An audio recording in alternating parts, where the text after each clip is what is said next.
Graphic Audio. A movie in your mind.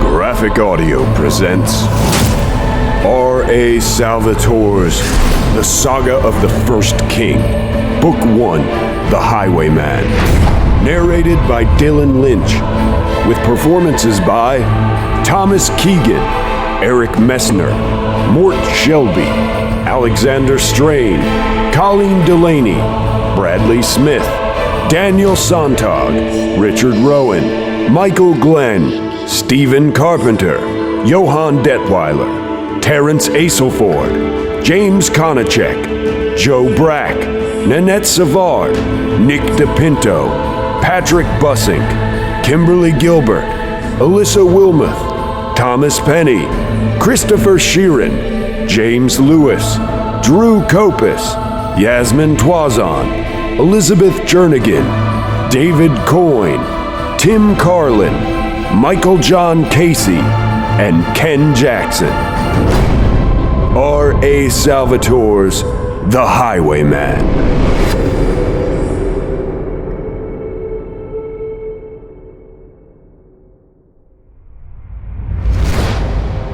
God's year 74. 74 years after the death of Blessed Abel. Harkin cracked his whip with an urgency wrought of terror. Oren slumped next to him, a spear buried deep in his side. Come on, run! Harkin couldn't help but consider the terrible irony of it all. He had been transferred from the front lines of battle in a war that had been raging since he was a young man to the seemingly safe job of driving Prince Yeselnik about the growing lands of Greater Delaval.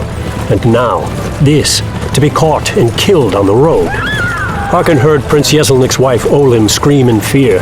When the coach hit one straight, flat stretch of the tree-lined road in the southeastern reaches of Pride Holding, Harkin dared to stand quickly and look back.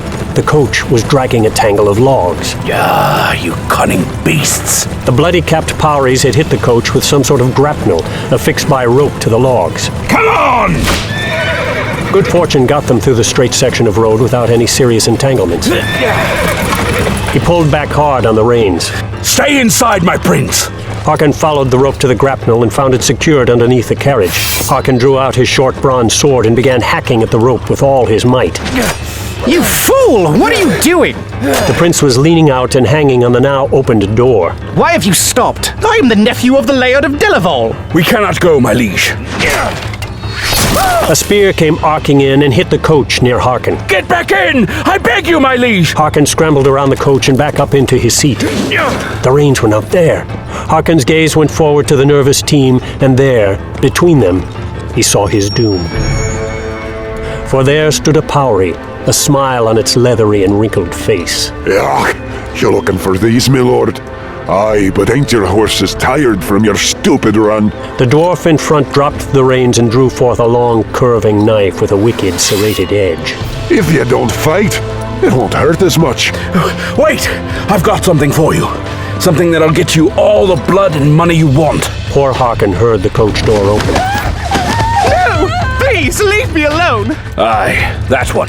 He's noble blood, and his laird'll pay whatever you want to get him back. Money and people, it won't matter to Laird Delaval as long as he gets the safe return of his precious nephew. What are you thinking, Turgol? Ransom? That be our game? Nah. Lots of work in that. Interrupt Ryle the Laird? Nah. Kill him now, I say. 3 humans to brighten me cap. Oh, wrong answer. Harkin and the dwarves turned, their gazes flying up to the high boughs of a wide oak tree. And there he sat on a limb. A smallish man dressed head to toe in a black outfit of some exotic fabric. He wore a mask, black as night, that covered more than half his face, with holes cut out for the eyes. If it was just a business deal, a good one, then perhaps I could have wandered along my way without interfering. But since you insist... The dwarf swung a large axe, trying to bat the man in black out of the air, but amazingly, the axe whipped below the descending man as if he had somehow slowed his fall. And he didn't crash through the coach roof, as he should have after falling from so high, but rather touched down firmly on it right behind the swinging blade. He fell as he hit, absorbing the impact with a forward roll following the swing of the axe, and he spun with the tangled dwarf. Again, the man landed in perfect and easy balance, as the Powery crashed down hard beside him, sprawling on the ground, its axe flying away. Not a graceful sort, now is he? The two dwarves charged, and the man sprang into a forward somersault right over them. He touched down, running, turning as he went, and drawing from over his shoulder the most magnificent sword that any of them had ever seen. Its blade gleamed silver, shining in the morning light, and tracings of delicate vines ran the length of it. Most wondrous of all was the hilt, all silver and ivory, the pommel shaped as the head of a hooded serpent. Up from the left now stabbed the silvery sword forward. A quick tap to the side to push the dwarf's sword wide, and then ferociously ahead to stab the Powery in the chest. The man had to turn as another dwarf came at him. His hands moved in a side-to-side blur, confusing the Powery attacker. Suddenly, he grabbed the dwarf's wrist and pulled it between them. A sudden brutal jerk took the strength from the dwarf's fingers, and the man slid his hand down, pulling free the Powery's sword. You only get one chance. The Powerys rushed at him from the sides. Somewhere in the side-to-side blur, he thrust out once, and then again, and one of the Powerys staggered back, bright blood erupting from its shoulder and chest. Now the man's sword went into a tight circular motion around the remaining dwarf's sword. He had the dwarf watching the dazzling display. He knew from its spinning eyes a fatal mistake. Who shall be next?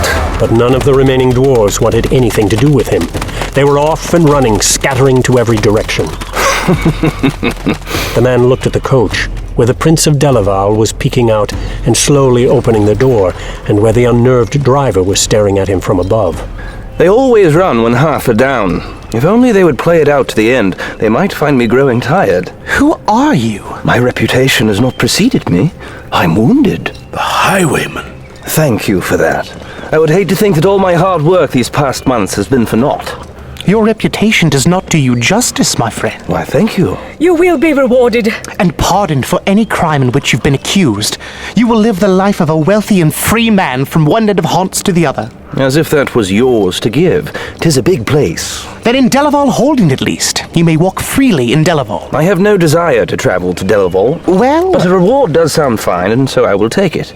Now... 100 silver coins, then. I prefer gold. Gold, then. 100 pieces.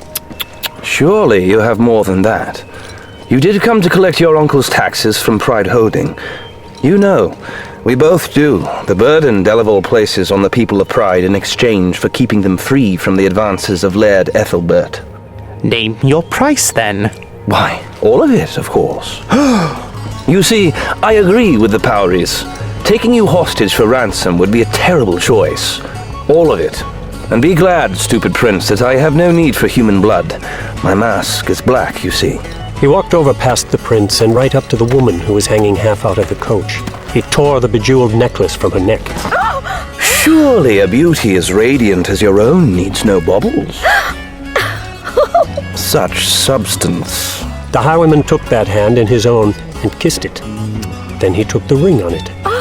Then he stepped behind the coach where he freed 2 packs bulging with coins. Slinging them over his shoulder as if they were weightless, he seemed to fly away with a great leap that brought him to the top of the coach. He glanced at the driver and his slumping companion, then moved closer to inspect the wounded man. The Highwayman closed his eyes and placed a hand on the wound.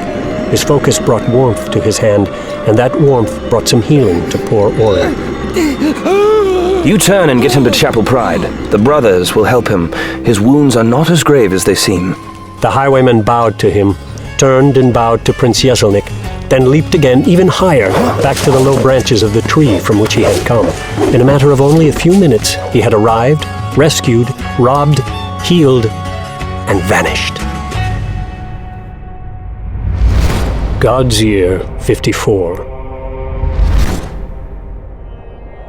Brother Brandonard stepped out of his room into the brilliant morning light.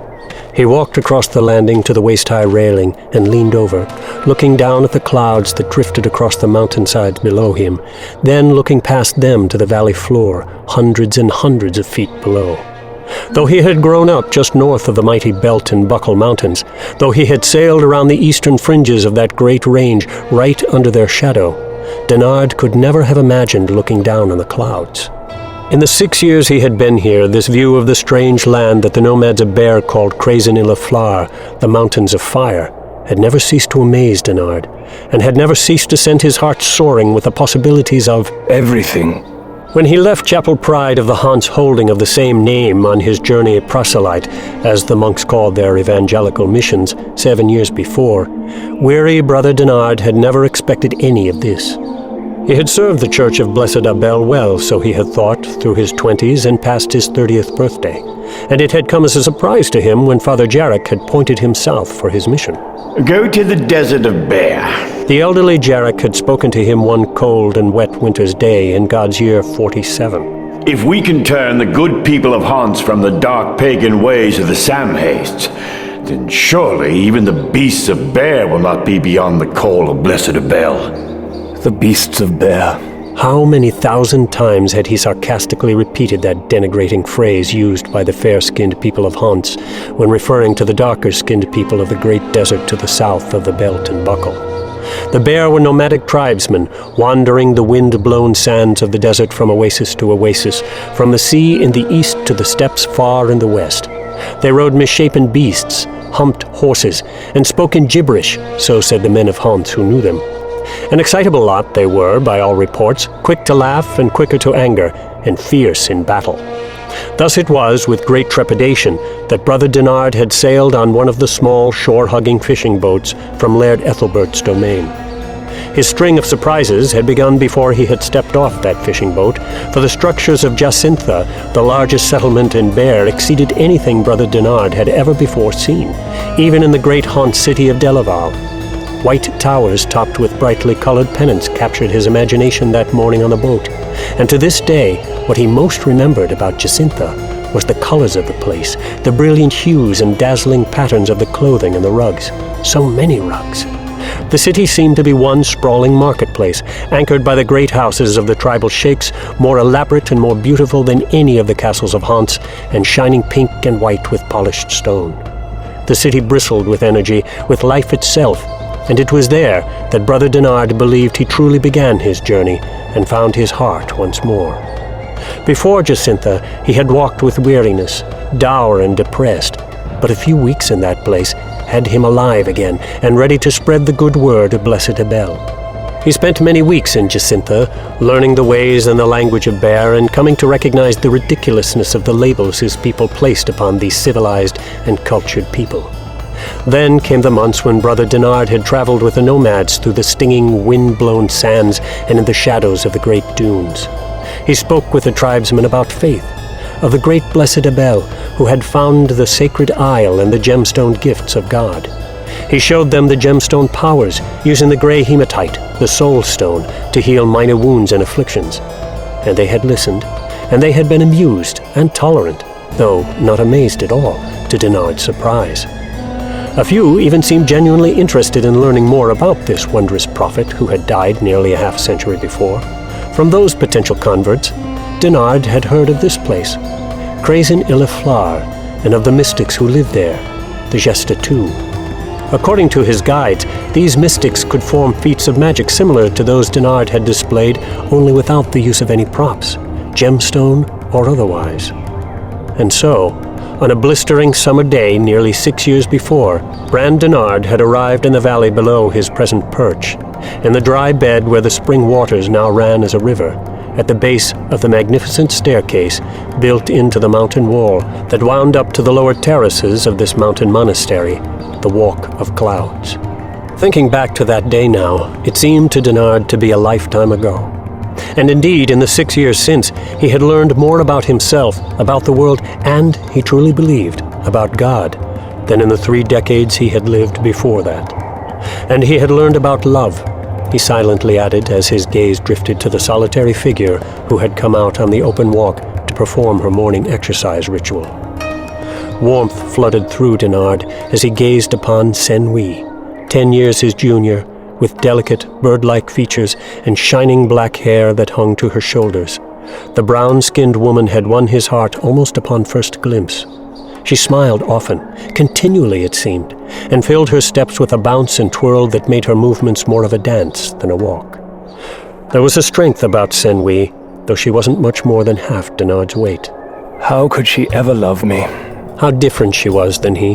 How much more beautiful. Brother Denard could not help but make these comparisons whenever he looked at her. Her nose was a button, his a hawkish beak. Her body was smooth and flowing, her every movement like the bend of a willow in the wind, while he had ever been a stiff-legged and somewhat hulking figure, with one shoulder forward. His black hair was thinning greatly now, more and more each day it seemed, and his once sharp jawline now possessed ample jowls. Senwi had not fallen in love with him at first sight, as he had with her. How could she have, after all? But she had listened to his every lecture and participated in every discussion with him in those first months after his arrival, often staying late after all the others had retired to press Denard for more stories of the wide world north of the mountains. Denard could still remember the moment when he had realized that her interest went beyond curiosity in what he knew, and had seen, when he had realized that she wanted the stories, not for what they revealed about the world, but for what they revealed about him, about this strange white-skinned man from another world. Through Denard's tales, Senwi had discovered his heart and soul, and somehow, miraculously as far as he was concerned, had fallen in love with him and had agreed not only to formally wed him, but also to travel with him back to his home in Pride. But first, they had their respective tasks to complete. The thought brought Brother Denard's gaze to the row of clay pots lining the back of another terrace. The mere sight of the pots, wherein pieces of iron had been placed with wood chips, brought to mind all the condescending and dehumanizing slurs of these southern peoples that Bran Denard had heard throughout his lifetime. Beasts of bear indeed. These southern people had found a new way to prepare iron, to strengthen it considerably by transforming it into a metal they called silver steel. The process was difficult, the items made of it very rare. For a Gestatou mystic, one of the very highest trials was to take this steel and to craft with it a light and mighty sword. Senwi had been working on hers for years, every day, one fold a session. Many times had Brother Denard asked about the secret process of crafting the silver steel, asked Senwi and all the masters of the Walk of Clouds who had so warmly welcomed him into their home. But alas, this was one secret they would not tell. Denard couldn't complain, for the generosity of these mystics had been more than he could have ever imagined. They had given Denard, perhaps, the greatest gift of all. They had taught him to read their language, which was quite different from that of Hans, and they had loaned him a copy of the Book of Gest, their defining tome. So many of their secrets were revealed within the pages of that massive tome. The lessons of concentration, of movement memory, the dance of the fighter, the dance of the lover. It was all there, and the Gestatou masters offered it freely to this visitor from afar. They had provided Denard with a similar size and length book, but one whose pages were as yet unlettered, and had bade him to copy the work so that he could take the duplicate back with him when he returned home and share it with the people of the Northern Kingdom. And so, every day, as Senwi went to her work, in which she would accomplish but a single one of the 1,000 folds that would form her sword, Brother Denard retired to his own room and sought to precisely copy a few lines of the weighty tome. He stared down at Senwi, glad that she was not aware of him at that moment of her own sweet dance.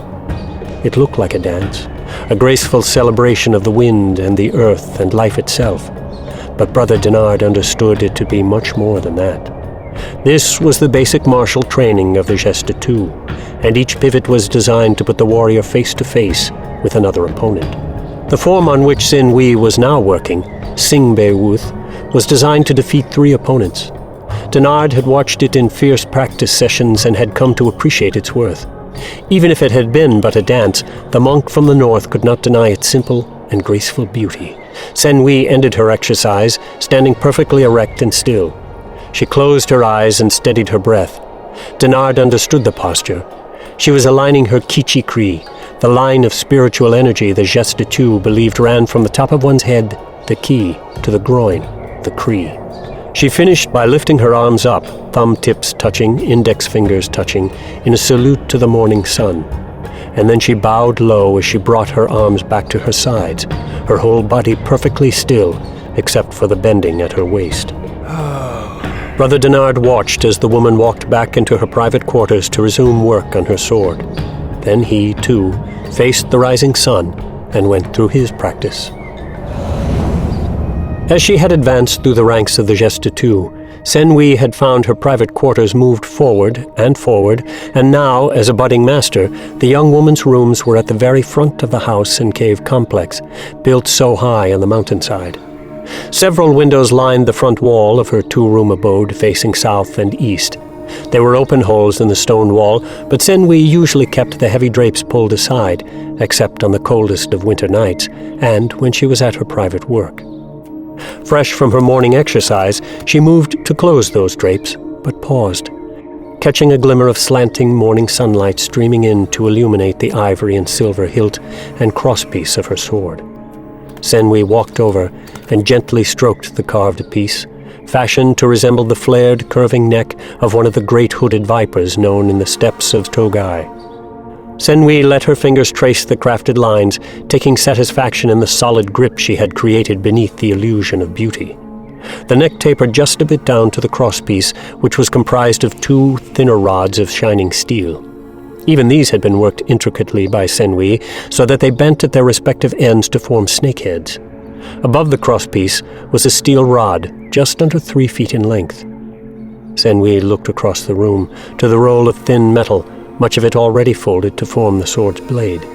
Those first few folds had been critical, for Senwi had to leave an exact opening into which this center pole could be inserted, joining blade to hilt. Senwi released the hilt and stared at it, hardly believing that years had passed since she had begun this process, since she had crafted the hilt. She remembered the day when the masters had returned it to her, smiling all with the news that she could begin to craft her sword.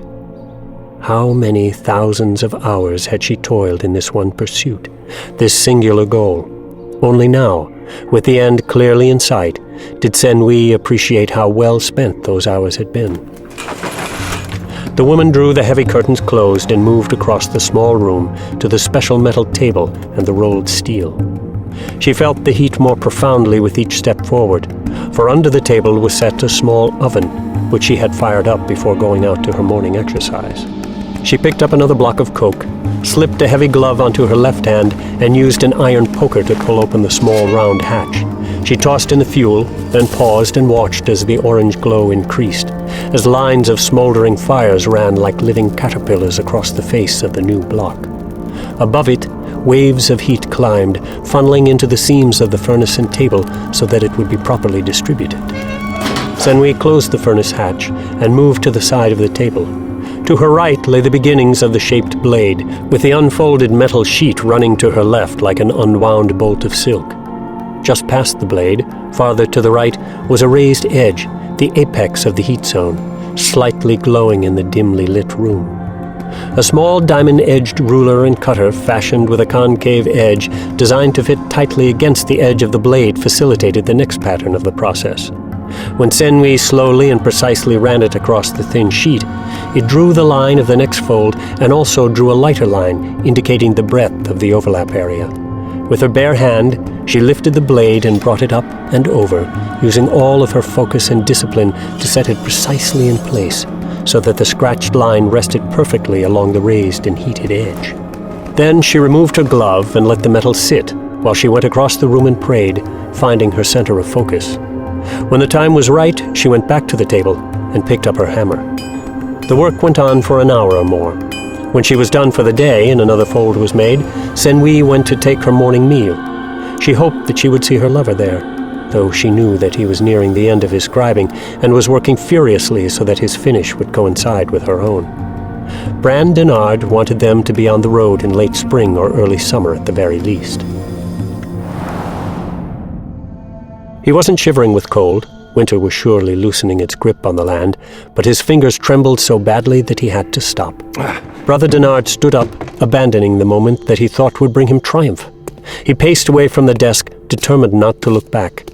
But he did glance over his shoulder, to see the large volume, the Book of Geste, opened wide, with all but one of its many pages turned over to the left now. Only one to go. Half, actually. For in the second book, similarly opened on the slightly inclining desktop, that last page was half written. Half a page to copy of all the great tome. For months, Denard had been lost in the swirls of the Geste writing, the graceful curving lines and symbols drawing him into contemplation as surely as any chanting ever could. The concentration of exact copying brought him into that same trance-like and prayerful state of meditation. For months, his work had been his purpose and his life. He knew that he could not underestimate the importance of this. This tome that he would bring back to the north could change the very scope of the Church of Blessed Abel. But, with the end of this part of his spiritual journey so clearly in sight, Brother Denard had finally begun to look toward the next road, the physical road, across the deserts to the coast and north to the mountains, and finally, the sea. He knew well the perils of that road. Even if he arrived back in haunts around the mountains and into Ethelbert Holding, the road inland to Pride was a graveyard for foolhardy travelers. Needing to calm himself, Brother Denard went outside. Dark clouds rushed overhead. Brother Denard walked to the far edge of the terrace, to the rail, and the 1,000-foot drop to the valley below. I am surely a fool. The monk recalled a day from his youth in Chud, a small village across the forest from Pride. With his father, mother, and 2 sisters, young Bran Denard had been walking the forest path, a pilgrimage of sorts, to see the new stone chapel being built by this new church that was sweeping the land and sweeping the Samhaste religion before it.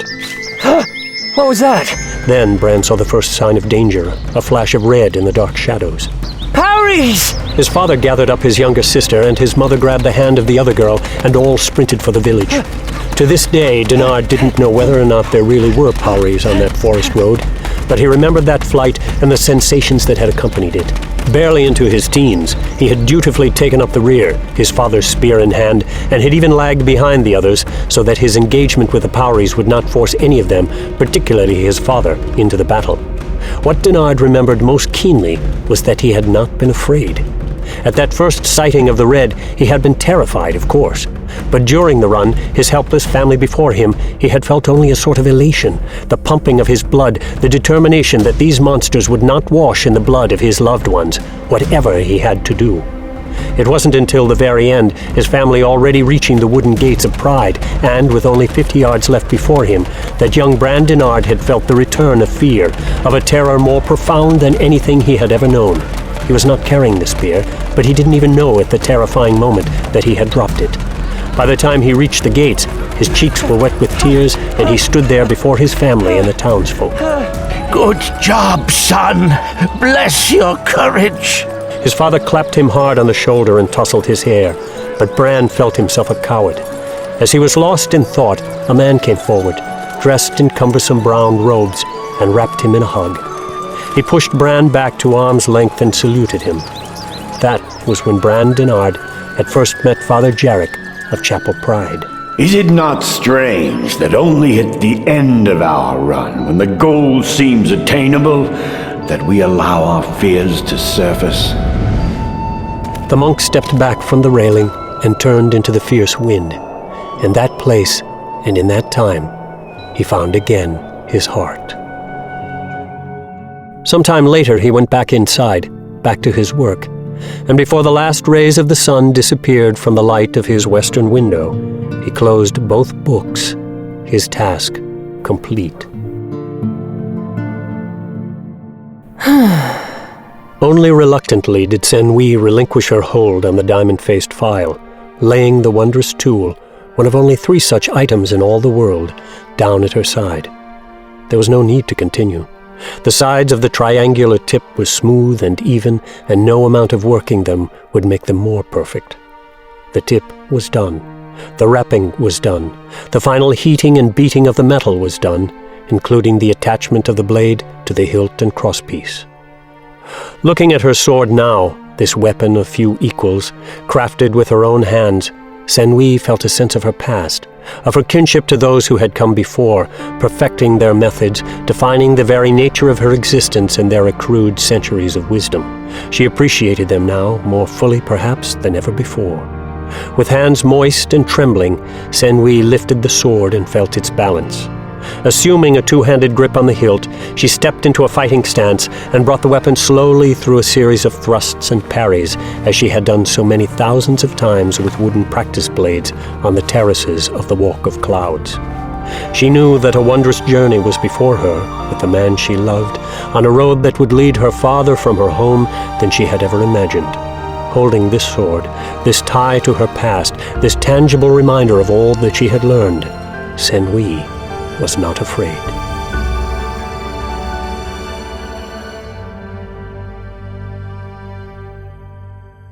My dear brothers of Blessed Abel, I had no idea how wide the world really was.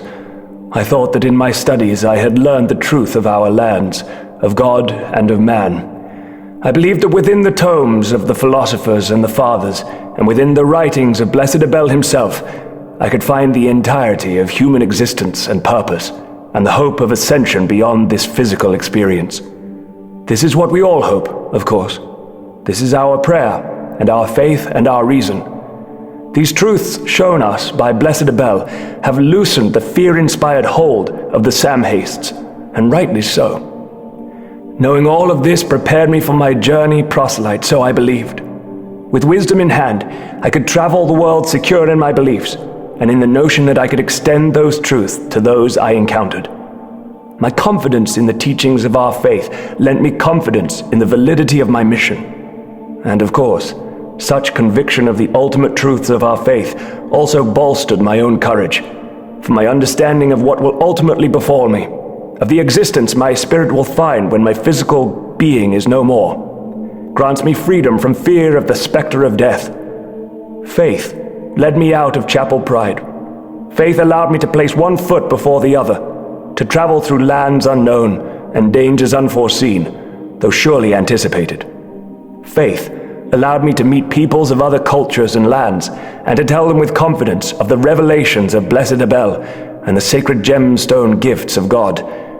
With all that knowledge and all that confidence, I hardly expected to find, out there in the world so wide, cultures and ways beyond my expectations. With all the surety afforded by the supreme calm of blessed insight, I hardly expected that I would find my horizons widened even more. I pray to Blessed Abel, as do we all, and to the God he showed us. And there is no tremor in my voice, not of doubt, at least, unless it is the usual shakiness I feel when I attempt to communicate to those so far greater than I. And yet, my brothers, for all the beauty of Blessed Abel, and for all the completeness of serenity in his teachings, I found myself with eyes wide and heart opened once more. For I have discovered that we who follow the words of Blessed Abel are not as alone in our faith as we assume. For I have traveled among the Jester too, generous in spirit and wise in nature. The Jester too, who understand the same sacred powers offered by our godly gemstone gifts. These mystics, ancient in their ways, are as akin to Blessed Abel as any man might be. They too have found the strength of God, not from gemstones falling from heaven to the shores of holy Pimeninicate Isle, but within themselves. With energy internal, they replicate the beauty of godly magic. Are these Jester too who we shall become? I do not know, and I do not elevate them above Blessed Abel, surely. And yet I must insist that from these Jester too, we will find a continuation of our own road to understanding.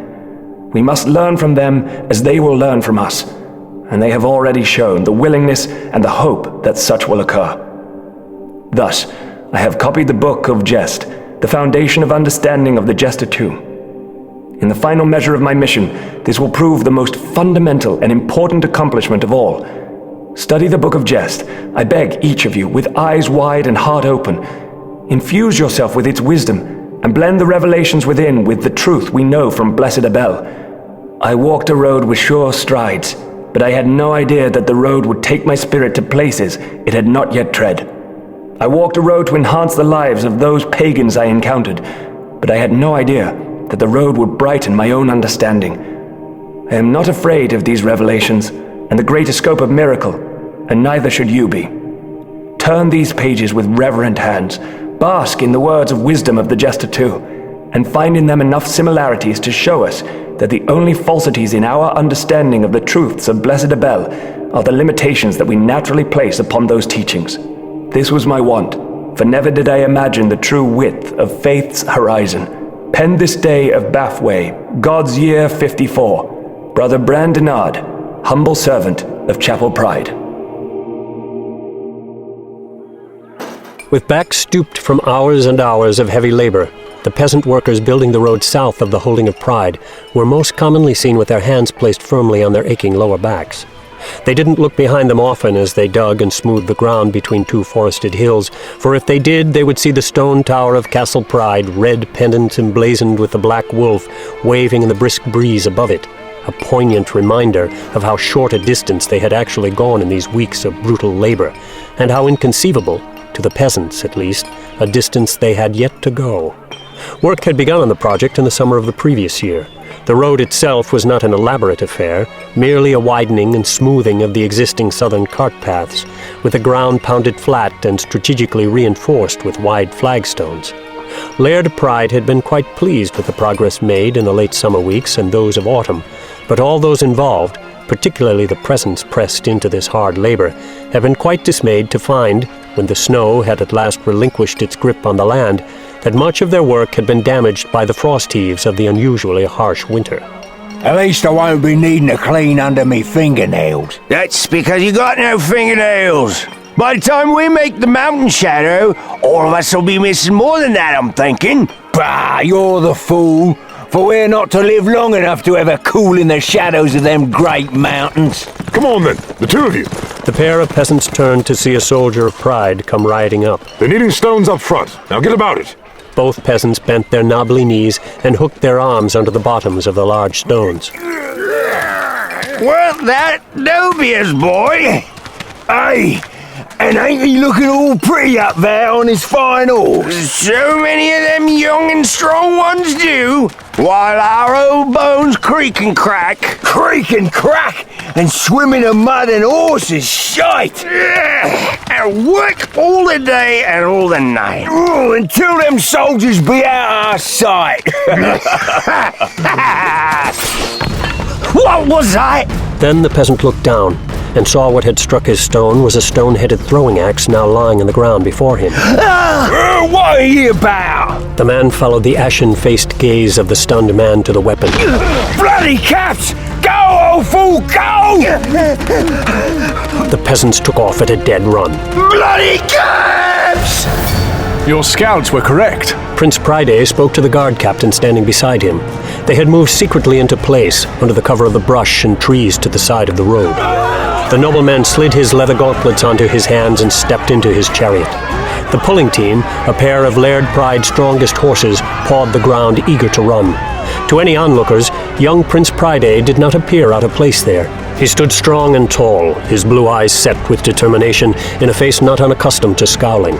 When he did so scowl, Pride's thick brow furrowed such that it formed a triangular chasm atop his long, thin nose. And people in all the region for many years had known to beware the sharp shadows of anger from the men of the line of Pride.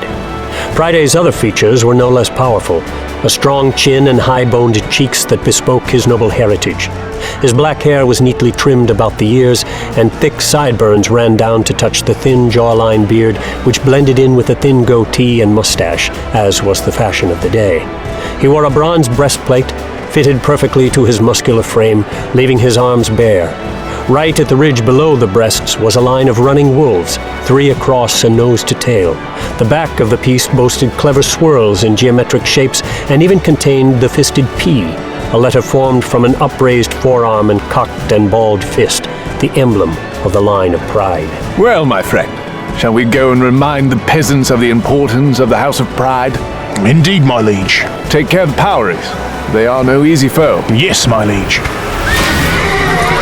Prides soon came in sight of the one mounted soldier who had been at the forefront of the work area and was now bringing up the rear of the fleeing peasants. Run!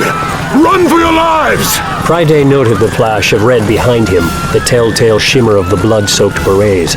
Those Poweries were odd little creatures, each standing under 5 feet, with a broad, thick torso and shoulders at least as wide as those of a large man, but with spindly little limbs, whose size was exaggerated by the bulky, padded, and metal-stripped armor the dwarves wore around their barrel-like torsos, and by the fact that the Powries were almost always bearded, with bushy, wild, flying hair sticking out from under their caps. With typical ferocity, the 10 bloodthirsty dwarves didn't turn from a sudden appearance in charge of the prince and his entourage. Pride grasped one of the small iron-tipped spears set at the front of his chariot and hoisted it high. Before him, the Powries parted ranks, some scrambling wide, others barely sidestepping the charging horses. Pride let the scythe blades of his wheels handle the immediate threat, the spinning weapon slicing deep into the surprised dwarves, taking a leg from one, disemboweling another. Then the prince threw his spear deep into the chest of a Powry at the side of the road. He had no time to grab another spear, for a dwarf at the left side of the road before him was already launching an axe his way. Pride shifted his reins to his right hand and cracked his whip at the dwarf with his left. The axe smacked against his breastplate and bounced aside, clipping his chin and drawing a line of blood. Pride pulled hard on the reins, wanting to get back around in time to repay that particular dwarf before his soldiers killed them all. As the chariot slowed, Pride let go of the reins altogether and grabbed his shield and leaped from the chariot back. The Powries were scattering now as the full force rolled over them. In those initial moments of combat, more than half were down. Pride did not lose sight of the axe thrower in that turmoil, noting the dwarf scrambling toward the trees. Pride's longer legs chewed up the ground, and he caught up to the wretch in the shadows of the nearest boughs. The Powry spun to meet the charge, an axe in either hand. Then the dwarf's axe crunched right through his wood and leather shield, hooking in place. Pride retracted the shield arm hard, tugging the axe along with it. The Powry frantically slashed with its remaining axe. Pride stepped boldly ahead and launched a massive blow. The Powry darted back to his left, just under the blow, then riposted hard with a slash and backslash of the axe. Pride charged forward again and slammed in hard against the dwarf, wrapping his free arm around the beast to keep its arm trapped between them. Then he sank his sword deep through the creature's armpit. Pride felt the wretched little creature tense beneath him, tightening every one of its muscles as if it meant to simply crush the sword within it. Pride did not let go, did not lessen the pressure on the stabbing blade. He tried to turn his sword. Gradually, Pride felt the Powry's muscles relax. Pride surveyed the scene behind him. One fight was still raging, but his soldiers seemed to have it under complete control. 7 of 10 dead, my prince. 8. 2 have fled to the forest, but we will hunt them down. And what of my people? A few minor injuries. One man dropped a heavy stone on his foot as he tried to flee. That might be the worst of it. With all the talk of Powries of late, the peasants were well prepared to run away. Double the guard along the road. Nay, triple it. We've no need for another display of force any time soon. The peasants understand that we protect them. Their complaints will be fewer. So let us dissuade the fierce dwarves or any other monsters that might be about from even beginning such a battle. Aye, my liege. Pride waved the man away and pulled himself up into the chariot. The well-schooled team had not continued after he had leaped from it, nor had they veered off the road. Pride turned them around until he had them trotting back down the road toward the castle of his father. The soldiers fell into ranks behind him. Pride held his royal calm and slowly paced his team past the jeering peasants. The battle had gone exactly as he had hoped it would. When reliable reports of Powries gathering in the area had come to him, along with many reports of grumbling among the workers, he had seen the potential of quelling both problems. And so he had lain in wait with his choice warriors, and with one decisive charge they had defeated the Powry threat, as well as the chorus of complaints. And not a soldier was badly injured, and the few injured peasants would likely heal. It had been a good day's work.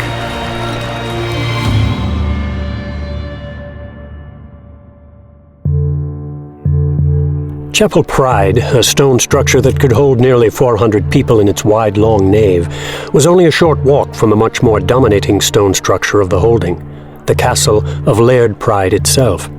But to old Father Jarek, the number of required paces to go from one building to the other seemed greater and greater each day. He could count those paces too, and easily, for the increasing stoop of his back had his eyes looking at his feet, and it was only with increasing effort that he was able to look up.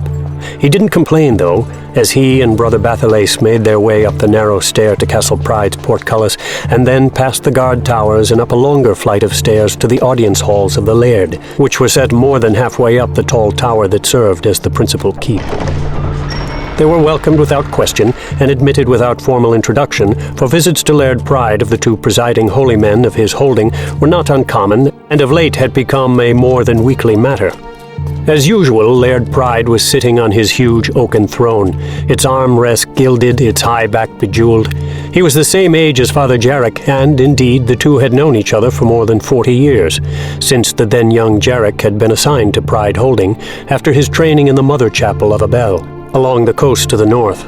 Unlike Father Jarek, though, the Laird didn't so obviously show his age.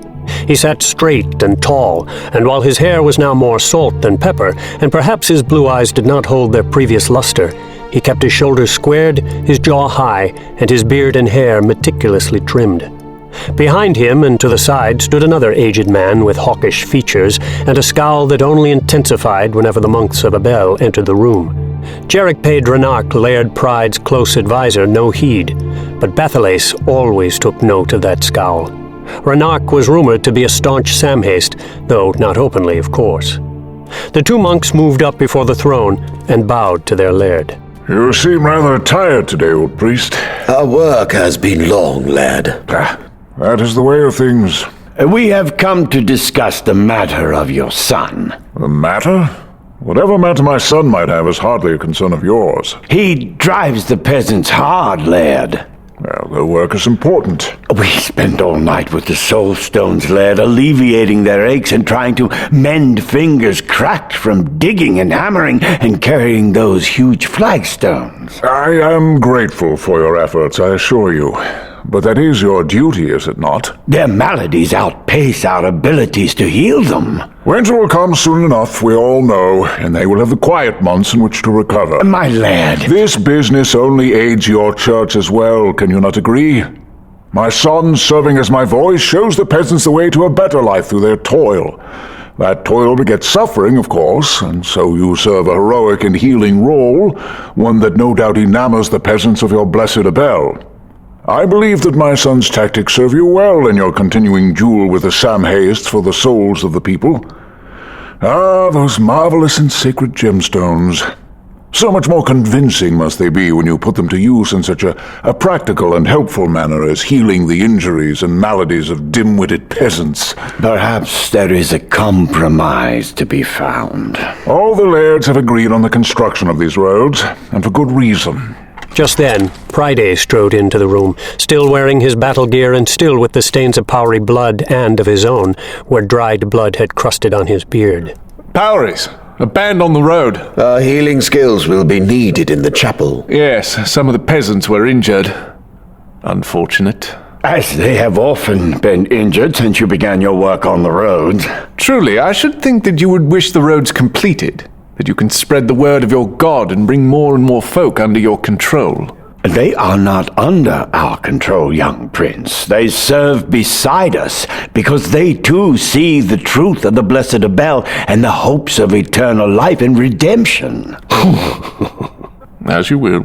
Father Jarek stared at the prince a moment longer, then turned back to Laird Pride and gave a stiff bow. He and Brother Bathalace took their leave immediately, knowing that they had much work to do. Step lightly with the Brothers of Abel. Their church is displacing the Samhaists in the hearts of the commoners, and is fast becoming a dominant force in all haunts. It would not do your aspirations well to turn them against you. You overstate their hand, my laird. And you have stubbornly denied the obvious for more than a quarter of a century, my old friend. The lairds rule haunts, not the church. Not either church. And the wise lairds will see the Church of Abel for what it is and use it to their best designs. There is talk of unity in the land, the likes of which I have not heard in my lifetime.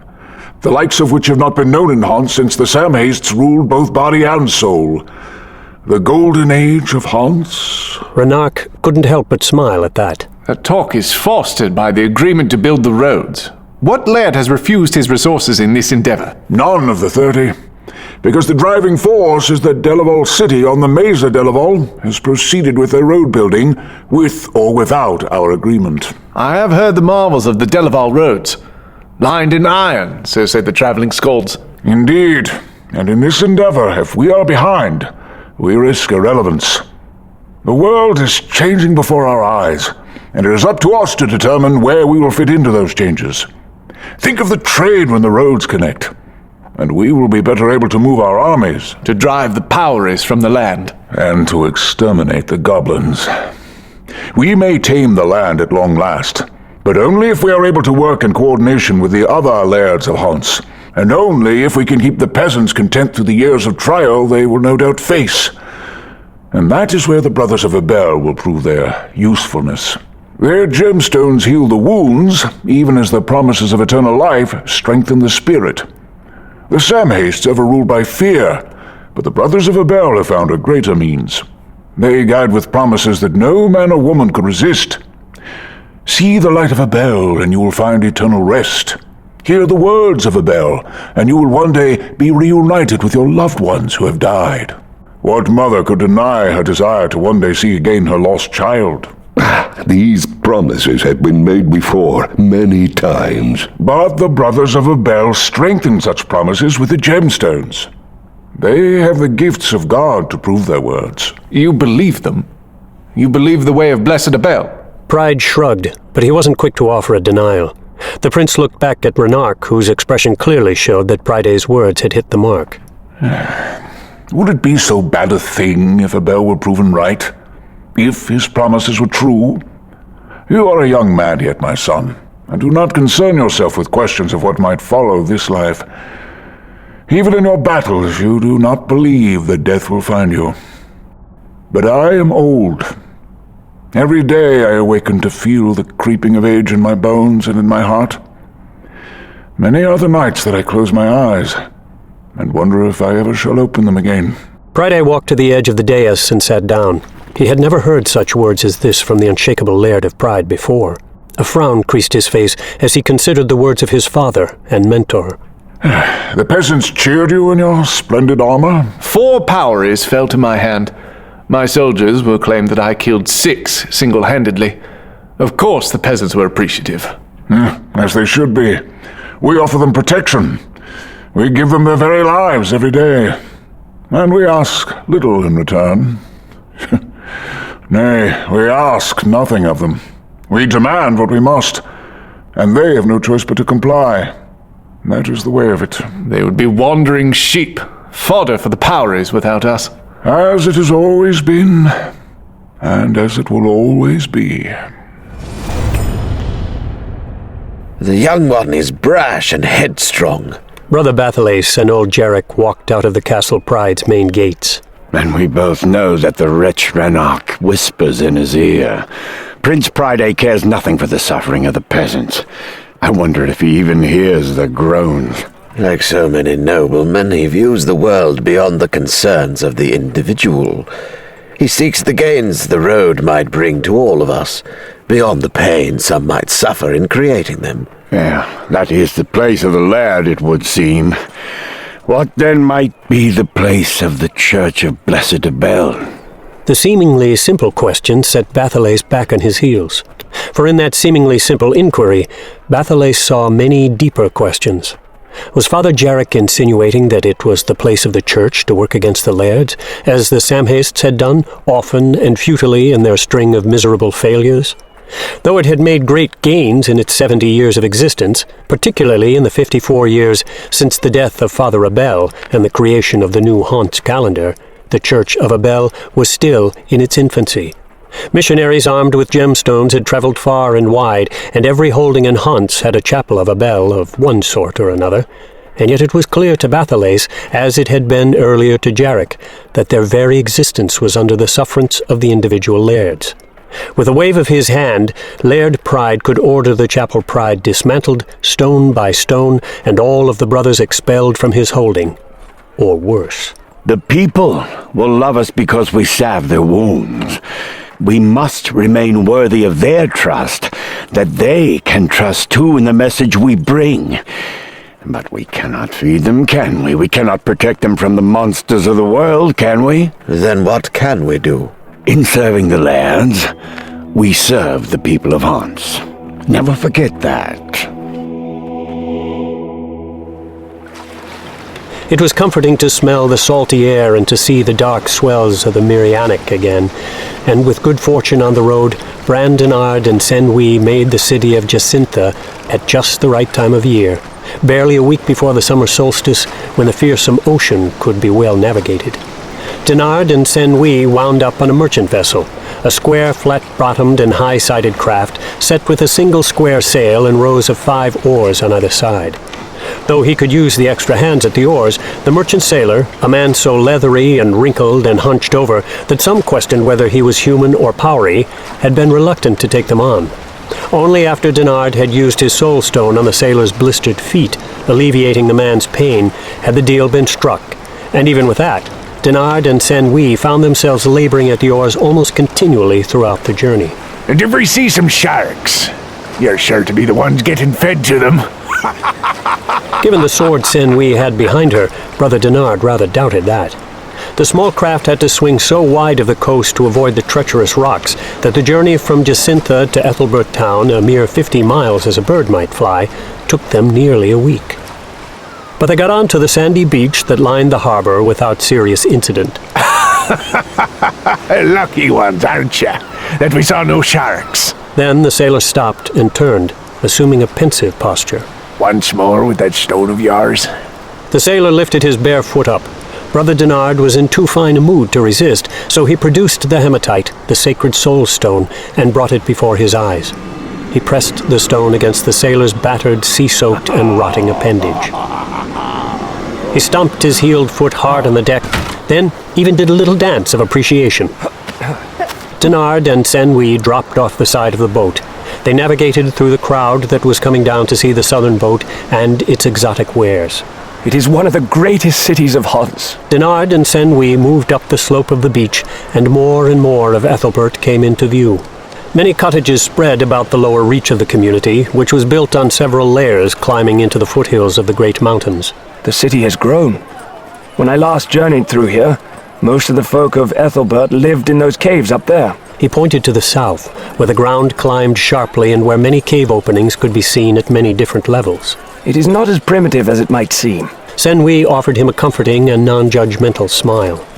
To the southwest of their current position, Denard pointed out Castle Ethelbert dos Entel, though he hardly needed his guiding finger to show Senwi the structure which so dominated the landscape. It was built against the cliff wall. Indeed, the bulk of the palace was within the cliffs themselves, tying into the natural limestone caverns common at the lowest levels. But this castle was much more external than internal, with huge round towers, sweeping walkways, and a magnificent gatehouse that seemed as if it alone could hold all the people of the town. Let us see if Laird Ethelbert will grant us audience. Denard approached the sentry at Castle Ethelbert. Good day, sir. I am Brother Denard of the Abelican Church. I have come requesting an audience with Laird Ethelbert. You come bearing gifts, Brother Monk? It almost escaped Denard that the sentry was looking directly at Senwi. Several flights of stairs later, Denard paused by a tower window to take in a wider view of the land. Only then could he comprehend how dramatically Ethelbert Holding had grown in the last decade. Out to the west of the city, the great forests had been felled to make room for many more houses, and even more striking, for tracts of farmland. The sentry led the pair through a short corridor that took them into the smoky inner chambers of the complex, where stone walls were mostly covered by ancient tapestries of sailors and great battles, and sculptures of the line of Ethelbert lairds decorated every hallway. The couple soon found themselves before the present laird of the Holding, a burly, sun-hardened man with curly black hair and eyes the color of the sea under a blanket of grey clouds. Greetings, Laird Ethelbert. I doubt you remember me, but once have I come before you. Yes, from Pride, was it? Indeed it was, my lad. I am Brother Bran Denard of Chapel Pride, returned from the Desert of Bear. With a fine trophy, I see. My wife, Senwi. Greetings, Lair... Forgive her, Laird Ethelbert, for her command of our language is not yet complete. I am teaching her, but it was much more important for me to learn the southern languages during my years there. I see. Well, what might I do for you, good brother? I am sure that Father Destros would wish to speak to you. Do you know Destros? Was he Brother Destros when last I came through? Yes, that would be right. Only recently has he assumed the leadership of our chapel. Poor Father Sinizer was forced aside by issues of his health, I'm sorry to say. You might speak with him as well, but I fear that he will not comprehend your presence and will have no memory of your previous visit. Your holding has grown greatly since my last journey through, Laird. I congratulate you. Oh, no less has grown your church, good brother. The teachings of the Brothers of Abel and those marvelous stones you command have put the Samhastes in retreat throughout the lands of Hans. Every holding is a chapel now, of course. Denard couldn't contain his smile at that. He squeezed Senwi close again and grinned at her. And now we are all hard at work on the roads. You will find your traveling far easier on the trails just west and north of my holding. And though you will have to pass through lands still wild, you will again find solid roads awaiting you as you near Pride, if that is where you plan to go. It is indeed. My mission is ended, more successfully than I could ever have imagined. Have you word of Father Jarek and Pride Holding? None of Jarek, but Laird Pride as well, and his son is making quite a name for himself in driving back the Powry threat. I will see to it that you are escorted to the borders of my holding when you are ready to go. Is there anything more you would ask of me? No, Laird. You are most generous. Denard started to walk away with Senwi and the guard, but Ethelbert waved him back suddenly. Senwi followed the guard out of the room. Approach closer. Ethelbert put his hand on Denard's wide shoulder and pulled him close. Have I offended you, lad? Me? No.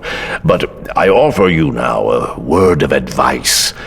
Call it my respect for the Church of Abel, or perhaps it is merely that I am fond of a man such as yourself who dares travel the world. I traveled extensively in my own youth, you know. Indeed. I had heard as much, lad. To the desert of Bear on several occasions. I would tell you then, with worldly knowledge and a better understanding than you possess, perhaps, of man's failings, that you would not be wise to so openly announce this dark-skinned creature as your wife. Am I to be embarrassed? Of course not. Her beauty cannot be denied. But you must understand that Ethelbert Holding is unique among the lands of Hans in our understanding and acceptance of the southern race of Bear. You will not find... take my advice as you will, good brother. I congratulate you on your safe return and on the knowledge and happiness you have seemingly discovered. For so long I feared my journey to Bear. I had been taught that the people south of the mountains were animal-like, and so you can imagine my surprise when I witnessed the beauties of Jacintha. And when Again, I congratulate you, good brother, and take pleasure in welcoming you home. I pray that you will find your forthcoming journey through the lands of Hans as enlightening as your travels south seem to have been. With that, Brother Bran was escorted out of the room, where he rejoined Senwi. What did he want? Nothing important at all. A private welcome for a returning countryman.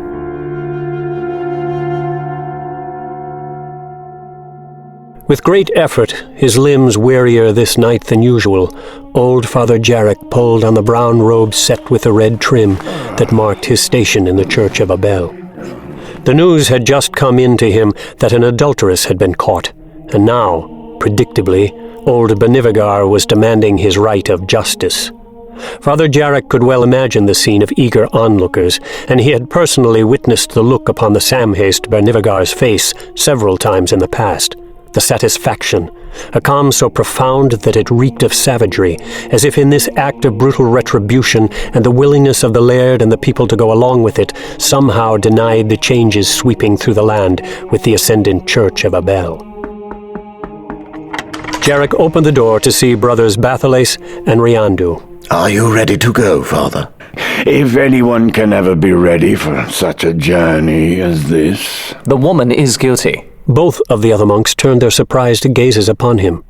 Riandu, a short man with close-cropped black hair and a solid if diminutive frame, shrank back beneath those looks.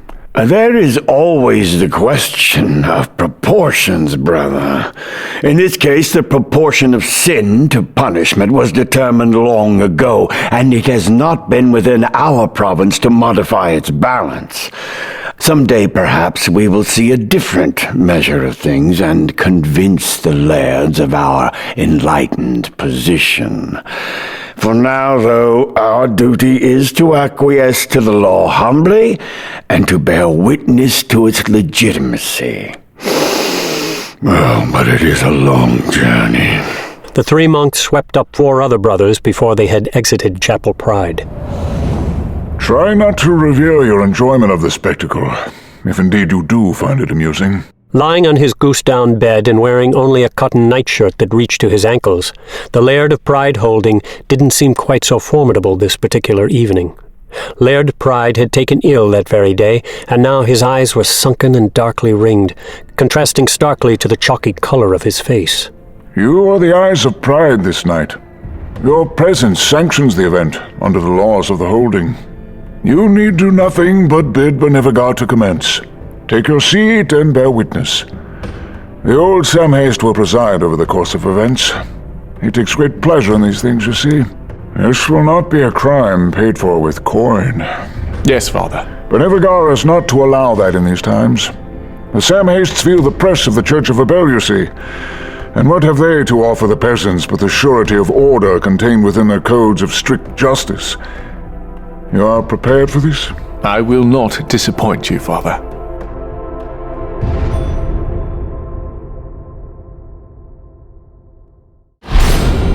The saga of the first king is continued on the next disc.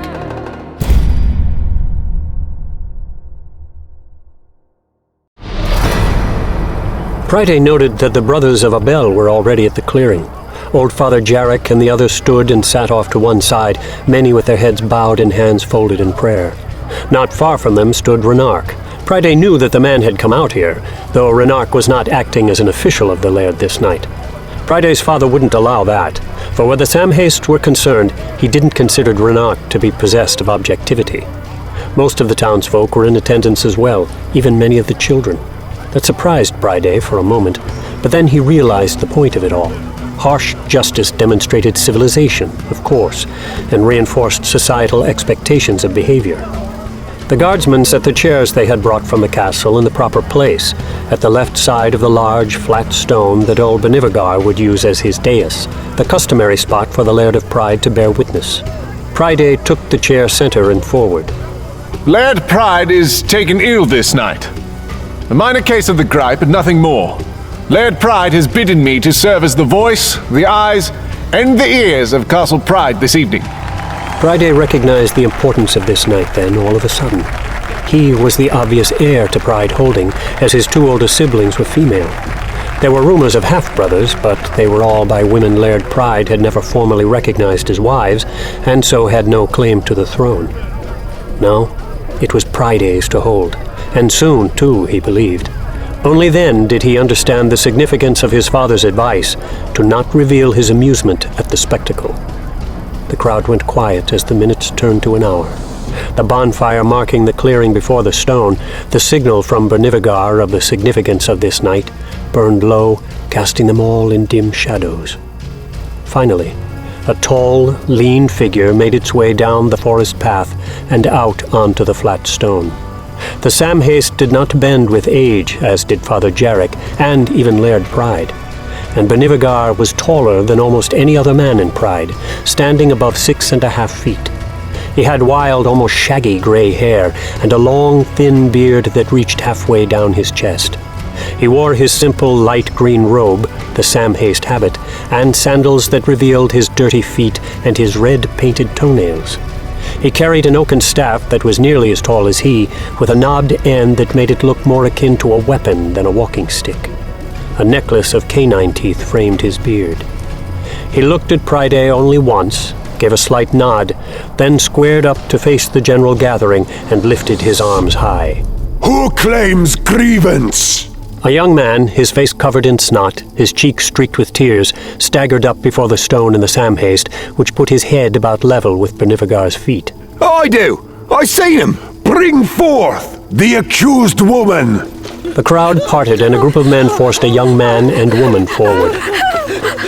Another man, a commoner, bearing a sack in one hand and a pole ending in a small noose on the other, came out after them and moved toward the low burning fire.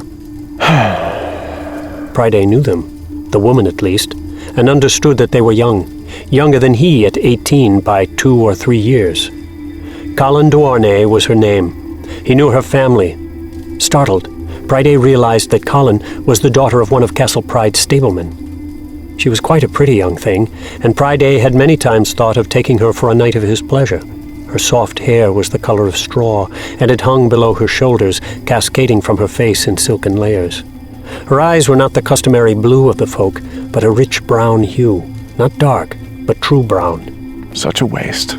As soon as her hands were untied, Callan brought them up to brush back the hair from her face, but since she was looking down, it fell right back. And the other? A young man, barely Priday's age, his blue eyes darting about like those of a terrified animal, stumbled through, jabbed hard by a spear and off balance because his hands were tightly tied behind his back. Are these the two? Oh, that's the one. Oh, I seen him right on top of her. And I paid good money for her. Silver coin and 3 sheep. Which will be repaid in full, nay, thrice, of course.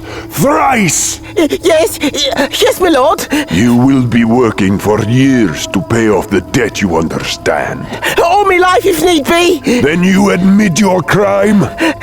The man chewed his bottom lip, then looked from the old Sam Haste back to Callan. A long minute passed. We will need 2 sacks this evening. Yes, I did it! We did! But she bewitched me with her charms. Pity me, my lord, pity! On a nod from Bernivagar, a pair of guards moved over and roughly pulled the groveling man aside. Have you anything to say, woman? Callan didn't even look up. They took the guilty man first, throwing him roughly to the ground. 2 men sat on him to hold him still, while another pulled off his trousers. The cuckolded husband, meanwhile, went to the bonfire where a flat-headed iron brand had been set in place, its end now glowing. By the time he lifted it in his gloved hand and turned, the guilty man was staked to the ground.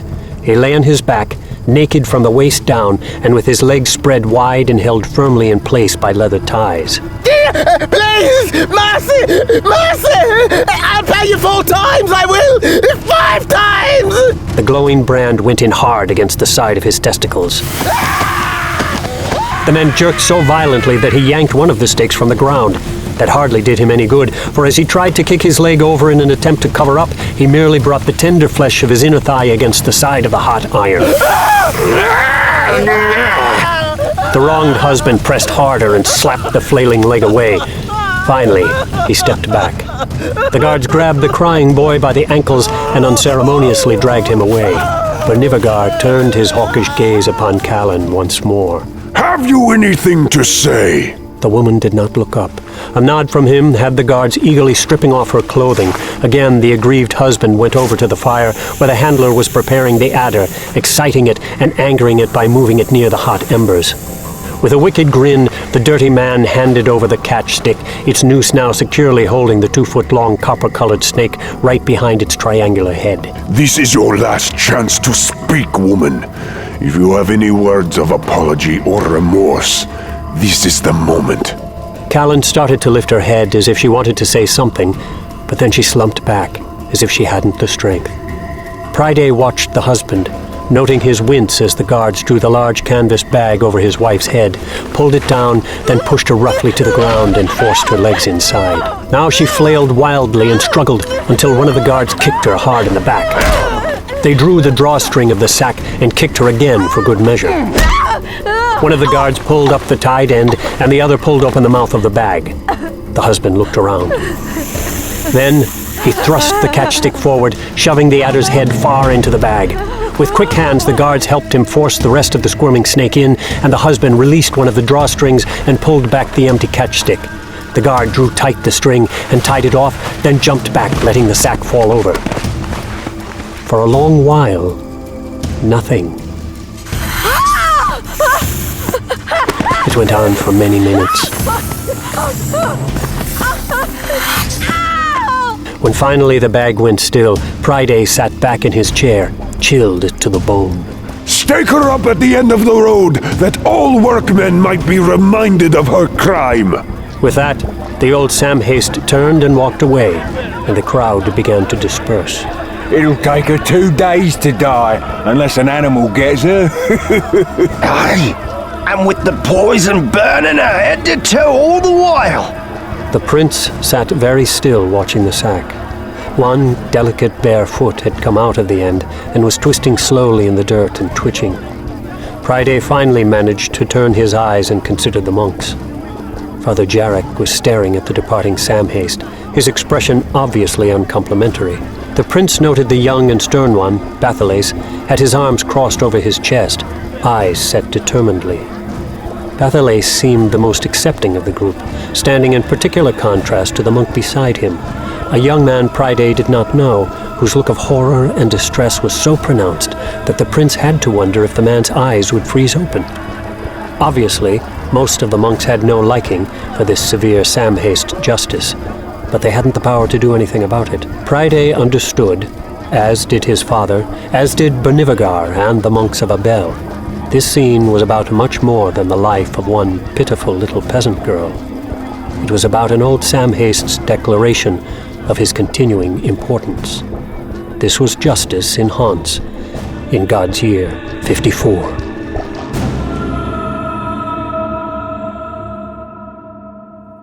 They traveled the wide and smooth way out of Ethelbert Holding for many miles to the west, then turned to the north, where the road fast dwindled to a simple cart path, a pair of wet, muddy ruts in the grass. Lord Ethelbert is more interested in pressing forward to Delaval City than to my home of pride, apparently. I prefer the untamed lands. I know the land, even after all these years. In 2 weeks' time, we will find Chapel Pride. We'll not get lost. Little is the care if we do. The unknown road oft brings unexpected joys. And oft brings unexpected dangers. The land is rife with powries and goblins, so said Lord Ethelbert. Even when I left, the beasts were all about. I am just a 2. The words drew Denard's eyes back to the ivory and silver hilt of the sword that pointed diagonally above her left shoulder. He squeezed her hand again, and they strode off along the forested trail. Later that same night, on a hill open to the stars above, Senwi ran her hand over the sleeping Bran's shoulder. The air was warm, but the evening breeze carried a slight chill that amplified and tingled as it moved across the perspiration that still clung to Senwi's naked body. Their lovemaking had been particularly energetic that night, with Bran almost ferocious in his advances, and as urgent in the act itself as he had been in their first encounter, years before in the Walk of Clouds. Was he trying to reaffirm his love for her to himself? Senwi had to wonder. Was his insistence of action a way for him to defy the obvious disdainful glances that he knew the two of them would face among his unworldly, even intolerant people? Senwi smiled the thought away, not over-concerned. Had her beloved Bran Denard felt any more at ease during his first days in Jacintha, or among the xenophobic tribes in the Desert of Bear? Had he not been a curiosity of sorts when he first had come to the Walk of Clouds, with his chalky skin and strange ways, his words of blessed Abel and magic gemstones? Senwi understood. In making love to her that night under the stars and the summer breeze, Bran had tried to prove to her that he loved her beyond anything else, and that there could be no severing of that tie. And he had tried to prove to himself, she presumed, that the curious and doubting expressions of other people mattered not at all. My love. She held faith in his love for her, and never doubted her own for him, and she was doubly glad of that now, for she knew. With her gestitude training, her senses attuned so well to the rhythms of her own body, the mystic knew. She brought a hand down to her belly.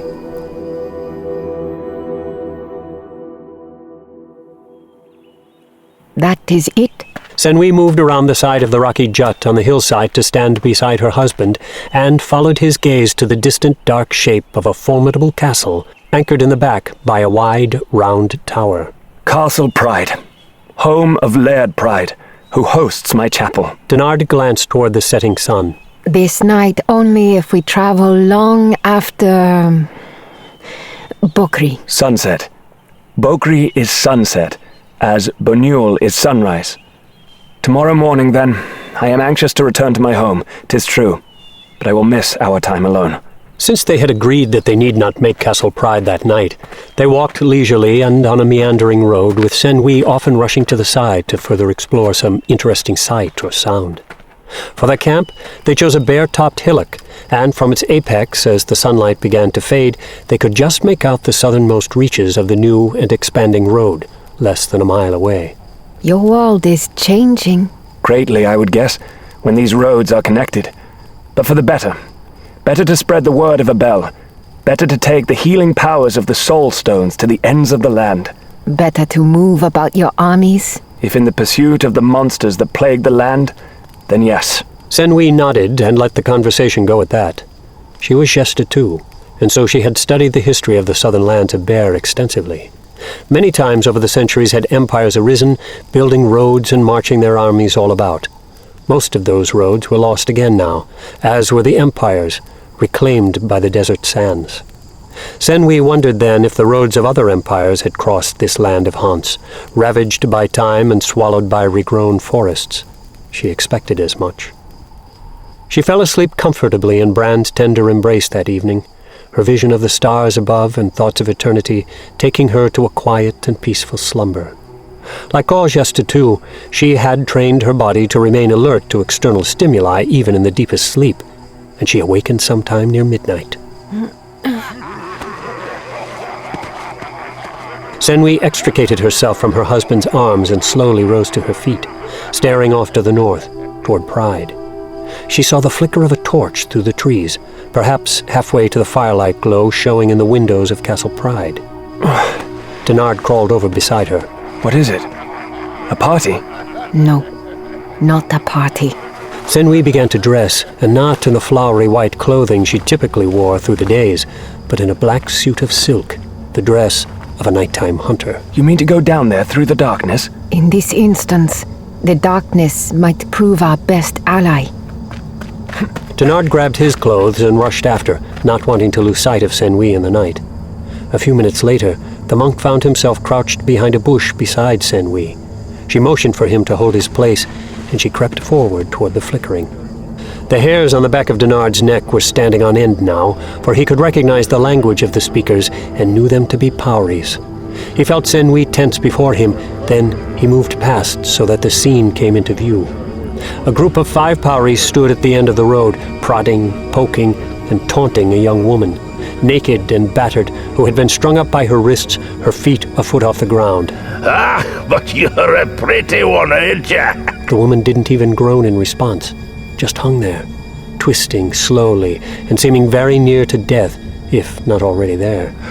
Pretty and with bright blood, eh? With a sudden movement, the dwarf brought a knife up and across the inside of the woman's thigh, opening a large wound. The Pauri slapped his beret against the flowing blood. Senwi had seen enough. She leapt from the bush, drawing her sword. Be gone from here! The Pauri stared at her for just a moment, then lifted their own weapons.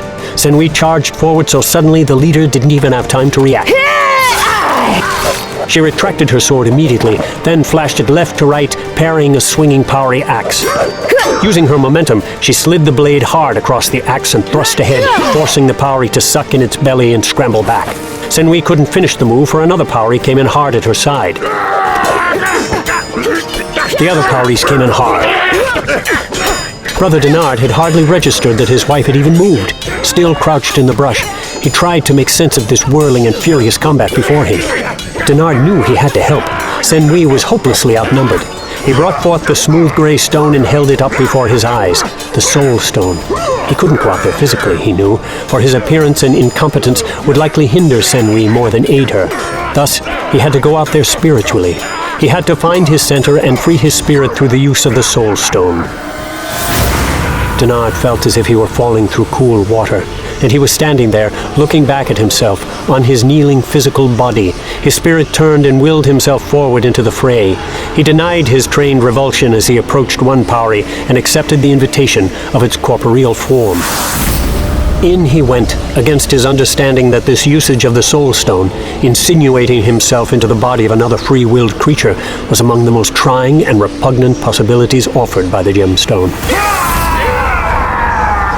The spirit dove into the Powery. The Powery was off guard, confused, and in that split second, Denard took control. He saw through its eyes. He felt its limbs as if they were his own. He made the dwarf throw its axe to the ground, then turn and leap upon the dwarf nearest him. Senwi had no idea what had just happened, why one of these vicious dwarves would tackle another, but she didn't pause to ask questions. Her sword went out to the right to block a spear. She sprang into the air, tucked her legs, and went right over the dwarf opposite her. She landed lightly right behind the creature, a perfect opportunity to strike hard, but she didn't, diving sidelong instead at the remaining battling Powery. Senwi's sword whipped over, coming in diagonal down strikes at the too slow dwarf, slashing shoulder to hip one way, then the other.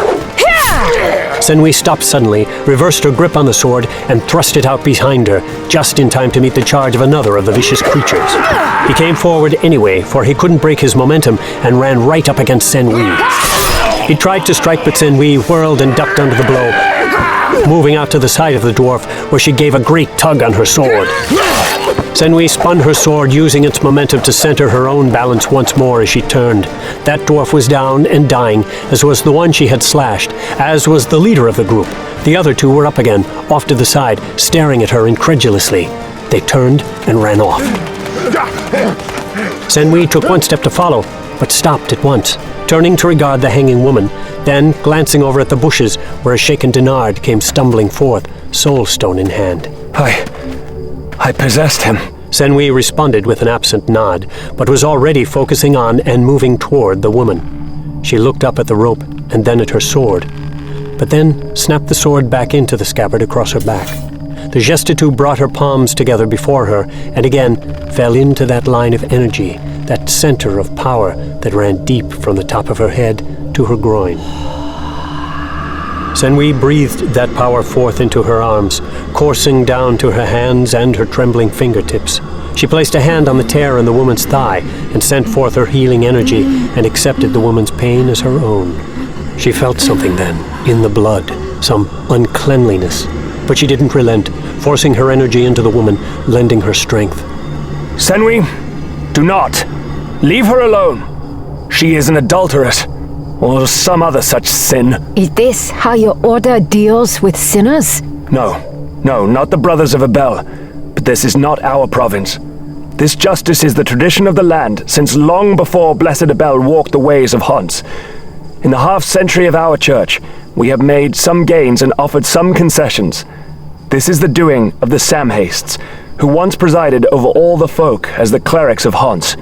The lairds have not seen fit to change. This is justice? It is the way of Hans. The woman was convicted, no doubt, and given to the snake. Senwi's head snapped around, and only then did she fully realize the other wounds, fang marks. She understood then the sensation of uncleanliness in the blood, for it was rife with poison. I will not watch her die. It is not our place. Choose your own place as you will. I will not watch her die. A moment later, to her great relief, Brother Denard was beside her, soul stone in hand. With a look and helpless smile at Senwi, he pressed his free hand against the woman and began his own healing, using the magical stone. A few moments later, the two looked at each other again, and Senwi nodded and motioned for Denard to grasp the woman. Senwi then pulled forth her sword. Your cloak. Denard shed his woolen robe, and he and his wife wrapped it about the woman. Then Denard picked her up gently in his arms. Come along. The Poweries might return with their friends. We cannot take her to Pride, for they will merely throw her in the sack with the snake again and hang her once more.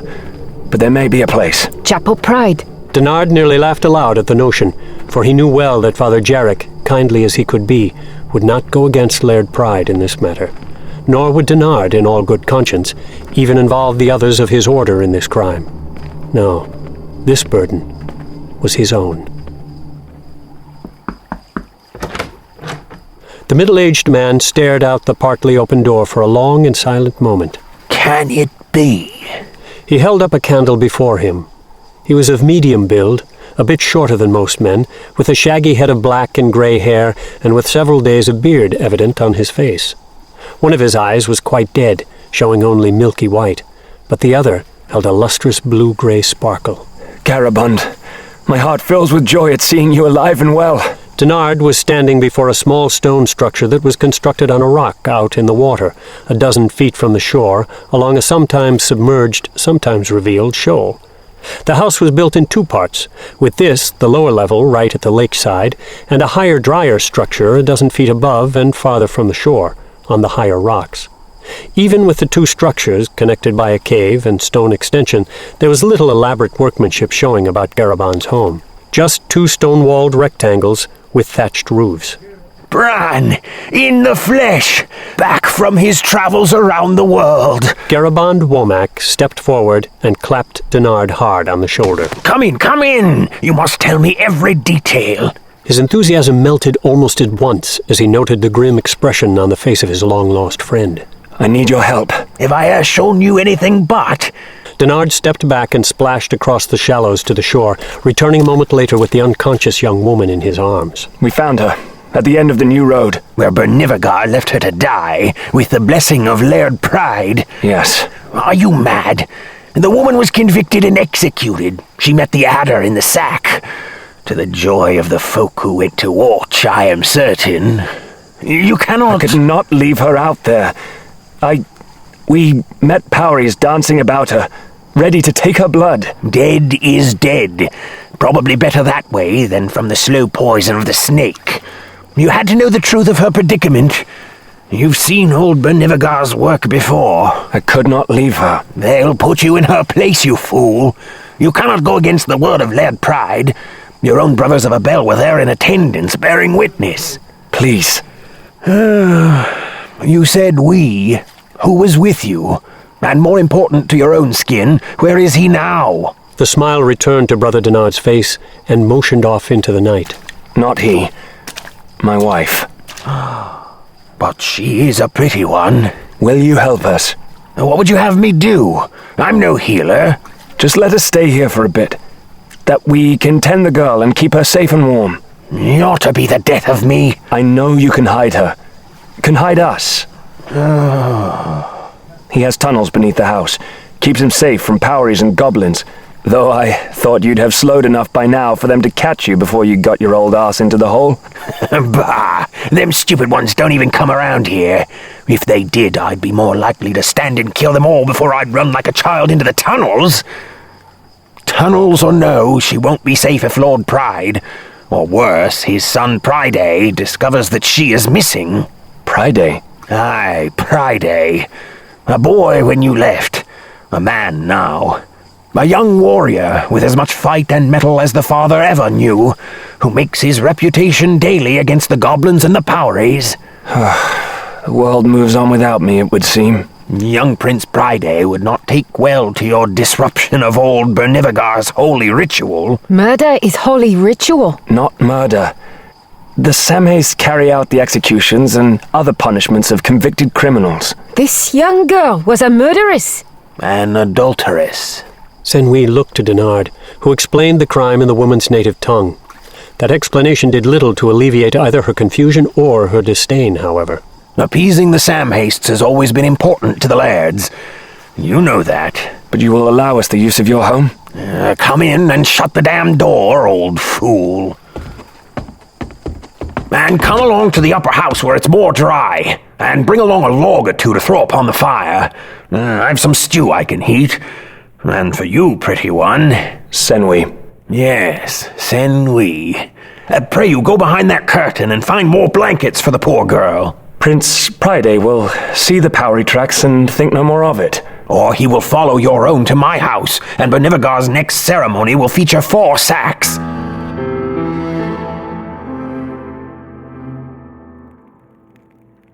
A short while later, with Senwi tending Callan by the hearth in the upper house, Denard and Garabond sat opposite each other in comfortable chairs of wood and skins a few feet back, telling the woman of Bear the tales of their long friendship.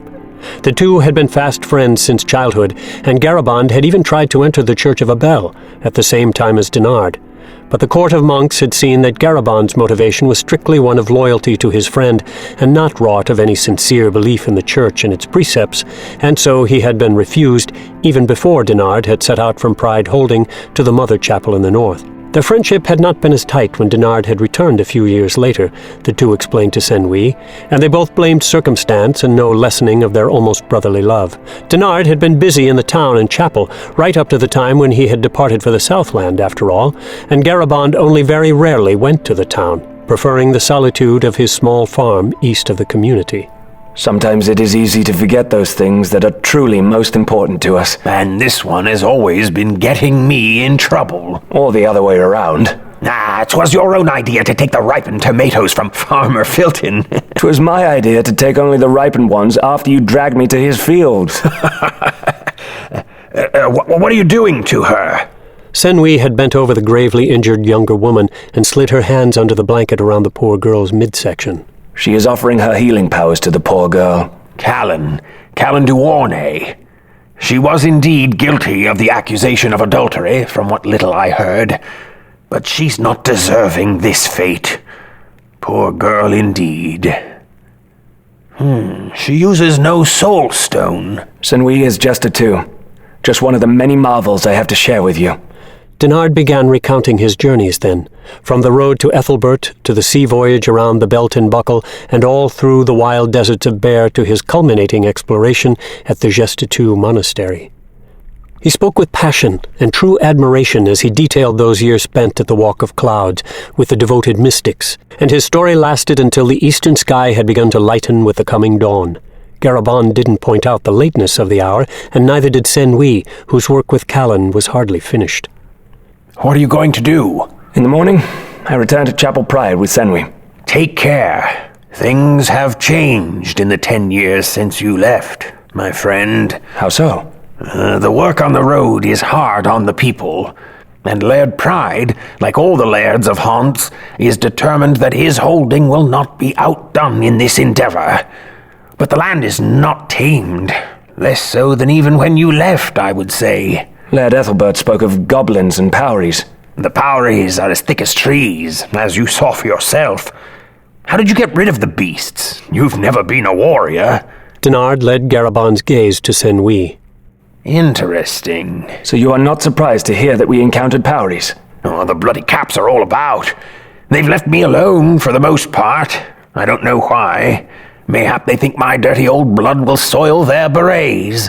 Or it could be those tunnels beneath your house. Perhaps you should move closer to the town. That would kill me sooner than any powries ever could. Fie the day that we granted them the safety of our coast. A group of powries came to the shores of Hants many years ago. Perhaps a score of years ago now. The lairds chose not to confront them, but parleyed instead, granting the dwarves a region of the coast as their own. We have come to regret that generosity. Your own church did not oppose the decision. I remember. How fares Father Jarek? He is getting very old, and looking even older. Rumors say that Brother Bathalace has assumed most of his duties now. More important is the passage of the title of Laird. Laird Pride is robust yet, so many say. But he was not at Bernivagar's court last night. Day by day sees the rise of Pride. A good man? That would hardly be my place to judge, though I have heard nothing contrary to that. His courage against the powries cannot be dismissed, and the soldiers of Castle Pride follow him with great loyalty. He is as proud as he is fierce, some say. But whether that will prove a strength or a weakness in these days of change, who can know?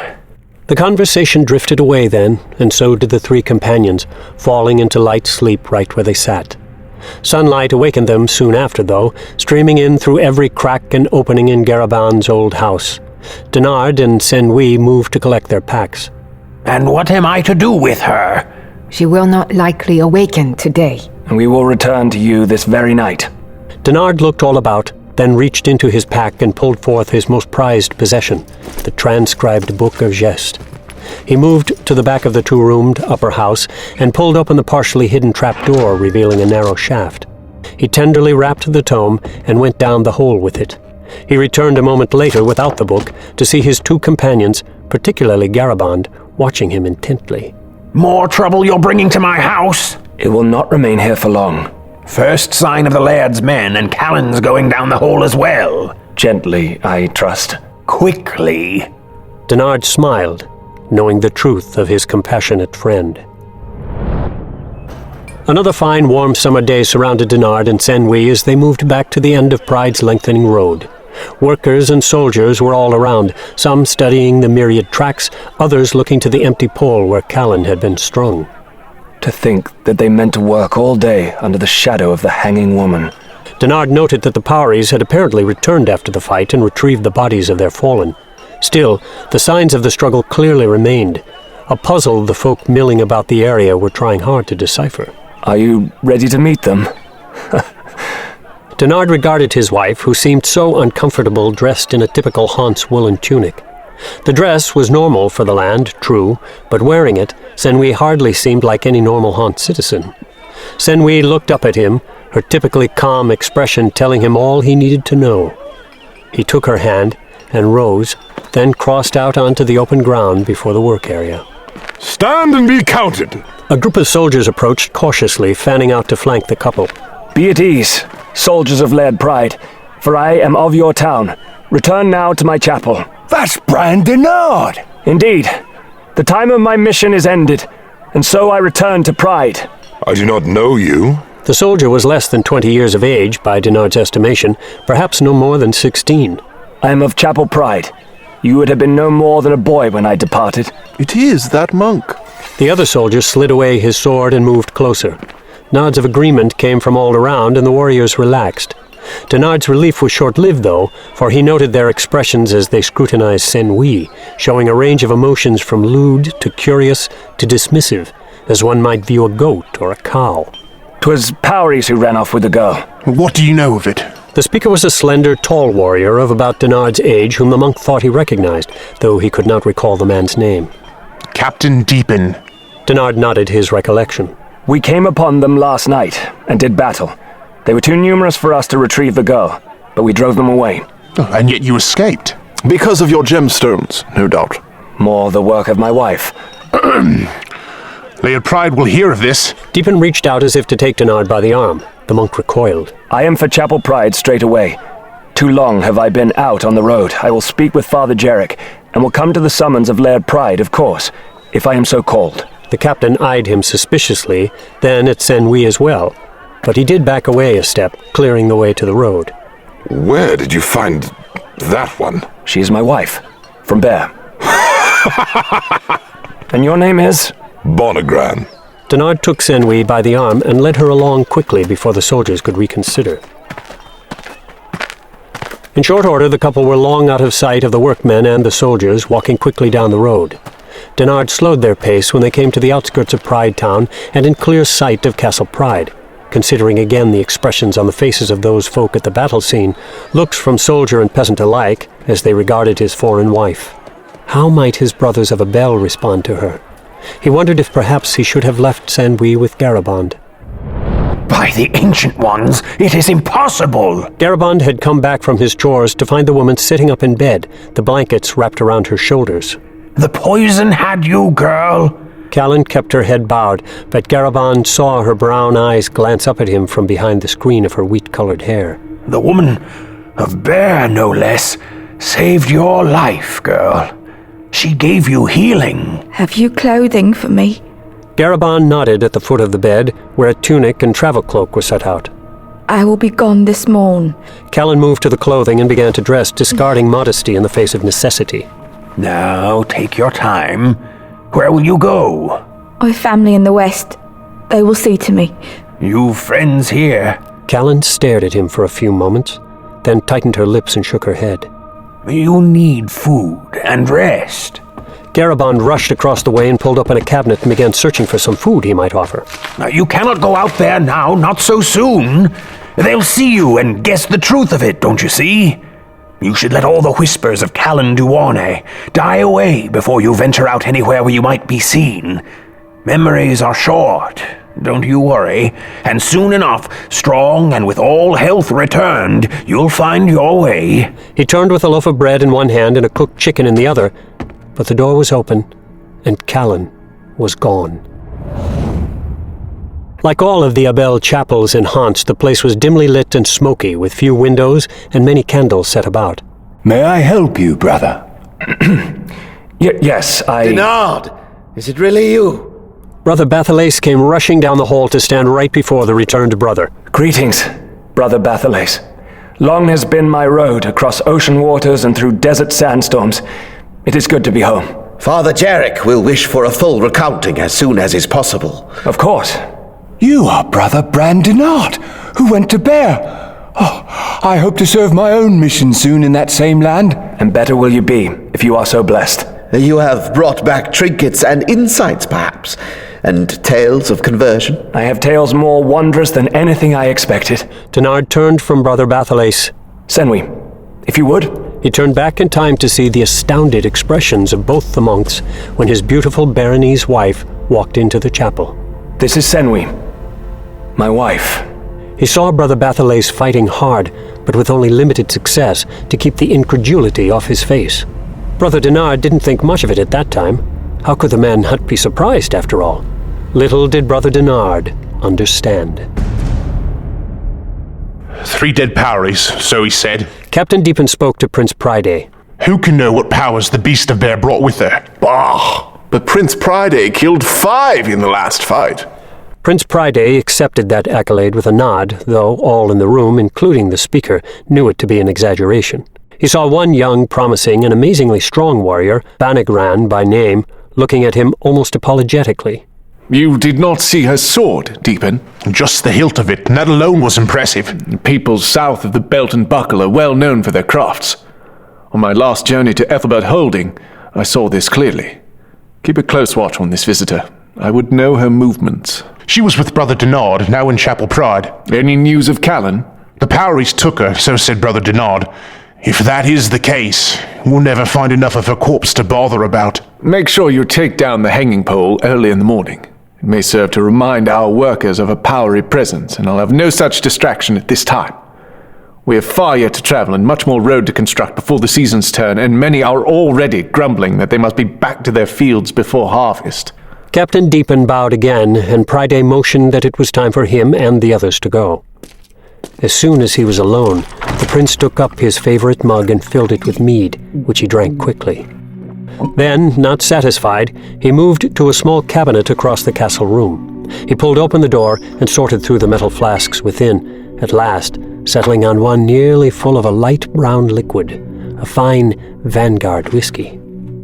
All the while, Priday kept glancing at the door on the right-hand side of the audience room, the portal to his father's wing of the castle. Pride was still in bed and still feeling uneasy, and Priday was beginning to worry that perhaps his father was sicker than he was admitting. That notion elicited a myriad of thoughts in the ambitious young man. He was ready to assume the mantle of Laird Pride Holding, so he believed. Indeed, that was a day he had anticipated for most of his life, but Priday had hoped for a more gradual transition. There were so many nuances to every duty, it seemed, such as his attendance at the trial and sentencing of the adulteress and her illicit lover. Laird Pride understood these subtleties quite well. He knew how to make the peasants love him, even as he broke their backs with difficult labors or took the bulk of their crops and coins. Priday cocked his arm back, and only at the very last moment stopped himself from throwing his mug across the room. He would never rule with that type of tact and wisdom, he feared. He was not possessed of his father's diplomacy. After finishing his whiskey, he stormed through the door to Pride's private chambers.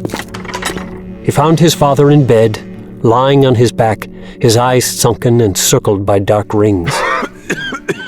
How fare you today, Father? I curse my age. One of the monks who had gone off on his mission has returned. A brother, Bran Denard, back from Bear. I do not remember him. A man of little consequence, no doubt. He brought with him a brown-skinned woman with strange eyes. With great effort, Pride managed to lift one hand and offer a slight, dismissive shake. Yes, it does not matter. Priday took his father's hand and kissed it, then clasped it.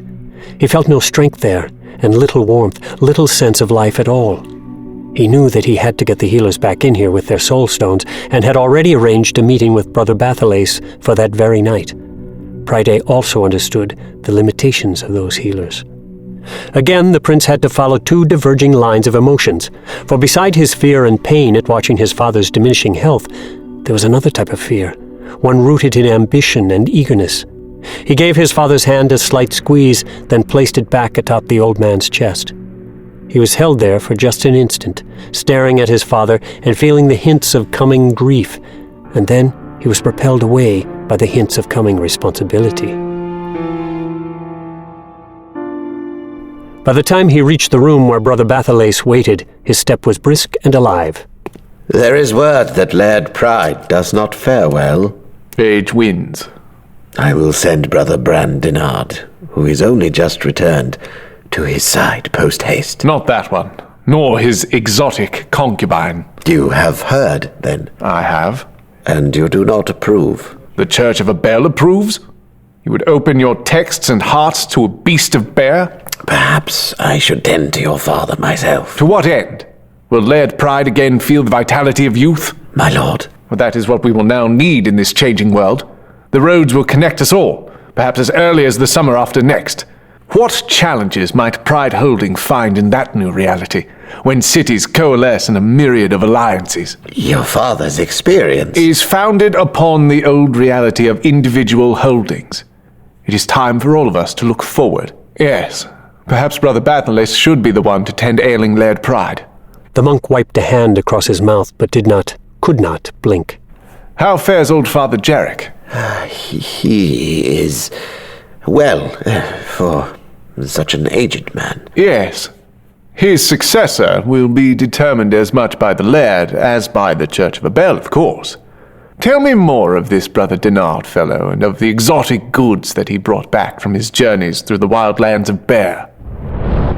There may perhaps be a place for your concubine here at the chapel, though I warn you that your behavior is unseemly. She is my wife. Dinard knew that Jarek's error was neither benign nor a simple misconstruing of his relationship with the woman of Bear. Your concubine. She is as much a part of my heart as any wife could be. Dinard looked across the small room at Brother Bathalace for support, but found none forthcoming on the icy visage of the monk. Any ceremony, and of course I agree to such, would be a formality. Following the vows of marriage Senwi and I already exchanged in Southern Bear. Vows unrecognized by the Church of Abel. True enough, Father. And so I say again that I willingly submit. Your concubine will agree to forsake the ways of the Jester too? For of course no brother of Blessed Abel can enter a sanctified union with a woman who is not devout in her faith to Blessed Abel. Would you not agree, Brother Bathalace? Of course, Father Jarek. The logic is self-evident. Well, will this woman, Senwi, willingly renounce the ways of her current religion and devote herself to understanding and following Blessed Abel? Do you suppose that to be the case? Brother Dinard couldn't find the words to answer, but he was already shaking his head anyway. Nor do you believe that she should move away from this cult, do you, brother? Father, there is a joining here of beauty and possibility. In you and Senwi. In Abel and Jest. Brother, you went to Bear to enlighten, not to be enlightened. But if such was an unintended consequence... Brother, do you ask me to detail the possibilities before you if you have moved away from the teachings of Blessed Abel? After a long pause, Brother Dinard could merely shake his head. There may be a place for your concubine here at the chapel. I would ask for a measure of discretion, though. We all must serve as examples to those around us, after all. And while your physical needs are understandable and perhaps undeniable, you would do well to... Brother Dinard wasn't listening, for his mind had wandered down a sand-swept Baronese road and to a place that he realized he badly missed at this terrible moment. Had he erred by returning to Hants, to his church and his home? There sat Jarek, seeming perfectly content, having had his say. Brother Dinard simply had no answer and no argument. I trust her not at all. The idea that a dangerous and armed beast of Bear is living right beside Castle Pride bodes nothing good. Rest easy, my son. Laird Pride seemed his old self again after his week-long bout with sickness. Through no fault of Brother Bathalace, who had done little in the way of real healing, Pryde knew. This brother didn't...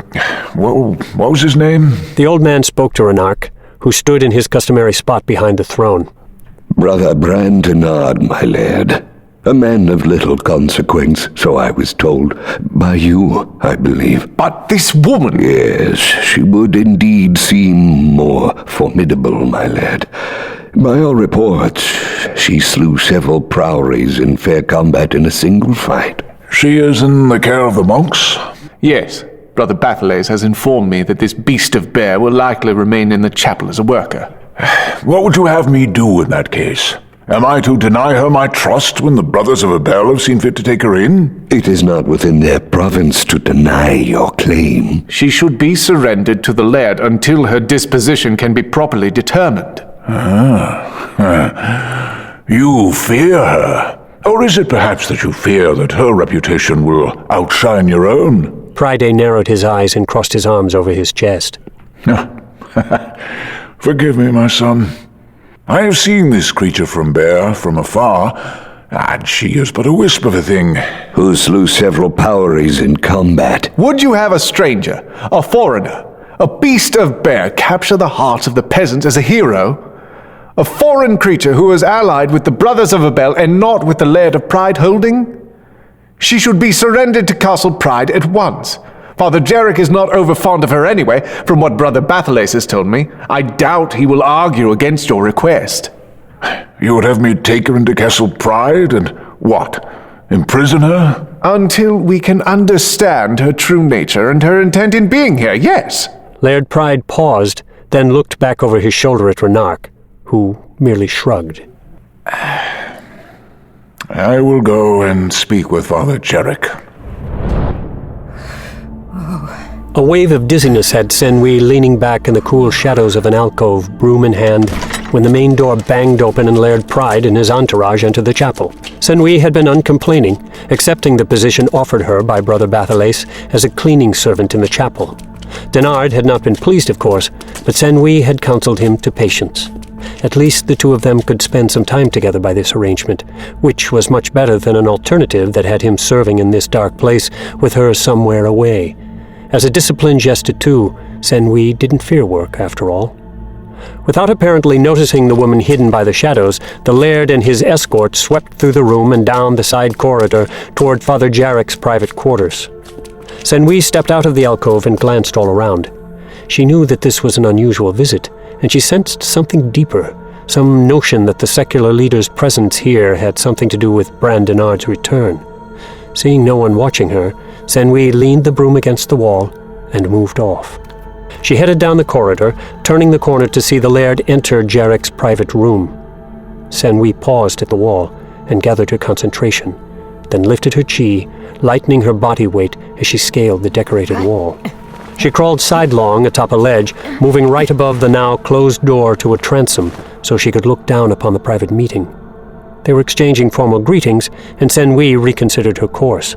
What was she doing here? What business was this of hers? Shaking her head at her foolishness, she began to ease away, but stopped short. It would not be wise for the Brothers of Abel to harbor a dangerous animal. We are assessing her. It hit Senwi that they were speaking of her. She hit the ground running, slipping back into the main area of the chapel and then out the door. She thought that she should go to Denard, but wasn't sure where he might be. In the tiny prayer rooms, likely, but he would not be alone. Senwi went out and around the corner of the building, moving into the alleys between the chapel and the castle. She found a quiet, secluded spot and leaned back against the brown stone wall, overcome by lightheadedness. Her hand went instinctively to her belly, to the child growing there. They are going to tell you that I must be turned over to Laird Pryde. They will not.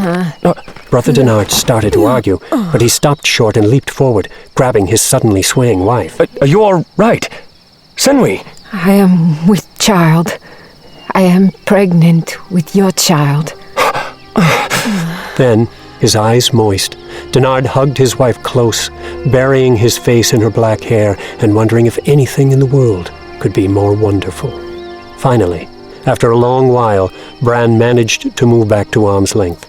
My church will sanction our marriage only if you disavow the teachings of the Jester too. Senwi's expression went cold immediately. Which of course you cannot do, nor should you. I embrace jest as wholly now as I did in the Walk of Clouds. But your brethren will not approve. Not yet. These things take time. I will show them the truth, Senwi. It is my place in the world now. Well, that and serving you as husband and our child as father. I will teach them and persuade them. They will insist that I am handed to the charge of Laird Pride. I heard them myself. He fears me for some reason. Or he wishes to learn from you. Might it be that Laird Pride has heard of your exploits against the Powries? He likely would have, since you boasted of it to his soldiers. Then perhaps he wishes to have you teach his soldiers or his son. Senwi's lips went very tight, and she shook her head. I just mean... I am vulnerable now. She took Bran's hand and placed it on her belly. He could hardly draw breath. He turned his hand over and clasped Senwi's tightly, pulling her close. He looked up at the sky as late afternoon turned to twilight. Come. We will get you out to Garabon's house, where you will be safe. I will tell my brethren that you have departed for Bear, that you could not accept the terms of their demands, and I will remain steadfast in my support of your choice. I will teach them. I must teach them. I see my duty now to my brethren as clearly as Blessed Abel must have seen his own when he discovered the glories of Pimeninicut and the sacred gemstones. This is my place in life, my place in the wider world. The couple went out soon after, as darkness fell across the land. Before the dawn, Brother Bran was on his way back to Chapel Pride, clutching the Book of Gest, his expression one of complete determination. He would teach them. Senwi awakened and immediately tried to rise. A wave of nausea sent her tumbling back to the cot. As soon as she saw Garabond coming through the door toward her, she realized where she was. In the tunnels beneath his house. And she remembered her last conversation with her husband. Denard had wanted to return at once to Chapel Pride with the Book of Gest. He was convinced that he would sway the brothers of Abel, that he would enlighten them as he had been enlightened. Senwi didn't believe it for a moment. She had counseled Bran against returning, or at least against returning with the book. But he was angry, livid over the dismissal of their marriage by his brethren, and outraged at the notion that Senwi would be turned over to anyone. The discussion had gotten heated, Senwi remembered, with Denard shaking his head so violently that it seemed as if he were using the movement to physically deflect her naysaying. Then, in the excitement of the moment, the dizziness had returned, had knocked Senwi off her feet. She remembered being carried to a cot and gently laid on it by Denard. She remembered his bending low and kissing her, and leaving her with a promise that he would make them understand. She settled back down and closed her eyes, finding her center and inner balance. Trust Bran. He's a good one. He'll let them know the truth of it all. Senwi kept her eyes closed and remained focused internally, though the man's words did register with her. She didn't doubt Garabond, nor did she lack faith in the abilities of her husband. Father Jarek and Brother Bathalace already understood the truth, at least from a practical point of view. They understood perfectly well that Denard honestly believed that he had found an extension of their religion, a supplement that strengthened and did not diminish the words of Blessed Abel. Senwi believed the same thing. He'll be all right. You must trust Bran. Brother Bathalace wasn't opening up. Brother Denard could see that clearly as he sat across from him. Denard clutched his precious Book of Gest to his chest, huddling over it like an eagle protecting its kill. You presume much, brother, to think that we are in need of further enlightenment. The teachings of Blessed Abel are not open-ended and inviting of addition. But even Blessed Abel was ignorant of the truths of the Jester too. As soon as the words left his mouth, Bathalace widened his eyes and recoiled, and Denard knew that he had erred. Those truths are extensions. Contained herein are beauteous revelations that enhance all that Blessed Abel has taught us. Then you are saying that Brother Abel was not God-inspired? You are saying that the words God spoke to Brother Abel were not revelations of divine truth, but merely revelations to him of a truth that already was known to man? A truth already known to the beasts of Bear? Brother Denard forced himself to continue to present the book. He even leaned closer so that Brother Bathalace couldn't ignore the large tome. Finally, his face a mask of suspicion, Bathalace took the great book and set it upon his lap. Still looking at Denard, his eyes narrow, he flipped the cover open and read Denard's letter, a 2-page introduction that was virtually the same argument that Denard had been making to him for more than an hour now. When he finished, Bathalace paused and looked back at the hopeful Denard, then turned to the next page and glanced down, perplexed. What is this? It is written in the language of jest, one similar to that of bear. I did not know that the beasts could write. What would you have me do? Admire the curvature of your lines? I will instruct you in the language. Could you not have simply translated the work? It would not be exact, and it was a condition of the Jester too, that any who would peruse their secrets do so in their language. Learning the language is part of the discipline required to truly appreciate the knowledge contained within, you see? A condition of the Jester too? They do not willingly share their insights? They do not proselytize, no. Theirs is a light that must be attained by the willing, not forced upon the reluctant. Are you not proselytizing right now? I am not Jester too. What are you then? I am your brother. And you will teach us how to read this language of the jest. I will. And when we read this book, we will learn that Blessed Abel was not wholly correct. The form of that question left it unanswerable by poor Denard. Brother Bathalace stood up, the tome wrapped in his arms. He looked hard at Denard for a moment longer, then gave a curt nod, turned, and left the room. Brother Denard slumped in his chair, glad of the reprieve. He held no illusions that his initial discussion of the delicate subject had gone well.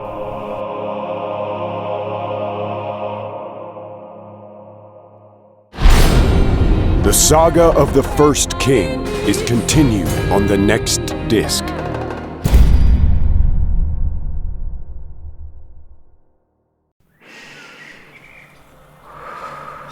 She stood before the rising sun, her breathing perfectly even, her stance completely grounded, not a muscle twitching.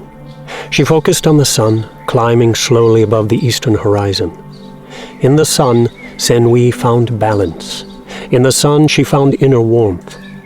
As slowly as the great ball rose, she lifted her arms before her. As so many minutes passed and her arms lifted before her face, she brought her hands together, linked 6 fingers, and pressed both thumbs together and index fingers together in salute. The sun continued its climb, and her arms moved as if lifting it. She meant to stand there until noon, until her arms above her head were in complete concert with the heavenly cycle. But she didn't make it. As her hands began to lift above her forehead, Senwi felt a stretch in her belly, constricting at first, and then suddenly so painful it had her doubling over and clutching her midsection. The line of the Kichi Cree could not hold the straightened posture. Her life energy had been wounded, and badly, and not just her own, she feared. The snake venom! When she had healed the poor girl, her own inner heated hands had taken the venom of the adder into herself. But how had that so wounded her? A Gestitute mystic could do this, with little danger, for the Gestitute mystic could overcome poison with ease. And then Senwi understood. A Gestitute mystic was possessed of the inner discipline to defeat poisons, but the unborn child of a Gestitute mystic. He knew as soon as Father Jarek entered the room with Brother Bathalace and a group of soldiers that things had not gone well between the two of them, for the old man's face was locked in such a scowl as Brother Denard had never seen before. You have come to question Blessed Abel? No, Father, of course not. And yet there is this. Father Jarek extended his open hand toward the Book of Jest that Brother Bathalace still held close to his chest. Father, as I tried to explain to Brother Bathalace, this book, these truths of jest, are no threat to our order or the teachings of Blessed Abel. If we are to believe in divine inspiration, then are we to claim sole province over it? Oh, and thus you believe that this ancient order received this divine inspiration many years before Blessed Abel? It is not. There is no threat here. Where is the woman? Denard did look at him, and old Jarek's scowl seemed even more pronounced. Where is she? She left. She could not tolerate the prejudice and the unwillingness. The unwillingness to convert to her heathen ways? Did you expect to come here with some false prophet from the land of beasts and undo the blessing of Abel's teachings? Do you believe that your revelations of a few tricks from these Gestatou creatures would turn us aside from our path to spiritual redemption? Brother Denard, did you truly believe that one misguided brother... No, Father, it was never my intent. Your intent? Whatever did you come to the conclusion that your intent meant anything, Brother Denard? You were given a specific mission, entrusted with a duty to spread the word of Abel to people deserving though ignorant. You were sponsored by and of the Church of Blessed Abel. You were sent by our arrangement and with our money. You seem to have forgotten all these things, Brother Denard. You misunderstand. The Gestatou are the heathens in need of enlightenment. Do you not agree, Brother Denard? Where is your concubine? She is my wife. Where is your concubine? She left. This place, this chapel, this town, this land of haunts itself. She could not tolerate. She would go south and east and back toward Ethelbert Holding. Father Jarek turned toward a pair of soldiers as he spoke. Both men nodded. She'll not get far. What reason? She has done nothing. Be easy, Brother Denard. Your concubine is in no danger, as long as she has truly departed this holding. Laird Pride has promised me this. What are you saying? Brother Bran Denard, it becomes apparent to me that you have lost your way. Father Jarek stepped back to give the soldiers access to him. Perhaps you are in need of some time alone to consider your true path. She is my wife. Brother Denard started to take a bold step forward, but before he could shift his weight, the pommel of a sword slammed him hard on the back of his neck.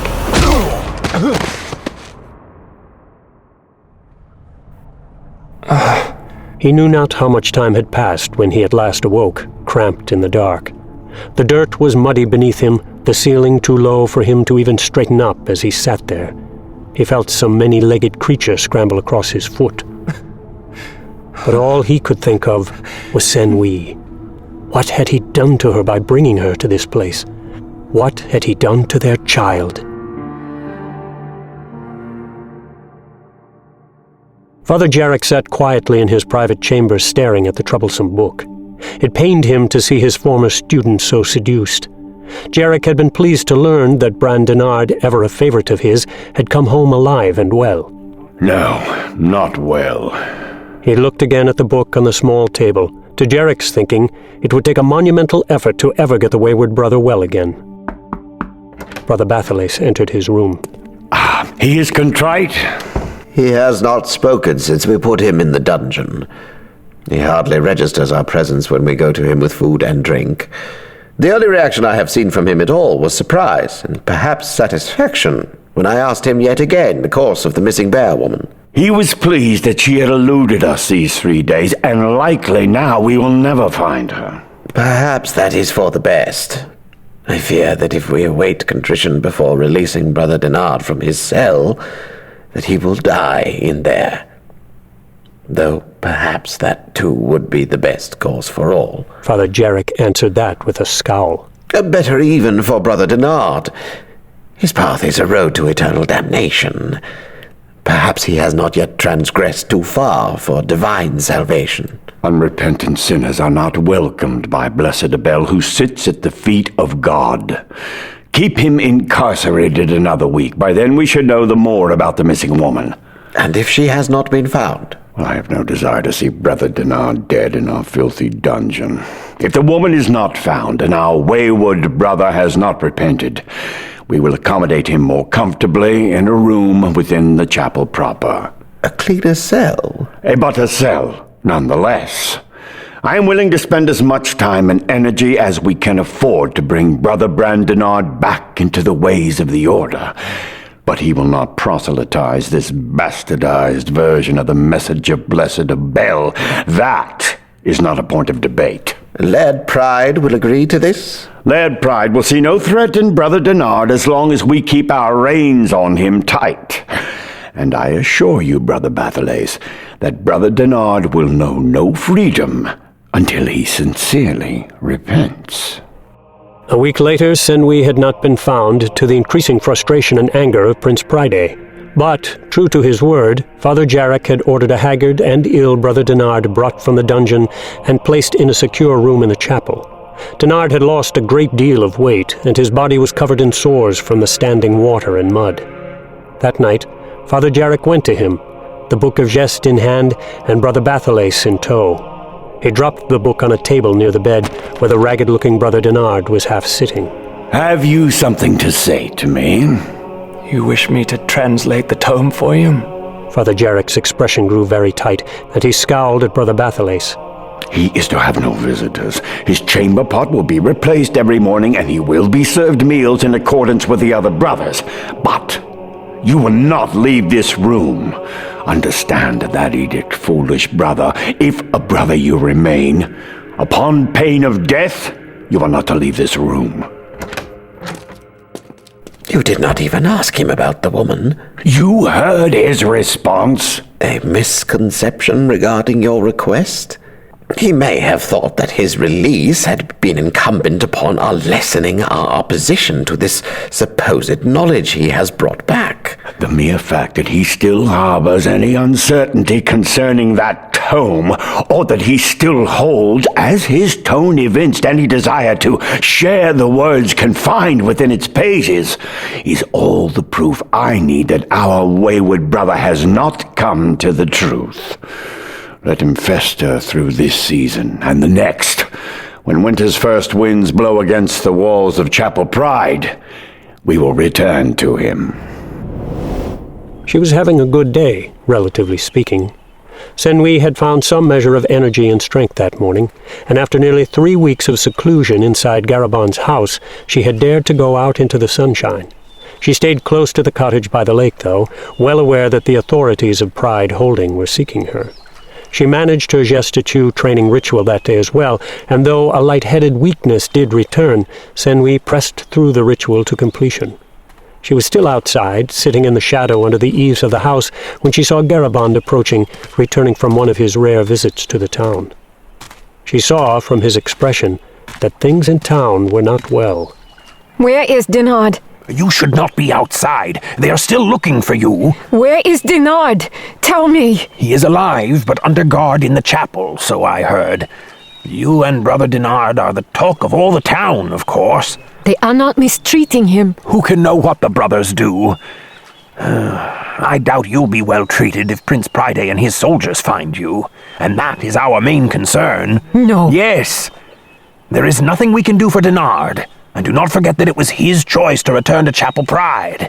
I promised him that I would look after you, and I'm not about to go back on my word. Senwi's expression clearly revealed that she wasn't buying the argument. This is likely part of the process. Denard knew that it would be no easy task to persuade the monks. Where is the book? Don't know. You must return to town, to the chapel itself. I will know more of Bran and the Book of Jest. You must do this for me at once. And mark my house for suspicion? Shall I pause and visit Castle Pride before my return and simply tell Prince Pride that the woman he and his soldiers seek is safely hidden in the tunnels? Or will you remain outside to greet them? Yes. I cannot do it, girl. Senwi didn't argue any further, for her thoughts were already moving in another direction. Come along inside, then. I've brought some fine spices. I'll make us a stew. Long after supper, with darkness spreading across the land, Senwi sat across from Garabond as he half sat and half reclined before a roaring fire. She said nothing and brushed off his feeble attempts to begin a conversation. She watched and she waited, and when at last he nodded his head in slumber, she went to her travel sack and rummaged through it, producing the suit of black silk. She changed and went out into the night, trotting swiftly toward the town and Chapel Pride. She spent a moment trying to recall its layout, then moved to the base of the northern wall. There was only one window here, set high up. Senwi fell into herself, grasping the energy of her chi and twisting it so that it battled against the natural pull of the ground. Then she picked out handholds on the wall and began to climb, moving steadily and easily, almost as if she were weightless. She arrived at the window in short order and squeezed through, entering the bedroom of Father Jarek himself. Senwi resisted the urge to awaken him with a chokehold that she might force the information from him. She slipped across the room and through the door to the antechamber. The Book of Gest lay there right before her, opened upon a wooden pedestal beside the low-burning hearth fire. Many other books were set haphazardly on shelves flanking that hearth, and even from this distance, Senwi could see the dust that had gathered on them. Was that the fate that awaited this product of Bran's long toil? She moved away, but before she even reached the door, a renewed wave of nausea washed over her and nearly buckled her legs beneath her. Senwi clutched at her belly, and it took all of her considerable willpower to bring her breathing quickly back under control. Bran. She knew that she was in trouble. Her physical exertion in running all the way out here, and even more so, her mystical exertion in scaling and levitating up the wall, had been too much, she only now realized. Senwi glanced back at the Book of Gest. Then she looked past it, to the shelves and the piled disheveled tomes. Glancing all around, improvising as she went, Senwi searched the deepest recesses of the shelves and found a book of roughly similar size to the one sitting on the pedestal. Senwi placed the Book of Gest off to the side, then gently lowered the pedestal to the floor, lining it up with the hearth. She then opened the other book, taken from a shelf, and placed it on the embers, and after blowing on those orange coals for a bit, managed to set the book aflame. With no other options before her, she gathered up the Book of Gest, and with a rueful glance at the room's other door, she staggered back the other way, back into sleeping Father Jarek's bedchamber. She squeezed out onto the windowsill and glanced down the 20 feet or more to the ground. Senwi told herself how important this was, reminded herself of the grim consequences of failure, for her, for Bran, and for the precious book. She felt inside herself again, found the line of chi, and tried again to free herself from the bonds of gravity. She knew she could wait no longer. She turned and slipped down from the windowsill, and then she was falling.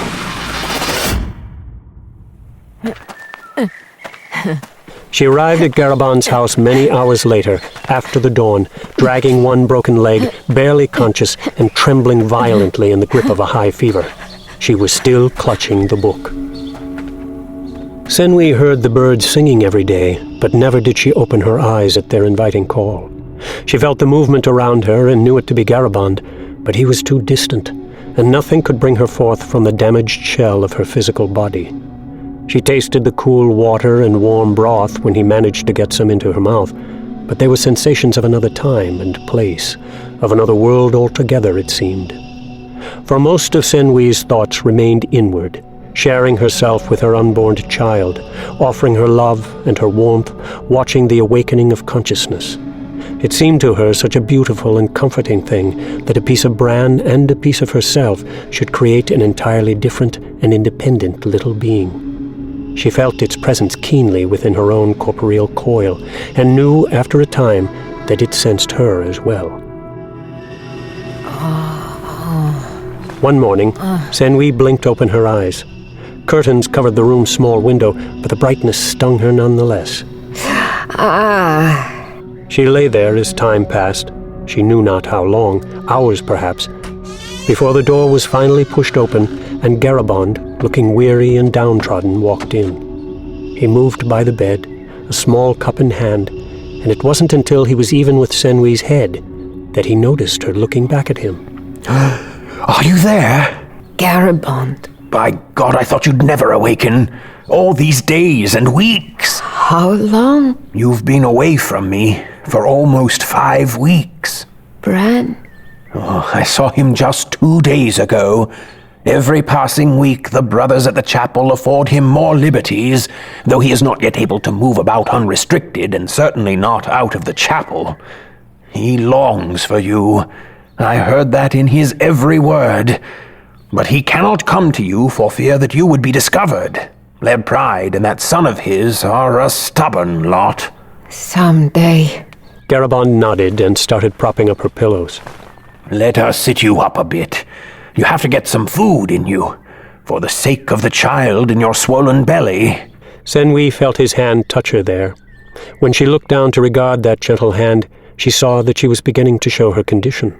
A woman with child has to eat. You're feeding too. Senwi nodded and didn't resist as Garabon helped her to sit up, and then he put the cup to her lips and let her sip its broth contents. We will get you a solid and hearty meal as soon as you're able.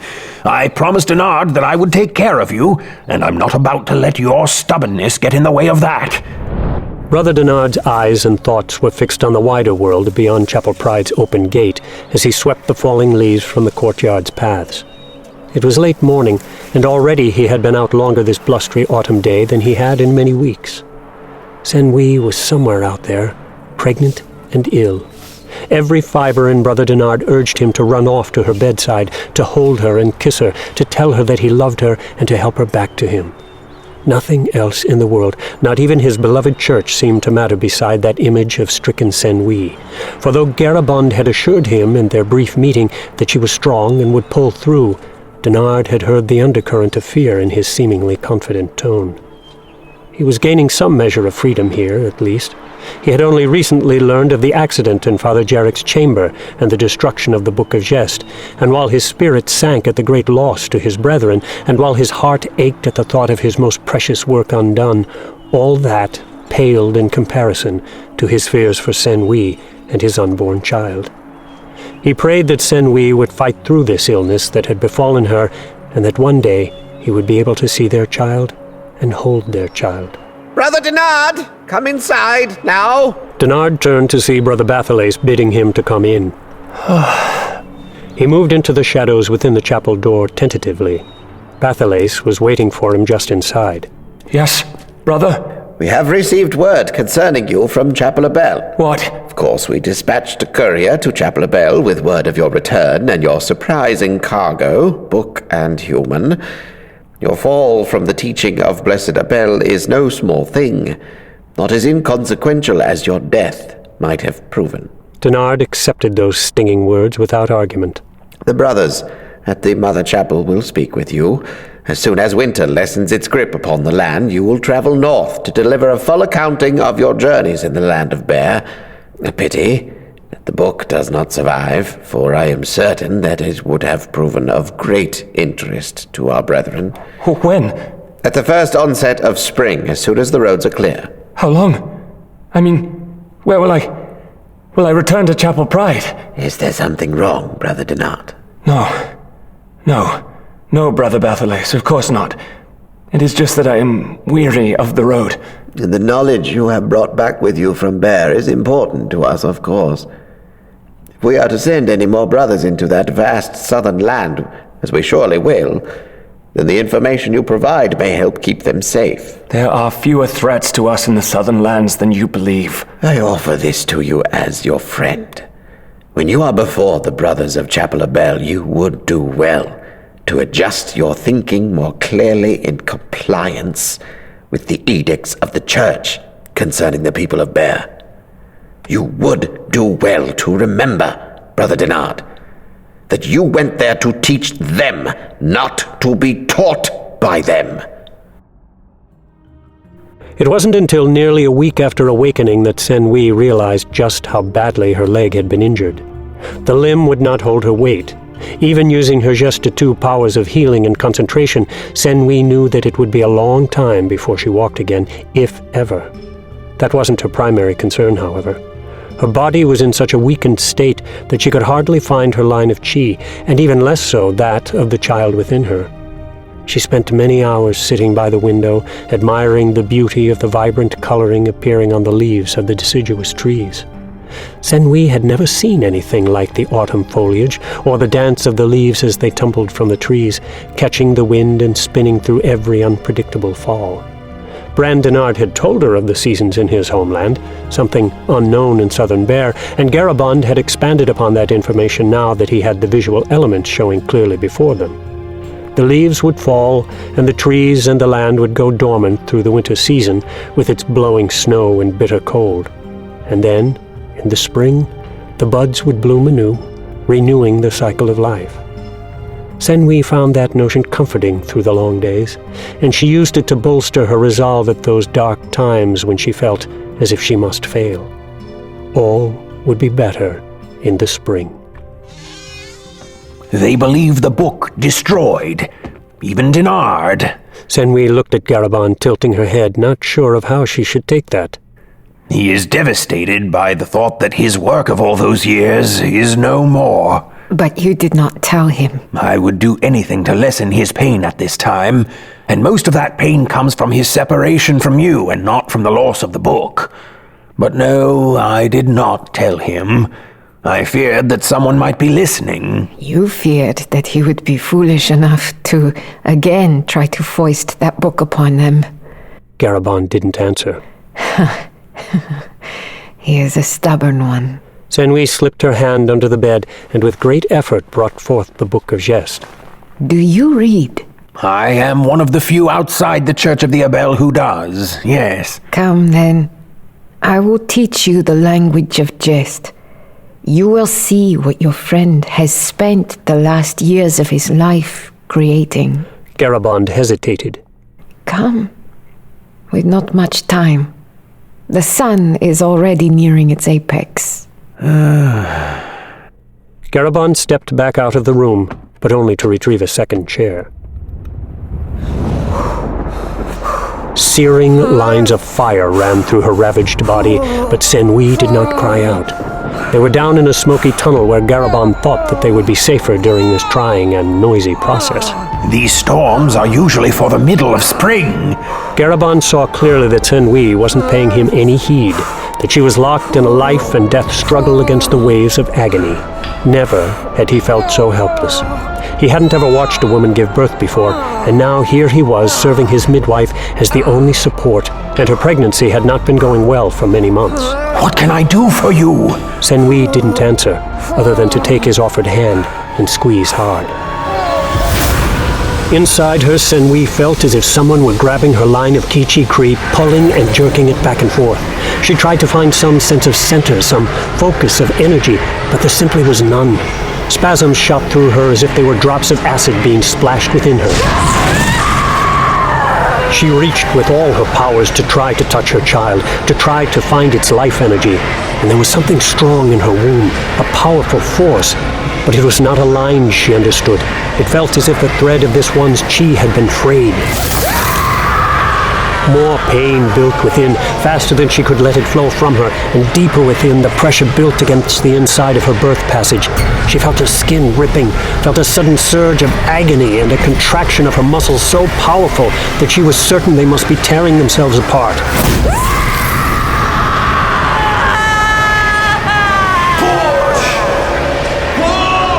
Senwi gathered all her strength, all her energy, and all her disciplined focus.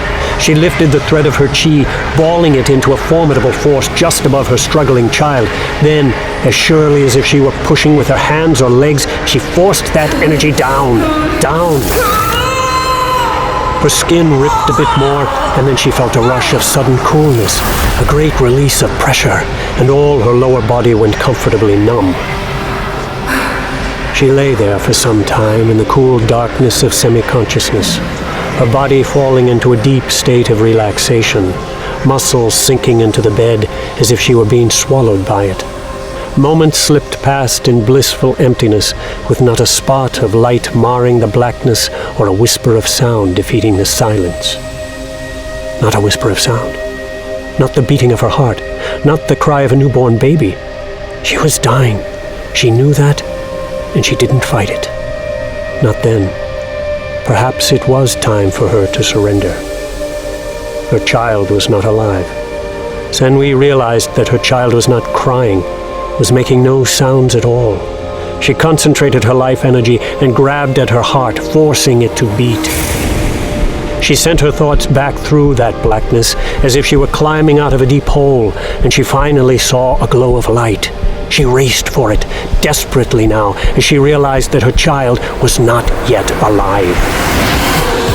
Her eyes opened, and the room came into focus. She saw Garabon standing off to the side, the child on a table in front of him, blue and still. Senwi rolled off the bed into her feet. She felt the warmth of her own blood running down her legs and knew that she was bleeding too heavily, but she forced herself into a stumbling walk to the table where she placed both hands on her child. It was a boy, a beautiful boy, a perfect boy. His life force was so weak, barely a sliver of energy in his little body, nor was that thread of energy straight. The typical and expected line of Ki-Chi-Kree from forehead to groin. No, she sensed that her child's lifeline was interrupted at many points, was wavering where it should have been straight and solid. He was not perfect, Sen-Wi realized with horror. He was damaged, badly so. Please, you must lie down, Sen-Wi, please! Sen-Wi didn't hear him. All that mattered to her was that her baby wasn't breathing, that her baby was damaged, perhaps fatally. She found the connection to his life energy and threw her own into him, offering herself fully to him. She let her chi energy flow out of her and into the child. The blood splashed down her legs. Lie down, woman! Your blood's running! Too late for the little one! Sen-Wi felt him let go, and then he came back with a thick cloth and placed it hard against her, trying to stem the blood flow. It didn't matter, she knew by then, and she accepted the sacrifice as she came to feel the life force of her child strengthening. The baby opened his eyes and gasped his first breath. To Sen-Wi, that sounded like the sweetest music ever sung. She felt her own life energy spasm, a wild dispersal of strength and reflex that jolted her away from her child. She staggered back a step and would have fallen, but Garaband was there, gently catching her and laying her back down on the bed. My baby? Garaband took up the child and gently placed it on her chest. Sen-Wi wanted to tell him that it was all right. She managed to hold the baby in her arms and feel his softness and the warmth of his breath against her neck. And suddenly, he wasn't crying anymore, but had settled in comfortably. The torchlit room began to darken once more, the black tunnel's sides rising around Sen-Wi. Regret filled her for just a moment, as she considered all that she would miss. She threw that emotion aside at once and considered that her baby was alive, that she had given him existence, and then had breathed life into him. To Sen-Wi, there was no price too great for that. She let the blackness rise, because she knew that she could not resist it. She felt the baby's breath and softness to the last.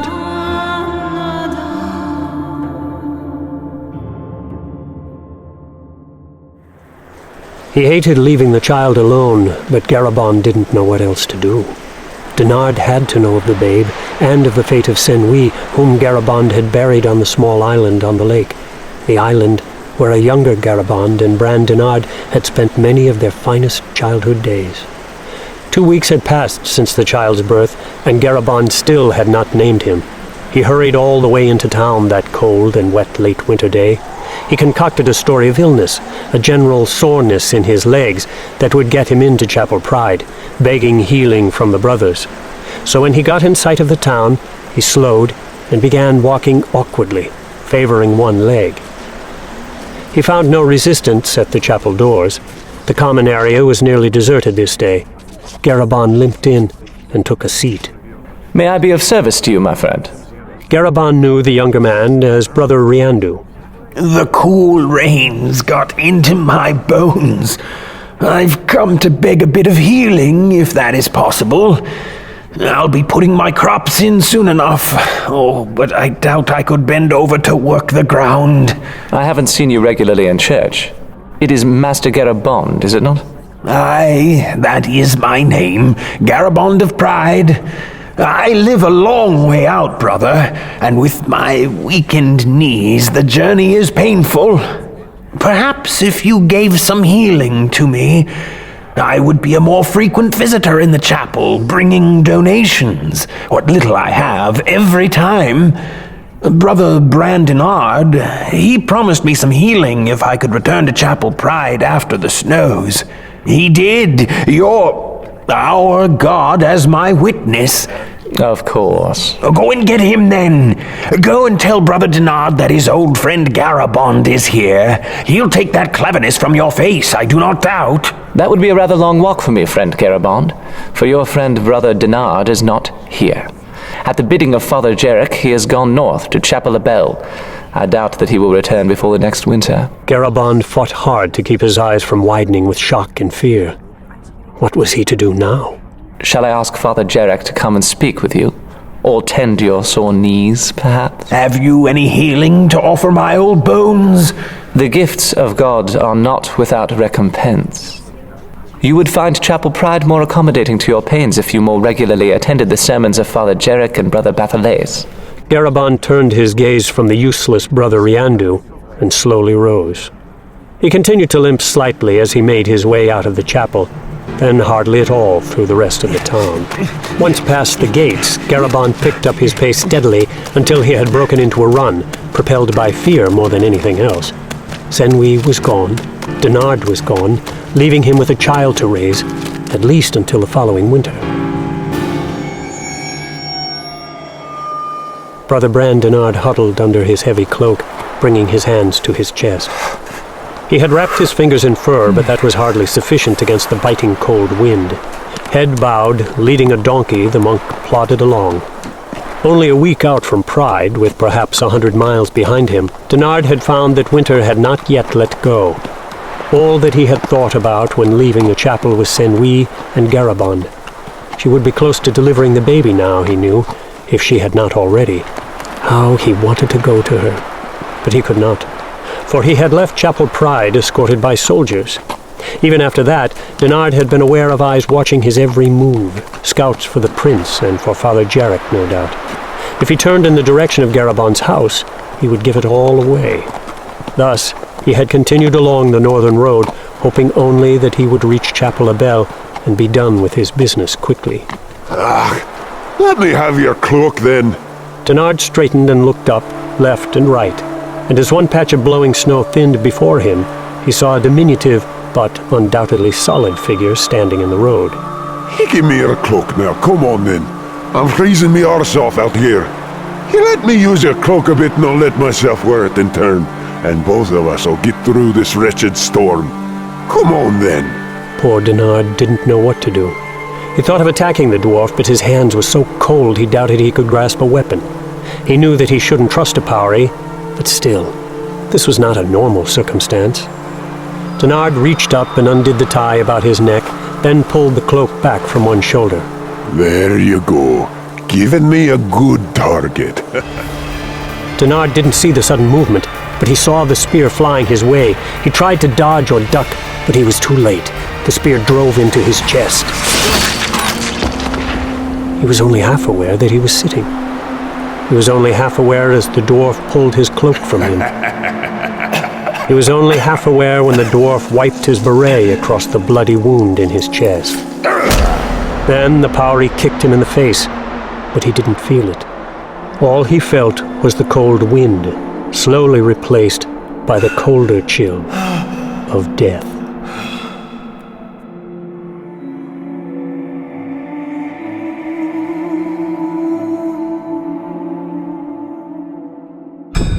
God's Year 64.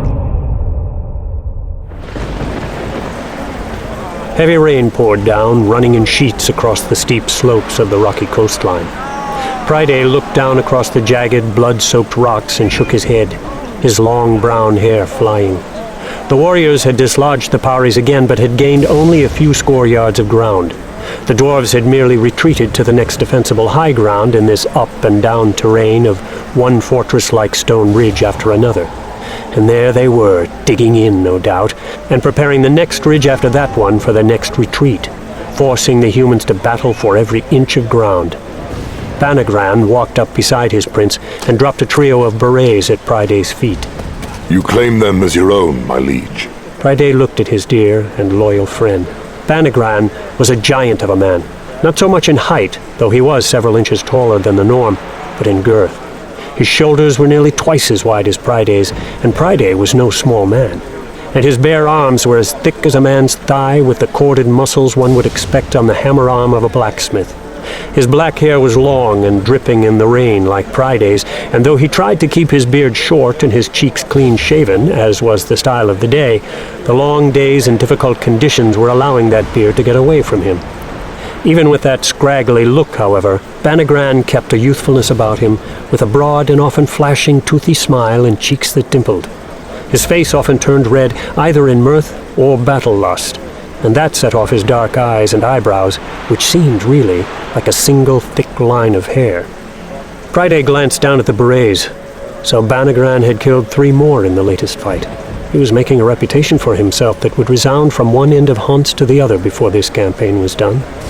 Who could have known the prowess this warrior would come to show, or the strength? In the early days of their adventuring, a few years before in Pride Holding, Friday had always outshone his friend. No more, the prince knew. Friday was more than holding his own, despite the loss of his prized chariot and fine horse team in the first week of fighting, but Banagran had caught the notice of every laird in attendance, and no champion wanted to challenge this one. Take them. More than a few here complaining openly about the mud and the rain and the shit and the blood. They're needing a hero to keep them steady on the line when those dwarves come back at us. And you know those vicious little beasties will do just that. Friday looked around. So many wounded and so many dead. The folk of Pride Holding, who had accompanied the prince on this journey to the eastern coast, had been away from home for more than 2 years now, and nearly half, at least, would never return. Bloody cap's coming! Friday and Banagran looked down the line to see a wave of dwarves swarming over the crest of a stony ridge and charging toward the human line.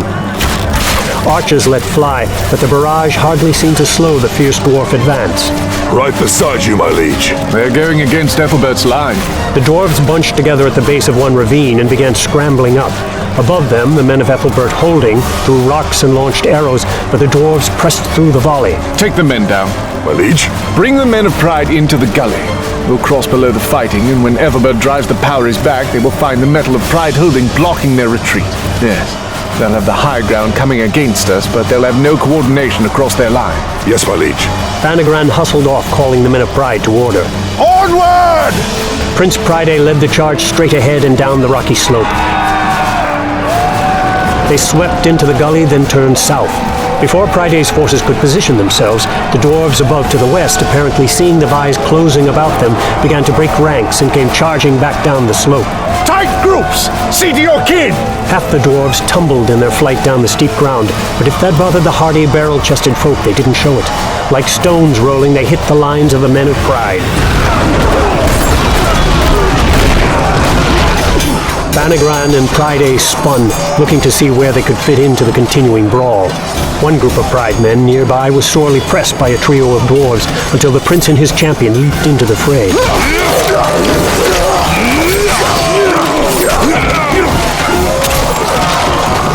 Friday paused and glanced up the slope to see the men of Ethelbert Holding cutting the remaining dwarves into smaller and smaller groups. More and more of those Powries broke and ran. Come along then, Lad Ethelbert. If the army of the southeastern Holding didn't immediately pursue, his and his men would be even more sorely pressed. And at first it did seem as if the men of Ethelbert would hold their defensive position on the high ground. Come along, come along! Laird Ethelbert himself appeared among the ranks on the ridgeline, scanning the unexpected fighting down below. He locked eyes with Priday then. Smiling and nodding, he ordered his men down to the aid of their Pride companions.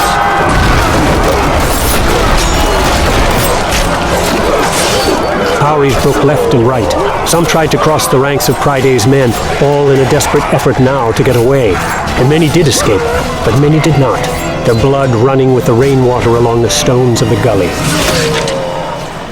When it was done, Banagran held a handful of brays out to Priday, but the prince smiled and shook his head. I have enough of my own this time. Banagran returned that smile and nodded. Take the ridge to the east! No retreat to the west! One less gully to cross on our march back to the sea! Those men who were able trudged up the slick eastern slope and began settling in among the many large rocks. Priday remained in the gully, moving among the injured, offering comfort and calling for brothers of Abel to come with their healing gemstones. He stayed with one gutted man, a boy, really, of about 15 winters. Priday took the boy's hand in his own and locked stairs. I'm dying, my prince. Priests! Won't do any good, Prince Priday. Are you there? Prince Priday? I am here. Oh, but it's cold. Oh, my prince. Oh, where'd you go then? Priday tried to call him back, to offer some words of comfort, but his voice caught behind the lump in his throat. Oh, my prince. It's so dark and cold. I can't even feel my feet. Or my arms. It's all cold. A monk of a bell arrived then, soulstone in hand. Too late. I'm sorry. I was tending another... Could have done nothing for him anyway. The wound was too great. I am sorry. Friday started to walk away, but hesitated there for some time, looking at the dead boy, remembering his own past adventures a decade before, when he was more slender, when his eyes held a youthful luster, and when he thought he could conquer the whole world. Banagran walked up to him. We lost 7 more, though it could go as high as 12. And I'm thinking that we should surrender the eastern ridge and pull back to the west, for we're out in front of the rest of the line.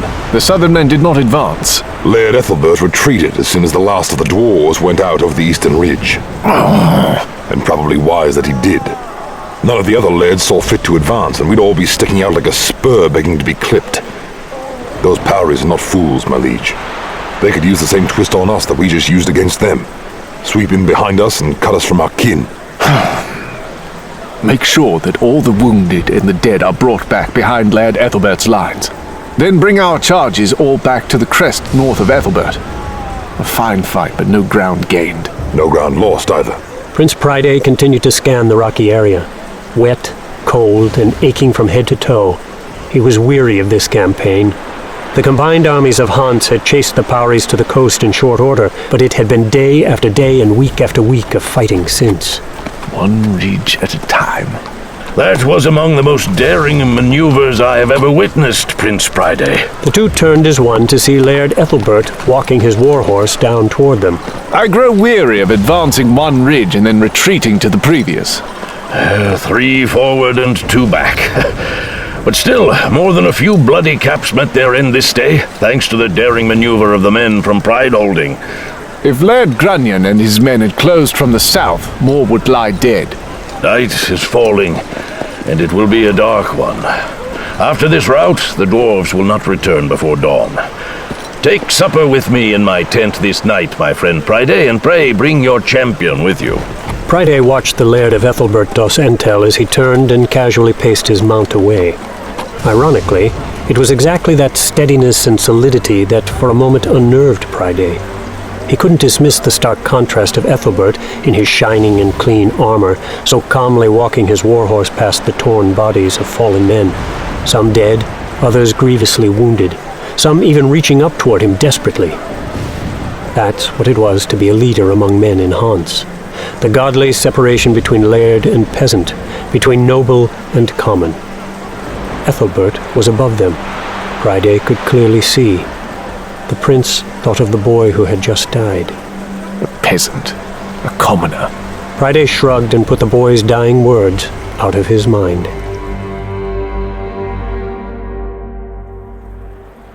Neither Priday nor Banagran spoke as they crossed from the forward lines to the rear.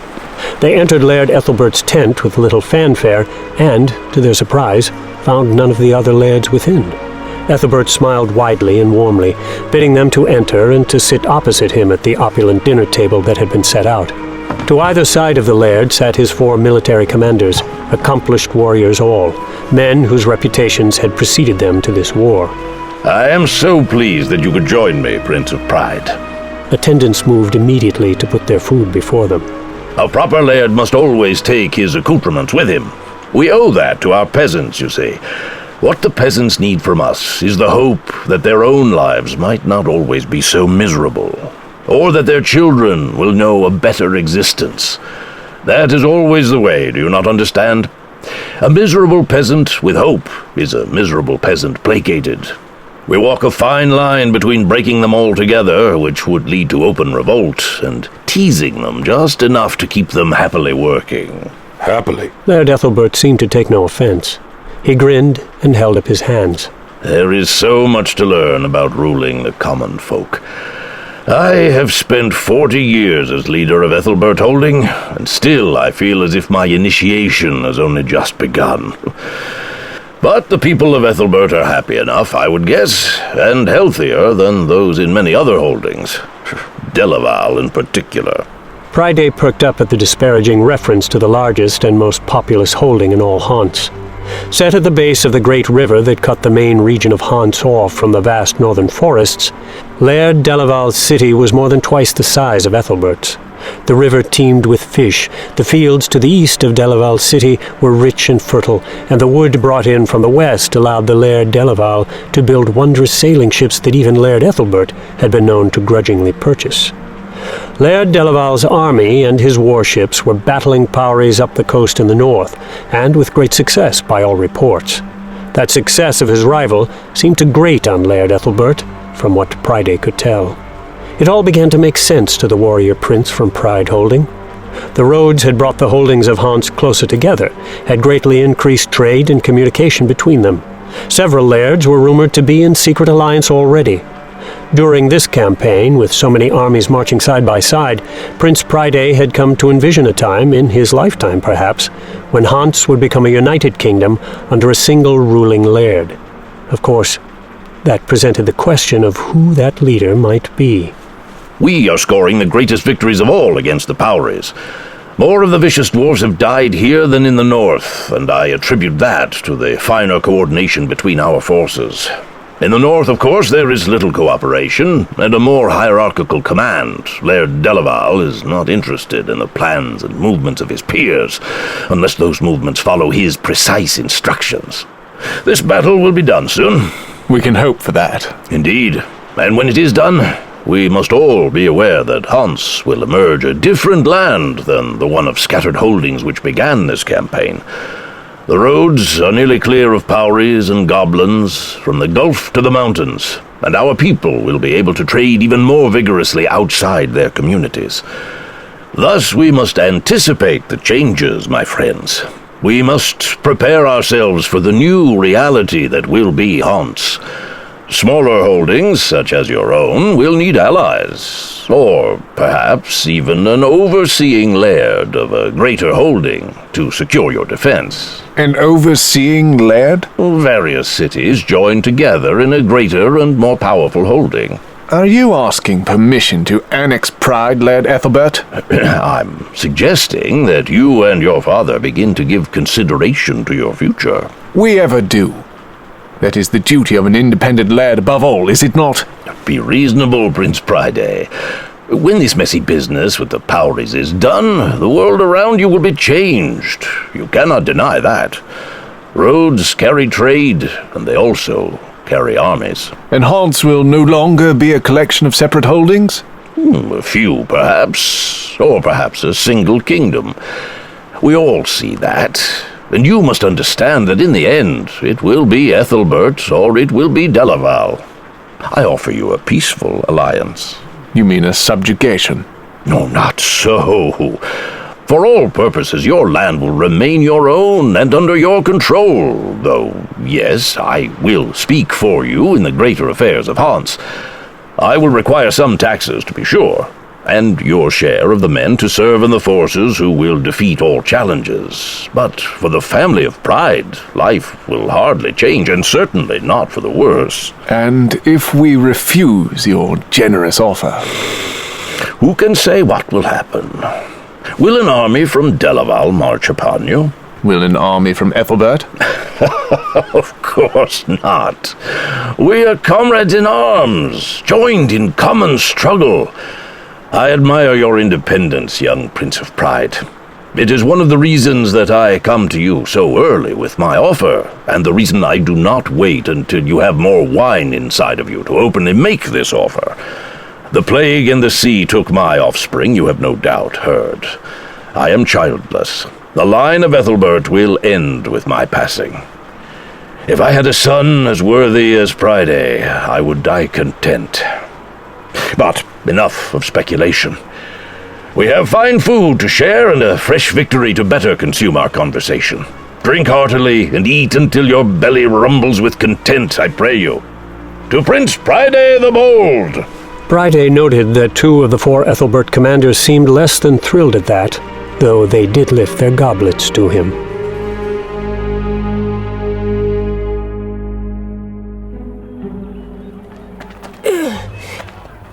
Branson Garabon consciously thrust one hip forward and then the other, rocking his frail body so that his legs alternately dropped in front of him. He was small for his age and desperately thin.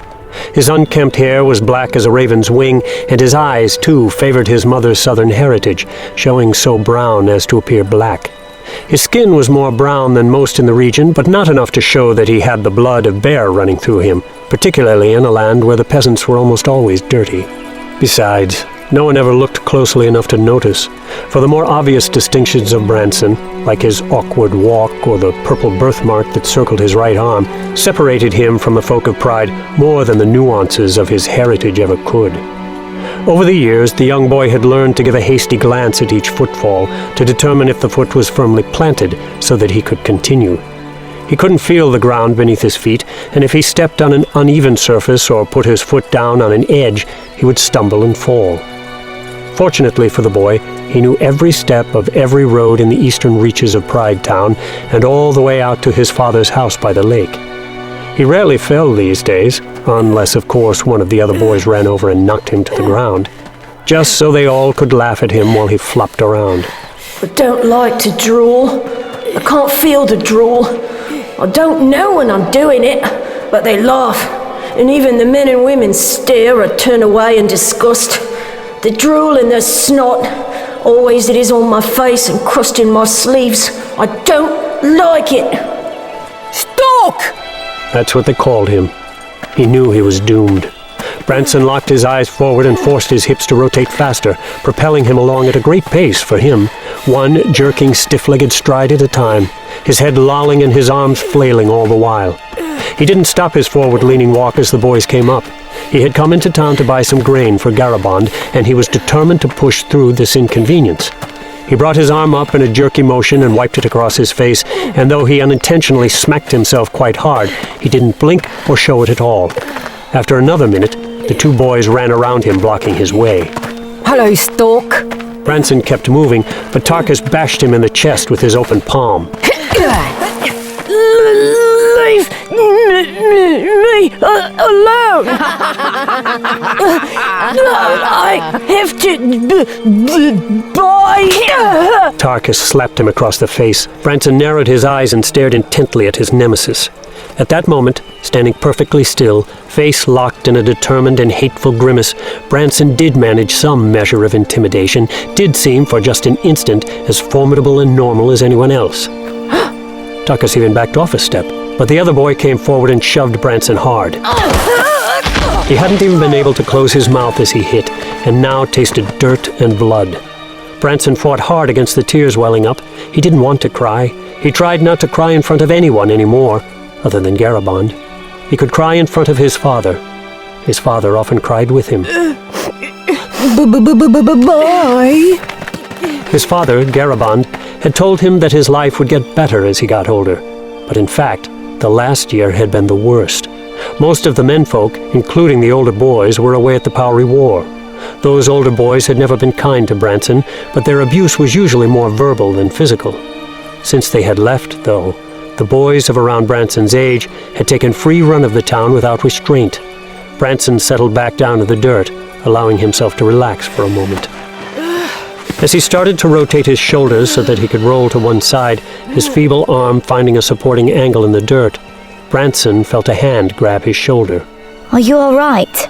Branson allowed his helper, a girl his age, to turn him over, and he looked into a beautiful face. Dale. She was not tall for his age and was thin, like all the peasants. But she had a softness to her, a rich and smooth texture to her skin that many of the other poor commoners lacked. Her blue eyes seemed to glow when she smiled. Her whole face seemed to glow, for Kay Dale blushed often, and almost always when she smiled. Her hair was long and mostly straight, the color of wheat, and it flowed like tall stalks in a wind-blown field. Oh, Branson, every time I see you, you're dirty. It was not an insult. Branson knew that from the tone of her voice, and simply because it was Kay Dale who had said it. She never insulted him, never hurt him. She never judged him, and even wiped the snot and spittle from his face without complaint.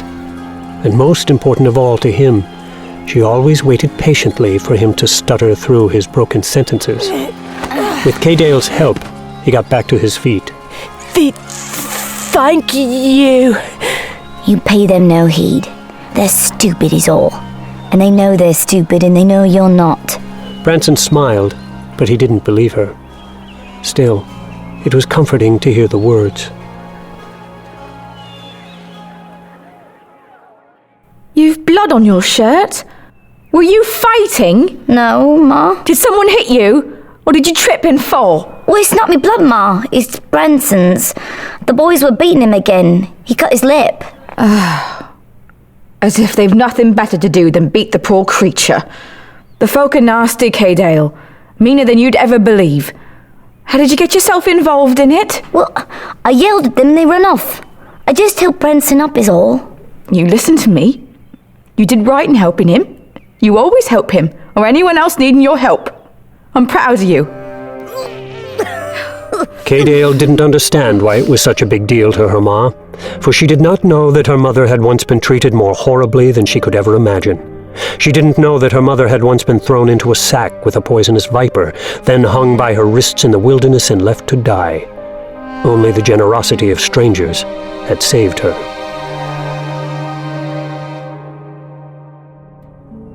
Come inside and be quick about it. Garabon put his hand on the boy's back and ushered him along more quickly, the older man's gaze darting about the tree lines surrounding his small fields. Bernivigar was out there, Garabond knew, watching Branson with sudden interest. Garabond wasn't surprised by that, other than the fact that it had taken the old and vicious Samhaste this long to take note of the crippled youngster. The Samhastes were not typically kind to such inferior people, for theirs was a brutal religion, ever searching for sacrifices to give their scowling gods, the dreaded ancient ones that haunted haunts. Like the second-born twin, cripples were considered appropriate gifts. And now Garabond suspected Bernivigar was watching Branson. Garabon watched the boy stagger across the room, pivot on one foot, and fall into a seat. His lip was blue and swollen on one side, and it looked as if he had chipped a tooth. Garabon silently berated himself for allowing Branson to go into town that day. He had been against it, but Branson, with his typical pig-headedness, had argued and argued. The boy was determined to live a normal life, but it would never be, Garabond knew. The folk of Pride, the folk of any holding in all hunts, would never allow it. The weary man thought back to the day of Branson's birth, when Senwi had given her life to save him. She had thought it a generous deed, no doubt, but Garabond had to wonder. Many times during those early years when the extent of Branson's infirmities had become clear, Garabond had entertained the thought of putting a pillow over Branson's face and peacefully ushering him into the quiet realm of death. It broke his heart to watch Branson staggering around, to hear the insults hurled his way, to see the other boys mocking him with their stork walks behind him. It broke his heart to see the boy covered in blood day after day, whether from the bullying blows or from his own clumsiness. Would Branson be better off dead?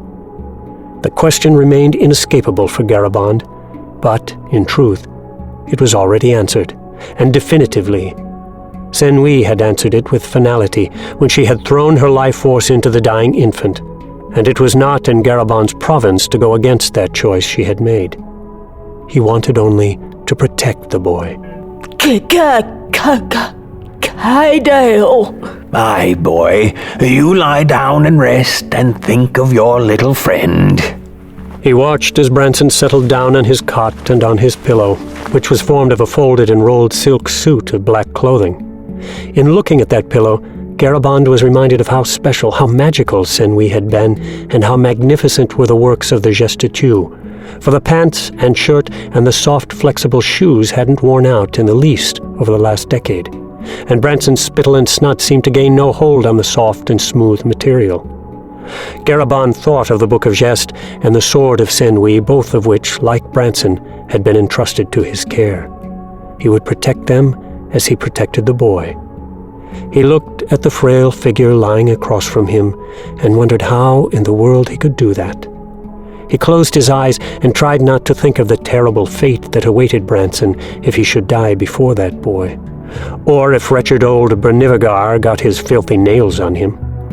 The thought of the Samhaste had Garabond glancing back over his shoulder and out the door, which he quickly closed and barred.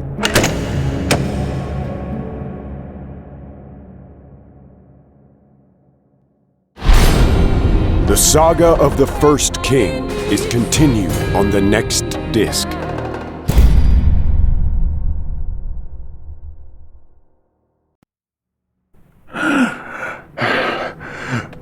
What can you do for me?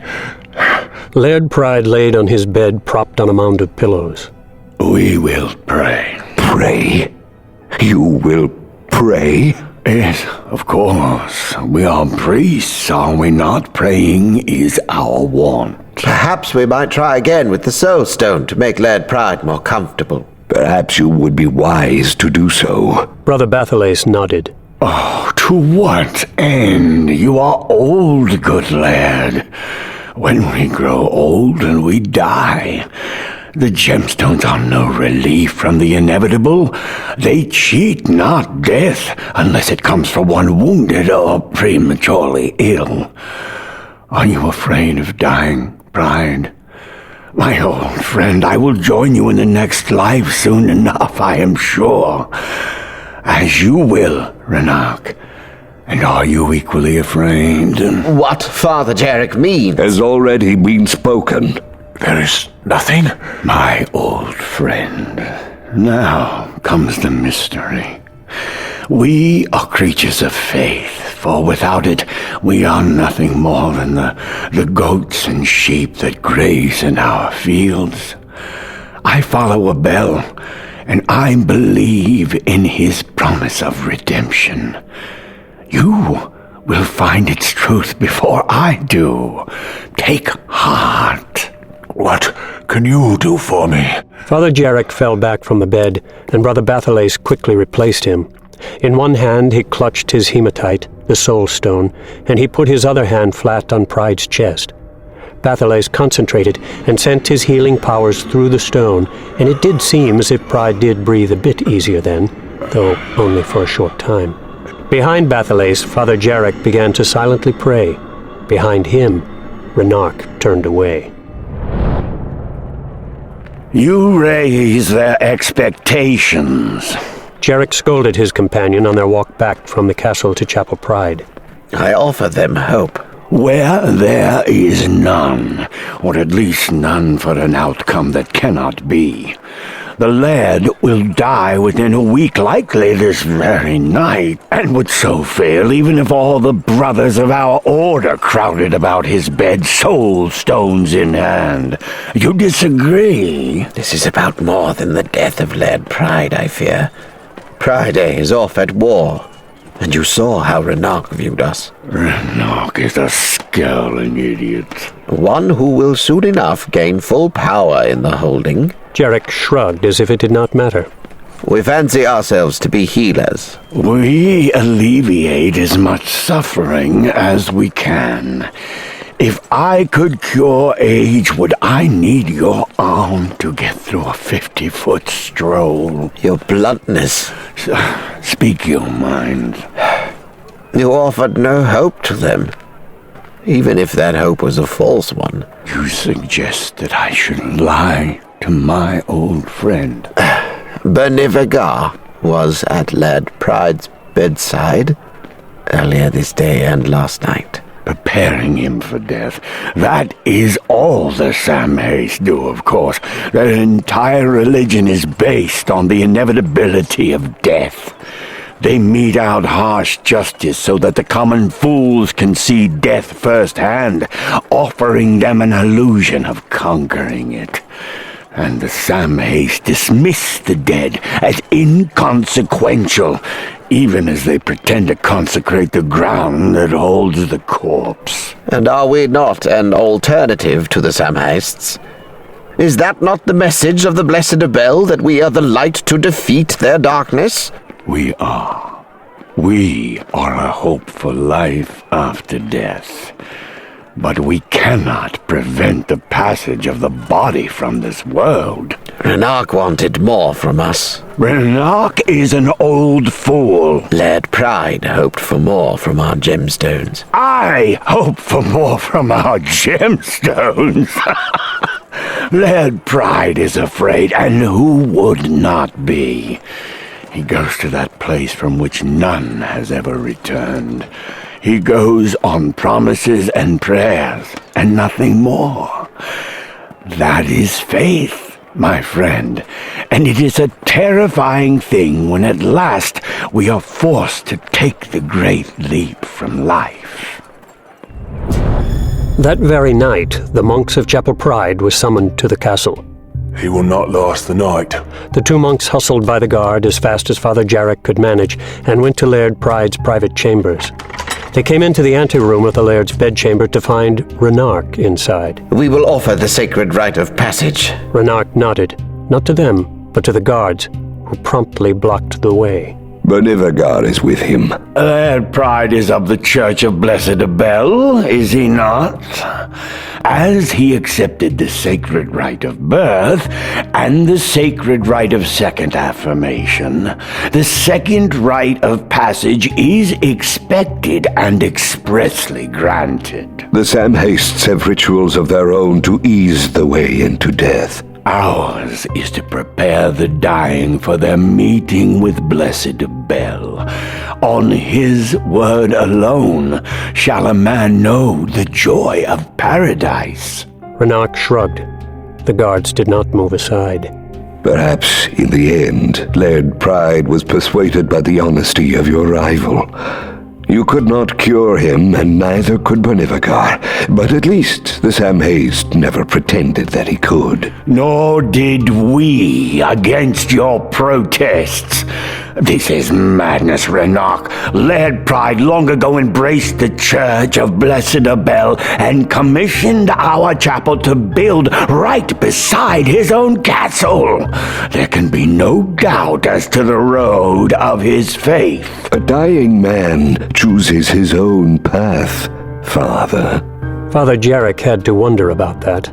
He was no fool and was not unversed in matters politic. Jarek understood the reality of this moment. When Laird Pride passed on, Renark would likely step in as ruler of Pride until Prince Pride returned from the Powery War, if that ever happened.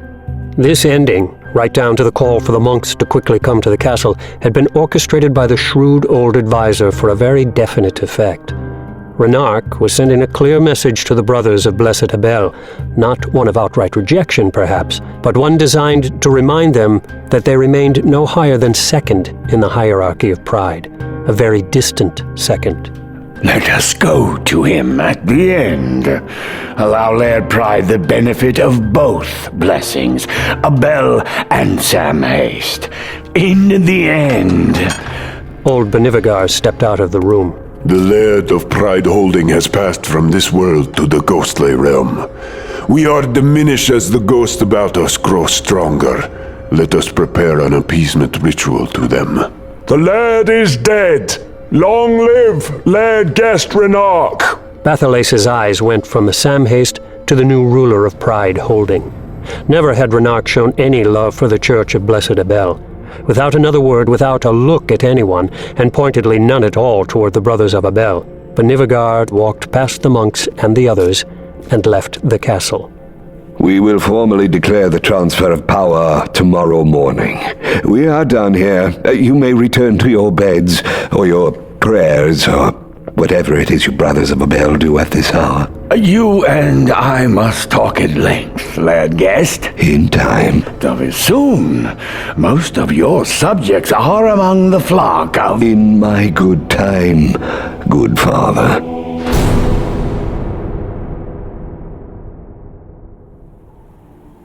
Branson watched Garaband at work on the small rock jetty one damp morning. The sky was low that day and soft with a misty rain. Garaband sat hunched over, working with his nets and line. He was getting older now. He had just passed his 50th birthday, and the toll of the hard work showed, particularly on wet mornings such as this. Branson knew that he should be out there helping with the lines and stitching the nets. Other boys his age were actually doing the fishing and the farming now, with so many of the older men off at war. That was why men had sons, after all, to take up the chores, that they could ease the toil on their old bones. But not with me. I'm more trouble than I'm worth to him, and still he loves me so and never complains. At that moment, in that soft light and quiet air, Branson wished he could draw.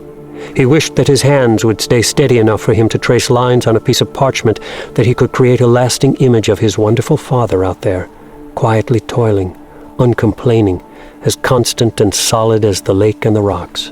When he looked at Garabond, Branson understood all that was good in the world. He felt nothing but unconditional love from the man and for the man. He would do anything to help Garabond. But that was the rub, he knew, the source of his greatest frustration, for there was rarely anything at all that he could do to make the man's life easier. Quite the contrary. Even when he went into town on errands, he knew that it was more for his own sake, for his expressed need to be independent, than for any true gain to Garabond. For more often than not, Branson returned from town with goods spilled and lost in the dirt. He wasn't even 10 years old, and he knew the truth of it. He swiveled his hips and did his stork walk back into the house, where he collapsed on his bed. He fell asleep and dreamed of fishing beside his father. He dreamed of walking, of running even. He dreamed of telling his father that he loved him, without spit flying and without turning a simple word like love into a rattling cacophony of half-bitten syllables. The clouds are lifting.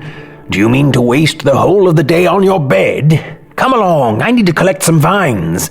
I would just slow you. Nonsense. And even if you do, I'd rather take 3 hours with your company than spend an hour alone. Come on, then. I get lonely out there. You chose this life. I did. You like alone. I thought I did. And now I prefer you. No.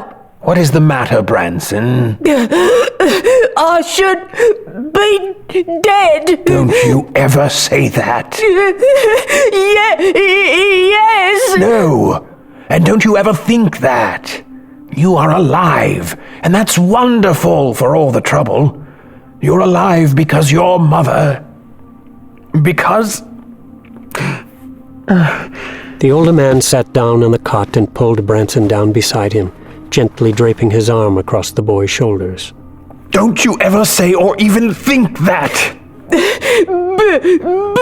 I once thought the same thing when you were born. And the trials you face pain me every day, probably more than they pain you. You're such a strong one inside. The Samhastes say that any child born less than perfect is meant as a sacrifice, and that is still the way in many towns, but not for you, because of your mother.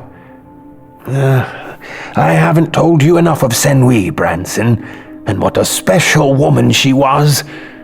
You know that you got part of your name from her, and that she died when you were born. The rest of your name came from your father.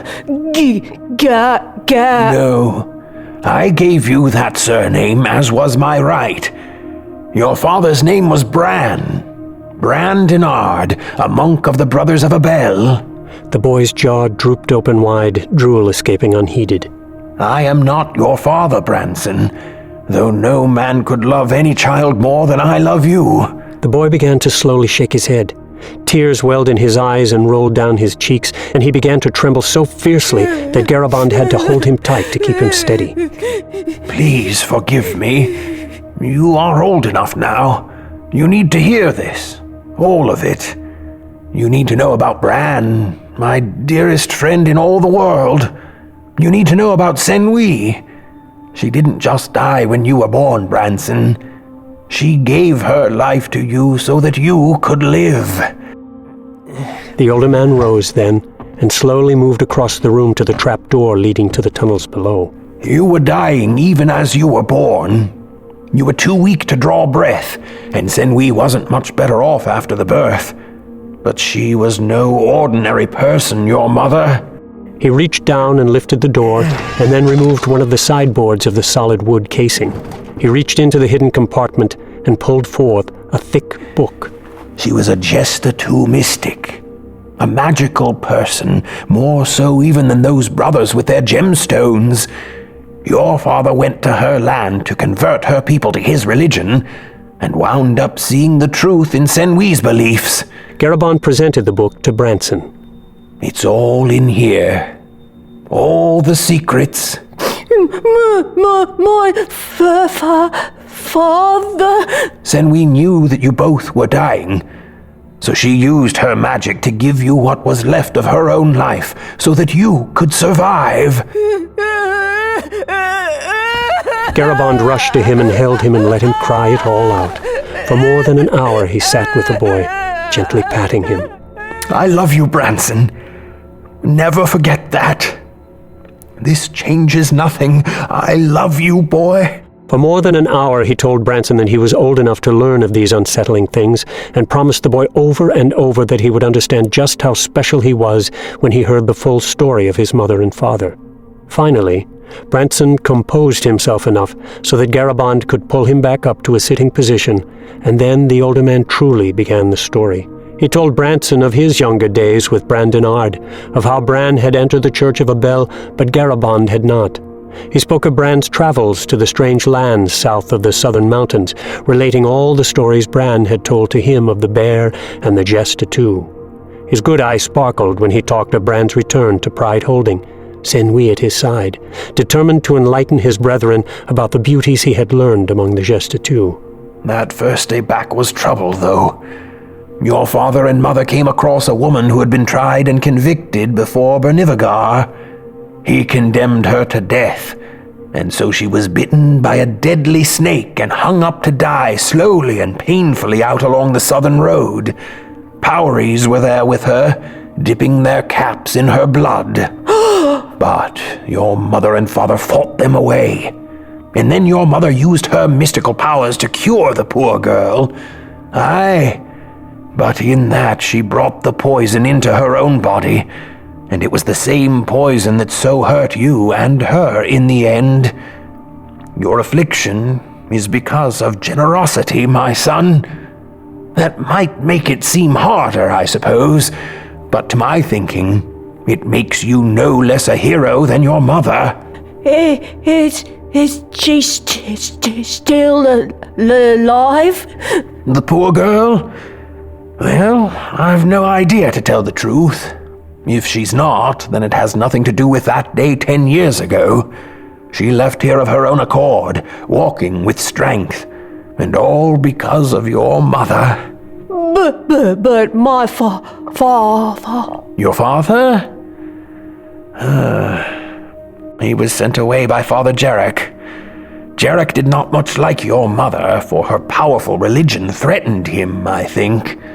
He didn't want to hear what your father had to tell him, so he sent your father away to the north, to Chapel Abel on the Gulf of Corona. I don't know. We never heard from him again.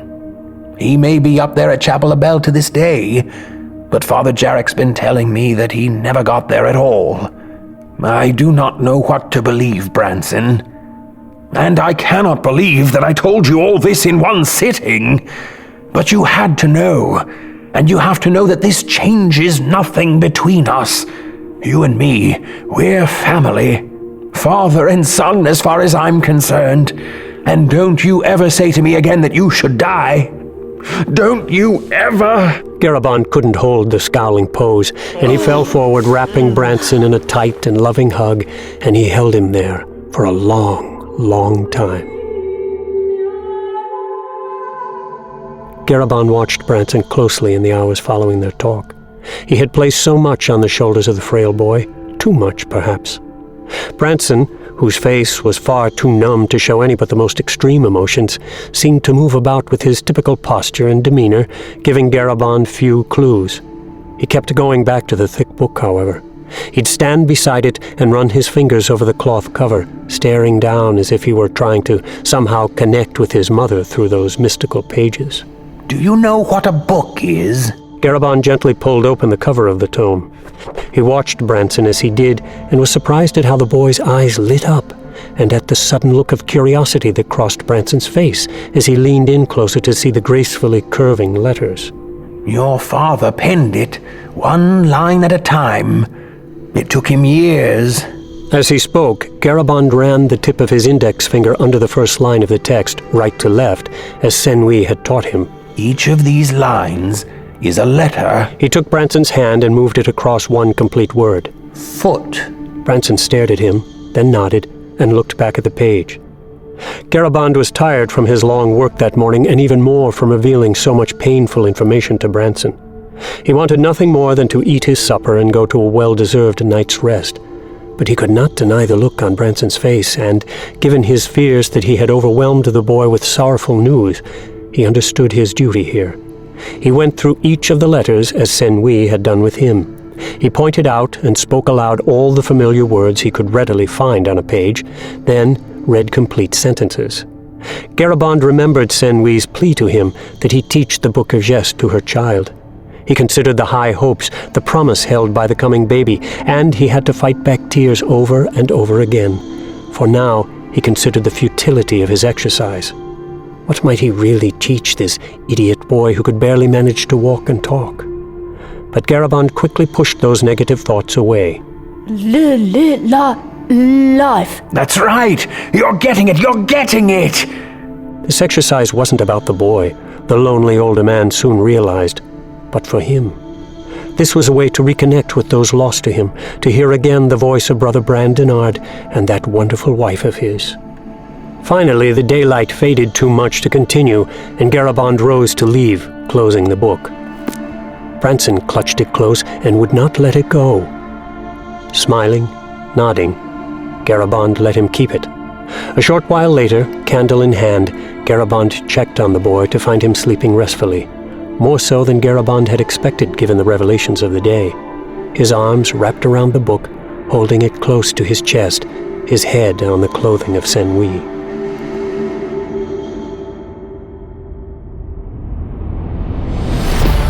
The smell of brine hung thick in the air, and with great hopes and great hunger to be done with this awful campaign, the men of the many holdings pressed forward. The intensity of their charge drove the bloody-capped dwarves before them. Led by their eager young prince and by the mighty Banagran, the men of Pride Holding drove hard from the southern end of the line. Banagran charged out in front, his heavy axe clearing the way of Powries with powerful sweeps.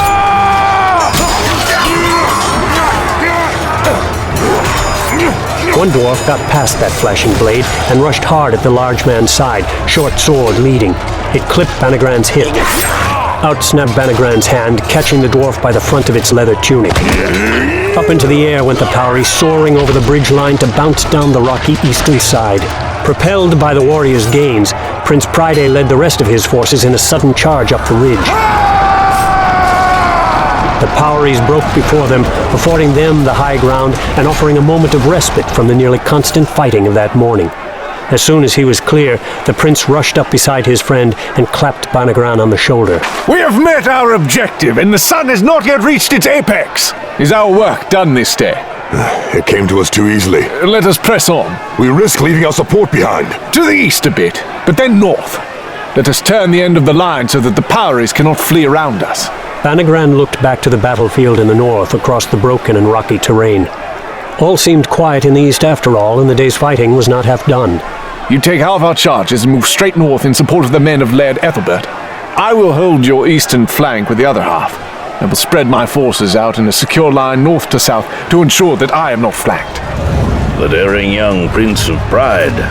One of Lord Ethelbert's commanders had just brought news of the unexpected northward curl of the army of Pride Holding.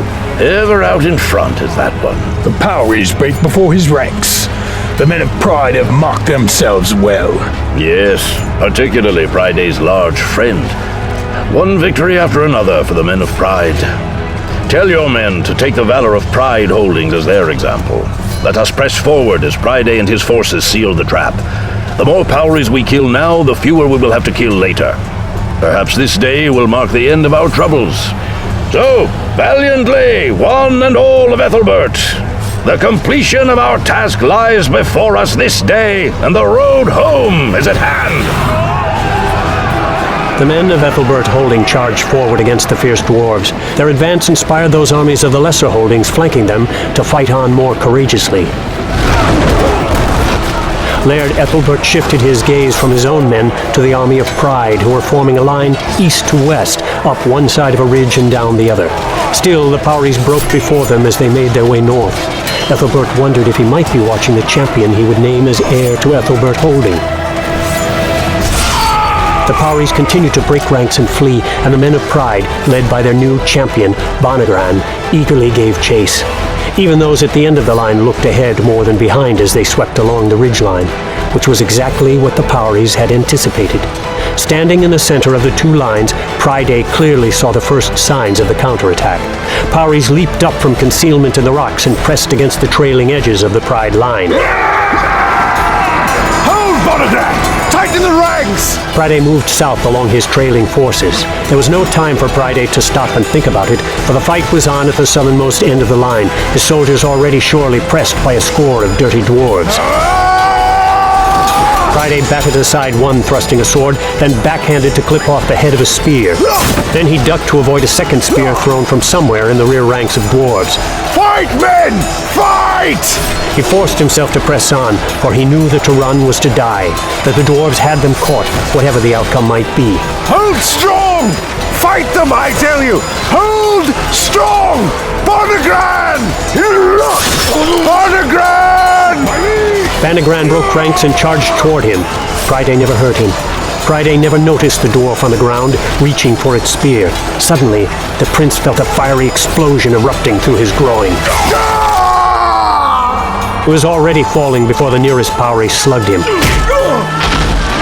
Pride hit the ground hard, his loins torn and bloody, fires of pain coursing through his body.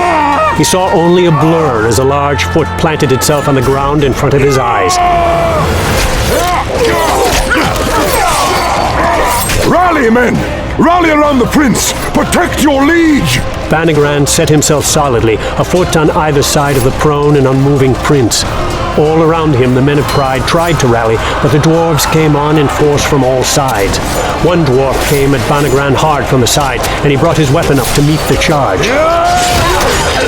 All around Banagran his men were falling, and there remained Pride, lying so still.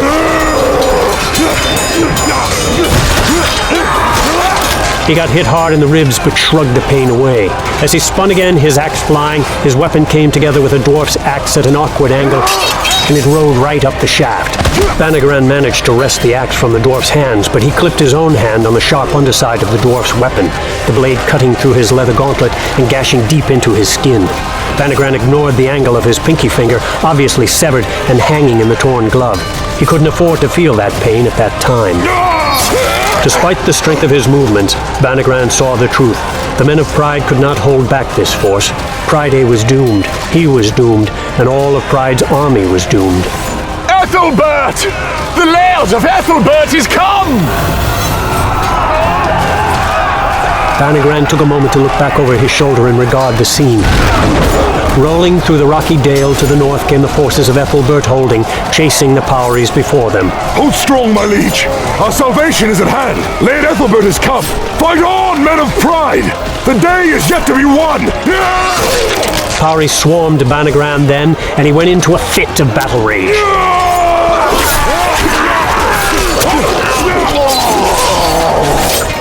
And he held his ground, his legs as solid as if rooted deep into the earth. He was only half conscious when another mass of Powries came by him, but enough aware to hold his strike.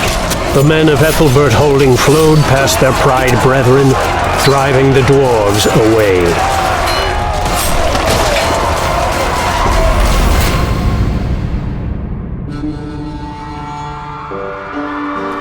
Thousands lined the streets of Pride Town on the day the men came home from war. Bright banners waved from every rooftop.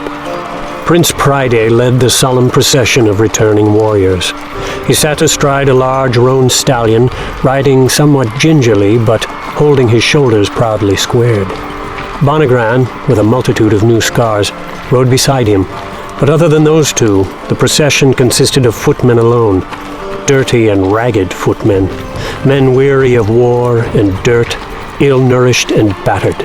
Men with hollow eyes that had seen too much. Men with heavy hearts that had known too much pain and too much sorrow. They and their comrades of the other holdings had driven the Pauris to the sea and had all but eradicated the threat of the vicious, bloody-capped dwarves. But the victory had been long and costly. When Prince Priday had ridden out of Pride Holding 3 years before, he had led a column of more than 3,000 men. Barely 1,200 returned, and nearly half of those carrying wounds that would follow them for the rest of their miserable lives. Still, as the procession entered the southernmost stretch of the town and became almost immediately engulfed in the sounds and sights of the cheering throng, to a man they found their spirits lifted, and Prince Priday rode a bit straighter in the saddle, and Bonagran managed to smile. They continued their march through the town and toward the castle, where Priday would be formally crowned as Laird of Pride Holding within the week. Couriers had told the prince of the death of his father. At the rear of the battlefield, Laird Ethelbert had even held a memorial for the lost Laird Pride and a celebration for Priday. But Priday hadn't yet been able to properly mourn his loss, and so his heart remained heavy as he moved along the road, despite the cheering and the dancing. These were his people now. This was his holding now. He felt a twinge down low, an uncomfortable reminder that he would quite possibly be the last of his bloodline to hold the title of Laird. Are you all right, my liege? It is all the same, yet also different. After the sights of war, it is indeed. Even as he started to answer, Priday's attention was caught by the spectacle of a young boy off to the side of the road up ahead. He was dancing, or moving at least, in an awkward manner, his head lolling from side to side, spittle glistening on his face. A man long in years, but still looking quite solid, sat on the ground beside him, obviously trying to calm him. But the boy was clearly taken with the excitement, and seemed on the very edge of losing control as he flailed about. Priday made eye contact with the curious creature, and it seemed as if that link almost drew the boy forward as the prince walked his stallion by. The boy staggered out. The man overseeing him tried to grab him, but the stiff-legged creature staggered forward suddenly out of the man's reach. The youngster lurched out into the road, arms flailing, legs striding this way and that without apparent control. Priday's expression turned to one of horror as the creature stumbled against the flank of his horse, against his own leg. He instinctively pulled his foot from the stirrup and kicked out hard, sending the boy staggering back. Control that beast! Pardon, my lad. We beg your pardon. He did not mean... Priday wasn't even listening, and just marched his horse along. A soldier from the ranks behind him rushed out and roughly pushed the man and the boy back from the road, both of them going face down in the mud. My people. Oh, joy. The pleasure of lairds to suffer the likes of the peasant rabble.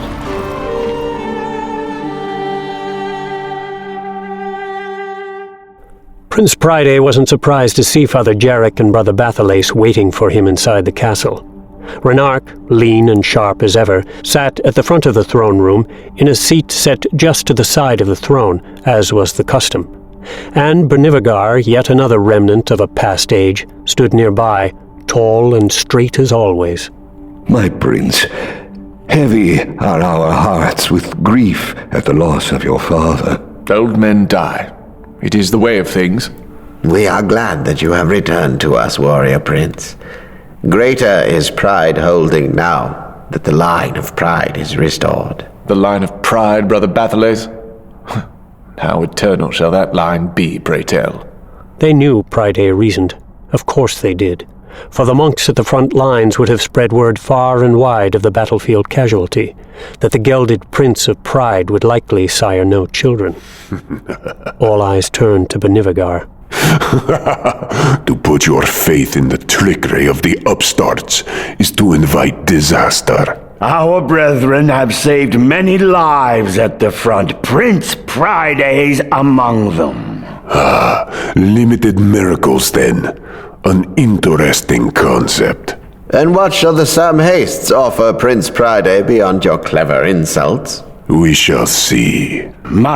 Pardon my prince, who is soon to be rightful Laird of Pride. The brothers of Blessed Abel have prayed for you every day. We are pleased that your life was saved, but sorrowful for your loss, which is a loss to all the lands of Hans. We have done all that we could and will continue our efforts on your behalf. A collective of our most powerful brothers with the soul stones of the greatest godly energy can be called together at any time. Many would make the pilgrimage to the aid of Prince Pride, no doubt. Perhaps even some of our masters from Chapel of Bell. Though you know that you can do nothing, would you stretch out hope indefinitely to avoid the inevitable realization by Prince Pride that there is really nothing your church has to offer him? Perhaps you would do well to hold your tongue, old psalmist. I have held several tongues, cut from the mouths of undeserving fools, muting them so that others could be given back their lost voices. Father Jarek, I am not without gratitude for the work of your brethren out on the battlefield. Surely I would have expired had it not been for them. Rest easy here, I pray you, and know that the brothers of Abel showed themselves well in the east. Let us end this useless bickering. Yes, my liege. We have other matters to attend. Prince Laird Pride should be crowned within the week. The event will heighten the celebration of our glorious victory over the Bloody Caps. Their scourge is lifted from the land, and never again will the men of Hunts have to fear Powery raiders along our roads. That last remark had Pride and Bonagran exchanging looks, for it wasn't quite true. Victory in the east had been substantial, and the blood of thousands of Poweries stained the coastal rocks and had turned the tides red for many days. But Laird Ethelbert and Laird Delaval, the two men truly in charge of Hans's arrayed forces, had stopped short of eliminating the Poweries altogether, and both Bonagran and Pride knew well that it was not because of battle weariness, and not because the two lairds simply could not have pressed farther.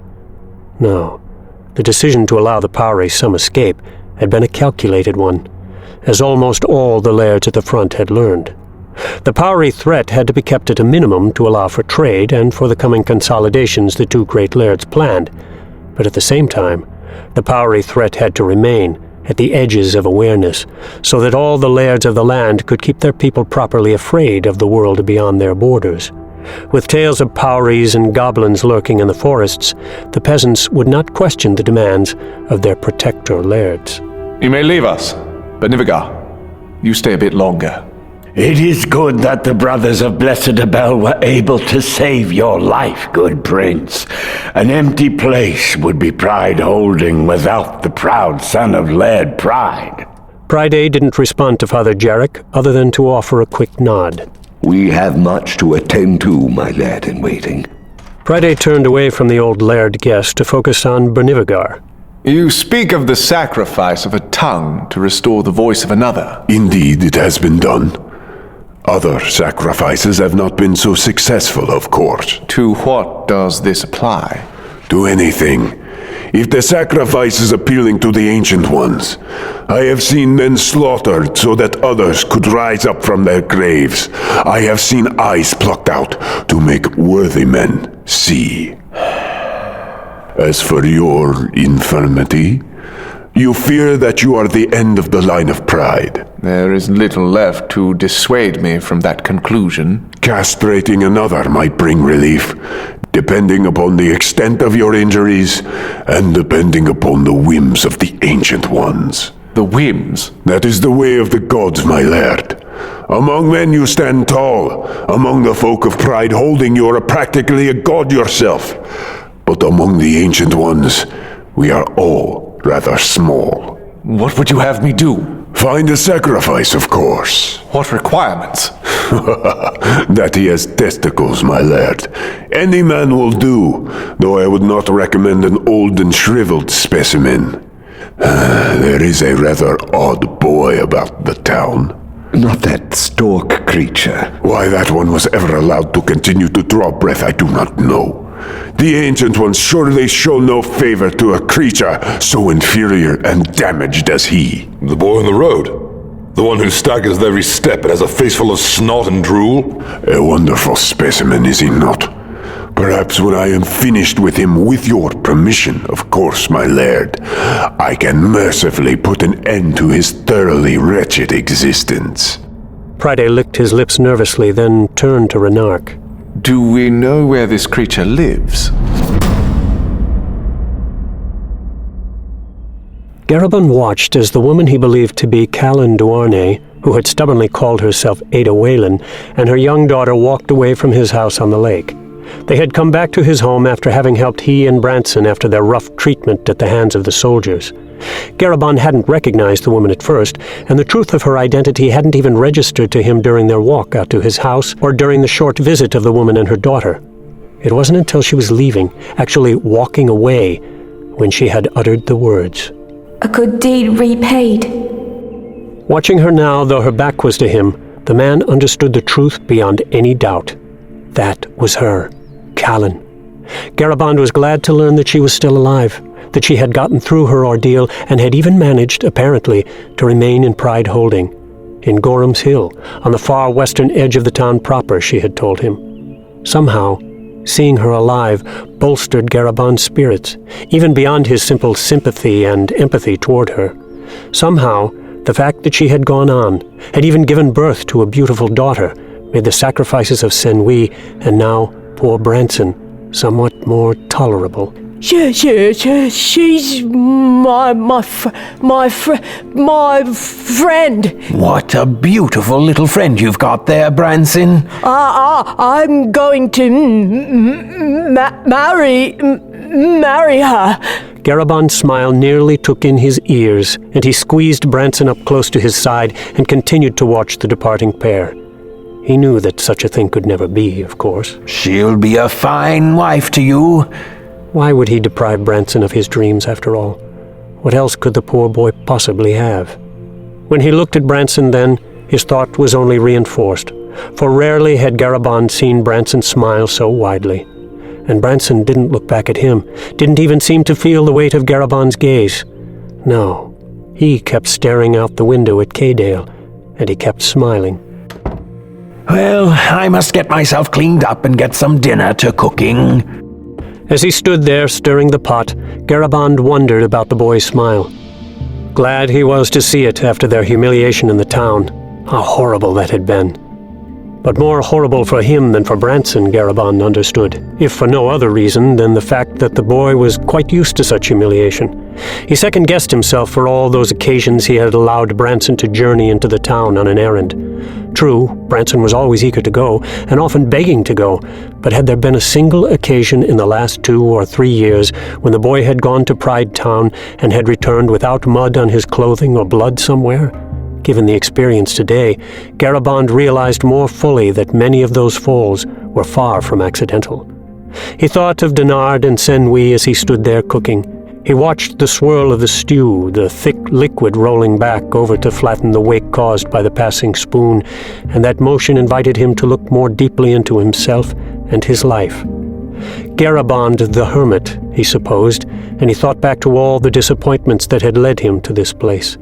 It hadn't been a sudden decision for him to move out here and settle in the abandoned shell of a cottage on the small rocky island. It had been a gradual drifting away from the disappointments he always seemed to find when around other people. He remembered when his sister had been killed by Powries, and how the soldiers of Laird Pride, coming in just moments too late, had been more concerned with celebrating their victory than in worrying about Garabon's grief. While he had knelt there over his sister's body, the soldiers had cheered and danced, arguing over who could claim credit for which Powrie killed.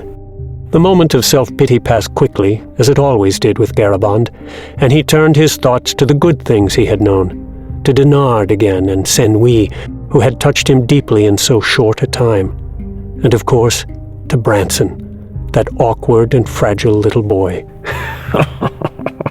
He considered how frustrated other people always seemed to get when Branson tried to speak, turning a simple statement into a long ordeal. Garabon didn't think of things that way with Branson.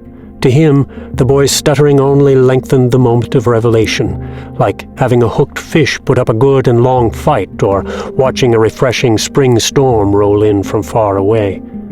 He looked up from the stew to Branson then, and found that the boy had again taken out the Book of Geste and was now gently moving his hands across the pages. Branson was always at that book, it seemed, ever since Garabond had shown it to him and had spent many days with him trying to explain the lettering. For some reason Garabond didn't understand, Branson seemed to take a kind of solace in just looking at the flowery text. At first, the man had worried that the clumsy child would damage the book, but it had quickly become apparent to Garabond that Branson was taking more care with the tome than anyone else ever could. So he let the boy play with the book as often as he wished, and he never concerned himself with the well-being of one of the most important artifacts he had to tie him to Saint-Louis, and particularly to Denard. The two sat down to dinner a little later, the room full of the rich aroma of the fish stew and wood smoke. Good lettering in that book. You like looking at it. Branson's face twisted into a crooked smile. Does it take you away from all of this? Can you forget what happened in the town when you focus on the letters in the book? Ah, what fools are those soldiers? Branson's smile twisted even more, finally settling into a perplexed expression, or the closest thing the boy could approximate. Branson brought one hand over the table, fingers outstretched and palm down. This is... take. His arm shook from the effort as he forced the palm to turn upward without any wild flailing. This is... receive. Garabond took Branson's hand and slowly guided it off the table. Even as he brought the arm over the table side, it hit him, and he froze in place, staring wide-eyed at the boy. What did you say? Branson's face twisted as he tried to form the words, and he started to turn his hand over again, though Garabond still held it. Garabond did it for him, and brought the arm back up over the table. This is take? Branson nodded. Garabond turned the hand over. Receive? The boy's smile answered it all. Garabond leaped from the table. He scooped up a candle as he went to the book and bent low to study its open pages. And there it was. On the very page Branson had left open, one of the Gestitut explanations of the differences of posture, the connotations of movement and position. Those acting in anger or superiority, the text explained, often reached for something from another with their palms down, the inference being that they took what they wanted without regard. Like the soldiers on the road, pushing Branson and Garabond away, like the prince himself, kicking the boy without regard. Those who lived a receptive life, an open existence in which they hoped to and expected to learn from others, must reach out with their palms up, inviting compliance and sharing. But how had Branson figured that out? Garabond had never read him this specific page. Are you reading this? The twisted smile, the awkward nod. Reading? Branson was setting his jaw muscles so that he could try to answer. He did start to stutter something out, but it was irrelevant to Garabond, who had been thrown into complete confusion. How could an idiot read? How could Branson, a boy who could hardly master the simple movement of putting one foot in front of the other, begin to decipher the intricacies of Denard's flowing script?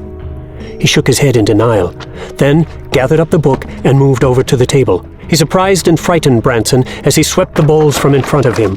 He placed the book down and flipped the pages, coming to one of the early lessons the Gestitut placed upon their beginning students. A student would be bound by the ankles to a heavy weight, then dropped into a pool that was just deep enough to keep the student, fully extended, underwater. As with most of the lessons and pages in the book, Garabond possessed only a rudimentary understanding. From what he gathered, the Gestitut wanted to see if their students could free themselves without help. The ending note of wisdom on this page, every page had one, went, In the peace and solitude of the water do we see ourselves. Reflection. Yes, reflection. Like when you look into the lake with me. You see what you look like. No, in water. The boy closed his eyes. He seemed deep in thought for a moment, looking inside himself. In water we see ourselves. So shocked was Garabond by the clarity of the words that it took him a long moment to realize that Branson was poking at the book, bidding him to look. He read the indicated passage, and in light of what Branson had just said, something dawned on him. The purpose of the Gestitude test of water was to measure the inner calm of a student. All the students had been shown how to extricate themselves from the binding weights. At issue was whether or not they could do it under the extreme pressure of being underwater. This test was of a person's inner strength, his calm under duress. Garaband had always seen that, somewhat, of course, but the revelation here was not what was on the page in the Book of Gest, but rather the reasoning power of Branson. That, and the fact that the boy could read. How could that be possible? Garaband looked at him and wanted to say something, wanted to pour out all of his amazement and joy. Never before had he looked at Branson in quite this way, and he wanted nothing more than to shout with happiness. But he couldn't. He felt the lump welling in his throat, and he could force no words past it. He reached out and tousled Branson's hair and managed to motion toward the boy's bed. Then he gently closed the book and blew out the candle and waited for Branson to settle onto his bed. Garaband didn't go straight to his own bed.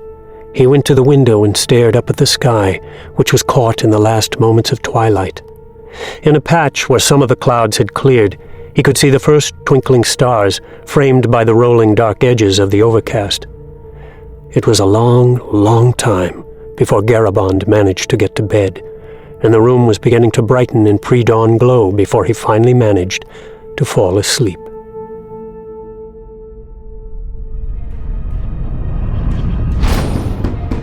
Garaband heard the knocking, but it didn't register in his mind. Garaband got quickly out of bed to his feet. He took in the scene immediately. There was Prince Pride and his companion, the warrior of note named Bonagran. Bonagran held Branson by the shoulders, his great strength keeping the poor boy almost completely still. When your lad comes knocking, you would do well to open the door for him. I was asleep, my liege. Is there a problem? No problem. We came for the boy, and now we have him. The large man wheeled about, jerking poor Branson so forcefully that his legs swung out wide. Garaband, dressed only in his flimsy nightshirt, rushed to the door before them. What are you doing? You cannot take my boy! Cannot? But my liege! Exactly. Your liege. Your laird. But why would you wish to take him? He is just a child. He's never harmed anyone. Please, my liege, I beg of you to leave him alone. Mercy, my liege, sweet mercy. Oh, shut up, you babbling fool! And get out of the way before I throw you through the door. The Prince of Pride is in need of your son, and so your son will come to his service. What can he do? He is just a child and infirm. Not infirm for our needs, I pray. Bonagran wrapped one arm around Branson's chest and leaned back, holding the boy easily from the floor, then reached his other arm around and down the front to the boy's crotch and gave a squeeze. Yes, he is secure. Garaband's eyes widened with horror, and he charged forward, or started to, for before he got a single step, Pride had his sword out, its tip against Garaband's chest. I will forgive you that. Just once. I see that you have secured our sacrifice. Garaband turned around to see Bernivigar standing there. Sacrifice? You old beast! Begone from my home! The boy will not be killed. He is needed. Take pride that this crippled creature will restore the line of pride. What will you do to him? He's just a boy. The Ancient Ones oft accept such sacrifices. You just said that he will not be killed. His life is not the sacrifice. This wretched little creature will restore to the new Laird of Pride that which the Boweries took away. If you utter a word of this, I promise that I will cut your face off. That for all of your life you will suffer the screams of revulsion of children and women and even men who cannot withstand the horror of your ugliness. And if you utter a word of this, you will watch your wretched little boy die slowly and painfully. You cannot! He is just a boy! The line of pride must continue. Take me instead! Do not be a fool. The boy is damaged and infirm. You should beg us to kill him when we are done removing his genitals. He will have no need for his own virility, obviously. He should have been killed at birth. You know this to be true. So be satisfied that perhaps this little wretch will do some good with his miserable existence. The sound was more than Garaband could take, and he wheeled around, fist flying, and connected squarely on the old Samhaste's jaw. Banagran hit Garaband with a thunderous jab. Perhaps the older man would be better. How old is this boy? 9, 10? Not yet a man. Does that matter? It would be better if he had already reached manhood and was able to sire a child on his own. Garaband managed to turn to regard the Samhaste standing in the doorway, leaning on the jamb, rubbing his door, and shooting Garaband the most hateful look Priday had ever seen in all his life. Accept his offer and spare the boy. A moment later, Banagran's strong hand hoisted Garaband up to his feet, and the warrior began dragging him out. He managed to look back to the side, where poor Branson was still trying to stand up after being shoved aside by Banagran. Do not think your crippled son has fully escaped me.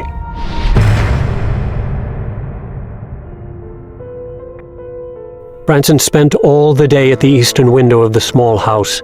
He was still there when the sun disappeared behind the western horizon. What will I do? How will I eat? He wanted to rush out and run to the town to rescue Garaband all the day. That had been his most pressing thought. But he couldn't rush, and he couldn't run. He couldn't do anything. He couldn't even light a candle so that he didn't have to sit there helplessly in the darkness. He wanted to stay awake, to stay alert, to be ready to do whatever he could possibly do to help his beloved father. But eventually, Branson's head dipped down to the windowsill. His sleep was fitful. He looked up, but the horses were already to the side of the window's view. Branson turned and tried to rise, but fell back repeatedly, and was still sitting when the horses thundered away and the cottage door was pushed open. In came Garaband, and he held up his hand to keep Branson back. Go to bed, boy. Branson started for his bed while Garaband moved to the table and struck flint to metal to light a candle. Only then did Branson see how bent over and haggard Garaband seemed, and when the man turned, candle in hand, Branson nearly swooned, for the front of Garaband's nightshirt was drenched with blood, waist to knees. Oh, it is all right. You just go to bed. Branson fell onto his bed and immediately buried his face. He wanted the world to go away.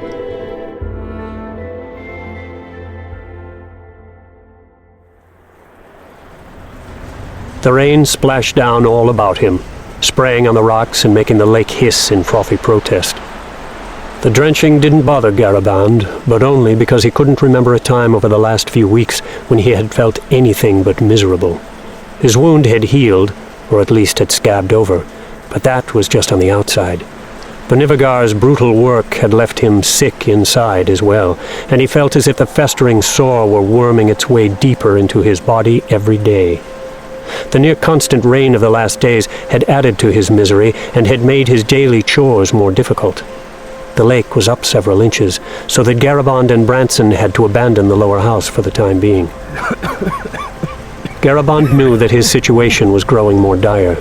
He knew that his health was fast deteriorating, and even with his stubbornness, he was beginning to recognize that he would not get through this ordeal on his own. He thought of going to Chapel Pride to ask the monks for some magical healing. It wouldn't be easy to persuade them, and he knew it. His injury and illness were due to the order of Laird Pride himself. Garaband wasn't a religious man in any sense of the word, and the distance he kept from the competing factions in Pride holding in many ways gave him a better understanding of each. Even from afar, Garaband understood the quiet war being waged between Benivagar and the Brothers of Abel. And the prize of victory, even more than the support of the peasants, was the sanction of Laird Priday. He slapped the wet rock next to him in frustration, and his hand was so cold and numb that he didn't even feel the sting. Was this numbness akin to Branson's? That notion had him glancing back to the house, where Branson was no doubt sitting on his bed with his nose deep in the Book of Gest. That book had become Branson's life of late, his tie to the past, and what? Was Branson finding solace within the pages of the Book of Gest beyond anything he had ever expected of the boy? Certainly Branson's apparent understanding of the text had been a surprise to Garaband, but what did the book now hold over him? Was he finding an escape within its pages from the misery of his tortured reality? As he considered these things, Garaband looked at the hissing water. Was there anything life could now offer him to make him desire life? Responsibility for Branson alone was keeping him going, he knew, and now, given his declining health, that too was beginning to worry him. What in the world would Branson do once Garabond was gone? He couldn't fend for himself, and he had no real friends other than Garabond himself. At that moment, a crow flew past Garabond. He gritted his few remaining teeth, blinked his one good eye, and watched the blackbird disappear into the film of heavy rain. A crow. A spy for Benivagar, perhaps? Bah, you're just being an old fool. Benivagar's threat concerning Branson had not been an idle one, Garabond understood, for Benivagar was not a man to make an idle threat. In the weeks since his ordeal under the Sam Haste's knife, Garabond had seen Benivagar around the lake, often watching his house from afar, and he knew the old wretch had never given up his desire to sacrifice Branson. He thought again of Callan Duarne, or rather, Ada, and her daughter who had befriended Branson. Many times over the last few days had Garabond considered seeking her out and asking her to take in Branson. But on every occasion, and now again, Garabond quickly dismissed the idea. How could he force this burden upon another, even one who owed her life to Branson's parents? And how could Callan defend the boy if Benivagar came for him? Indeed, how could she defend herself if the callous old Samhaste wretch discovered her true identity, and that she had somehow escaped his punishment? What am I to do with you, then? Some hours later, Garabond dragged himself back into the house, where he found Branson sitting and reading, so engrossed that he didn't seem to hear Garabond enter. You like the book, don't you? Shaking with every movement, Branson turned his head and managed a half-smile. I know a place that has many more books you might enjoy. Again Branson turned, this time looking more confused than pleased or excited. The monks in the chapel have shelves and shelves of books. You would like that, yes? Yes. Jest? Oh yes, the Book of Jest, penned by your father. But there are other books. So many more. Books of wisdom and history. You would like that, yes? Branson nodded, but didn't seem overexcited about the prospect and turned right back to the Book of Jest. His reaction didn't matter. Garabond thought through all the options before him, and the only course possible seemed clear enough. He had to convince Father Jarek to take in Branson and to care for him. That wasn't going to be easy. Certainly not. To Garabond's understanding, the monks of Abel were not nearly as generous as they pretended. Perhaps he could offer the monks something so they would take in Branson. Perhaps that very book now open on the bed. Garabond quickly dismissed that notion, remembering the reaction of the church to the book 10 years before. Besides, how could he explain its existence, given that Senwi had made it appear as if the book had been burned? Another thought came to him, an image of a marvelous sword wrapped in cloth in a dry place in his tunnels. Perhaps he could offer them the sword, a weapon unrivaled in all haunts. Yes, the monks could trade the sword to Pride. Surely they would greatly appreciate its workmanship and the power it might offer to them in their battle for the affections of the young laird. That was it then, Garabond decided. The monks were his only option. He did hope that the monks would treat Branson well, and that they would teach the boy to read the language of Hans and give him access to their books. Yes, he would have to make that a part of the bargain. Little in life, other than reading, offered pleasure to poor Branson. On the first break in the weather, a couple of days later, Garabond went to Chapel Pride.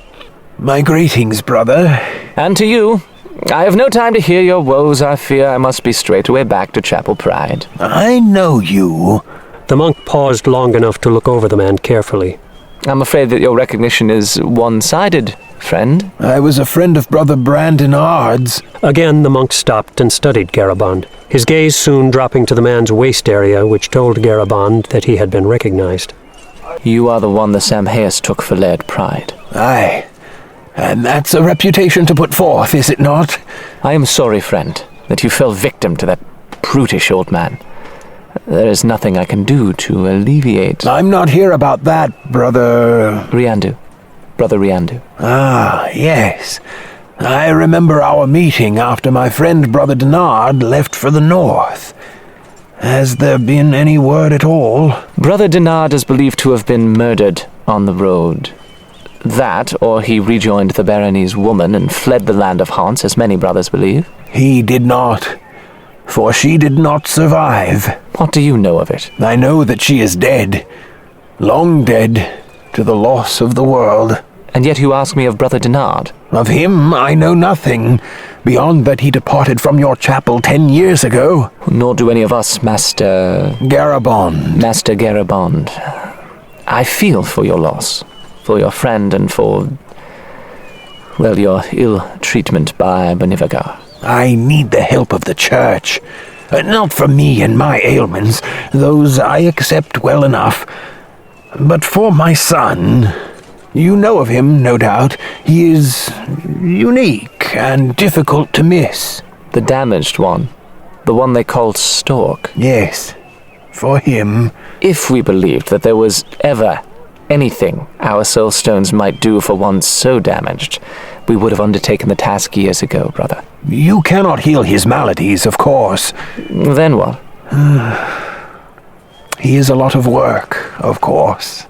And I am growing old, and more frail because of the Samhaste beast. I fear that I will soon not be able to care for Branson. You would ask us to take him in? I would. He needs protecting. We have not the means, brother. We are not a house for wayward. Not wayward. I do not ask you lightly to take this burden. You should ask a friend. I cannot, for I fear for the boy. Benivagar got me, aye, but that did little to satisfy his bloodthirst. He wants the boy. Speak to Laird Friday. I do not ask lightly you to take this burden, nor without offering you gain for your church. Gain for the church of Blessed Abel? You are not a man of wealth or influence, good Master Garabond. Rightly noted. But I am in possession of an item that would prove quite valuable to you in your dealings with Laird Friday. Go on. Do you remember Brother Denard's wife? The bear woman named Senwi? Yes. A mighty warrior, so it was said. Her exploits against the Powers was spoken of, yes. With an amazing sword. A sword more grand than anything in all the land of Hans. I assure you that if you heard any tales of that magnificent weapon, they were not exaggerated. Indeed, if anything, the people who saw the blade could not begin to understand its beauty and craftsmanship. It is a sword fit for a laird. Indeed, it is beyond any weapon that any laird in all Hans now carries, or has ever carried. That is quite a claim. One I can back up on your agreement to take Branson into your chapel and care for him. I am not authorized to make such an arrangement. Of course, but you are capable of relaying my proposition to Father Jarek in the strongest possible terms. You would wish us to care for the boy until his death? For decades, likely. Yes, but he is not without use. He can work for his meals as long as the tasks are within his physical limitations. Oh, yes, and there is one more thing. I want you to teach him to read our language and to allow him access to books. The idiot! He is no idiot. Do not confuse physical deformity with mental weakness. It was a mistake that I long made. He can read, I am certain.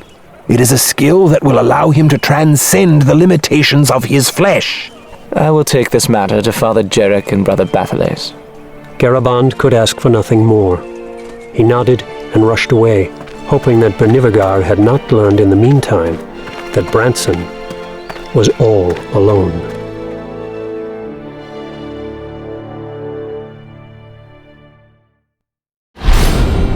The Saga of the First King is continued on the next disc.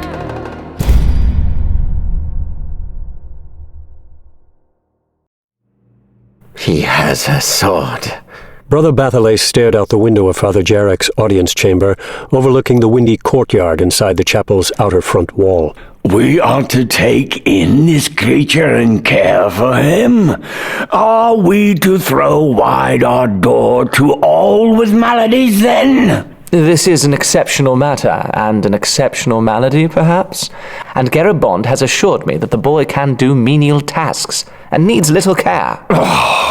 Perhaps this is an opportunity to display compassion. Have you not heard the chanting of the Samhastes at night? Do you not see Renark ever at Laird Priday's side? What venom might he be whispering into Priday's ear? This is the time for strength, brother, not compassion. Less than a century ago, a wise man proclaimed compassion to be strength, I believe. It might well be compassion that costs us nothing. This sword, have you seen it? No, father. Then go to this peasant Garabond, both of you.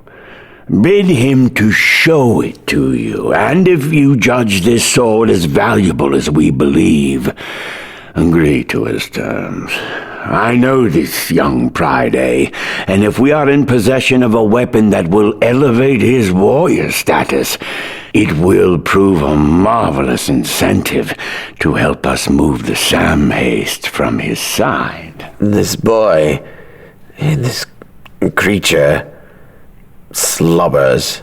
And we have duties appropriate for one of his idiocy. Let us go, then.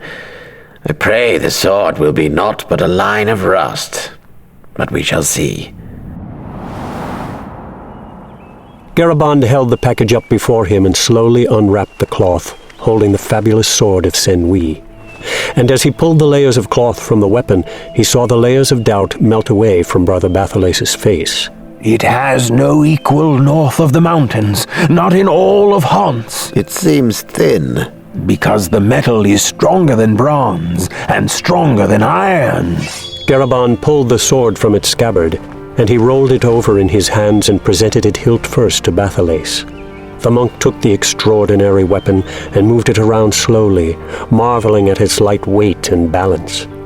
When both Bathalace and Garabond looked over at Riandu, they saw that he was smiling, and that drew a nod from the ever-doubting Bathalace.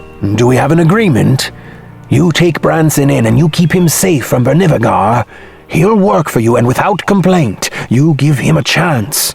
There is nothing we can do for the boy with our gemstones. We will not waste the time and energy in trying. Garabond suppressed his anger and managed to nod. He handed the sword to Bathalace and went to the house, emerging a few moments later with Branson, who was carrying a large sack beside him. The stalk. Brother Riandu didn't respond and didn't let Bathalace see his disdain at the remark. In truth, Riandu was hardly certain from whence that disdain had come, or why the name, which he himself had often used, struck him as so unseemly coming from Bathalace. He watched Branson's awkward but determined approach. The boy was afraid, he could plainly see, but he also appeared eager to please. Perhaps behind the ungainly, hip-swerving, stiff-legged strides, and behind the smears of drool on his crooked face, there was something else. A boy, perhaps? Just a boy. Garabond said this is important. He needs me to work here, so the brothers will heal him and feed him. I will not fail Garabond. Branson let this litany repeat over and over in his head, leading him through his dreary days at Chapel Pride.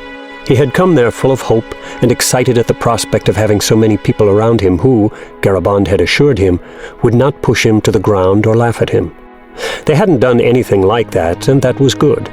Unfortunately, they also weren't really around him at all. He had been given a room in the substructure of the chapel, a windowless, empty little square of stone and dirt. There was only one way in or out, a ladder and trapdoor that Branson couldn't hope to operate on his own. Thus, every morning, one of the younger brothers came and opened the door, then reached in and lifted him out so that he could go about his chores, which amounted to carrying the chamber pots down to the river for emptying and cleaning 2 at a time. It took him most of the day, and at the end of his journeys, another brother set him back in his hole, along with a single candle, a flagon of water, and a plate of food. That was Branson's day, his life, his solitude. I will not fail Garabond. He knew that his work here was making life better for his father, for the man who had given so much to help him.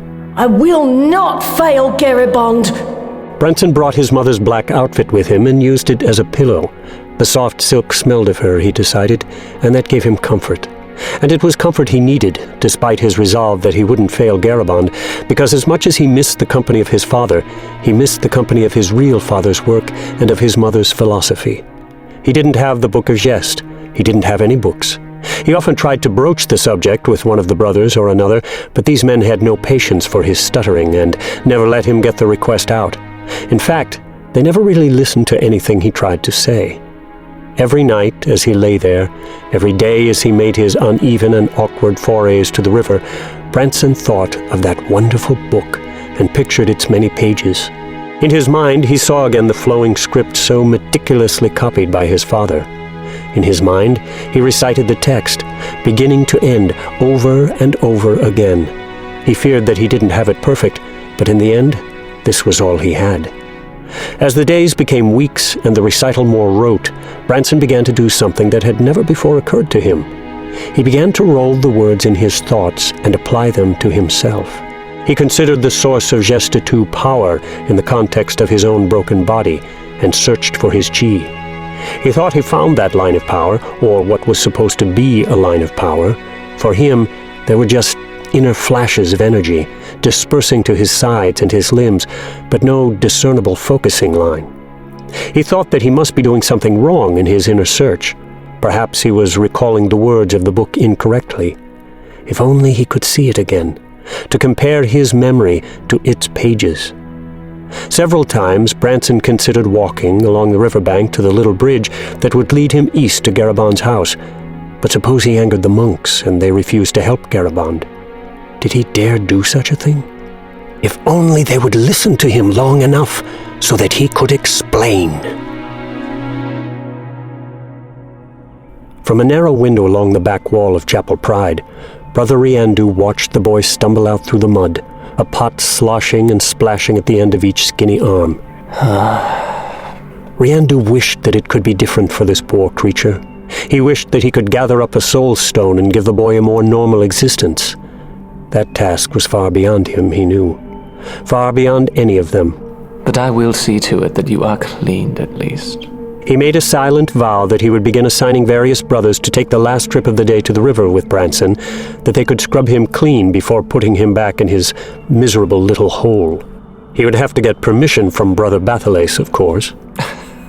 Determined to at least help the boy wash the excrement from his legs, Brother Riandu went out from the chapel and quickly caught up with Branson. The boy turned bright eyes upon him, stumbled, and nearly fell. In steadying him, Riandu got splashed by one of the chamber pots. Is this your last journey to the river this day? Yeah. Yes? Yeah. Just nod. The boy did, and he managed a crooked smile. Brother Riandu smiled as well. Riandu shook his head and patted the air to try to calm the blabbering creature. Branson responded and seemed to be trying to compose himself. Book. Book? What book? Read book. Read a book? You? The boy managed another smile and nod, or at least something that approximated both. You want me to give you a book to read? Still the smile. You want me to teach you to read? I read. Well, that was part of the bargain, I suppose. I should speak with Brother... I will see what I can do. Branson fell to the mud. Riandu rushed over and picked him up. I cannot... Do not expect... I must speak with Brother Bathalace. It is not my decision, and I do not want to cause your hopes to soar. You understand that? It is not my decision to make. The boy stared at him, so stupidly it seemed, and Brother Riandu thought himself a fool for even beginning to entertain such a thought as trying to teach this poor creature to read. Come along.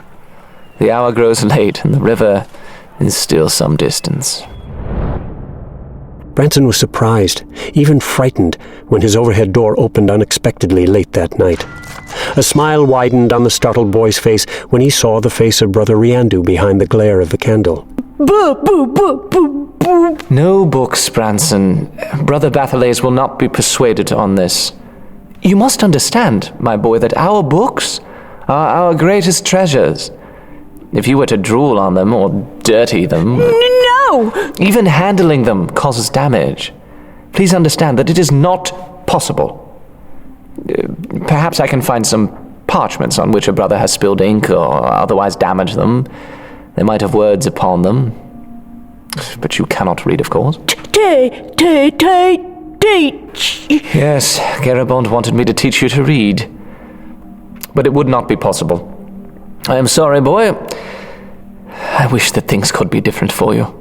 Branson saw the true regret in Riandu's eyes, but that did little to fill the empty hole that had been dug in his heart. No books. Nothing at all but the dozens of walks to the river each day. I will not fail Garibond. Branson cried for many minutes, and only gradually managed to translate his heartbreak into anger. He picked up one of the many loose stones at the base of the wall and tried to throw it, but it slipped out of his hand and fell to the ground at his feet. He picked it up again, and again failed to propel it any distance. A third time he cocked his arm back to throw. Symbols and curving script appeared in his thoughts, as if floating in the air before him. He held his pose and read the words his father had meticulously copied, the words of chi and alignment of the movement of muscles.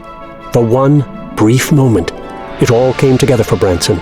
For one beautiful and miraculous instant, one flicker of clarity in a decade of fuzziness, his core energy aligned, and with a movement that could only be described as graceful, he threw the rock across the room to smack hard against the opposite wall.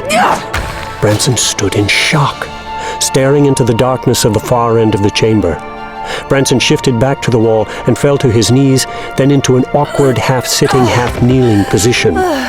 He lifted another stone and brought it against the wall and scratched out a shaky line.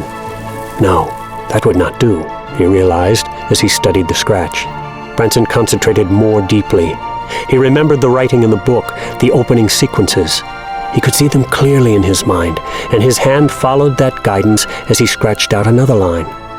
He sat back and inspected his work. It was better than the first, but still far from perfect. The third line was a bit better. The fourth line was better yet. The 100th line was almost perfect. But the candle was gone soon after that, and Branson allowed exhaustion to overtake him, there at the base of the wall, on the cold, hard floor. One particularly cold night in autumn, Brother Riandu passed along the northeast corner of the chapel and glanced at the trapdoor leading to the substructure and to Stork's room. How cold is it down there on a night such as this? Brother Riandu took a torch from one of the nearby wall brackets and moved to the trapdoor. He lay flat on the floor and poked his head through the opening, and was relieved to find that the room, though a little chilly, wasn't really uncomfortable and certainly wasn't dangerously cold. Riandu brought the torch closer to the opening. There lay Stork on his small cot, sleeping contentedly. The image warmed Brother Riandu's heart. He brought the torch back and began pulling himself up, but as he did, the torch moved.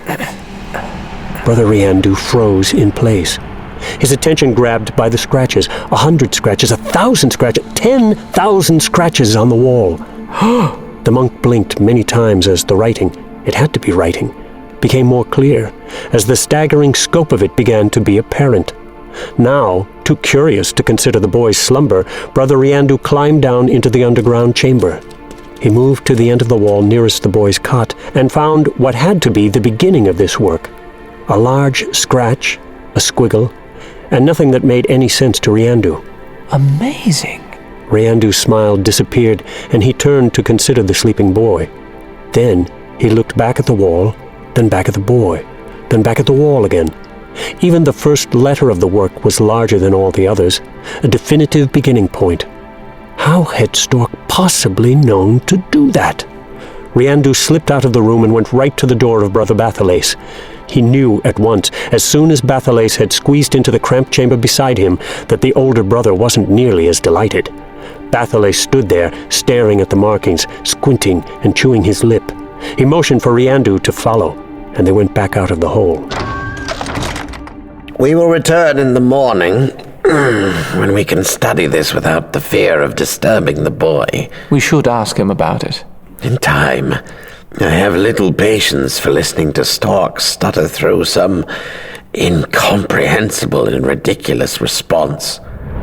After more than an hour and the whole next day, Bathalace's mood seemed to sour even more. He had brought with him some paper and charcoal and had done a rubbing of the work. Riandu kept remarking that perhaps this was a miracle, but Bathalace just brushed him off over and over.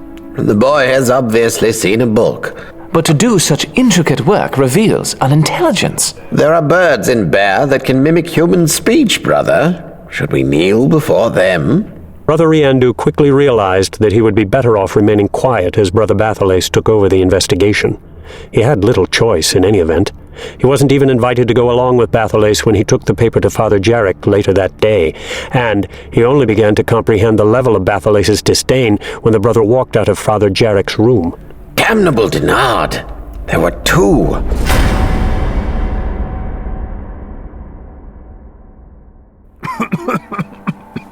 Garabon sat on the rocks beside the lower cottage, absently casting his line.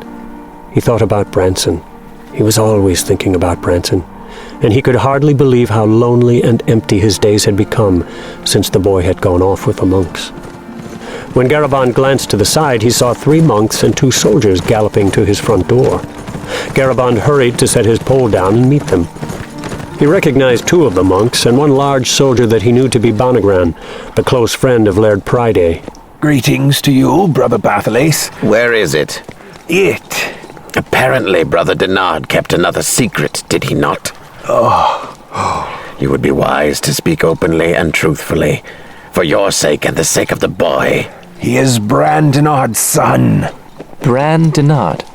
And Sen Wee. Bran Sen. When was the boy born?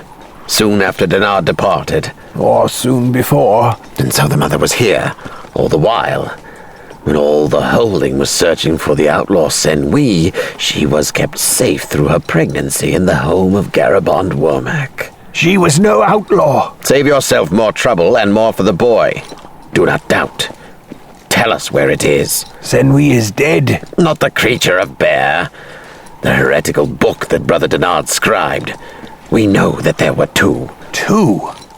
No, there was only the 1. Destroyed in the hearth in Father Jarek's room. So I have heard. And pray, tell me, how have you heard such a thing?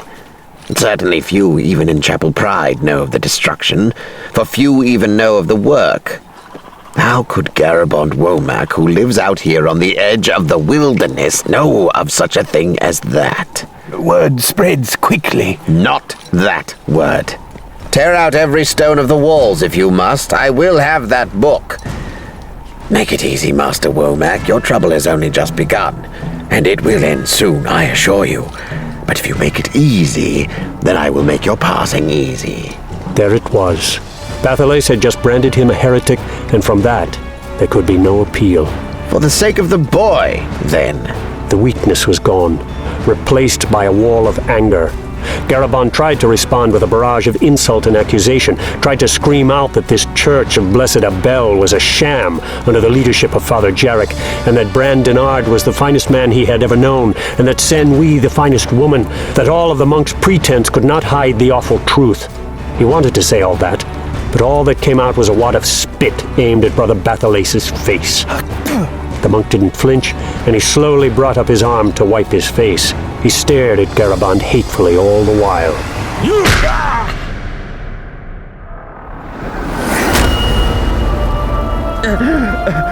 Immediately, he was assaulted by a wave of smoke, stinging his eyes and throat, and he felt the pain suddenly in his feet and shins. He squirmed and realized that he was lashed tightly, his hands behind his back and around a stake. I had hoped you would not awaken. Garabond managed to open his eyes enough to see Brother Riandu, with Brother Bathalace lurking right behind. The waves of heat and smoke engulfed him. The fires of church justice curled the skin of his legs as his woolen tunic ignited, and a million points of pain screamed out in protest. Just beyond the pyre, the soldiers, the monks, and a few curious neighbors watched the man pass from life. You could have made a grand spectacle, an example of him. That is what Bernevigar would do. It teaches proper respect. Respect, Bonagran. This is an unpleasant necessity. This... Bathalace held up the book the soldiers had found in a secret cubby in Garabon's tunnel complex. It's not an issue for public discourse. He looked down at the book for a long moment, then tossed it into the fire. This all ends here. All of it. Garabond is gone, and the pagan tome is finally destroyed. We will speak no more of it. Bathalace went to his horse, and the others followed. The neighbors were left to watch the flames roar against the late afternoon sky. They buried the husk of Garabon's body the next day.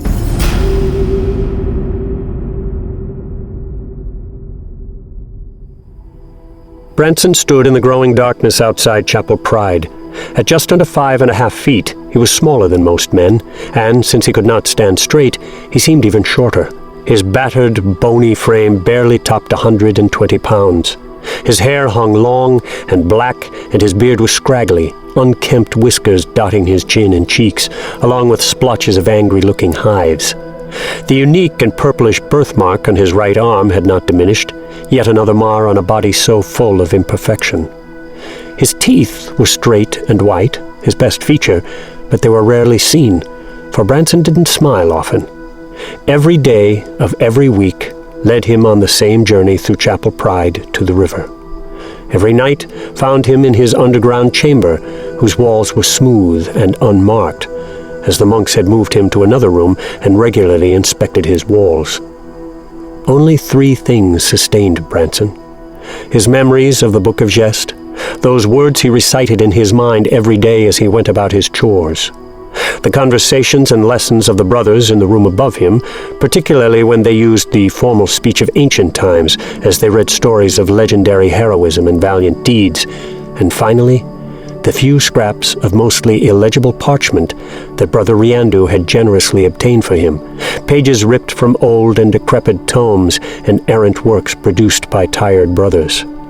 Riandu hadn't been able to teach Branson any more than the basics of this form of writing, but playing with those pages and trying to make sense of the words had greatly benefited the curious young man, at least in relieving the boredom of his life. It was the Book of Jest, transcribed in his mind, that truly sustained him, especially at moments like this.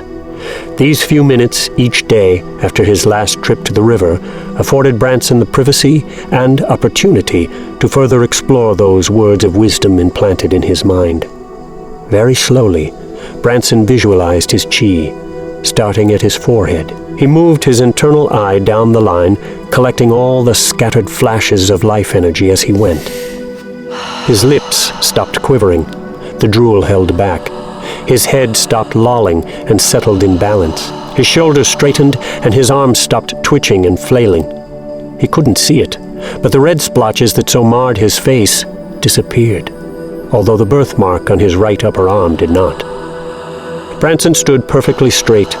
Branson stood perfectly steady. Slowly, he lifted his arms before him, then above his head. He brought them down to his sides as he rooted his feet into the ground. In that moment, Branson, the boy they called Stork, was strong, and he believed that he could hold his ground and footing even if Laird Pryday charged into him. The young man took a few strides forward, not awkward and stiff-legged strides, but real steps, powerful steps, balanced steps. I am the son of Senwi and Bran Dinard. I am the child of Garibond, the boy he loves, the boy who loves him. A wobble of Branson's hip belied his calm posture. The moment of clarity was quickly passing, and a wave of exhaustion readied to rush over him. In another few moments, he was just Stork again, stuttering and gangly, drooling all over himself. But beneath that slimy and shiny covering and those crooked and twitching jaw muscles, Branson was smiling. Every day he escaped the bonds of his infirmities, only for a moment perhaps, but that moment was more than he had ever dared to hope. One day, he mused, he might tell Brother Riandu of his secret and tell him in a voice strong and stable. Perhaps that fantasy would take place, but Branson remembered all too well the monk's reaction to his writing the Book of Jest on his walls. He remembered the panic and the anger, and though he had not been punished, he saw the flash of hate and outrage in Bathalace's eyes, the implication and threat all too clear. But he wanted to tell someone, and Riandu was probably his best friend. Or maybe he would get stronger, and maybe he would learn to sustain the power offered by his forcefully composed chi for longer periods, forever perhaps, and then he could go to Garaband and show him. That was Branson's deepest wish and hope, to return to his beloved Garaband, not as Stork, but as a whole man. Wouldn't Garaband be proud of him? And if he could become whole, even if he were to continue working for the monks, he should be able to find enough time each week to go back and visit his beloved Garaband. The young man picked up the empty chamber pots and staggered toward the chapel's back door, his simple dream sustaining him through each labored step.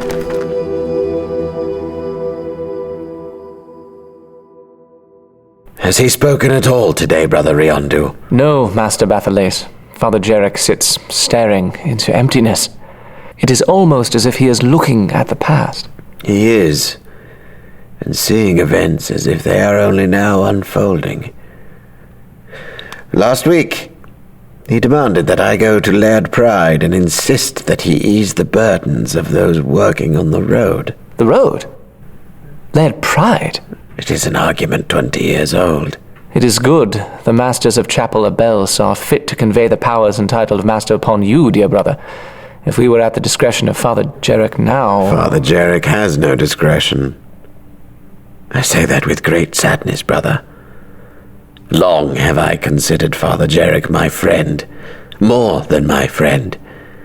He has been a father to me in more than church ways. Brother Riandu nodded. Father Jarek had ruled Chapel Pride wisely and compassionately for many decades.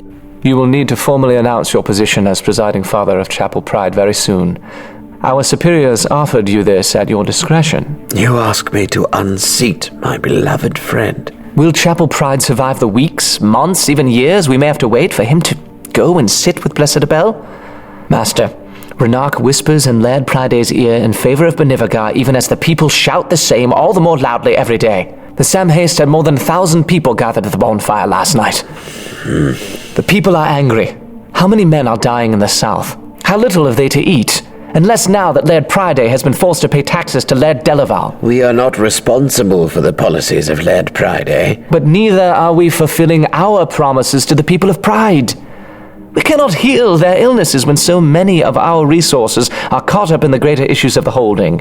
We cannot continue to tell them that our God is a benevolent God when their sons, husbands, and fathers die in the south. We cannot continue to tell them that our God is a bountiful God when their stomachs pinch with hunger. What would you have me do to alter the realities of our life in these dark days? We are in need of a stronger voice in Chapel Pride with no confusion.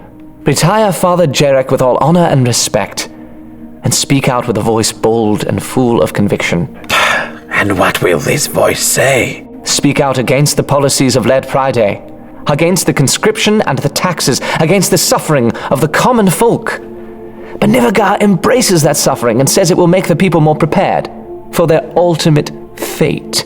Are we any different from the Samhaste if we remain silent by the side of an oppressive lad? We are here at the sufferance of Laird Pride.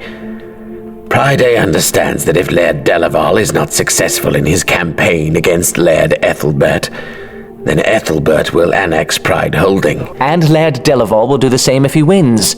He already has an everything but name. Name is an important factor to a man like Laird Pride. Is that what all this is about, Master? The pride of one man. It is well known that Laird Pride was ready to throw his sword to the side of Laird Ethelbert when he believed Ethelbert meant to place him in the line of succession of Ethelbert Holding. It is only because of Ethelbert's rejection, since the line will now end with the gilded Pride, that our Laird saw Delaval's offer as more tempting. And even that offer calls for the annexation of Pride by Delaval upon the end of the line of Pride. You involve yourself too much in politics, brother. The matters of politics are the only reality the people of our congregation know. I do not recall Laird Pride asking our opinion, brother. Then what is our purpose? Riandu's bluster dissipated quickly under the threatening scowl of Master Bathalace. Riandu suddenly found his breath hard to come by, as so many implications of his continuing resistance flashed across Bathalace's eyes. Fear, frustration, and anger all rolled together within Riandu, gathering into a single tangible ball, that left him speechless. Go to your duties. If you truly wish to help me now, then help me find a way to positively distinguish us from the Samhastes. I will take your words concerning Father Jarek under serious advisement, as I believe that you might be correct in your observation. Father Jarek cannot openly oppose Bernivagar at this time. Father Jarek cannot properly clean himself at this time. But I warn you, and only this once, beware your words against Laird Pride. I prefer a tentative hold on the people of Pride to no hold at all, brother. And your indignation is a sure way to the expulsion of the Church of Blessed Abel from Pride holding. Yes, Master. You would be wise to open the door. You may need it when the battle comes north. Banagran stood in front of a door to a small hovel. Finally, the door opened a crack, and the dirty face of an old woman appeared. If you're coming for coins for your lad, we got none left, Master. Not for coins, and I trust that if you happened upon a few, you would know to deliver the proper amount to Castle Pride. Then what? More food's what you wanting? Oh, but ain't we to keep enough to feed our own skinny bodies? Not food. A regiment of Laird Ethelbert has been sighted in the east. Men are needed. The woman fell back, trying to close the door tight, but Banagran's heavy fist knocked it open. He and the two soldiers accompanying him strode into the one-room hovel. You took me husband, and now who's knowing if he's dead? You took me brothers, and not a one's to be found. What more are you asking? You have a son of 15 winters. He's dead. I killed him myself. Better that than he get all chopped in some bloody field. As he spoke, Banagran motioned to one of the soldiers, who moved to the hanging curtain that divided the room. A tug pulled it down, revealing a small cot, really no more than a wooden frame covered in hay. The soldier looked back at Banagran, who nodded for him to proceed. Dead, I tell ya! I put a pillow over his face while he slept. A peaceful way. If I believed your tale, then I would have you executed. For murder? He's my son, and I can kill him if I'm choosing. For stealing from Laird Pride. All the folk are the property of the Laird, and you've no right to deny him his possessions. Whether he is your child is not important. He nodded, and the soldier upended the cot. There, a teenage boy and a younger girl huddled together on the floor against the wall. Come on! You can't have him! You can't be taking him! Oh, you dogs! Banagran grabbed the woman and hoisted her up so that his scowling face was barely an inch from hers. Foolish woman. If we do not go out and meet the threat of Ethelbert, his soldiers will knock down your door and knock down your house. They'll kill your boy when he hasn't even a weapon in his hand to defend himself, and they'll take you. Might be that you're too ugly to interest them, but that wouldn't be your gain. They'd take your daughter instead, every one of them would, and leave her torn and bleeding and broken. Perhaps she's old enough to bear a child. Is that what you're wanting, you old fool?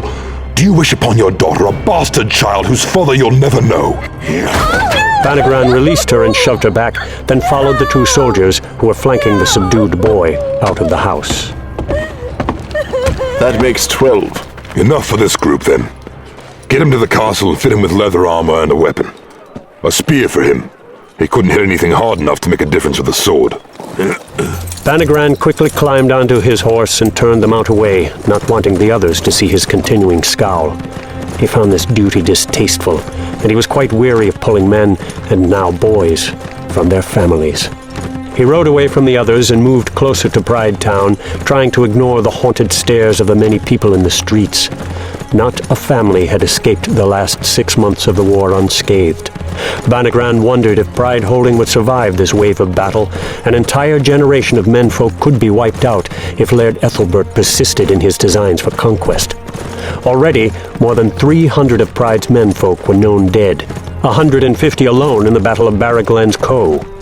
Castle Pride's drawbridge was down over the newly constructed moat, and the great champion of Pride, the most recognizable warrior in all the land, didn't slow as he thundered across the wooden bridge in between the gate towers, also newly built, and into the lower bailey of the rapidly expanding castle. To his right sat the Laird Pride's private chapel, with an open garden behind it for those occasions when Bernivagar came into the castle proper to offer his prayers and blessings. Past the chapel lay the only predominantly wooden building in the complex, the barracks, nearly empty now, as most of the men were off patrolling. Directly ahead of Banagran, opposite the main gate, sat the Great Keep, the tower of Laird Pryday, connected at its base to the castle's dining hall and audience chamber. The two men standing guard at the keep's heavy wooden door moved quickly when they saw Banagran approach, pulling wide the double doors, then standing at attention, eyes ahead and unblinking, as their commander walked through. Banagran strode to the dining hall and was surprised that his friend wasn't down here taking his breakfast, as was Pryday's custom at this hour. The warrior moved for the stairs on the left side of the room. Harlot! Rotfish! Banagran knew the insults well enough, had heard Pryday launch them at women for a decade now. As ruler of Pride, it was Pryday's privilege to take any woman in the holding, married or not, a tender child or an old hag as his lover. Lover wasn't quite the right word with regard to Pryday, Banagran supposed, for the scars of the laird's powry wound would not permit it, despite the work of the monks with their soul stones, despite the many sacrifices of other men's genitals old Bernivagar had offered over the years. Inevitably, when he failed to perform, Pryday would blame the woman, calling her harlot and other similar insults. The woman, a pretty enough thing, as long as she hid her three-toothed smile, in her mid-20s, came out on the top balcony and rushed to the highest of the 4 visible staircases, her clothing bundled about her, hardly hiding her ample charms. Banagran recognized her. He remembered the day he had taken her husband away to join a group marching south to battle. Banagran watched her go, then looked back to the top stairs where Pryday stood naked and half erect, his face red with frustration, his fists clenched in rage. Rotfish! It was some time before Pryday came down to sit beside him in the dining hall. Useless bitch. A sound other than a whimper, a movement beyond a drawing of breath. Is that too much to ask? You were close this time. Better if the power had taken it all and taken, too, the desires that burn within me. You seek the treasure of the dragon and have found its footsteps on several occasions. Is not the hunt worth your time, my liege? I seek the honey of a woman, and have seen the sweets before my eyes and within my reach, and yet I cannot grasp them. Is not the frustration more than any man should bear? The honey will be sweeter for your weight. They both knew that this was much more serious than the frivolous pleasures of an over-amorous laird. If Pryday could perform and produce an heir to the line of Pride, then the politics of all the regions would dramatically change, and for the betterment of Pride Holding. The only reason Laird Ethelbert had not named Pryday his successor and heir of all his holdings was because it had become apparent that the line would end with Pryday. Conversely, that had brought Laird Delaval to Pryday's side, and the pact between Pride Holding and the most powerful laird in all Hunts was quite specific. When the line of Pride ended, Delaval or his heirs would annex Pride Holding by contract and treaty.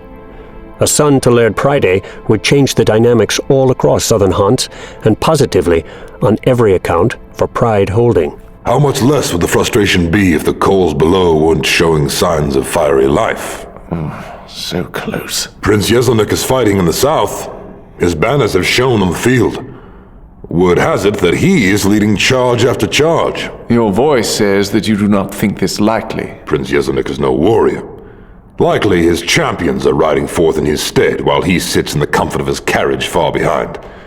It would seem that outside of the small holdings, places like Pride, the nobleman warrior is fast becoming a lost notion. Delaval was a great warrior, as was Ethelbert, who put his sword to the task only a decade ago beside us in the east. Was, my lad. Banagran looked at Pryday doubtfully, for both of them knew the laird's last remark to be an exaggeration. In truth, Ethelbert's armor was rarely dirtied and never bloodied in all the months of their campaign. Was. Among the lairds of Hunts, I doubt that anyone could stand in battle more than a few moments before you. Ah, but in the bedroom. Yeselnik will make a name for himself. Yeselnik's champions will make a name for him. Can any less be said of Banagran and Pryday? Yes. The name of Banagran is known. Not once did Pryday claim the credit for the successes of Banagran. Not once did Pryday need the achievements of champions to heighten his own claims to glory. You are kind, my friend. There were occasions when I wore your powry trophies as if they were my own. And more occasions when you wore trophies of your own victories. Perhaps it is nearing time for me to put the Baronese sword to use. Will we ride south, my friend?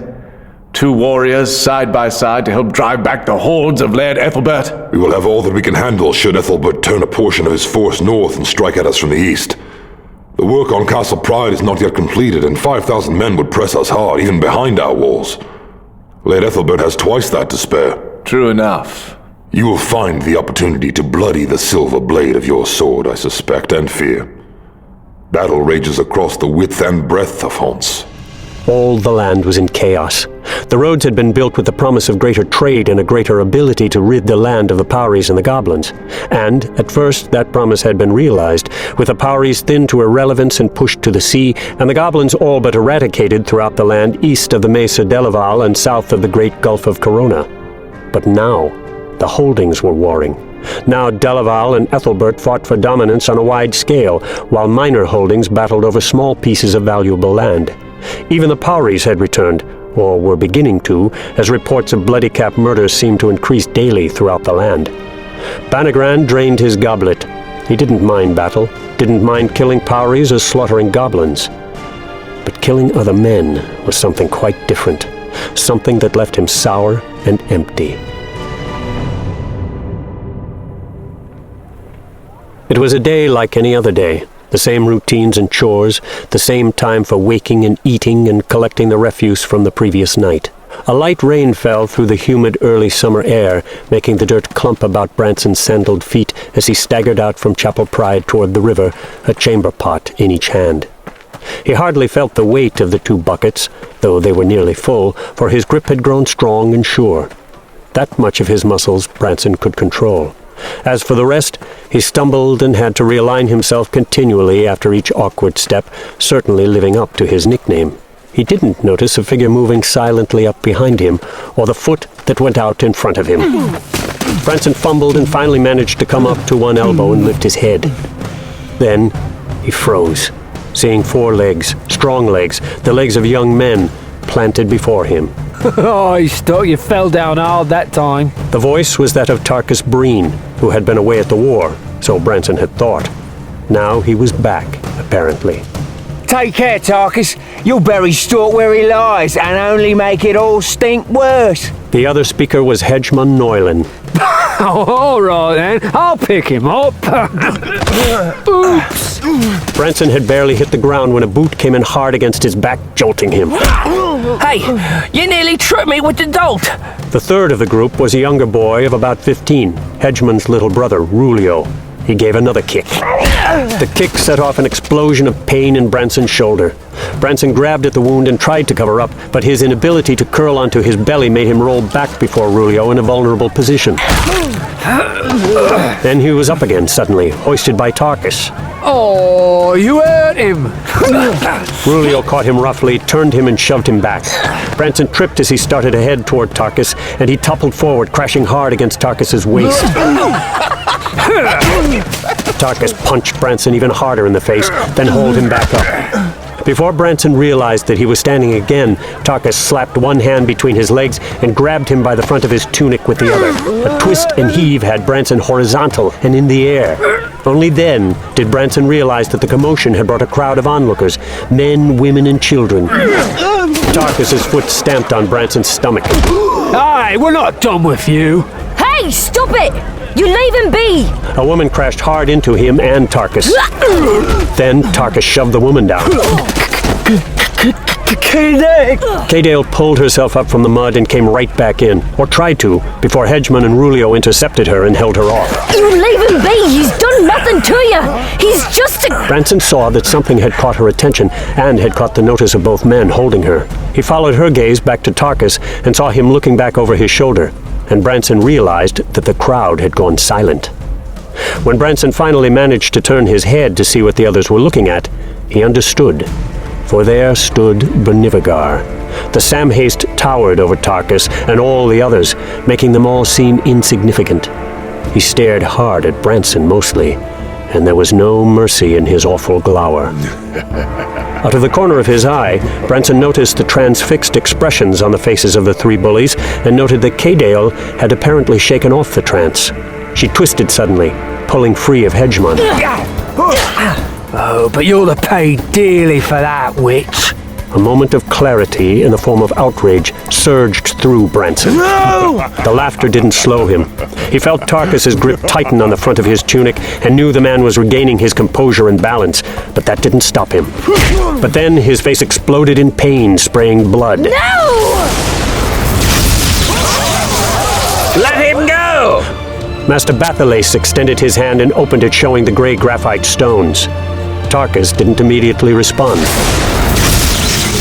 I said let him go! And I warn you that I will not offer any more warning blasts!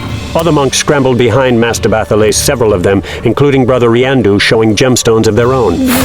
You protect this wretched creature! We are measured by the welfare of the least among us, not the strongest. Branson saw that Master Bathalace was not amused, and when the Master's gaze locked with his own for just a moment, he saw little true compassion there. In fact, even Tarkus Breen had not looked at him with as much hate as Bathalace did now. Branson didn't dwell on it, though, as he tried to pull himself back up. This is not over, whore. I know where you live. Kaydale spat at Tarkus, and she rushed to Branson, helping him to his feet. Get back from him. Both Kaydale and Branson looked at the approaching Master Bathalace. Shoo, girl. You have no place here. Shut your mouth. Bathalace grabbed Branson by the shoulder and pulled him away from Kaydale, shoving him into the arms of the waiting Brother Riandu. Easy, Branson. It's over now.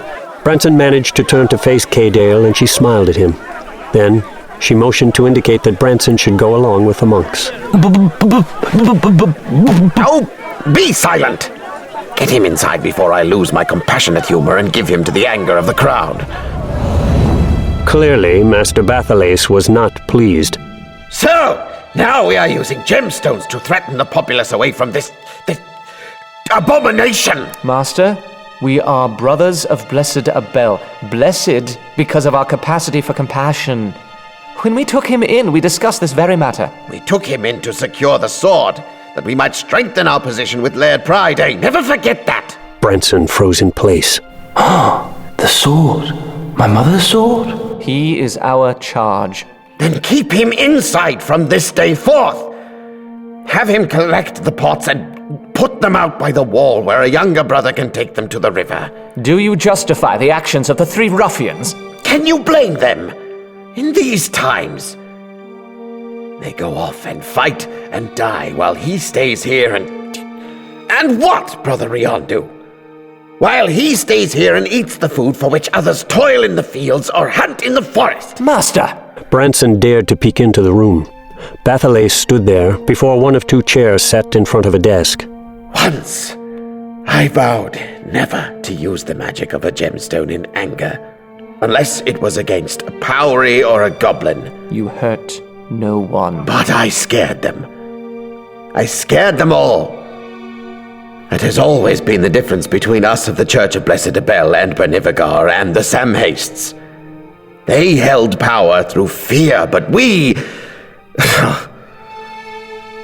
I believe now that when it comes down to a moment of crisis, our two religions are not so different. I refuse to believe that. Keep the pitiful creature inside. Branson waited for some time before staggering into the room. Come along. Riandu moved to a small desk and brought forth a pouch. He dumped its contents, a cache of various gemstones, onto the desktop and produced a gray hematite. Oh, let me tend to that wound the young man gave you. Branson moved over and managed, with Riandu's help, to get into the chair opposite. He hit you hard, didn't he? It was all too much, and it was all that Branson could do to hold back his tears. Brother Riandu touched his shattered nose. Ah, yes, he hit you hard. This will not hurt you. Riandu brought the soul stone up to Branson's face. Branson instinctively pulled back. Riandu gently brought the stone against the young man's broken nose. Branson's slight discomfort from the pressure of the stone lasted only a moment and was replaced by a warm feeling spreading through his nose and face. He felt the healing powers of gemstone magic for the first time, and he closed his eyes. And something wholly unexpected happened. Branson saw his line of chi react to the soul stone just in the upper areas of his body. He pictured it clearly, a lightning line of crackling energy suddenly coalescing and aligning to the call of the gemstone. Yes, it does feel good, doesn't it? The moment passed quickly, too quickly, and Branson slumped back. There, done already. That feels better now, does it not? Branson gave a head-lolling nod. He was too surprised to begin to elaborate. When the trapdoor slammed shut, its reverberations felt to Branson as if someone had driven a stake through his chest. He sat in the near darkness of his barren and cold room, the light of a single candle the only barrier between him and a blackness so profound that he could not see his own hand if he waved it an inch in front of his face. He was in emotional tumult, his thoughts flying from Tarkus Breen to Cadale. Cadale! Branson could hardly believe that she had arrived in his moment of need. He hadn't seen her in years, and there she was, right when he most needed her, just as she had so often been before Branson had come to Chapel Pride. And as if all that turmoil and confusion, elation and fear weren't enough, Branson saw the scowl of Bernivagar and the trembling rage of Master Bathalace. And one more thing swirled through his roiling emotions, the feel of the touch of hematite. In his deepest dreams, in his moments of the purest concentration over the Book of Gest, Branson had not imagined anything as crystalline as the sensation that gemstone had provided. Now he had to consider the hematite in a different light, and for a different purpose. He had tried to warn Brother Riandu that Cadale was in danger. He had heard Tarkus Breen's threat, but he hadn't succeeded. And Riandu had merely reassured him that everything was all right, that bluster was just that, and that the boys were feisty. Yes, that was the word Riandu had used several times to describe the bullies, but were not criminals. Branson knew better. He had seen the look in Tarkus Breen's eyes. He had heard the hateful tone of Breen's voice. All that led him to the inescapable conclusion that Cadale was in danger, and no one would help her. Branson sat here in a hole in the dark, hardly able to help himself. Branson forced himself to stand on his wobbly legs. He recalled the head-to-groin conscious alignment of the energy line of Ki Chi Kri. Even though Branson could hardly hope to achieve or sustain such a state, the effort to do so allowed him to throw aside his jumble of thoughts, one by one. He dismissed the humiliation he had suffered outside. He dismissed Bernivagar's threatening glare. He dismissed the unsettling comments of Master Bathalace. He dismissed the implications of the reference to his mother's sword. He even put aside his thoughts of Cadale, temporarily. Now he was in control of his tormented body. Now he stood straight and strong, and he stretched his arms out, then brought them in slowly and in perfect coordination, working through some of the Gesta 2 exercises. Branson fell into stillness and let thoughts of Cadale come back to mind, hearing again the threat from Tarkus Breen. He focused the inevitable rising anger into his meditation, into his determination. He had to do something, but how could he even begin? He thought again of the gemstone, of the moment of not just physical wholeness, but of easy physical wholeness. Branson stepped forward, walking swiftly before this effort of smooth movement weakened him. He went below the trapdoor and pushed it open, hoping that no brothers were around in the lower levels of the chapel at this late hour. Branson lifted his arms and planted his hands firmly on the lip of the opening. Only as he pulled himself up did he come to understand that his years of torment, of twisting and struggling for every movement, had actually done something wonderful. His muscles were strong. Now, moving with coordination, his often flailing arms easily hoisted him out of his hole. He was beginning to tire, though, as he walked across to the desk, and he nearly fell with exhaustion. With great effort, Branson pulled open the small side drawer where Brother Riandu had dropped the gemstone-filled pouch. He pulled it forth and carefully emptied its contents onto the desk, then sifted through the stones to find the one he needed. As soon as he had the smooth gray hematite in hand, Branson felt the cool pull of its depths. He had never been trained in gemstone use, and he had only rarely seen the brothers of Abel employ them. He wasn't sure how to begin to access and employ the magic. but he found himself in the swirl of the stone almost immediately, and he understood its properties clearly. Amazed, Branson quickly realized that the mental state that permitted gemstone use was almost identical to Gesta 2 concentration. His arm was shaking again as he lifted the soul stone to his forehead. Finally, he got it in place and let his thoughts flow through its inviting depths and then back into his chi, starting right there at his forehead. Branson's arms and legs stopped shaking almost immediately. He saw his line of energy coalesce and straighten, and he felt a harmony within. A perfect harmony, even more complete than he had achieved in those few moments when Brother Riandu used the stone on him. The combination of Gesta 2 and gemstone magic held his life energy, his chi, strong and tight. Branson stood straight.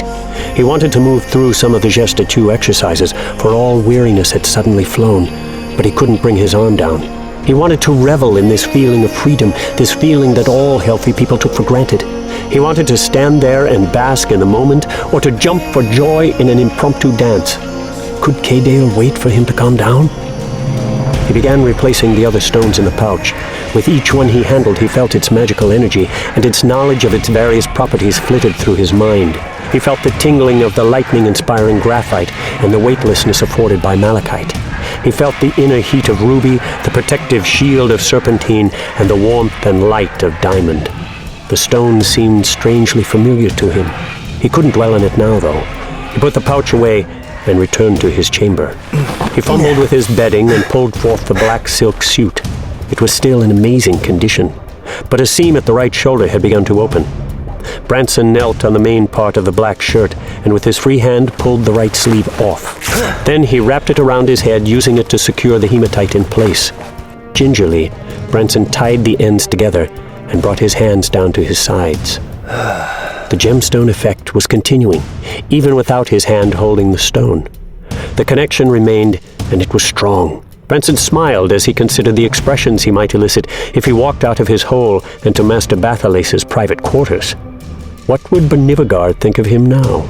Would he apologize? And what of Tarkus Breen and his cohorts? Branson was free of his limitations. Branson was also schooled in the martial ways of Gest. He felt confident that Tarkus Breen couldn't even hit him, let alone hurt him.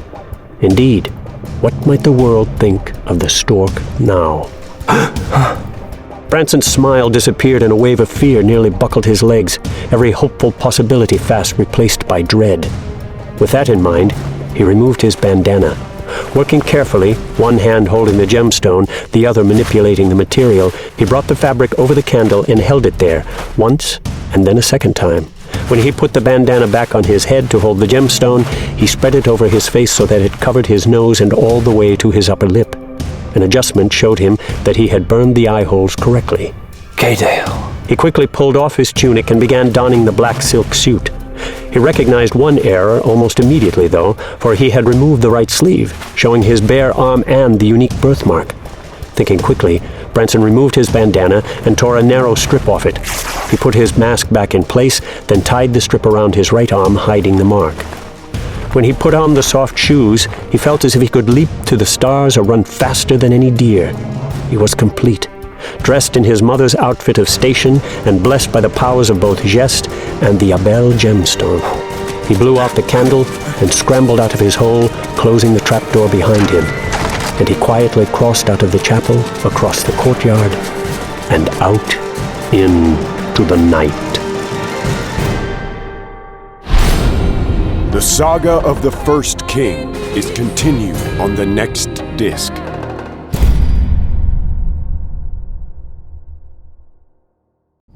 As he tried to get his bearings, he moved from shadow to shadow.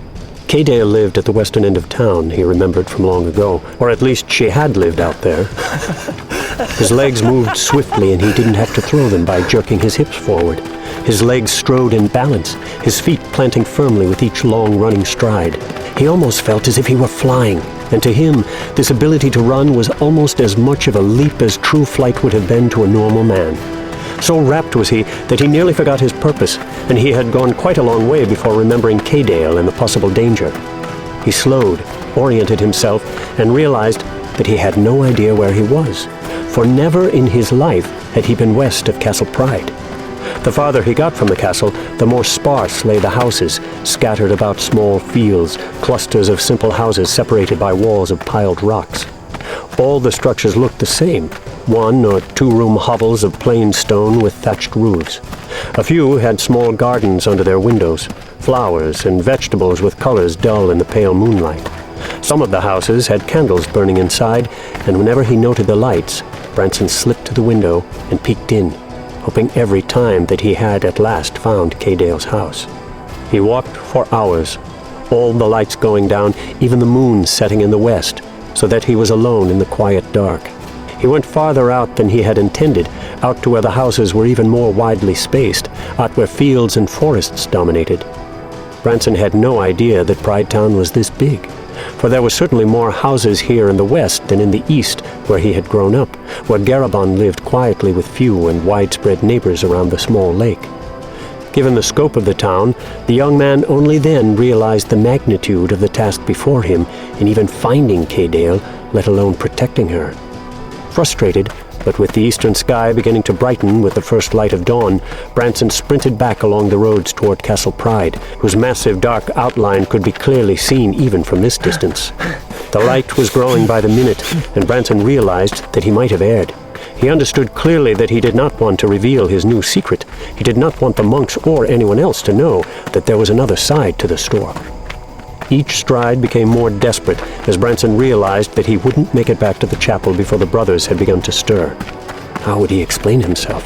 He thought of running right by, of going all the way out to Garabon's house, but his place was Chapel Pride, especially since he had one of their prized possessions, a magical gemstone with him. He thought of the Book of Geste, about its lessons concerning breathing and stamina. He loosened his fists and let all his muscles relax, save those pumping his legs. He passed Castle Pride and moved to the side of the chapel, sidling up to one window in the room above his chamber. He peeked in and saw a couple of brothers sweeping and dusting. Come along, Stork! Branson fell back against the wall. He thought that perhaps he should just slip in and tell them the truth. And then he thought of the Book of Geste, the book that seemed to have the answers to everything buried in its graceful lines of script. Branson turned back and studied the 2 working monks, soon discerning their patterns, soon predicting their turns and movements. He found his timing and slipped over the stone sill and into the window. He reached the trapdoor and paused. As one brother lifted a candelabra from the desk, Branson lifted the trapdoor just enough so that he could slither through the opening. Now he moved fast to his bed, where he stripped and pulled the woolen tunic on. Last, and with great remorse, he removed his mask and the gemstone it held. He worried about keeping the stone for just a moment, until he realized that there had been several of the soul stones in the pouch after all, and the brothers didn't seem to keep close watch on them. Branson tucked everything out of sight, and not a moment too soon. Come along, Stork. Daylight is wasting. Branson rose from his bed, or tried to, and only then did he understand the toll his previous night's exploits had exacted upon his tortured body. Only distantly did he realize that he was being hoisted from the hole. Then blackness engulfed him.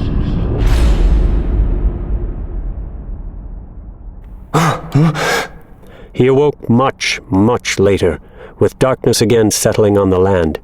He was on a blanket on the floor of the room above his own, a monk sitting in a chair above him. K-Dale. Branson tried to roll over and rise, but before he even really began to pull himself up, the monk grabbed him by the shoulder. Easy, Stork. It's almost dawn. Come on now, go back to sleep. You had us all worried. We thought you had just decided to die. I suppose that might be a good thing for you, though, eh, Stork? Poor wretched thing. Might be that we'd all be better off, yourself most of all, in just giving you to Bernivigar. Ah, you poor thing. Branson slumped back and hoped desperately that K-Dale was all right. He went through his duties absently the next day and was glad that the monks had reduced his workload since the incident with Tarkus Breen. When he finally managed to get back down into his hole, he was relieved to find that the monks had not found his hastily hidden black suit and the stolen soul stone. Realizing his limitations, Branson dared to slip out earlier that night. He had to move more carefully, as there were people around, but the sky was heavily overcast, and the darkness gave him ample opportunity to hide. And he used the lessons of the book. the deeper understanding it offered of how individuals perceived their surroundings. As he fell into those woods, it almost seemed to Branson as if he could see the world through the eyes of those from whom he wished to hide, and moving past them without being noticed presented very little challenge. Branson felt as if he truly were Gestatue, as if the secrets of the mystics were more than simply known to him, but actually were a part of him. How could he move so gracefully with his newfound freedom so fresh? How could he run and fast when he had never done anything like that before? And yet, he knew how, as if he saw every movement of his muscles, as if he understood every twist and its result, as if his thoughts, his chi, had so perfectly aligned that his body had become a perfect extension of that life energy, perfectly guided. As he walked to the west end of Pride, Branson moved through the various routines of Gestatue fighting, working his arms in a series of movements both defensive and offensive. Many more lights were on as he moved through the western reaches of Pride Town, affording him a better chance to locate K-Dale. The shadow that was Branson drifted through the lanes and small yards, one by one, peering into house after house, and finally, he found her. She lived with her mother at the end of a lane in a small stone house with flowers all around the yard. She was inside, going about her nightly routines. Branson's heart leaped at the sight. He watched the two eat their dinner. He listened as they sat before the small hearth later, sometimes talking and sometimes sitting silent, taking in the meager heat on this unseasonably chilly night. When at last K-Dale rose and moved to a small cot and began to undress, Branson froze and nearly panicked. She pulled her tunic up, and Branson turned away. How he wanted to watch her, to bask in the beauty of her soft curves and delicate limbs. His curiosity, and something deeper, something he didn't really understand, something deep in the base of his line of life energy, in his loins, tugged at him to watch. But he knew that it would be wrong. He stayed by the house until late in the night, protecting his dear K-Dale. And while he was there, he practiced the Gestatue exercises, the precise movements designed to instill memory and precision into the muscles of a warrior. Any Gestatue mystic watching him would have thought he had spent years at the Walk of Clouds. No trouble came to K-Dale that night, nor the next after that. And through each night, Branson was there, outside her house, keeping watch and examining, too, his newfound physical prowess and the implications that it might hold. How will Master Bathalace and Brother Riondu accept this change? Or Bernivigar? Yes, the old one will be surprised and not pleased. What will he say when I look him in the eye and declare him a criminal? What will he say when I knock him down and kick him hard for the pain he brought Garibond? Garibond, my father of deed, not blood. You will see your efforts rewarded. You will see your prayers answered. You will see your son stand straight. I will tend to you as you did for me all those years. Never again will you have to sit huddled in the cold rain, trying to catch a fish or two to silence your growling belly. Never again will you stagger toward the house, an armload of firewood in your weary arms. Never again, my father. As he finished, Branson leaped high into the air and spun one leg flying out in a circular kick. He stopped abruptly and looked back at the house. K-Dale, my love, my all. A sudden stab of fear stole his voice. He thought he would rush forward and profess his love to her, tell her that there was nothing in all the world more precious to him than her smile and her gentle touch, that there was nothing warmer to him than the feel of her breath. He realized that she wouldn't reciprocate. How could I begin to think myself worthy of you? Instantly, his senses reached outward and caught the movements of several forms.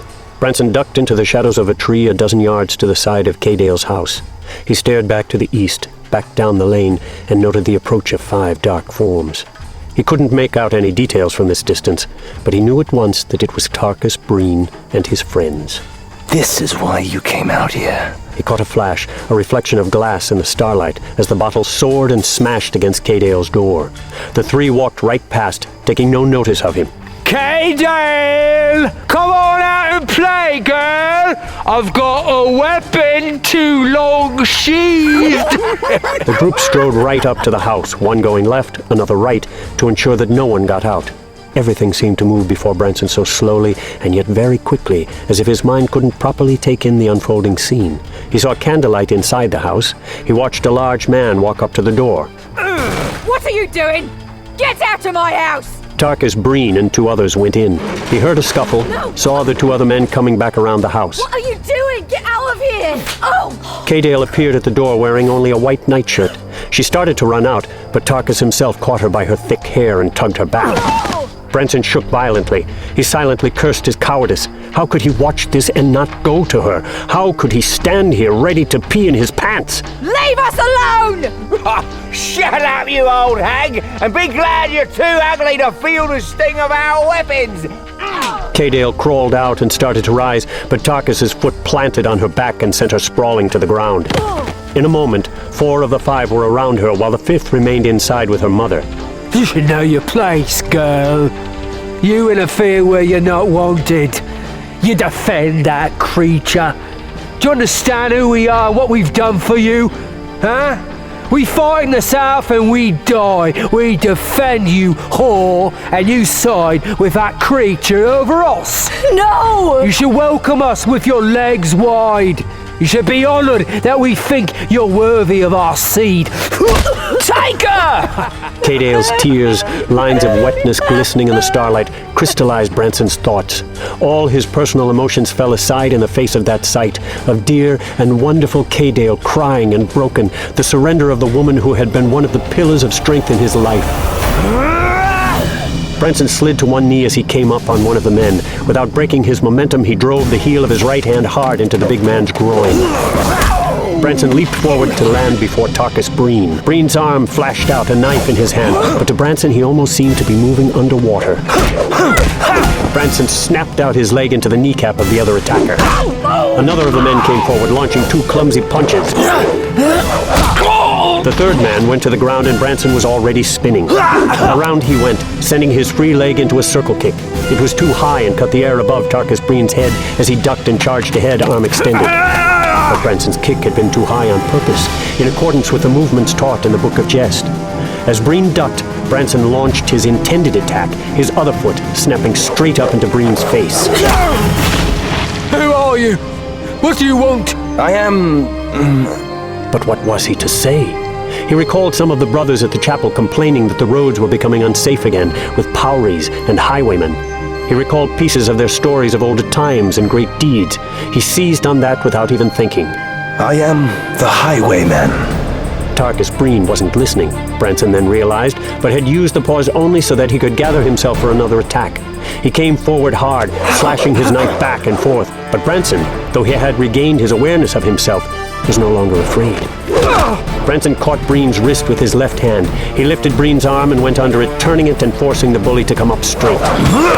Branson kept twisting as he stood up straight. He lifted his right arm and drove his elbow against Breen's. The look in Breen's eye, somewhere beyond pain, somewhere in the realm of shock and horror, was the first indication of something serious to Branson. He leapt back, letting go, and Tarkus Breen stood still, his right arm hanging at his side, his left hand coming in slowly, trembling every inch, approaching the hilt of his knife, which he had accidentally driven hard into his own diaphragm. Suddenly, Branson knew his enemy was dead. He knew that he had killed a man. He searched through the Book of Jest for an answer to this sudden realization. He tried to remember to breathe. Branson spun and charged into the house. A moment later, Callan staggered out, one eye swollen. She caught the door with one hand as she passed and managed to pull it partially closed behind her. She stumbled to K-Dale, who rose to embrace her. The door slammed closed, then exploded outward, the assailant flying through it backward. The Highwayman appeared at the door. Be gone, all of you! Be gone and return to this place only on pain of death! They staggered and scrambled, hoisted their friend with the shattered kneecap, dragged Tarkus Breen's body, and managed to move away. They'll not return. How can we ever thank you? No need, of course. I consider it an honor to be able to help. Is everything all right? Should I call a watch? Branson smiled and tapped his hand to his forehead in salute. Good evening to you, beautiful ladies. Blessed am I to be granted the good fortune to aid you this night. Well, but... The look on your face is all the gratitude any man would ever need, and more than any man would ever deserve, my lady. In all a man's life might he hope to see a single instance of such pure beauty as your face. I am the fortunate one this night.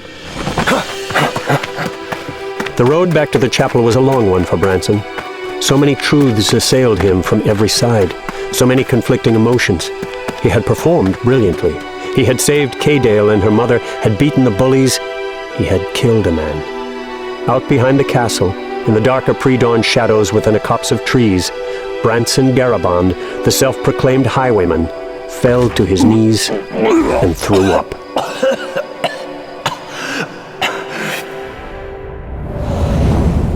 The thrill of being out in the daytime had Branson smiling widely, almost giddily, below his black mask all the way out to the small lake in the west. When he had heard, so often after his return just before dawn, that all the monks had been summoned to the castle for the day, Branson couldn't resist the chance to finally go to his dear father's house. Now, he could hardly contain his joy when Garabond's house came into view. Grey lines of smoke rose from each chimney, which struck Branson as unusual, since Garabond typically only kept one hearth burning. He skipped from tree to tree, moving through the shadows and even up in the lower branches as he went. As he neared, he saw several forms moving around the small island, a pair of children and a pair of women, one of about his age and the other older, possibly her mother. Had Garabond taken a wife? Branson swallowed hard, not sure what to make of it all. Were these Garabond's children running about his island? And who was the girl of his own age? For surely she couldn't belong to his father. He moved even closer and rushed past the house to a pile of rocks on the shore, affording him a view of the southern side of the small island. Both women were heading that way, and now he saw why. A pair of men sat on the rocks down by the water, fishing. Branson had to consciously steady himself, for neither was Garabond. Where was Garabond? Who were these strangers that had come to his house? He started forward, thinking to go and ask them exactly that, but he paused, remembering his distinctive garments. It was one thing to be spotted running along the distant fields, but quite another to go right up to someone. And if he asked about Garabond, wouldn't he be implicating his father as an ally? He knew not what retribution might be in store for him for his actions at Cadale's house. Was he to be branded a hero or an outlaw? He couldn't risk it, for Garabond's sake. He stayed in place for some time longer, taking a look at each of the 6 people on the island, committing their faces to memory. If they came into town, he would find a way to ask, he decided, or he would come back out here dressed in his woolen tunic and walking in the awkward guise of the stork. Yes, that might work. With the gemstone hidden, he could pretend to be the creature that everyone believed him to be. It was all too surprising and all too confusing, and the sun was low in the western sky. The monks would be returning soon after dinner, so he had heard. He sprinted back to the west. Do these problems never lessen? Priday turned his angry look back at Banagran. One man. Banagran shrugged. One man, unarmed, defeated 5. 5 who served with our warriors in the south and are not new to the ways of battle. Those are the reports. There were spearmen in the trees, perhaps. There were no spear wounds, my liege. Nor were any cut, except Tarkus Breen, who died on his own dagger. What of the other 4? Kirsten will not walk again without a limp. But beyond that, they will all recover with time. Except for their wits, perhaps. For they claim the martial prowess of this one to be beyond belief. He was possessed of the strength of 10 men, they said, and he fought so quickly that it seemed as if there were 3 of him. They would say that to save their drunken pride, though, wouldn't they? Banagran shrugged.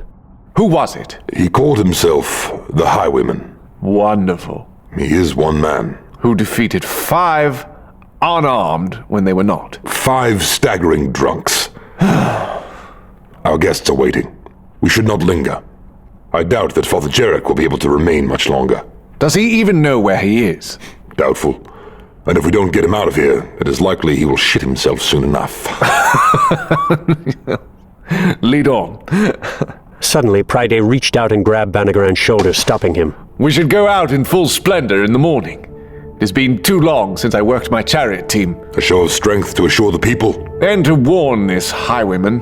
Let him realize the terrible end of the road he has chosen to walk. Chapel Pride was strangely quiet the next day as Branson went about his chores, collecting the chamber pots and setting them by the back wall.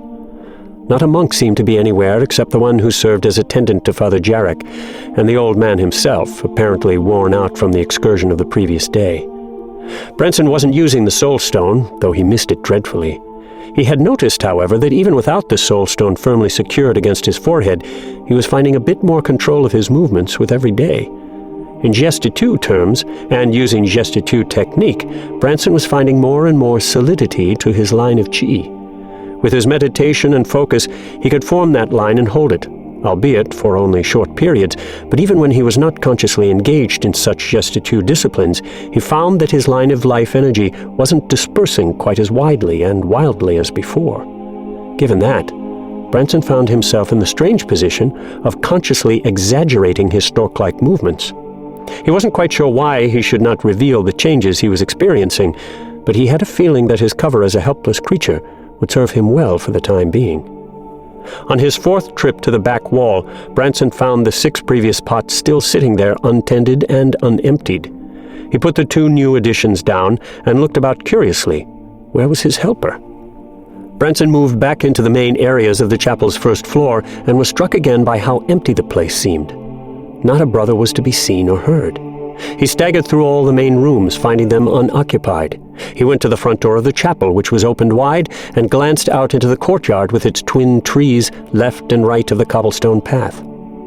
Curious, beyond any fear of breaking the rules or of simple good judgment, Branson moved down the chapel steps and across the courtyard to the open outer gate. He saw many of the monks lining the main road of Pride Town. He picked out Bathalace and Riandu among the throng, and it was indeed a throng, with all the folk out there.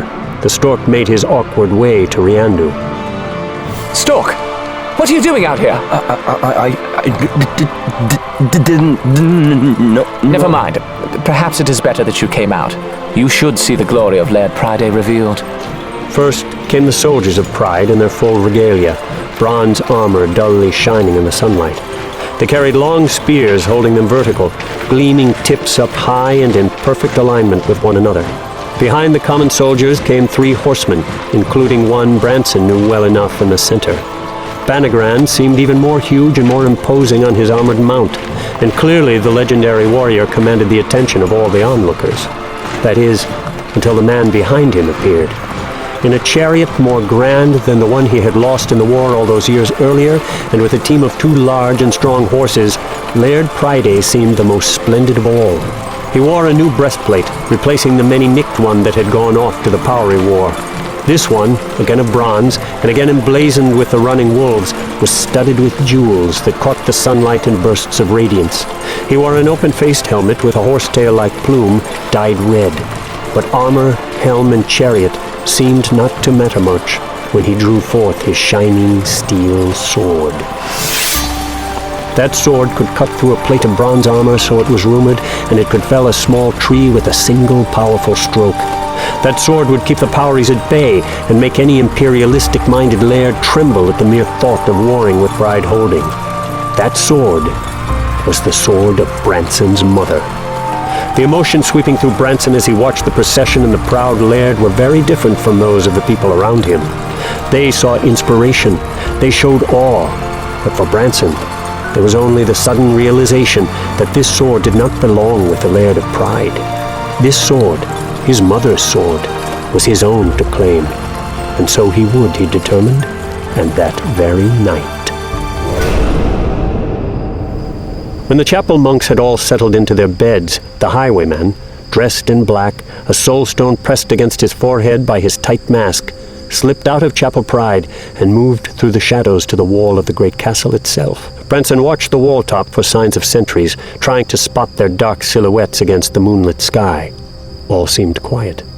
He fell into his meditation, recalling the lesson in the Book of Gest, recalling the day he spent at the desk when he first took the soul stone. He considered the many revelations of the various gemstones, recalling the properties of malachite. Branson gathered his chi and lifted it, replicating the levitational energy of malachite. He felt almost as if he were floating, though of course he was not. But he was lighter, his life energy battling against the pull of gravity. Branson lifted a hand to the stone wall, found a slight finger hold, and propelled himself upward. Hand over hand he went, easily, spider-like. He reached the top of the wall in short order and glanced all around. With no guards in sight, he moved along the wall to the point where it joined with the large keep. This tower was Pryde's own, Branson had learned from various discussions among the monks over the years, and so this was likely where he would find his mother's precious sword.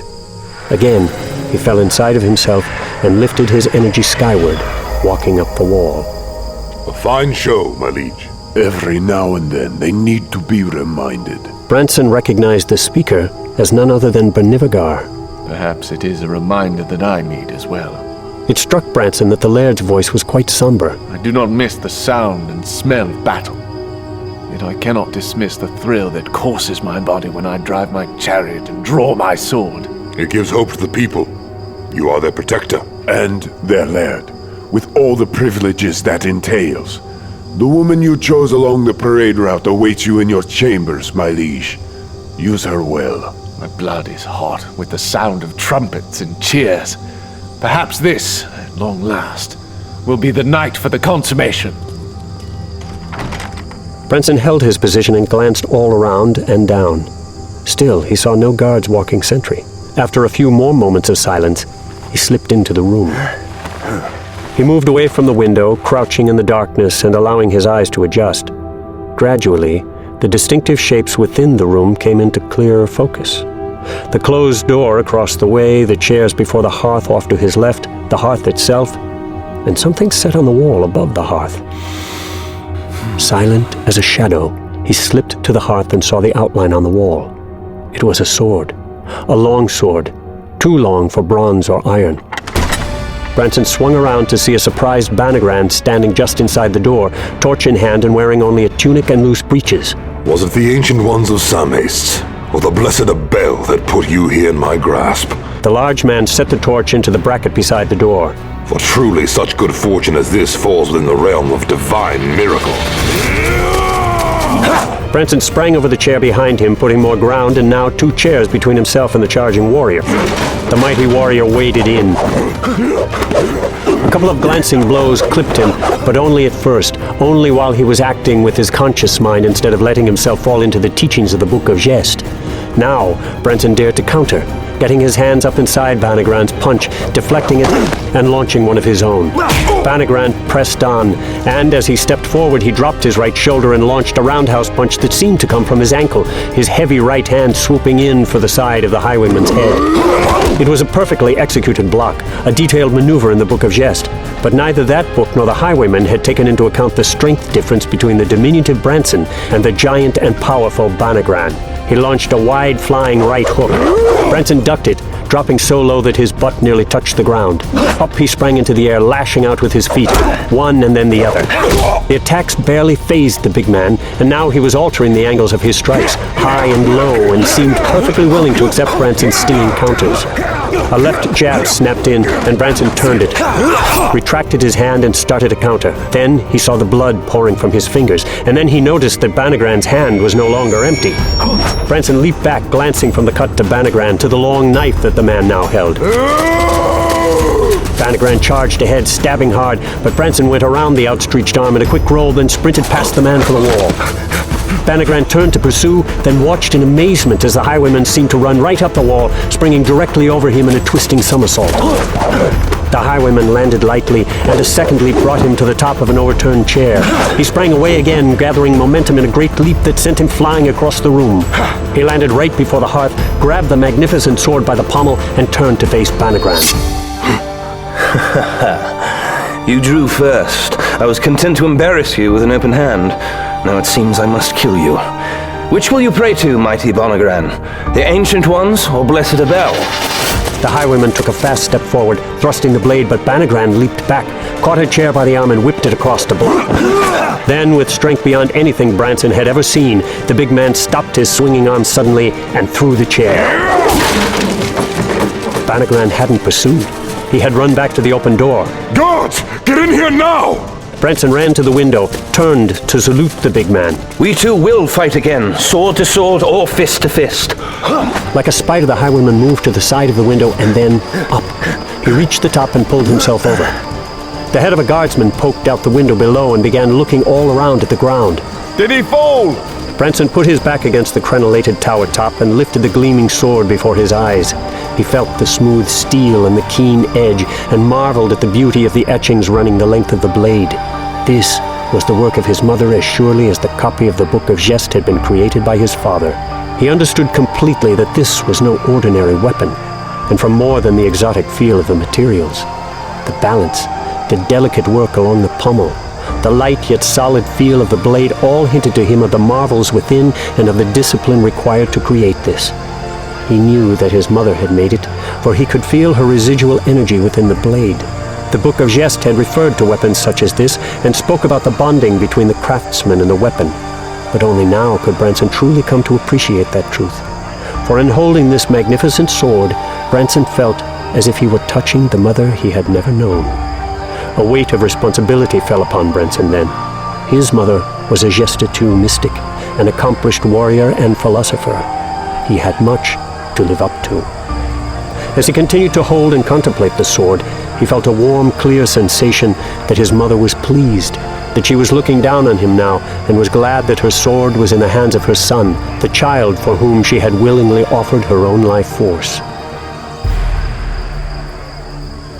A long time later, the commotion around the castle died down, but Branson could still see groups of soldiers with torches scouring the area. He poked the loop for the sword in the tied waistline of his trousers, gathered his inner strength, and climbed down the wall.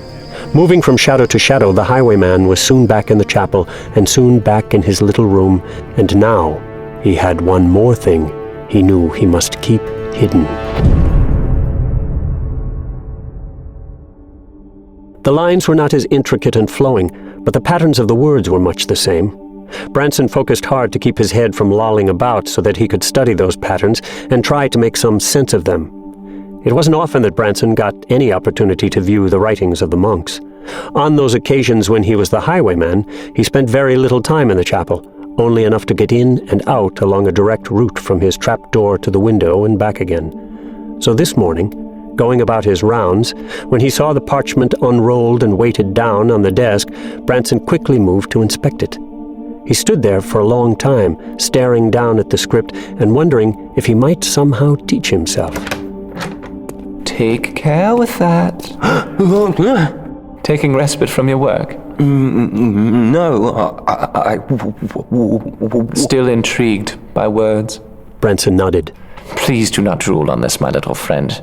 Do you know what this is? Branson tried to shake his head, but it went in a circular motion instead and sent his eyes spinning. It details instructions from the masters of my order, from Chapel Abel itself, where the prophet taught and where he died. Perhaps one day I will find the means to take you there. Yes, you would like Chapel Abel. It is set on a high cliff, overlooking the dark, rolling waters of the ocean. Waves smash against the rocks continually like the thunder of God himself. You cannot stand atop that cliff without seeing the beauty of a godstalk. You feel small and great at the same time, as if you were a part of something larger and more wonderful than yourself, than your life itself.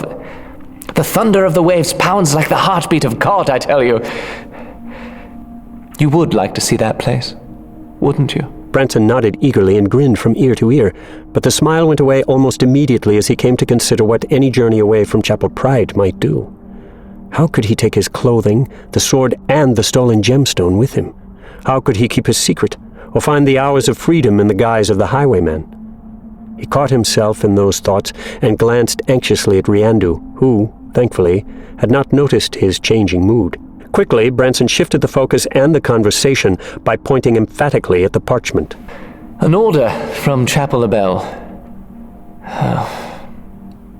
The world is a difficult place right now, Stork. Men are warring across the land of Hans as the lairds vie for supremacy and allegiance. And we of Blessed Abel are caught in the middle. We are healers, not warriors, but some of the lairds wish us to use our gemstone powers to help them in their battles. And indeed, many of the brothers are doing just that. And of course, after the battles, we toil endlessly over the wounded. And thus come the troubling decisions concerning the disposition of the wounded. Are we to heal only those men who fight for our own lairds? Are we to ignore the cries of the enemy wounded? I do not know if I could do that, Stork. I do not know if I could allow a man to die, knowing that I might have healed his wounds. But it is not my decision, so declare the masters of Chapel Abel. The decree before you states that we are to heed the desires of our laird regarding the wounded. If Laird Priday insists that we let the enemy wounded suffer and die, then we must abide by his decision. Do the colors a man wears so determine the value of the man? Does allegiance to a laird mean anything more to a peasant than the happenstance that he was born in the holding of that laird? Would a man of pride serve Laird Ethelbert with equal fervor if he had happened to be born in Ethelbert holding? I think so, Stork. And so I am saddened by the choice of my masters. Branson looked back at the parchment, seeing it, suddenly, in a very different light. If the monks of Blessed Abel were truly God-inspired, as they claimed, then how could they abrogate their moral imperatives to the decision of a secular man? It seemed a cowardly thing. Practicality has its place, I suppose. Fortunately, the battle has not yet reached us here in Pride Town, and with good fortune, and the aid of Laird Delaval's thousands, it never will. Come along, Stork. You cannot avoid your duties. Branson lifted the room's chamber pot with one hand and offered his free arm to accept Riandu's guiding hand, and he shuffled along beside the monk toward the room's open door. But he was not willing to let go of this rare encounter with Riandu. Garabond. Branson made sure that he watched Riandu closely as he spoke Garabond's name, knowing, as was detailed in the Book of Geste, that a man's initial reaction was often more telling than his subsequent words. And, indeed, Brother Riandu's eyes did flash and widen for just an instant before he got himself steadied. Garabond? Ah, yes, old Garabond, a good man. He went to the south, I believe. Yes, to Ethelbert, from what I have heard. The sea air would be gentler on his aching bones, so he said. Branson wasn't entirely convinced, and he only half listened, focusing instead on the man's expressions and inflections as Riandu continued to top the healing aspects of salty air and went on about the better, warmer, and sunnier climate of Ethelbert compared to Pride. Of course, Branson knew, the monks could simply have offered Garabond healing sessions with their gemstones. He didn't press the point, and he showed no outward sign of his doubt as he and Riandu exited the room and moved along toward the next door in the hallway. But then monks were rushing all around, responding to a commotion down the hall the other way, near the main chamber of the chapel's first floor. Immediately, Riandu reversed direction, pulling Branson along with him. They came to the end of the corridor to see many of the brothers assembled in line before Master Bathalace in the main chamber, with Laird Priday himself and several soldiers facing them. Stay here. Riandu rushed out to join Master Bathalace. Branson watched as Banagran moved along the line of monks, lifting and inspecting their hands.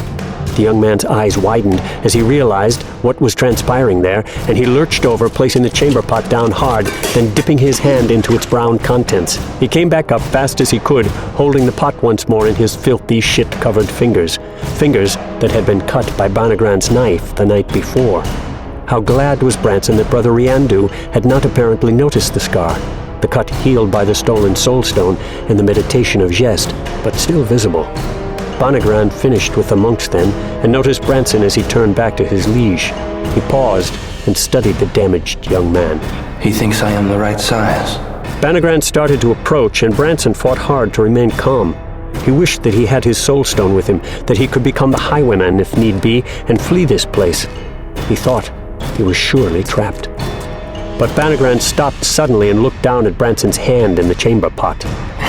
The large man gave the stork a dismissive wave, then went back to join Priday, Bathalace, and Riandu. Bathalace dismissed the monks then, and they began to disperse. Branson used the distraction to shamble along the general direction of the leaders. Surely you do not believe any of the brothers hold any complicity in this theft? There was no rope. No sign of rope. It is hard to believe that anyone could steal the sword and so easily flee the 40 feet down the side of the tower. Unless, of course, the thief had the aid of a magical gemstone. Malachites. We have but 2, I believe, in all of Chapel Pride. And where are they? Riandu looked at Bathalace. I will order a complete inventory of all of our gemstones. All of them. And I assure you that if any are missing, our aid will prove invaluable to you. There are ways to detect the usage of gemstone powers, my lad. Are you so careless with your sacred gemstones that you know not even where all of them are now placed? We are no less vested in our gemstones than you are in your magnificent sword, my lad. We will account for them all, I assure you. If an outside contraband stone has been brought into the region by this man, this Highwayman creature, there is no tolerance for this within our order. Any man found with a contraband gemstone will suffer the full wrath of the Church of Blessed Abel. A man not of the Church in possession of a stolen gemstone is declared heretic and burned at the stake. Perhaps I will allow you that pleasure, if indeed this thief holds such a stone. But not until I am finished with him, and know that he will welcome the consuming flames when I have shown him my wrath. Branson nearly tumbled to the ground and felt as if he would throw up. Somehow he managed to get out of the room without attracting any more attention to himself. What was he to do? Had he gone too far? Could he possibly explain to the brothers why he had borrowed the soul stone? Unsure of himself, not knowing what to do next, the terrified man continued with his duties. The guys of the Stork would protect him, he tried to convince himself. How could they suspect him of anything when he could hardly walk? Several days passed before Branson dared to go out as the Highwayman again, days made longer by his burning desire to test his mother's magnificent sword. Now that he had it firmly in hand, moving through the training movements he had learned in the Book of Geste, Branson began to understand just how wonderful the weapon truly was. It felt as if it were an extension of his arm as he swung it. Its balance remained perfect at nearly every angle, making it seem even lighter than it was. And although it was much longer than the average Hans bronze or iron sword, the thin steel blade of Senwi's creation was far lighter. Branson spent an hour and more playing with the blade, weaving cuts against imaginary opponents, defeating attacks and quickly countering with killing strikes. Even when he finished the most taxing of practice routines, he was full of energy and brimming with eagerness. He had no destination in mind this night, so he glided through the shadows, taking in the sights, the sounds, and the smells of Pride Town. But what am I to feed my children this night? You have, Moa. You know you do. I told you 3 days ago to be ready for this. But my husband's not returned from the south. Then get on without him. Do you believe that any are having an easy time of it with the war, selfish woman? Branson came up over a small grassy mound to take in the sights of the argument. A peasant woman, dirty and dressed in rags, was practically on her knees before one of Laird Pryde's soldiers, who had a bulging sack slung over one shoulder while he kept her at bay with his other arm. Just give me food for the night then, so I won't be going to bed hungry. He watched the soldier kick the peasant woman as she scrambled back toward her hovel. The soldier turned away and started back toward Castle Pride. The Highwayman circled him, moving to a tree and pulled up it and onto a branch overhanging the road. A fine night of thievery, I see. The man stopped quickly, drawing his short sword. Who said that? An admirer. The soldier stopped and followed the voice to the tree that held the Highwayman. Truly, I do admire one who has found a way to so easily steal that which he desires. It shows cunning and efficiency, I think. Steal? Bah, I'm no thief. This is the Laird's business, and none of my own. Laird Pryde bids you to eat your booty? Get yourself going and be quick! No time to suffer a fool. You interfere with the Laird's tax collectors on penalty of death. Oh, but I am already so marked. The Highwayman dropped from the tree, landing a few paces in front of the soldier. Do you not know who I am? You? Curiously said. Could I not claim the same of you? You're him? Again, my point holds. You come with me. In the name of Laird Pryde, I arrest you. Come on then. I've been fighting in the south for a year now, and think nothing of cutting you up.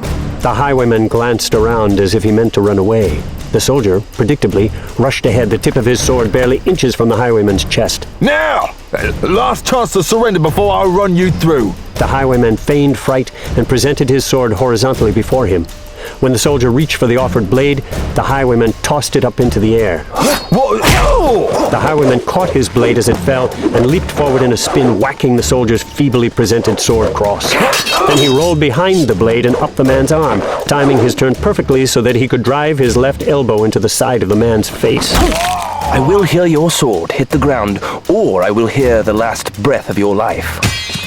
Up came the highwayman's knee into the soldier's groin. The first rule of battle is to know your enemy. The second is to prepare the battlefield. And the third is to make certain that your enemy thinks you are less formidable than you are. Although I admit such a tactic would be difficult to present for one of your lack of skill. But you have learned, perhaps. I suppose that if we ever meet again, you will not be so easily deceived. On that occasion, regretfully, I will likely have to kill you. Of course, if you stubbornly persist now, we will never meet again in this lifetime. Sometime later, the naked soldier, his arms twisted and bound behind his back with his own torn clothing, a tight gag tied in place, stumbled to the front gates of Castle Pride. Sometime later, the peasant woman found a cache of food inside the one small window of her house, as did several of her equally hungry neighbors. Sometime after that, a voice awakened Cadale. Hello, beautiful. When she went to the window to investigate, she saw a bright smile below a black silk mask. Here, eat well with your mother this evening. The highwayman handed in a worn sack of food. What are you doing? I met with one of Laird Pryde's thugs. The Laird has enough to eat, I think. What, you stole it? Well, it sounds harsh when you speak of it like that. I prefer to think of it as seeing to the Laird's flock in the name of Pryde himself, and representing his better and more generous side. If we are caught with this... Then eat it. Laird Pryde's men cannot see into your belly, now can they? Well, you play a dangerous game. Oh, that makes it more fun. Eat well, beautiful Cadale. She pressed the food close to her breast, and she could feel the excited flutter of her heart. The highwayman danced away through the shadows, spinning his sword and leaping into battle against imaginary foes. He knew not why he had acted as a thief this night, knew not why he had suddenly taken this more dangerous fork in the road, but he couldn't deny the lightness of his step, the rush of blood throughout his body, or the thrill of his mischief. Yes, he knew. He was the highwayman, who defended the woman he loved, who took back his mother's stolen sword, and who, it now seemed, would not suffer the unfairness of Pryde's rules. The image of gratitude on the faces of those he had fed this night was better than wine as he danced his way across Pride Town and back to the quiet chapel. All the town speaks of him. More than a month had passed since the theft of Pryde's precious sword, which was now being used weekly by the outlaw highwayman, usually in stealing from Pryde's tax collectors and even some of his soldiers. The lone bandit was striking haphazardly, without any discernible pattern. Every time he seemed to simply appear out of the darkness, quickly dispatch of any offered defenses, and thus far, in a non-lethal, though usually painful manner, take what booty he could and melt away back into the night. They exult in the glory and cunning of the highwayman. Not openly. No, that is all the more troubling. He is feeding them, you know. He is taking the requisitioned food from lawful collectors and distributing it among the peasants. We do not know that, my liege. And if we find any such evidence, rest assured that the offending peasant will be punished. You know that he is doing that, Bonagran! This miscreant, this common thief becomes a hero among the people by throwing them a few scraps of food. And these disloyal dogs fall for the ploy. How fickle is their allegiance. Times difficult for the common folk, my liege. So many are off to the south, never to return, and our demands sorely press those remaining. Many families are headed now by the mother alone, not even with an older son to help her in the fields. Laird Delaval presses me hard. They have little to eat. They have as much as our warriors battling Ethelbert in the south. Should I deny food and clothing to men spilling their blood, so that these peasants, hungry though they are, might live more comfortably? I am not arguing, my liege, but merely trying to explain why this highwayman creature has so easily found the hearts of many. I want him caught.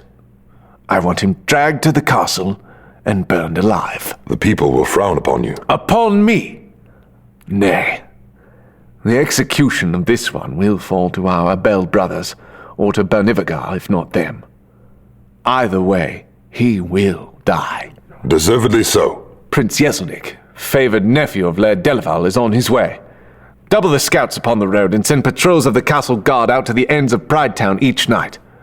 Offer a reward for any whispers that lead us to this knave. We must put an end to this before the legend of the man grows and before Laird Delaval comes to know that we harbour such a secret. Banagran kept his expression impassive as Laird Priday fell into the chair across from him, drawing a curious stare from his liege. What? A slight smile turned up the corners of Banagran's mouth. What? He strikes in the dark, from behind and by surprise, and against men ill-prepared to defeat him. We learn from his every attack, and we will become better prepared. You are right, my friend. He is one man, one prickly thorn that we shall pluck and discard soon enough. What will Yeselnik Delaval ask of us? More food, more gold, more iron, and more men, likely. The fighting in the south has not let up at all, and there is word that Laird Delaval has sent warriors to support the people at Palmaris town in their battle against the wild tribes of the north and west. He should focus his strength against Ethelbert first, and drive the man back before offering any truce. This has gone on far too long already. Would that he would. Kaydale walked along the road to her house one dark night, her stride easy and her posture showing that she was unafraid. That calm demeanor was not unnoticed by the people in the neighboring houses, most of whom dared not venture outside after dark. For the young woman, her own realization that she was unafraid struck her suddenly. Bandits were all around the roads of Pride, and Powries had been seen in several areas. One group had attacked some men not far from this very area. But Kaydale knew that she was not alone. A small sack plopped to the ground before her. It fell open, and an apple, shiny even in the starlight, rolled out. Kaydale looked up to the tree to see a now familiar and not unexpected figure sitting astride a low branch, leaning back against the trunk. You should not be out after dark. You never know what knaves might find you and ravish you. Kaydale blushed and was glad of the darkness. The highwayman, though he was at least 15 feet up, swung his leg over the branch and dropped down, landing easily, knees bending to absorb the impact. He stood up straight before Kaydale, his smile wide as it always seemed to be when he was with her. Well, are you not going to accept my gifts? Kaydale put her hands on her hips and stared at him defiantly. You'll not share your ill-gotten goods with the man who ill-got them for you? Kaydale couldn't resist, her expression brightening as she took the apple in the sack. She looked inside the bag, confirming her suspicions when she noted the glisten of shiny coins among the remaining food. Money? I have no need of it. If I go to market and spend it, I will draw suspicion. No one has extra coins with Laird Priday's tax collectors all about. Not unless they're hiding it from the Laird, and that's not wise. People spend money in the market every day. But not so much. Then spend it a bit at a time. Buy something for your mother. Why do you do this? Do what? You need the food, so I give it to you. No, I mean, why do you do all of this? You live in the shadows of the night. What of the day? I am alive every day. Do you serve with Laird Priday's garrison? Are you a farmer? Did you fight in the war? Are you an agent for the Laird? Oh, God, you're impossible. Not so, my lady. I am here. The Laird is not happy with you. I would not expect him to be. In fact, I would be disappointed if I learned that he was. Soldiers! Before she could react, the highwayman grabbed her by the shoulder and pulled her from the road, the two of them rolling into the depression off to the side. And not a moment too soon, Kaydale realized, as a trio of soldiers came galloping past. The Laird is not happy with me. I thought it best that you not be seen speaking with me. But you can't just... Kaydale suddenly realized how close she was to this man, their bodies intertwined, his breath warm on her face. He, too, seemed suddenly caught up in the moment, and Kaydale wondered if he would kiss her, and she realized that she hoped he would. But he didn't. He rose and helped her up, then brushed himself off as she did likewise. Why do you do this? He stared at her for a long while, his face sober, his eyes so dark and sparkling, locked onto her. Because it is right. Kaydale had no idea of where to take the conversation from there. Because it is right. She rolled those words over and over in her mind. She had heard many of her neighbors say such things, had even seen a few of them do such things on occasion, but never, in all her life, had Kaydale heard or seen that particular concept expressed by a man in power. Because it is right. So simple, and so elusive. Sleep well this night, my lady. Dare I hope that you might dream of me? The bold question had Kay Dale back on her heels, but as it was accompanied by one of the man's typical sassy smiles, she let it go with a grin of her own. He took her hand and kissed it, then bowed to her and danced away, leaping into the night and disappearing. Because it is right. The words followed Branson, too, as he made his way across the town and back to Chapel Pride. It had been a good answer, he knew, and one that had certainly seemed to impress Kay Dale. But was it true? Branson chewed his lip as he considered that. The teachings of the Geste Chu demanded introspection and honest self-evaluation, and the Book of Geste had shown him many techniques to strip away the inevitable defenses that any person would construct against such painful personal intrusion. Branson studied his feelings honestly. He recalled how he felt during all his actions these last weeks as the Highwayman. He knew, and came to understand even more with every step, that his efforts weren't quite as magnanimous as he had made them seem with that answer. There was the matter of pride. There was the matter of his love for Kay Dale. Yes, he felt proud when he rescued someone from bandit, Powery, or tax collector alike, or when he saw the smile of gratitude on the face of a peasant after the heroic highwayman had offered some food to quell the grumbling of his belly. He knew that pride was a failing. The Book of Geste often referred to it as the downfall of great men. But there it was. When he had answered Kay Dale, Branson had to fight hard to resist blurting out the truth. How he wanted to tell her that he loved her, and had loved her since he was just a boy, when he was the stork, and she would help him off the ground, when she chased the bullies away. He had almost said it, but he was too afraid. What would Kay Dale think of the dashing highwayman if she knew that he was really the dirty stork? So perhaps there were some personal reasons for his choices of late. Because it is right. Well, it is right, is it not? I am helping people desperately in need, as some have helped me. Would Garibond do any less? Satisfied with that, Branson crept back through the window of the chapel, across the room, and into his hole. He had defeated the demon of introspection and self-evaluation, and fell to his cot with a warm memory of Kay Dale beside him.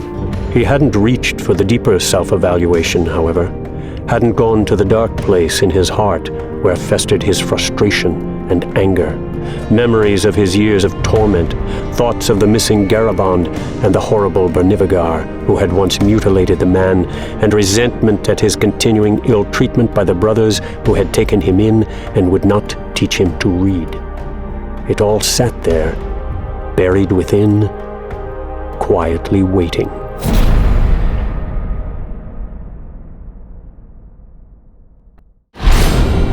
The Saga of the First King is continued on the next disc.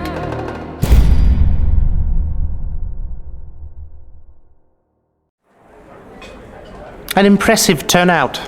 Prince Yeselnik of Delaval spoke to Laird Pride as the two ate on the balcony of Castle Pride's grand dining and audience hall, along with his wife Olim, Bonagran, and Renark.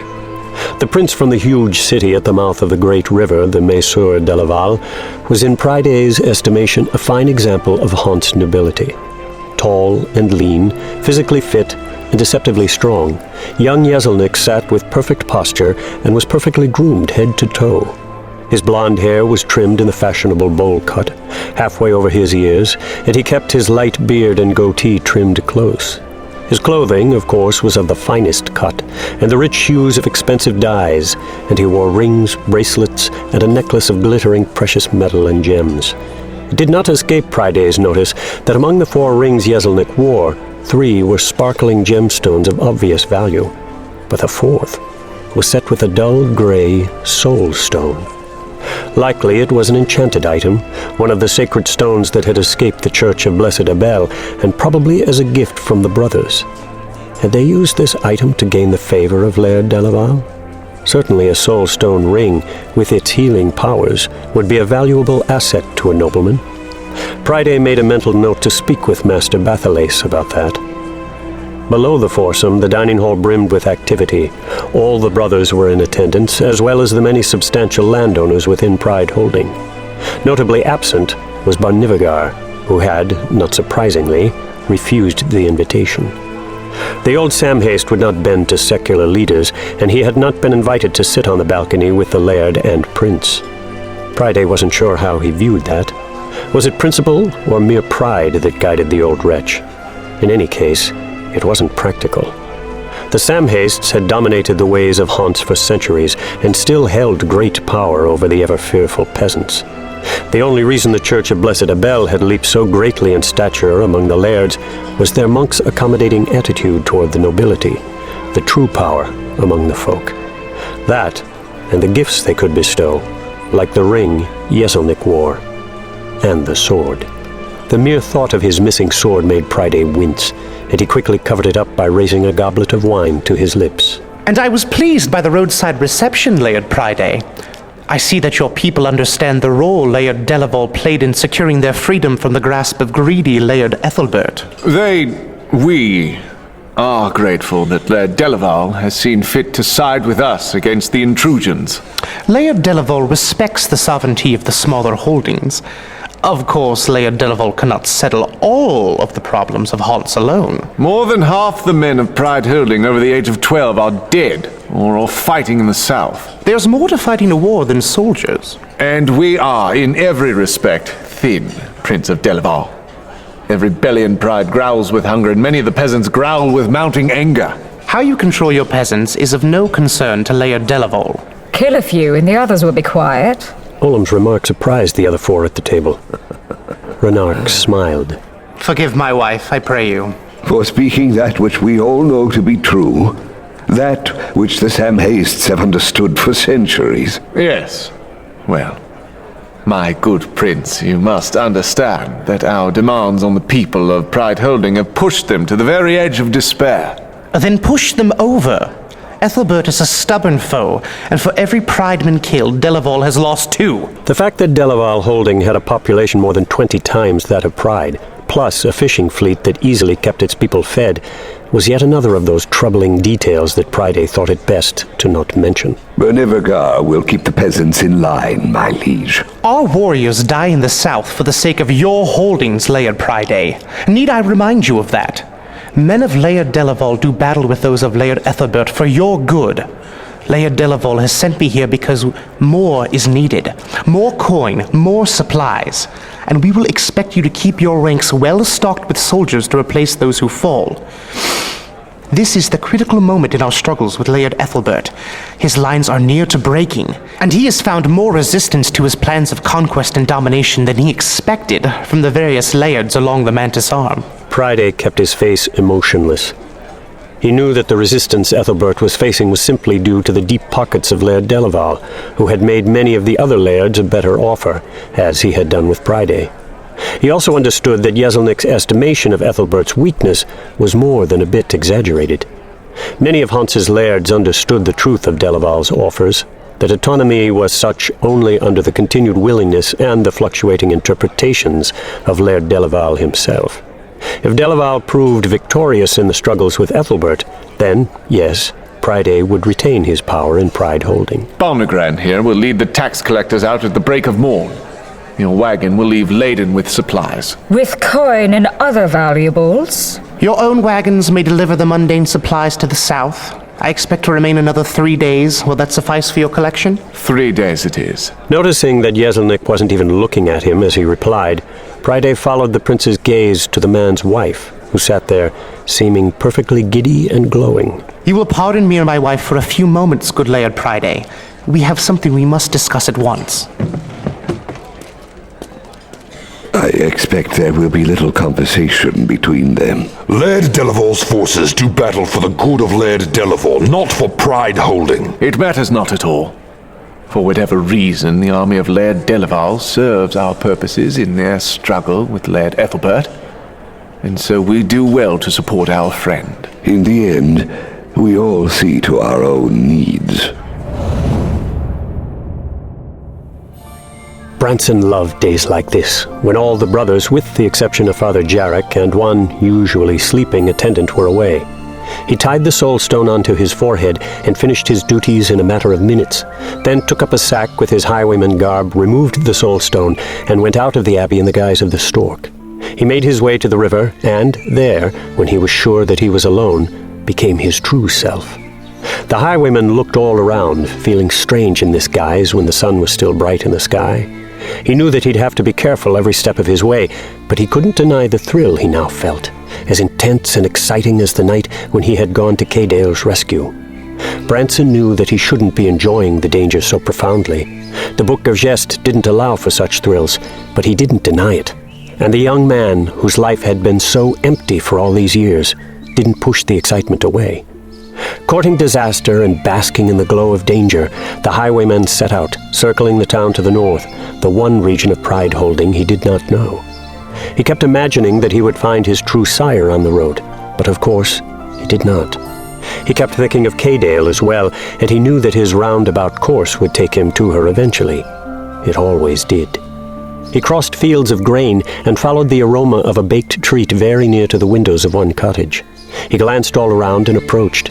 The yard was unkempt, the fields overgrown, and the garden ill-tended. But the smell kept Branson moving for the window, where he even dared to peek in.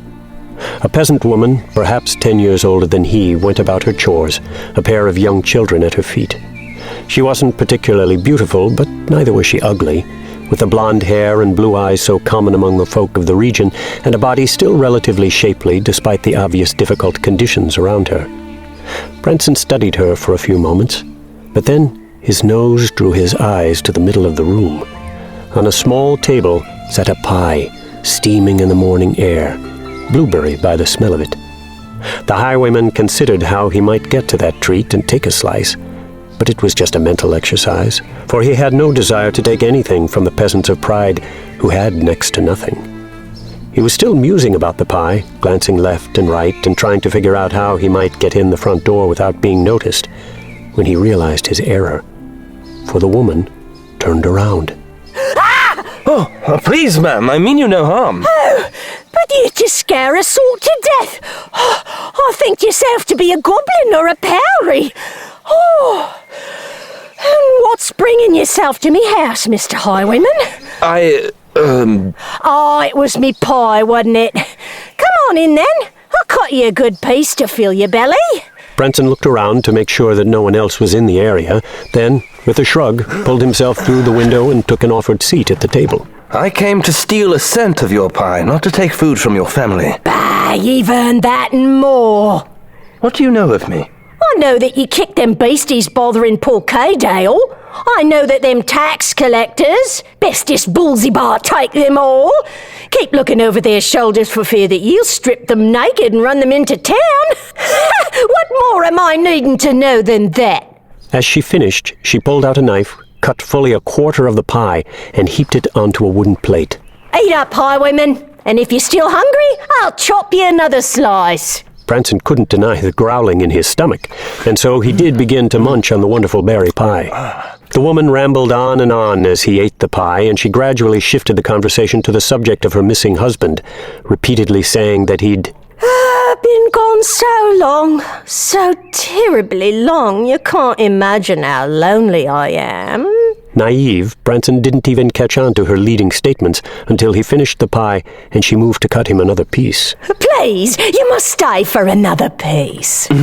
No, thank you. I really should be going. Ah, you don't have to be going. I knew you wouldn't hurt me the moment I saw you at me window. But there be a part of me that was hoping you might be wanting more sweets than pie. Branson lifted her hand to his lips and kissed it gently. My sweet lady, would that I could, but time is short and I've much to do. On impulse, he moved in close and kissed her on the cheek, or started to, but she grabbed his face and brought her lips to his, and with an urgency he had never known before. Let me see that face! With a jump and a spin, he was back at the window. Truly a lovely pie. He leaped outside and ran off. He looked back a short while later to see the woman, face flushed, staring at him from the window. Many emotions coursed through Branson at that moment, not the least of which was a warm feeling that went from head to toe. It wasn't just the passionate kiss that had excited him, but the mere fact that this woman, this ordinary Pride peasant, knew of his deeds and obviously approved. Full of spirit and full of confidence, the highwayman dashed across the outskirts of Pride Town, moving from shadow to shadow as always, but not too concerned that he might be seen. He came in sight of Cadale's house at long last, approaching the lane from the north. He saw her before he got close, for she was out in the fields, down the long sloping hill behind the cottage with the family's horse. Branson looked around, at last spotting some wildflowers, and he pulled them from the ground and hurried down the hill to join his love. Greetings this fine noon, fair lady. What are you doing about in the light of day? Do you think that I vanish with the sunrise? A creature solely of the night, am I? Oh, you've made a few friends among the soldiers of Laird Priday. They are not the friends I want. He pulled his hand from around his back, presenting Cadale with the flowers. Oh, they're beautiful. Branson teased and pulled them back away. For a kiss? A kiss? For my own flowers? Your own? Well, you just picked them on the hill. How could you know that? Because they're still dripping of dirt, and I saw them on my way down here. I kept Dooley here from eating them, for I could see them from my window. Pretty they were in the sunset, but now I'll not have that pleasure again, will I? Branson could not have been more crestfallen, and it showed on his face. But Cadale jumped forward, taking the bouquet. Oh, you are an easy one to tease. But, fair lady, I named a payment. A kiss is not a payment. It's given by choice. My own choice. Then it is true. There is another man who calls Cadale his lover. What? Ah, I have heard the rumors, my lady. All about town speak of them. Cadale waved him away dismissively. They speak of Cadale and a queer little man who works with the monks. Cadale's face went very tight. Yes, a creature they call the Stork. Cadale loves the Stork. Do not ever speak of poor Branson in such a manner ever again. Do not mock him. I did not. I thought you a better man than that. Branson Garabon's infirmity is no matter of jest, nor is it his fault in any way. You mock me by calling me his lover, but I would be, do not doubt, if he were a healthy man. Those simple words nearly knocked Branson from his feet and had his heart thumping in his thin chest. I thought you different from the others. When you fought Tarkus Breen and his bullies, when you slew him, I thought it in defense of Branson as much as in the defense of Cadale. It was. But you mock him. I do not. Then what? I fear that I was walking over a line and trying to court you. I thought it prudent to discern your true feelings for the one called Stork. I hate that name. He is Branson. Then you do not love him. Perhaps I do. But you will not marry him. Marry him? He can hardly care for himself. How is he to care for a family? Branson will stay with the Brothers of Abel. It's the only place for him, I fear. And what for Cadale, then? That is for Cadale to decide. Branson dipped a conciliatory bow. You are not the only one who cares for Branson. Cadale didn't seem convinced, but neither did she remain overtly angry. Do you wish me to leave? No. But no kiss for the flowers? Next time, perhaps. Perhaps not. My lady, do not play with my heart. I must be on my way, but I will visit again, on my word. Day or night, it would seem. A man's heart forces him to take risks. It was hard for Branson to turn away from that smiling face, but he knew that time was running short. He ran with a spring in his step, flush with hope and joy, all the way back to the river, where he changed back into his woolen tunic and shuffled his awkward way back to Chapel Pride. Brother Riandu was already back at the chapel waiting for him. What are you doing out beyond the chapel wall? And what have you got in that sack? A wave of panic swept over Branson. The game was over, he realized. Come along and be quick. Laird Priday has ordered a sweep of the town to collect funds for Prince Yezelnik. You go and finish your chores. He made his way back to his room and fell upon his cot. The laird had ordered yet another round of taxes to be collected. The highwayman would be busy that night. Sweet dreams of fields and flowers in Cadale swept through him.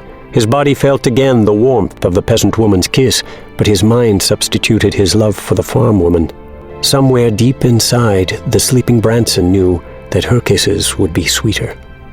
The exertion of the day, the tumult of emotions, and the energy used in maintaining the harmony of his life energy were more than Branson had bargained for, and he was awakened not later that night but the next morning. Come on now, Stork, up with you! During the course of that day, he learned that Laird Priday's collectors had been especially energetic the previous night. Perhaps the Highwaymen had missed an opportunity, but the visiting Prince Yeselnik still had to get the treasure out of Pride Holding. When Yeselnik's carriage left Castle Pride to great fanfare 2 days later, all the monks were in attendance, and with the chapel emptied yet again, the Highwayman, too, was out and about. Do not underestimate the seriousness of this. Men like Prince Yeselnik do not take well to embarrassment. Prince Yeselnik's coach had rolled back to Castle Pride. The angry young man had leaped from it, running screaming to Laird Pryday that he must capture and kill this Highwayman beast! Yeselnik had quickly recounted the encounter with the Highwayman, how this mysterious figure dressed in black had leaped atop his royal coach and had robbed him at sword point of all the monies Pryday had just collected. Prince Olim had added that this robber had initially dispatched the Powries, who had initially stopped the coach. Do not forget that the prince's wife was quite smitten with the beast, or that Harkin the driver was quite grateful. Had the Highwayman not arrived, the three of them would have been slaughtered by the dwarves, and Harkin's wounded friend surely would have died. I noticed that Prince Yeselnik made no mention of the Powries at all. The man is angry. Wounded pride will do that to you. He will take that anger back to Laird Delaval. That and an additional tax exacted from Pride. My liege, we cannot go back to the people for more money and goods. They will not stand for it. Every tax collector would need a band of warriors to accompany him on his rounds, and there would be bloodshed. I warn you, much bloodshed. Post a reward. The people love the Highwayman. The people love money more. Post a reward, a substantial one. Promise that anyone who provides information leading to the capture of the outlaw will dine at the castle for the rest of his life. Offer 1,000 gold coins. Offer complete access for the informant and his family to the Brothers of Abel and their healing gemstones. I wonder how the church will feel. Master Bartholays will not refuse me in this. I will spread the word through every tavern and every road. You've been my friend and companion for as long as I can remember. I need you now. I charge you with capturing and killing this outlaw. He is undermining my rule, Barnagren, and this latest theft jeopardizes the very life of Pride Holding. The people will not be pleased when he is dragged in and executed. But Nivagar will kill him for us, I am certain. And the people will forget soon enough. But we must get him, and soon. He has embarrassed us. Could it be that he will attempt to attack me, to murder me in my sleep? Banagran furrowed his brow. After all, the Highwayman had only killed one man in all of his exploits, and that with the man's own knife. Destroy him, my friend. Use every soldier and every resource at our disposal. Find him and kill him, and very soon. As you wish, my liege. You should not be here. You should not be anywhere near the town this night. Laird Priday's men are everywhere searching for you. How do you know that I was the one who saved Prince Yeselnik this day? Saved? Robbed, you mean? Robbed? Nay, I call it a reward, my lady. First, I killed all the Powries that would have killed the good young prince. Then I took a reward.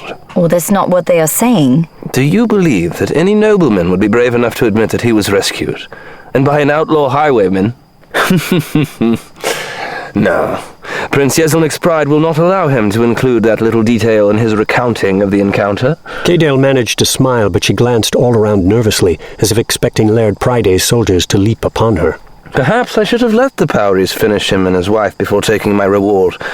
But then, of course, the innocent drivers would have been slaughtered as well, and that I could not allow. But you would have allowed the prince to be killed? Perhaps. And his wife? Well, perhaps not, though I am not very fond of the lairds of Hants and their ignoble henchmen. They are our protectors. They protect themselves. I have seen Laird Priday's castle, and I assure you, the man wants for nothing. He is appointed by God, so say the priests. His line is blessed, as are the lines of all the lairds. Then I suppose that God would not be pleased with me for taking this. Branson pulled forth the jeweled necklace he had pilfered from Olim. Lady Kaydale. Beautiful Kaydale. If you are to try to convince me that Princess Olim Delaval's neck is more fit for this than your own, I pray you save your breath and your effort. If God has blessed any woman with the beauty to properly complement this necklace, then surely that woman is you. She raised her gaze to match his stare, and still she said nothing. Branson moved forward slowly, unthreateningly. She was afraid he could tell. She was even shivering a little, and not from the chill night air. Branson reached up and draped the necklace about her thin neck, reaching behind with both hands and even moving closer to look over her shoulder as he worked the clasp. Finally, he leaned back so that he was right before her, his hand still upon her shoulders. I cannot keep this. Of course you cannot. But wear it this night, and secretly for as long as you desire. No doubt Laird Pryday and Prince Yeselnik will offer a fine reward for the piece. When they do, say that you found it at the side of the road and collect your due. For your mother, if not for yourself. Oh, I cannot. Of course you can. I will scatter a few coins near to the oak at the forward end of this very lane. Say you found the necklace there. The fools will believe that I dropped some of the booty.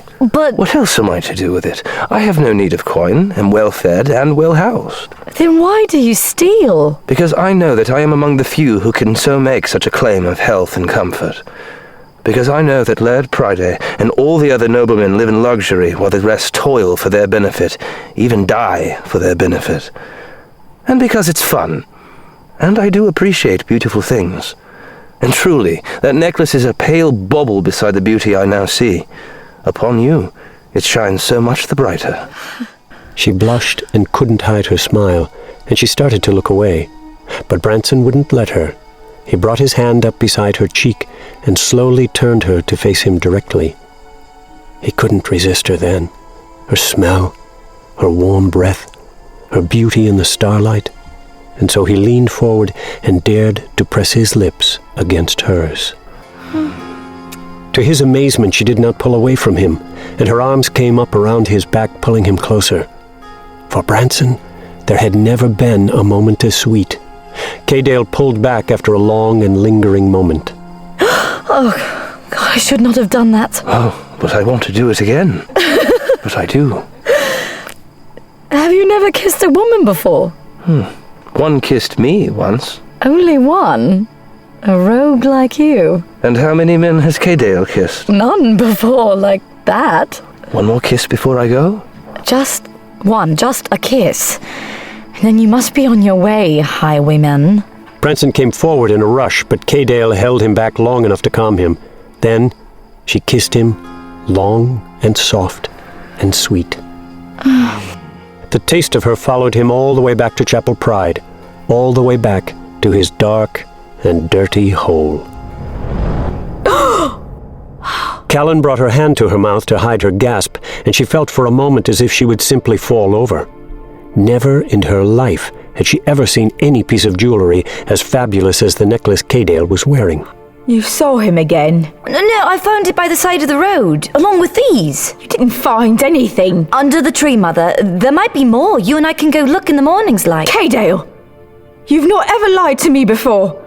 The Highwayman came to you again this night. Yes. And what did you give him for the necklace? Well, I did kiss him, but not for the necklace. I kissed him because I wanted to. Would you have kissed him if he hadn't given you the jewels? Of course. Well, I mean, it wasn't the necklace that made me choose to kiss him. Oh, but you cannot keep it. You know that. Yeah. He told me to turn it over to the Laird and Prince for the reward they would likely offer. Still, I feel as if I'm stealing. Perhaps I should just give it back for no reward. You're to do no such thing. No, you do as the Highwayman bade you. Laird Pryday and Prince Yeselnik aren't to miss any reward, and God and the Ancient Ones know that we could put the coin to better use, for our sake and for that of all our hungry neighbours. Cadale brought her hand up to the precious necklace, and her look went wistful, revealing to the observant Callan that her daughter wasn't truly enamored of the idea of parting with the gift. You know that you cannot keep it. Wouldn't Benuvagar be happy to find you wearing such a thing? I know. The younger woman went to the other side of the small house then and began undressing, then slipped into her bed under the blankets. Callan noted that she was still wearing the necklace.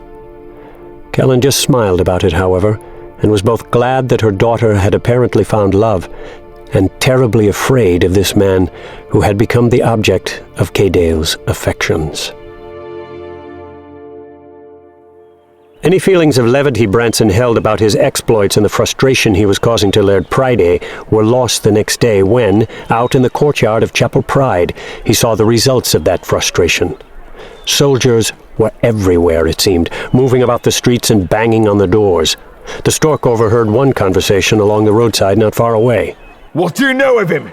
You be smart to tell me all. Oh, no, nothing, me lord. You ever met this highwayman? No, me lord, please let me go. You're hurting me poor Nick. The soldier moved along to the nearest door. Open the door, in the name of your liege.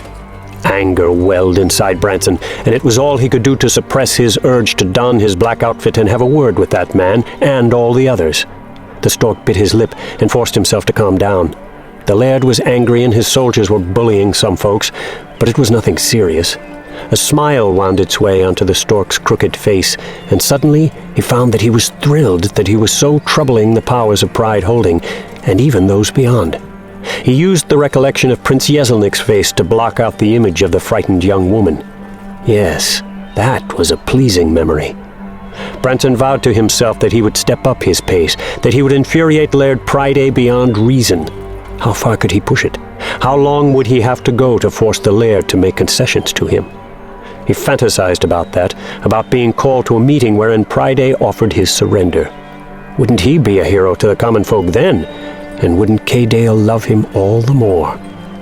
That last thought brought a frown to him. Was it him she loved? Branson? Or was it someone else entirely? The mysterious rogue named the Highwayman? It was all too confusing, and so Branson let go of the troubling questions and fears and focused instead on the kiss. He could still feel Cadale's warmth. It had taken him through a night of wonderful dreams. There was nothing about her that wasn't perfect in his eyes. Her face, her soft skin, her softer lips, the feel of her against him, the sound of her voice, her gentle touch. All of it stayed with him as he finished his chores that day, a day in which he kept glancing to the west, willing the sun to hurry and sink behind the horizon, for in the night he would see her again. She couldn't deny her excitement as she noted his approach. She had known that the mysterious highwayman would come out to her this night. She had seen his face after their kiss and had heard the sincerity in his voice. Even with all that, however, Cadale couldn't help but doubt and fear that he would not return. But the highwayman did not disappoint. He approached the field behind Cadale's house with a visible spring in his step, and Cadale knew that he had seen her long before she was aware of him. He danced up before her, dipped a quick and polite bow, and produced a small sack from behind his back, handing it to her. You and your mother will eat well this week. Cadale fished about in the sack, discovering an assortment of meat and fruit and bread. She hid her excitement and her smile, and she wasn't really surprised. Almost every night the highwayman came to her bearing gifts, from the mundane, like the food, to the fabulous necklace she still wore upon her delicate neck. When she looked up, she noted that he was staring at that necklace. They've posted no reward. They will soon enough. Their searches around Pride Town have brought them nothing but the enmity of the peasants. Their frustrations will lead them to try to turn commoner against commoner because there are simply too many of you for the noblemen and their few warriors to inspect or to control, if it ever came to that. Do not speak of such things. It is a reality the lairds understand well. Please, do not speak of it. If the common folk rose up... then many of them would be slaughtered. Whether the lairds fall or not would be of little consequence to a man killed in the street. And I would rather live under the press of Laird Priday than bury my ma in trying to defeat him. What we've got is not perfect, but it's what we've got and nothing more. They will post a reward soon enough. Cadale wanted to reply that she hoped it would be a long time before Laird Priday did so, but she held her thoughts to herself. She liked wearing the necklace. It made her feel pretty. It made her feel, just for a few moments of conscious delusion, rich and powerful. And it made her feel, most of all, as if this mysterious stranger, this hero who had saved her and her mother, this good man who was trying to help the lot of the always overlooked rabble of Pride, cared for her. Cadale wasn't even sure how she felt about the highwayman. Did she love him? She hadn't even seen him without his mask. Kaydale looked at him then, carefully, and what she did know was that she was glad, truly glad, that he apparently cared for her. Are all the people feeling your generosity? Or just a few like me and my mother? All the people? I would be busy indeed in trying to visit the homes of half. I share what I can, and do not distinguish among the people. Well, except for you, of course. For you, I always save the best that I find. The Laird must be seeking you. With all of his men. If he catches you, he will kill you horribly. I have killed no man who did not deserve it, nor have I ever taken anything that did not rightfully belong to the people. Kaydale's hand went back to the necklace. Well, the Lairds should not hoard the wealth, then. They live in splendor, while all else suffer in squalor. They are the chosen of God. Are you of the Church of Blessed Abel?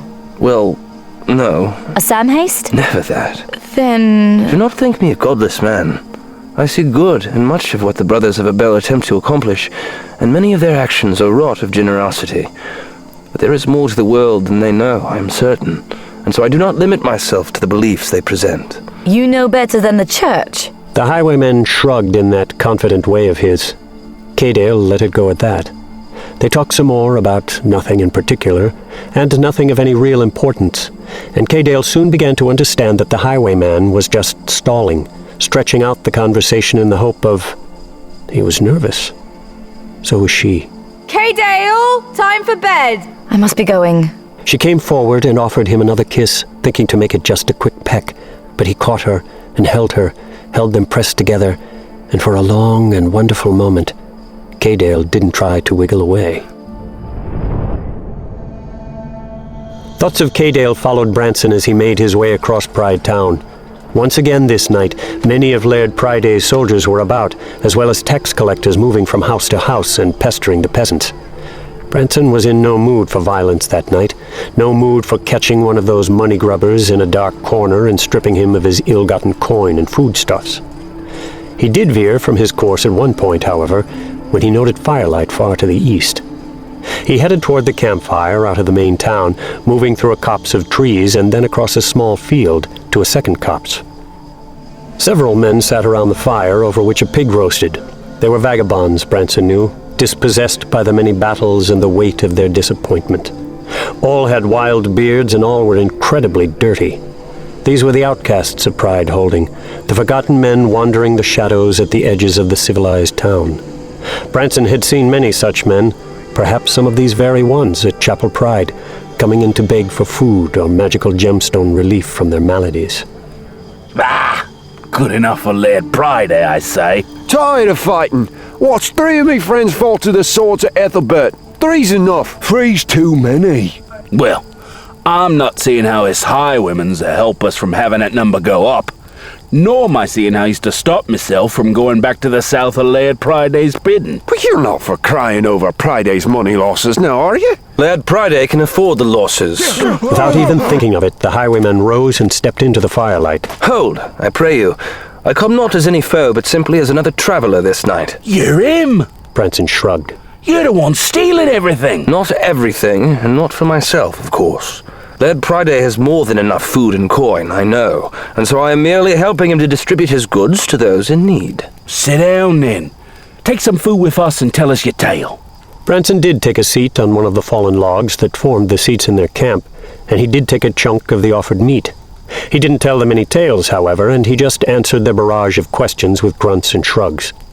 To him, it was enough to simply enjoy the company, and he couldn't deny that he didn't mind at all the expressions of admiration, even awe, that were aimed his way. Again, the Book of Gest's warnings about the failings of Pride came to him, but he easily pushed them away.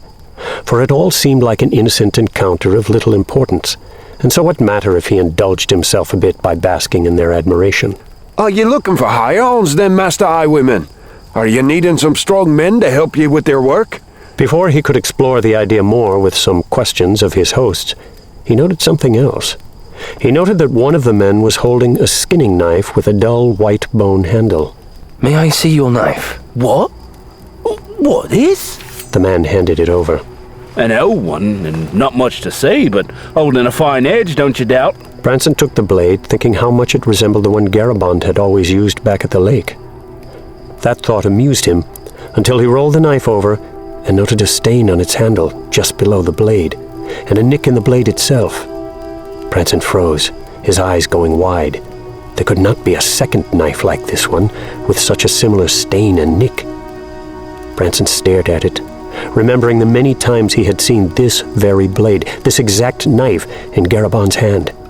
He could picture his father putting it to use to cut the tasty flesh from a bass or trout. He could see it as clearly as if he were watching it then and there. Where did you get this? What? Oh, that old thing? Had it all my life. Me da, he gave it to me, he did. I know this knife, and it was not your father's. Oh, you're meaning the knife? No, the knife's not from me da. I found it, I did, years ago. Where? Well, I'm not for remembering. He leveled his sword at the trembling man. It come from the lake. From a house near the lake, you mean? The house of Garabond Womack. Aye, it was old Garabond's house. I knew that one, Garabond Womack, and as good a man as I ever knew he was. Was? Aye, Garabond once lived in a very house where come that knife.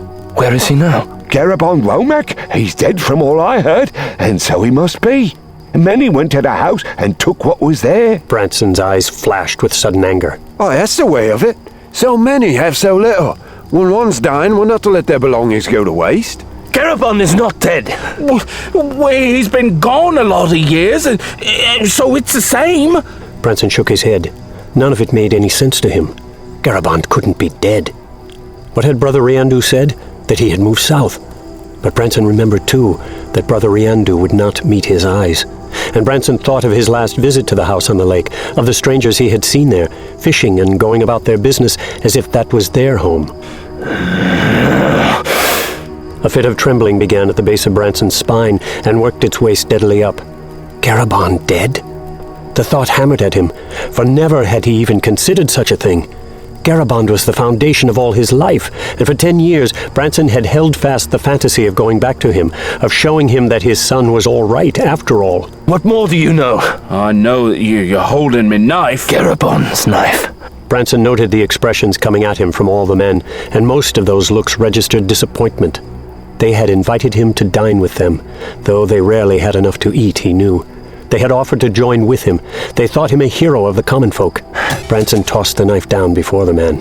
Garabond is not dead. And when I find him, I ask that you return his knife. Bah! It's me own now. Had it for 10 years. The words nearly floored Branson, and he staggered back as if struck, then turned on his heel and rushed out of the trees and across the field, running fast for Chapel Pride, running away from the horrible thoughts that were dancing in his mind. But they followed him, every step.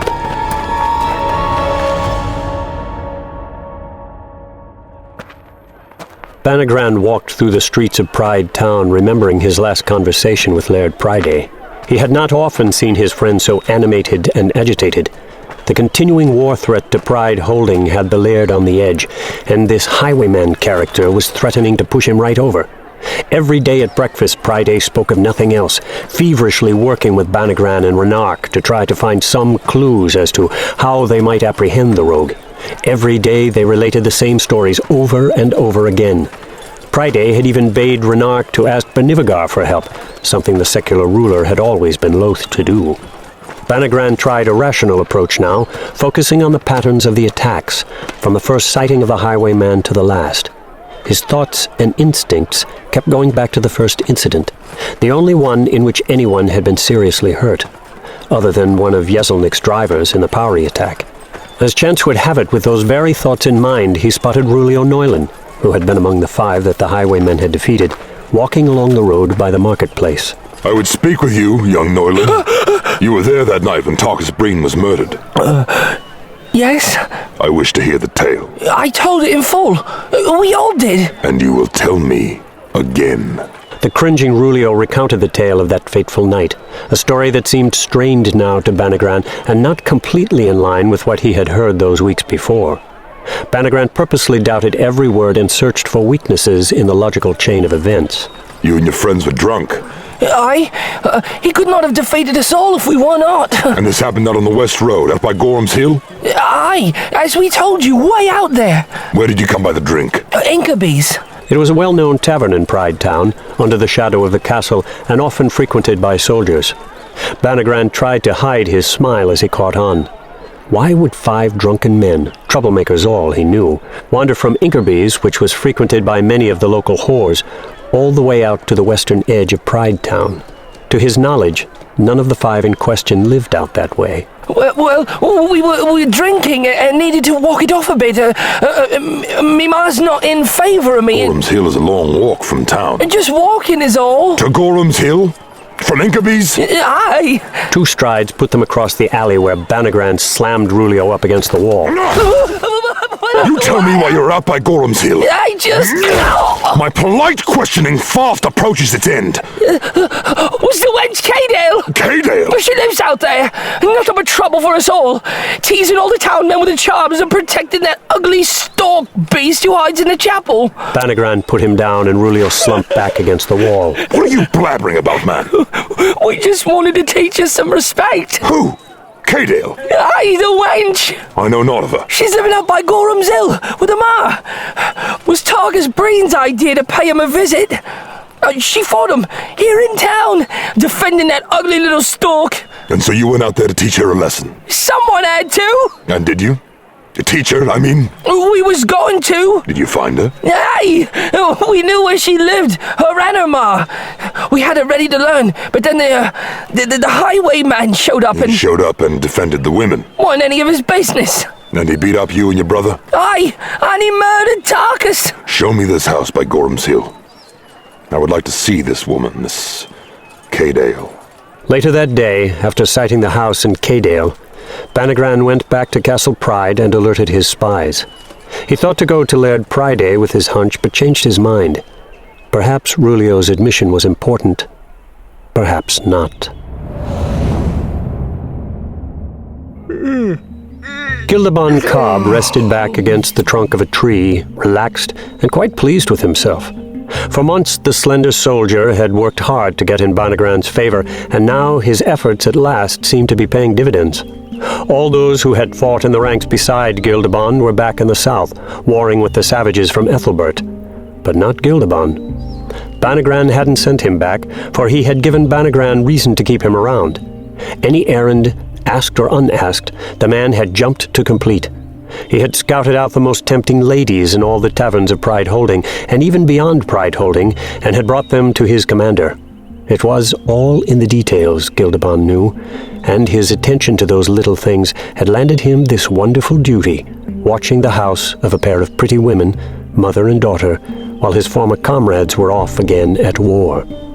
He had gotten to know the lay of the land about Gorham's Hill very well during that first day, and had found what he considered to be the perfect observation post, tucked in the boughs of a thick evergreen, with a view of the house, the lane before it, and the rocky field running wide behind. So comfortable was he that he even dared to take a bit of a nap that afternoon while the women were out tending their garden. Gildeban awoke soon after sunset, when the lights of candles and fires were just beginning to glow through the small windows and cracks in the wooden doors of the nearby cottages. The spy waited a bit, then carefully looked all about before heading to the window in Cadale's house. He crept up right below the sill and slowly lifted his head to peek in. The younger woman was there before him, partially dressed and unknowingly showing him much of her curving charms. But Gildeban, as much of a lech as he was known to be, found his eyes drawn away from Cadale's breasts and up to her neck, where she was placing one of the most magnificent jeweled necklaces he had ever seen. No peasant could possess even a single one of those glittering stones.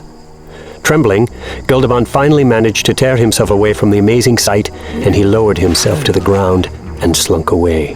He hit the road and began walking. This was too much to suppress. Wouldn't Banagran reward him magnificently for this information? The man began to run full out, all the way to Castle Pride. So consumed was Branson by the discovery of Garaban's knife that he did not go to visit Cadale the next night. Of course he wanted to see her, but he knew deep in his heart that something simply wasn't right. Garabond would never have willingly parted with that blade, Branson knew, for the knife was more than a utensil to him. It was a piece of Garabond's identity, a tool he had clearly valued because of how well it served him throughout his daily routine. He used it for cutting line and skinning fish, for taking small branches for firewood, and for eating his meals. He always carried it. Always. Yet the man at the campfire claimed that he had possessed it for 10 years. Doubts clouded Branson's thoughts. Was it really Garabond's knife? Or was it, perhaps, that his own memory wasn't quite as reliable as he believed? He had seen Garabond's knife every day practically in the decade he had lived with him, but it was, after all, just a knife, of a simple and common design, and that was, after all, a decade ago, when Branson was a child. But why then, Branson wondered, as he watched from the shadows of some trees, were these strangers living in the 2 houses of Garabond Womack? He could see them in the firelight behind the small windows of the lower cottage, milling about and making themselves perfectly at home. But how could they be at home in there? And where was Garabond? He would find out, he decided. He would walk up and demand an explanation. But in what guise? As the stork? The highwayman? He sat and he waited, so many questions spinning about in his thoughts. He watched as the scattered houses all around the area went dark, one by one, and as the upper house on the island similarly dimmed. All the forms moving in the lower house were adults, he could see. The 2 couples, 2 generations of a family, he believed. Gradually, the candles burned down, and the windows darkened, and the fire died out. But even after the house was dark and quiet, Branson sat there. He clenched his fists repeatedly at his side. He squinted against the stinging possibilities. He kept hoping that Garabond would walk up to the house, but he knew deep in the truthful recesses of his heart that it would not be. The night deepened around him. No use in going to Kaydale now, he knew, for she was likely fast asleep. Almost all the town was fast asleep. He watched the moon pass her apex above him and wind down to the western horizon. And still he sat there, paralyzed by a fear more profound than any he had ever known. More so even than on that night he had first watched Tarkus Breen and his cohorts at Kaydale's. I must. He was at the door. Answer me! Answer me! After several minutes he had made up his mind to kick the door down, but just then he saw a light come up inside, and a form appeared at the window. Open the door! Open the door! I must speak with you! Who are you then? Open the door or I shall knock it down! There now, you be gone, knave! In response, Branson leaped over, flashed out his sword, and put it tip near the man's face. Knave it is! And growing angrier by the moment! Open the door, I ask and demand! You be gone! The highwayman! We've got no coin for you to take! I want not your coin. Answers I need and nothing more. My apologies, good sir, but please, it is important. If talk is all you need, then do it out there! How did you come by these houses? What do you mean? We've been here near to 10 years now. Why is that your concern? You're not to take them from us? I've no need of any such thing. But I once knew a man who lived here on this lake. He was a friend, and I wish to know why I find you here now where he should be. His name was Garabond Womack, a good and fine man. To Branson's surprise, the door opened a crack. You knowed Garabond, did ya? Aye, a good and fine man. From what I knew of him, I mean, and that weren't much. They had that damaged boy. The one the monks took in when This was his house. For all his days.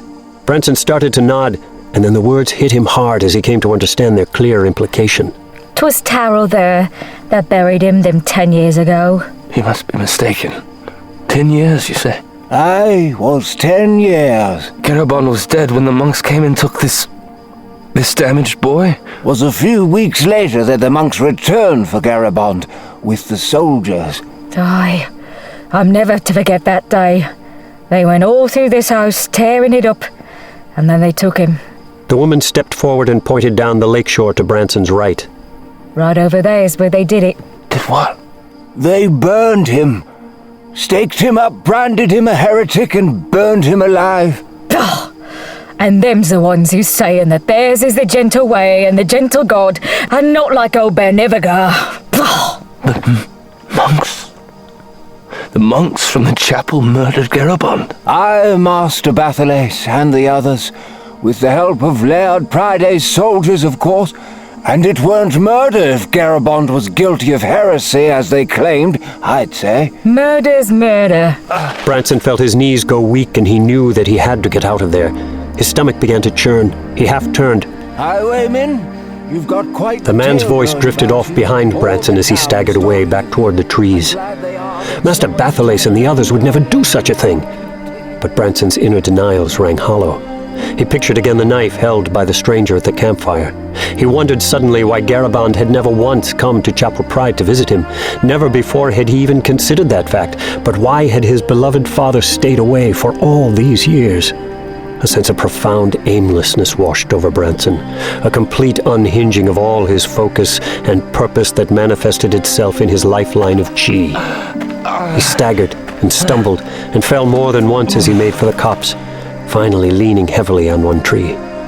And still, there was nothing but the confusion, the scattering of his life energy, the sporadic bursts and twitches, a profound aimlessness, not even hopelessness. For hopelessness inferred some design and forward thinking, and in Branson there was none of that. For all his life he had lived with daily tragedy, with bullying and his helplessness, with the frustration of having a keen mind trapped in a damaged body. For all his life, the dominant feature had ever been pain. But not like this. Branson Garabond was dead. Branson knew it. He believed it. He held no doubt of it. Garabond, the uncomplaining man who had given so much to him, was simply no more. And all the fantasies that Branson had entertained of returning to his beloved father whole and strong were no more. All the hopes that Branson had about living again with Garabond, but in a completely different relationship, one in which he could care for his father as his father had always cared for him, were no more. But Branson couldn't even focus on any of those things specifically. They were all there, spinning and intertwining in the scattered jumble of his mind, finally settling to a sense of emptiness, a hole he knew he could never fill. He slipped down to the ground, all strength gone, tears filling his eyes.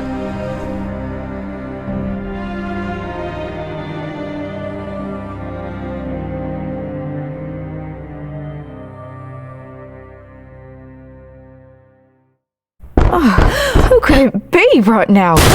Behind the kick came Banagran, commander of the Laird's garrison. Before the women could react or protest, a second unexpected figure strode into their house, one that froze them in place. A fine day to you, ladies. Hulking soldiers moved behind Laird Pryday, blocking the morning sunlight as it tried to stream in through the now open door. I forgive your lack of preparedness for my visit. My liege. Cadale's mother fell to one knee and lowered her gaze. Cadale took the cue and did likewise, or started to, until Banagran grabbed her by the hair and pulled her back upright. You were awake late into the night, I expect. Meeting the Highwayman, no doubt. No, my liege. Banagran reached over with his free hand, grabbed the front of her nightdress and tore it from her, leaving her naked in the room. Naked, except for a jeweled necklace. Cadale looked down at the floor and quickly lifted her hand to cover the stolen necklace. You leave her! Enough of this foolishness. You are fairly caught, young lass. Make your death an easier thing with a bit of cooperation. No, please. My liege, pray you get those soldiers in here to control this wench. Banagran suddenly noted Pryday's transfixed expression. My liege? Pryday stood there staring at the naked Cadale, at the softness of her curves, at their odd familiarity. The Laird was no stranger to the sight of a naked woman, and so he was not leering like some giddy adolescent, but he was transfixed by a memory the sight of Cadale had inspired. The curve of her belly, the way her wheat-colored hair cascaded in layers across her lowered face. He thought of a bonfire, of an adder, of an adulteress and a knave. His gaze went from Cadale to her mother, who, like Banagran and Cadale, was now staring at him curiously. Callan Duwarne. No, my liege. Callan Duwarne. Not the poison of a snake, nor the power of dwarves could kill you. No, my liege, I am... You are Callan de Warnay, and that is your daughter. That one. She comes to Castle Pride. What of the old wench? What do you know of the Highwayman? She knows nothing! But you do. My liege, I will tell you everything I know, but please, do not hurt my ma. She's done nothing, she knows nothing, she is innocent, please, my liege. Pryday motioned with his head, and Banagran dragged Caedale from the room as the other two soldiers descended upon Callan. How you survived is of no concern to me. I admire it, I would say. Please, gentle Laird Pryday, do not harm my girl. Harm her? Nothing could be further from my intentions, Callan de Warnay. My liege? Give her to Bernivigar. Perhaps he will be merciful. Perhaps not. It matters not at all to me.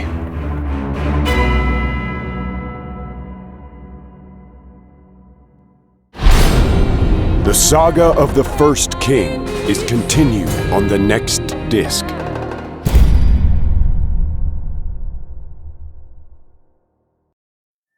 Branson stayed near the edges of town as the sun climbed in the eastern sky. He knew that he should return to the chapel, knew that he was taking a giant risk in remaining out and about. The monks would go to his room when they noticed that he was not doing his daily chores. But none of that mattered to Branson now.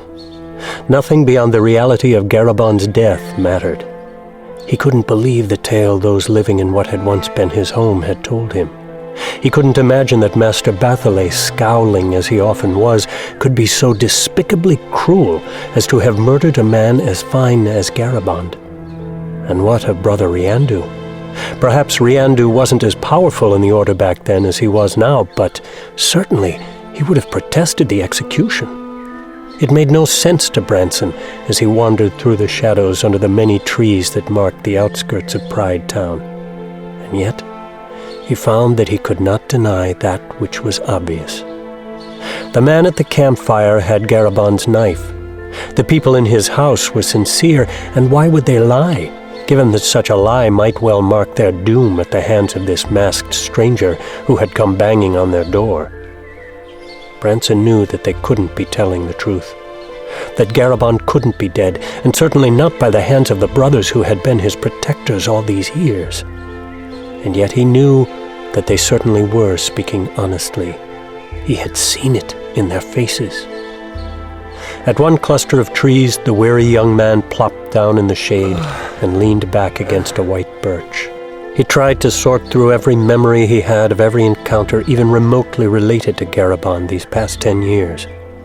He remembered Brother Riandu's face on the one occasion when he had mentioned his father, the initial shock Riandu had shown, the obvious discomfort behind his stuttered responses. But what did it all mean? If Garabond was dead, murdered by the brothers of Blessed Abel, what did it all mean to Branson? And for Branson? A myriad of emotions rolled through him, everything ranging from anger to despair to the feeling that he had to run and hide somewhere dark and deep, where no one would find him. All the confidence of the Highwayman flew from him, and he felt again the helpless little boy he had been. But what does it matter after all? He thought again of his absence at the chapel and of the implications should he be discovered, and he shrugged them away. How could he go back there knowing the truth? He would have to face Master Batholet and Brother Riandu. He would have to demand the truth from them, though he already knew it in his heart at least. And then what? What could he say to them? What explanation could they possibly offer that would make any difference to the realities of their actions? For Branson knew Garabon's heart as well as he knew his own. And if that man was a heretic in the eyes of the Brothers of Abel, then the Brothers of Abel was simply entirely wrong. Branson found a stream of sunlight flowing in through an opening in the trees, and he lay down, staring up at the fiery orb. He wanted the rays to permeate his corporeal form, to cleanse him of the impurities and anxieties, to empty him of his rage and his pain. He closed his eyes, and exhaustion overcame him.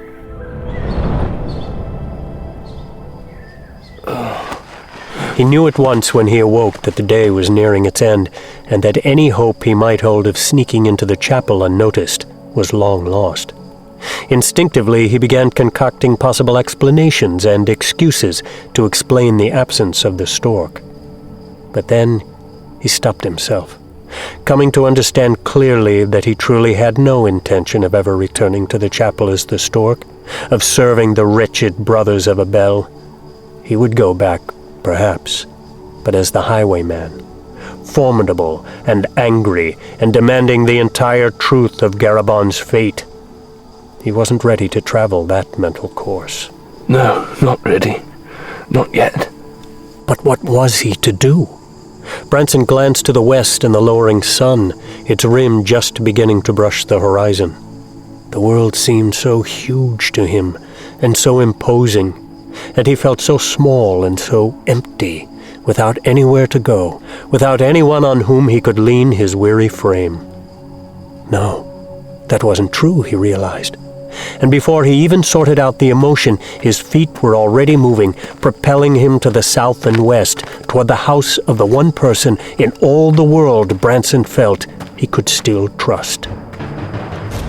But when he got there, Kaydale was not at home, nor was her mother, and the broken door spoke volumes to Branson as he hesitantly stepped across the threshold and into the dark house. He knew she wasn't there. Her smell wasn't there. The freshness she brought wherever she walked wasn't there, leaving the place dark and cold and empty.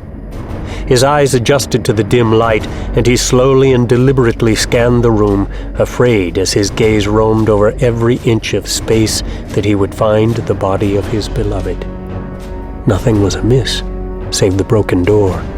He saw no signs of struggle, no blood, but they were gone. Branson steadied himself and strengthened his resolve. He had come here thinking to lean on Kaydale.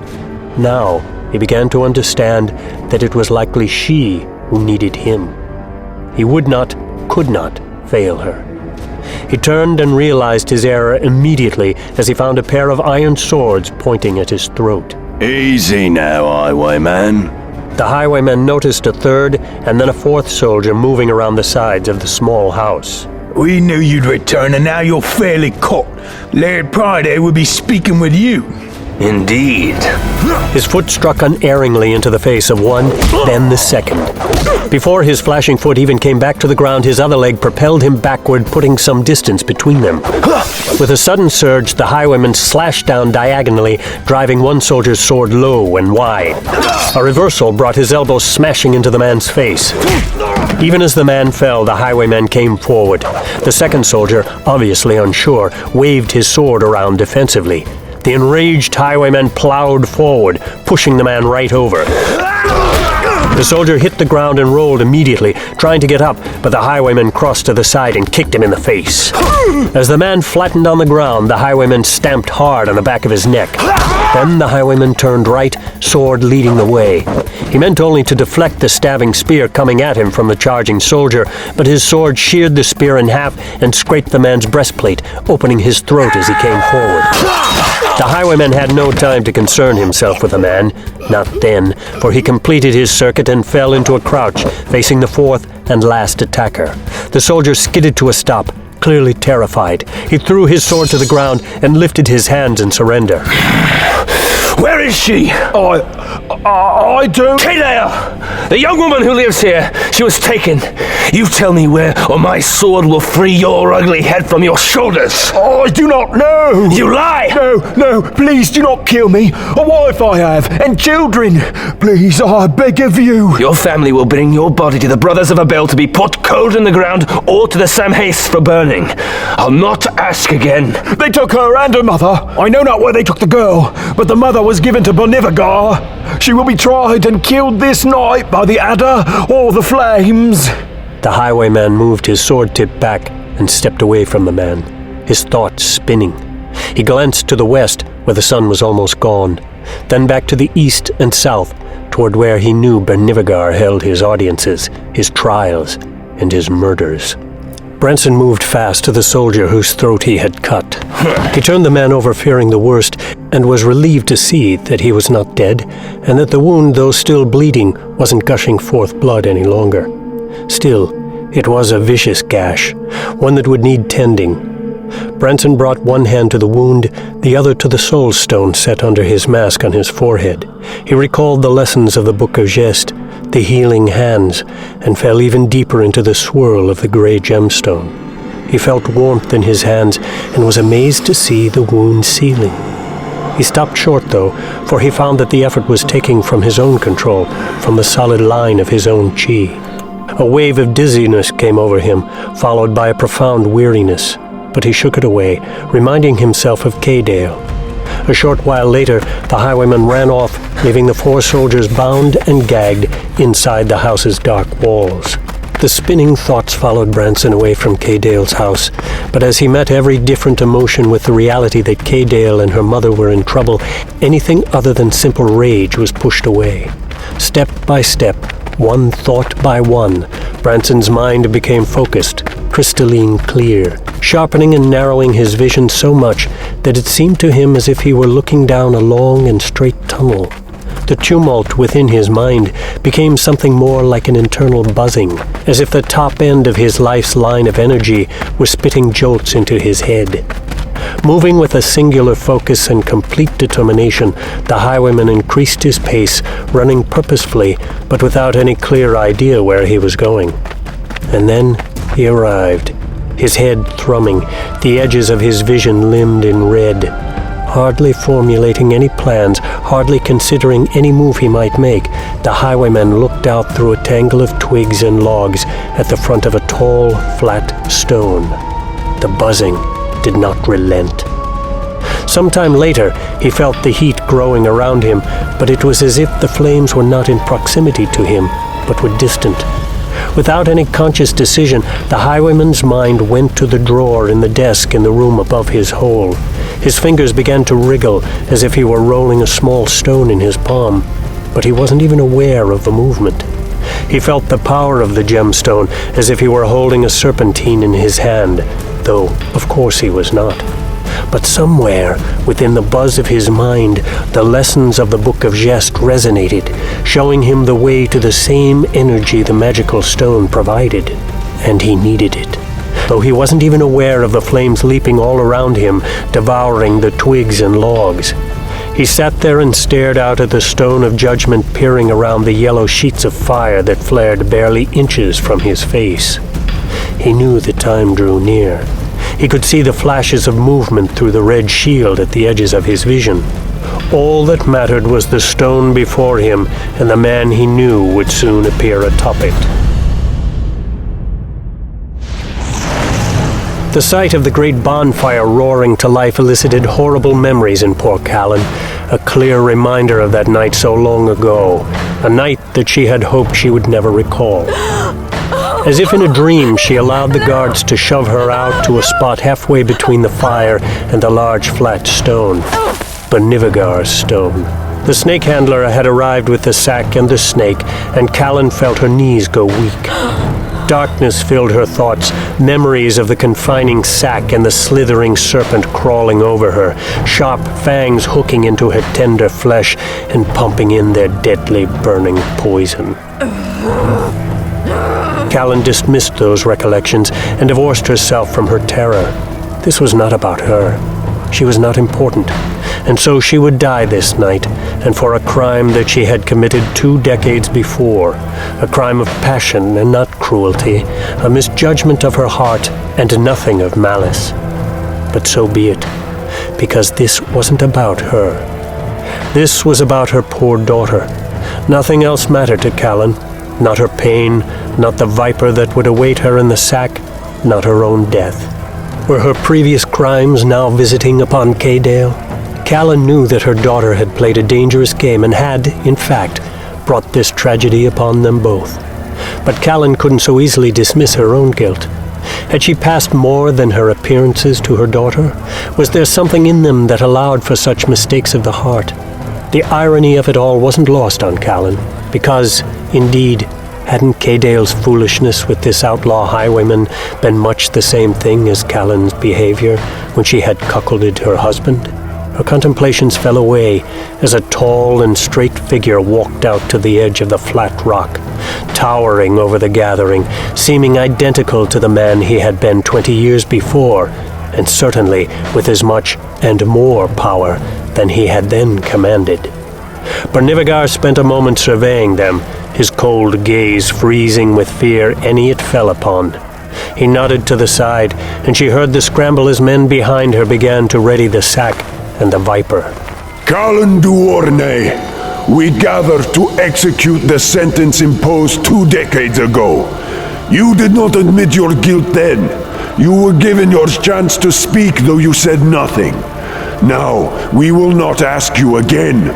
You are doomed by your harlotry, and may the Ancient Ones forgive all of us for delaying the proper justice and gift of your corpse. He snapped a wave in her direction, and the men flanking her yanked her back so forcefully that they pulled her from her feet. But they stopped abruptly, and Callan followed their looks to Bernivigar, and then, with them, and with all the others, she followed Bernivigar's gaze to the bonfire, rustling and shaking, and taking on a life of its own. Callan's eyes widened in shock as she saw the dark form step forth. Surely the old Samhaste had summoned a demon. One of the dreaded Ancient Ones had come to Hunts to take her body away. He saw the tall form of the old Samhaste, but only in a strange silhouette, for sheets of fire rose up before his eyes. Even with his understanding and mimicry of the powers of the magical serpentine stone, Branson realized that he could not remain within the inferno. If his concentration faltered for just an instant, the fires would set his hair and clothing ablaze and consume him. But he did not falter. He focused on the solitary figure before him.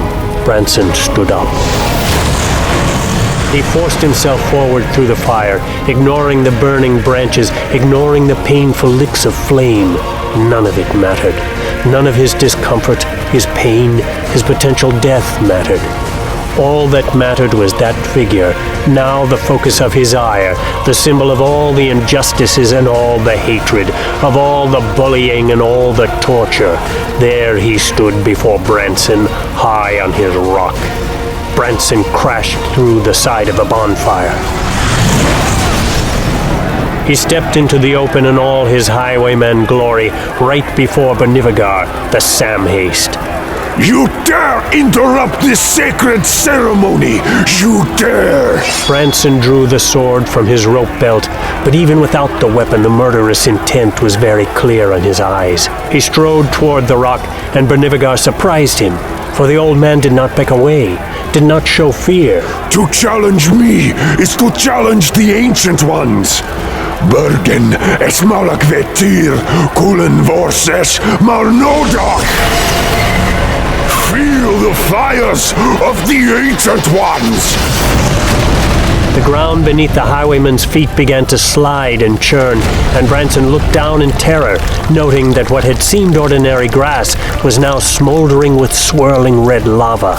He knew that his shoes were smoking, knew that his feet were blistering, but he felt no pain. Not even the bite of Bernivigar's molten fires could penetrate the wall of his rage. Without thinking, Branson jerked his arm up and then snapped it forward, throwing the sword as if it were a spear. His sword struck right through the Samhaste's chest. Bernivigar staggered backward, but did not fall to the ground. It hardly mattered to Branson, for he charged at the man in a great leap that brought him clear of the lava.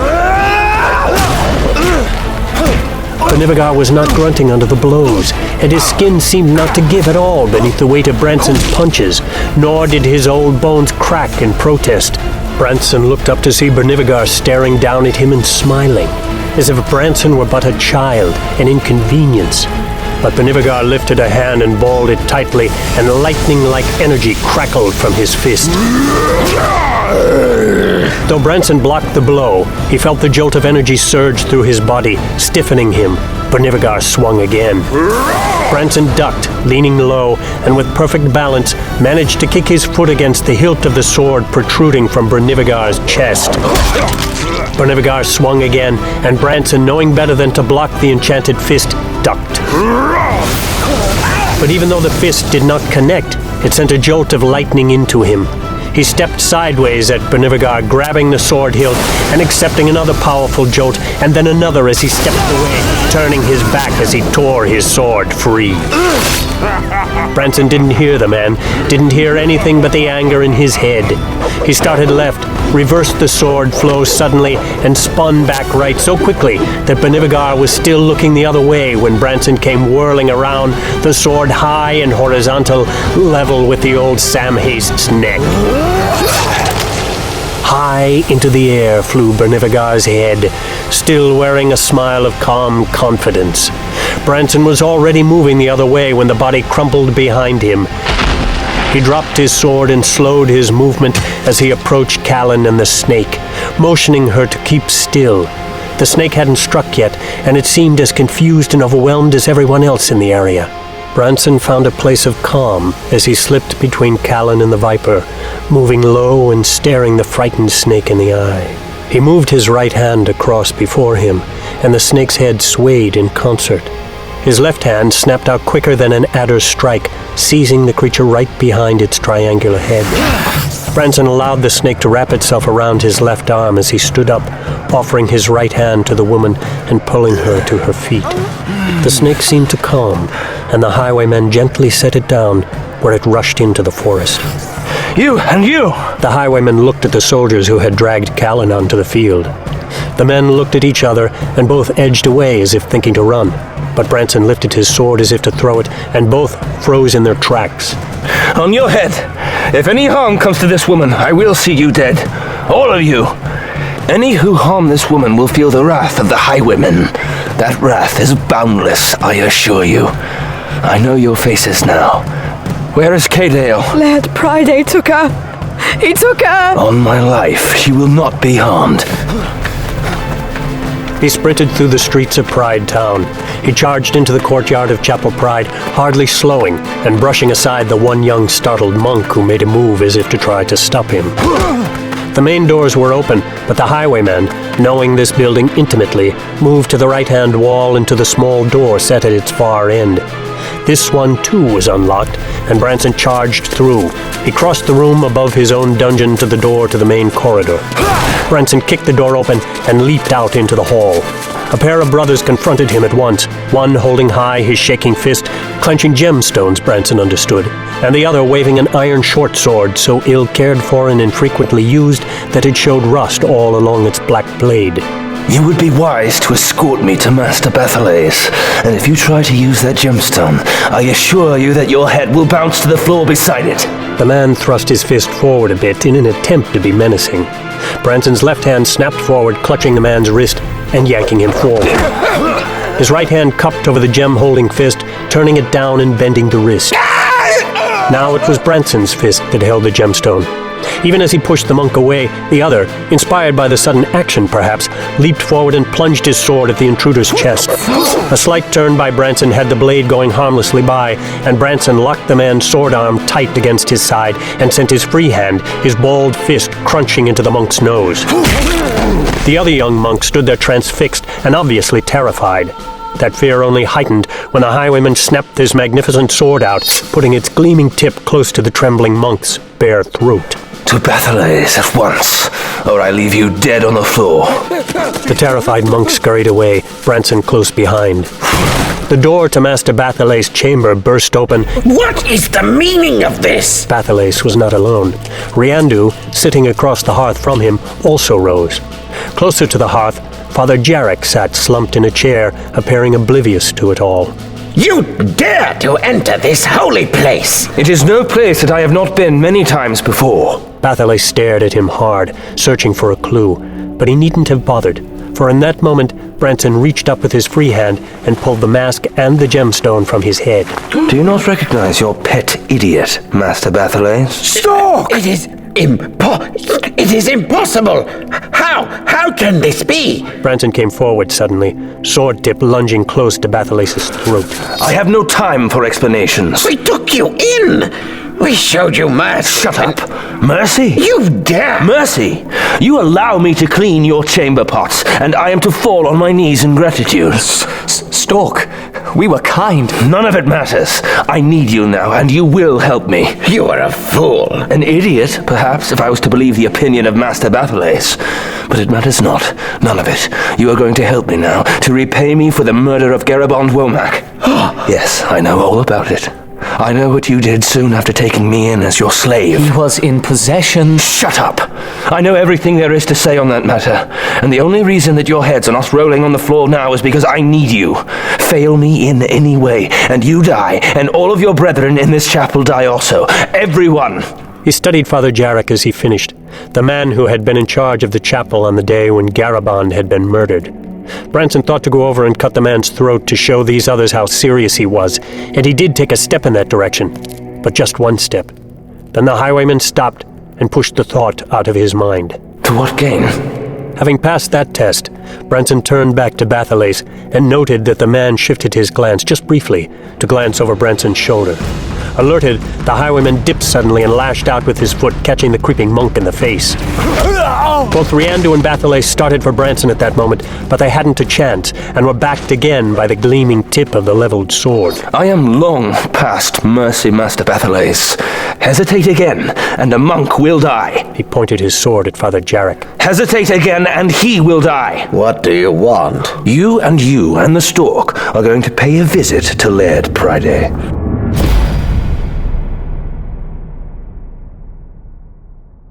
They entered the well-guarded keep at the rear of the castle, and those guards who met them moved back at the unexpected sight of the stork. Branson looked up at them and smiled stupidly, his head rolling, and that only intensified their disgust and drove them further aside. The laird is engaged. This is more important. Take us to Laird Priday at once. It would not be wise to interrupt. Do you begin to understand the importance of this? The highwayman is within our reach right now, and any hesitation will cost us this one chance we have to put things aright. We understand fully. The death of Bernivagar is no small thing. The death of Bernivagar? His head lopped from his shoulders this very night by the highwayman. He appeared out of the Samest fire, as if summoned from hell itself, so said the onlookers. Half the town saw it. He walked through Bernivagar's magic, and not even the Ancient Ones themselves could stop him. Bernivagar dead this very night. That only strengthens our need and desire to speak with Priday. Admit us at once, you fool, before the holding is destroyed by the hands of this outlaw. The sentry led the monks past the surprised and curious looks of the other soldiers. A grand stairway swept up from the ground floor to a balcony that lined the left-hand wall. From the other end of that balcony, the stairs climbed to the higher levels of the tower. The foursome climbed the first flight to the balcony and started along with the sentry, pausing at the door in the middle of the wall. Branson turned as the door opened to see a man well known to him come out of the room. Bonagran gave him only a cursory and disgusted glance, then turned to the soldier, but Branson could not tear his eyes from the imposing warrior. The monks moved away from him, but he didn't notice. Stork! Keep up. Finally, he broke the spell and turned, just as Master Bathalace swung around, fist up high. Bonagran! To arms!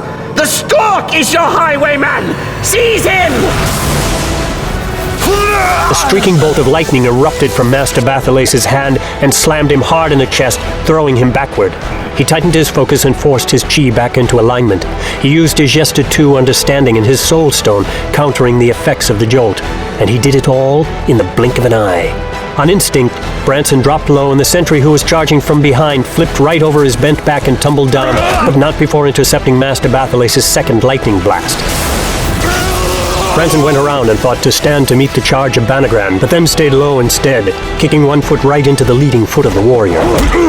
Bonagran tripped off to the side of the moving Branson and stumbled forward, but recovered quickly, purposely running into the wall to secure his balance. He spun around ready to meet Branson's charge, but Branson wasn't charging. The highwayman leaped onto the railing of the balcony and then sprang from it just ahead of another of Bathalace's searing lightning bolts. Branson's muscles propelled him up and out as he lifted his chi to lighten the resistance against that great leap, making it seem as much a flight as a jump. He soared across, catching the railing of the next descending staircase and pulling himself over it in one fluid movement. Get him! I'll kill him! Branson ran to the top of the stairs and then a few feet along the next balcony before again leaping to the top of the railing and springing across, leaving his pursuers behind. Below him, as Brother Riandu tended the wounded sentry, Master Bathalace watched that second flight with as much amusement as awe. He lifted his fist, holding the graphite gemstone, and followed the highwayman's course. And now you die. Bathalace shoved back and extracted himself from the grasp of Brother Riandu. What are you doing? Master, do not. He is just a boy. You idiot! Bathalace lifted his arm again, and again Riandu crashed against him, defeating his aim. Riandu wrestled him away from the ledge and toward the wall. Bathalace turned as he fell back, yanking Riandu around him and slamming his attacker into that wall first, then crashing hard against him. I warn you. This is not the way. Bathalace rammed him hard into the wall. Dazed, he hardly noticed as Bathalace let him go and whirled, rushing back to the railing. All the world was spinning for Brother Riandu, all his buried notions about right and wrong. Images of Stork flashed through his mind, of the boys pleading with him to teach him to read, of the filth and disrespect the boy had long suffered at the hands of the generous brothers of Abel. He saw Bathalace lifting his arm to loose another lightning bolt, lifting the edges of his mouth in a smile that struck Riandu as truly wicked. He pushed himself out from the wall. Master! Stop! And indeed, the master did hesitate and half-turned to regard Riandu's charge. Master Bathalace tried to get out of the way or to brace himself, but wasn't successful. Riandu plowed into him, both of them going hard against the balcony railing which buckled under their weight. Bathalace tumbled over the edge and Riandu stood waving his arms in an effort to keep from falling. He did manage to do that, then looked down in horror at his superior lying on his back on the lower floor, groaning and barely moving. Out of the corner of his eye as he leaped to the next balcony, Branson saw the fall of Bathalace. It hardly registered because it hardly mattered to him. He saw a figure on the last balcony above rushing through a doorway. The highwayman leaped out and high. He caught his balance on the railing of the top balcony just as the dark figure disappeared into the room and the door started to close. 2 strides and the dive had him there in time, shouldering the door open before the locking bar could be secured. Branson tumbled into the room. He came up fast, kicking the door shut. Branson jumped up, his back to the door, his sword at the ready. There stood Laird Pryday before him, stripped to the waist and easing behind the side of a great canopy bed. Branson could have had him dead in one leap, he knew, but he had to hold. For on the other side of that bed stood Kaydale, wearing only a sheer nightdress, her hair disheveled, her face streaked with tears, and her head back awkwardly, twisting to avoid the knife that was firmly held at her throat. Behind her, eyes gleaming with open hatred and a wildness that Branson had never before witnessed, stood Renark. Could it be? Let her go. The highwayman is this creature? All my holding has held its breath in fear of this damaged, half-goblin thing? Oh, a dangerous little boy now, aren't you? Pryday reached subtly toward his mattress, under which he always kept a dagger. Branson noted the move and pointed his sword at Pryday threateningly, but held his advance. He loves this one, my liege. Yet another victim claimed by the weakness of the heart. Branson steeled his expression at that. Is that not so? Will you charge at me, brave highwayman, and cut me to death? Will you slay the Laird of Pride Holding? No doubt that is your desire. But is it above the price that such an action must cost? As Renark finished, he slapped his free hand across Kaydale's forehead and pulled her head back. I'll have your sword, highwayman. Branson didn't move, didn't breathe. He stared at his helpless love, who shook her head, or started to, before Renark tugged her head back viciously and pressed in the dagger. Be reasonable, boy. Surrender your sword to me and I will let the woman live. Else she dies.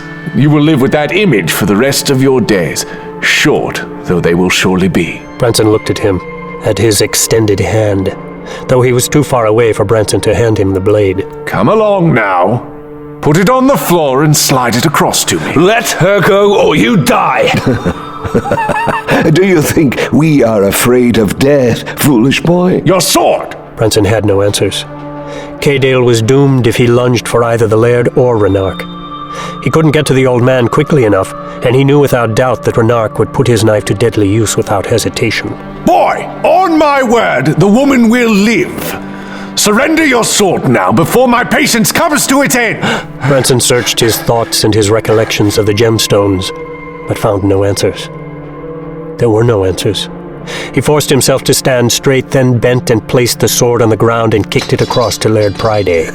Branson stared at the pair, hardly paying attention to Pryday, who scooped up the fabulous sword and readied it. Now, move away from the door. Branson hardly heard them, keeping his focus on his helpless love and on the wretch who held her and who seemed so full of glee at the thought of tearing out her beautiful throat.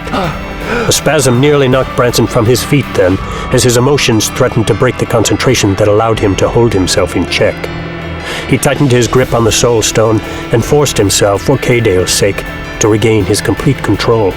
His line of chi burned brightly within him, excited by anger and terror. He could see it clearly as he closed his eyes and looked inside. Move aside, away from the door. He kept his eyes closed, kept his focus on that line of burning energy. He brought his hands down together in front of him, cupped his free hand and clenched the soul stone all the tighter. His chi was a tangible thing to him at that moment, a real line and not an imagined one, like a wire that held him together, like a strong cord that kept him upright like a spear. Branson fell even further into himself. I'll not tell you again, boy! Behind him, the door broke apart under another heavy blow, but Branson didn't hear it. The young man pictured a part of his life's energy blowing out from him into his cupped hand. He collected it there and felt its weight, felt its tingle. Move, boy! He pushed aside Kadale's gasp. Branson's eyes opened and he thrust his hands out toward Kadale and Renark, and with that movement he threw his collected chi, a javelin of his life's energy, a bolt of his inner strength. A tangible energy crashed into Renark, and his legs buckled, pulling Kadale down behind him hard to the floor. Pryday leaped, sword jabbing for Branson's chest. Branson's left hand slapped the tip aside at the last moment, and he turned to counter, but this was no novice he faced, but a trained and seasoned warrior. Pryday retracted the blade and thrust again, and though Branson again managed to slap the side of the blade, the laird deftly twisted it, cutting a gash in Branson's forearm. Branson realized that Kadale was hurt. Pryday struck again, and this time he got the blade through enough to poke a hole in Branson's side. He leapt back and he felt a jolt behind him that nearly had him flying forward to impale himself on Pryday's blade as the door got smashed again. Well fought, boy, but you have no chance. To drive his point home, he tried to drive the sword home and might well have succeeded had not the door burst open behind Branson, startling them both. Branson turned purely on instinct, leaning back, arms out wide as he came around. He only half registered the flying, spinning axe, soaring in now for his chest as he came around. And still he leaned, bending his knees, head going back so far that he looked through eyes turned upside down and saw Pryday coming in at him. The darkness flickered before his eyes, but Branson did not consciously register it as the spinning axe. He went down so low that his shoulder blades brushed the floor, and then every muscle in his body reacted to his demand, swinging him back upright, his legs straining to pull. He immediately went to a defensive stance and started to turn sideways, expecting an assault from Banagran in the front and Pryday behind. But Banagran, his eyes and mouth opened wide in a silent scream, did not approach. And before Branson even glanced back at Pryday, he understood why. For there staggered the Laird of Pride Holding, mortally wounded, Banagran's axe buried deep in his chest. Branson dove to the side of the room to Kadale, whose throat was pouring blood. Beside her, Renard twitched, and Branson absently pushed him aside, for he posed no threat, the young Gestatune knew. Branson's spear of energy had ruptured Renard's chi, had shattered the line and sent it into uncontrollable spasms. The irony of it, that Renard was doomed to become the very stork-like creature he so detested, made no impact on Branson at that moment, not with Kadale lying so still before him. He could feel her life energy, her warmth, flowing out of her as he fell over her in a hug. He tried to compose himself, tried to bring the soul stone to bear and find some way to heal her. But it was too personal, too horrible, and Branson couldn't find his focus. and he knew that the soldiers were coming in and that Banagran would fly into murderous rage. He pressed the soul stone to her wound and sent his thoughts, his heart and soul into it, but it was too little, he feared, and his trembling hands could not focus the power. Then he felt a hand on his shoulder, and he nearly swooned, nearly broke apart on the floor. Branson. Brother Riandu placed his hand over Branson's hand that held the soul stone. Together, my friend. Calm. Calm is the key. Branson felt Riandu's energy flowing into his hand and into the soul stone, and used that flow as his own guide. Branson felt his hand grow warm. The blood slowed to a trickle, then stemmed altogether. K-Dale seemed so pale and so still. Please. K-Dale did not stir. Riandu patted Branson on the back as the young man fell over his beloved. The weary monk rose to his feet and turned. Pryday was dead, he knew, and had known as soon as he had pushed his way into the room. Over by the body, Banagran rose, his face twisted in a knot of rage and confusion. He started toward Riandu and Branson, but the monk stopped him with an upraised hand. There has been far too much tragedy this day. One more will die. Because he was protecting the woman he loves. The simple question stole some of the bluster from Banagran and stopped his approach. Would Bonagran, loyal Bonagran, have done any less? Laird Pryday is dead. Bernivagar is dead. Renark lies torn on the floor, and your own master Bathalaise lies broken below. All because of this man, this Highwayman. We gain nothing by continuing this. Perhaps my satisfaction at killing him will be enough. Banagran started to bend for the sword. He jerked back as a rolling body rushed past, and when it went by, the sword was gone, and Banagran glanced behind to see the Highwayman standing there, sword leveled and ready to plunge it through Banagran's chest. You speak of satisfaction. Like my own satisfaction in killing those who maimed and murdered my father Garibald. Like my own satisfaction in watching Bonagran's own axe tear open the chest of Laird Pryday. Like my own satisfaction now, when I see mighty Bonagran fall dead on the floor. For yes, I know that you were among those who murdered Garibald. Pray to whatever god you serve, Bonagran, and be quick! No, Branson, do not do this! Riandu came forward in a rush, pushing past to stand between Banagran and Branson. I beg of you, my friend, this is not the way. You gain nothing by killing him, by killing anyone. And was Brother Riandu among those who murdered Garibald? Riandu paled. All the answer Branson needed, and for a moment, everyone, including Branson himself, expected him to drive his sword through the monk's chest. Branson? The Highwayman looked past the helpless Riandu, past Banagran, to see K-Dale propped on her elbows, her pretty eyes open and staring at him, and judging him in this critical moment. And the weight of that judgment forced him to judge himself. He looked back at the terrified Riandu and the subdued Banagran. He lowered his blade.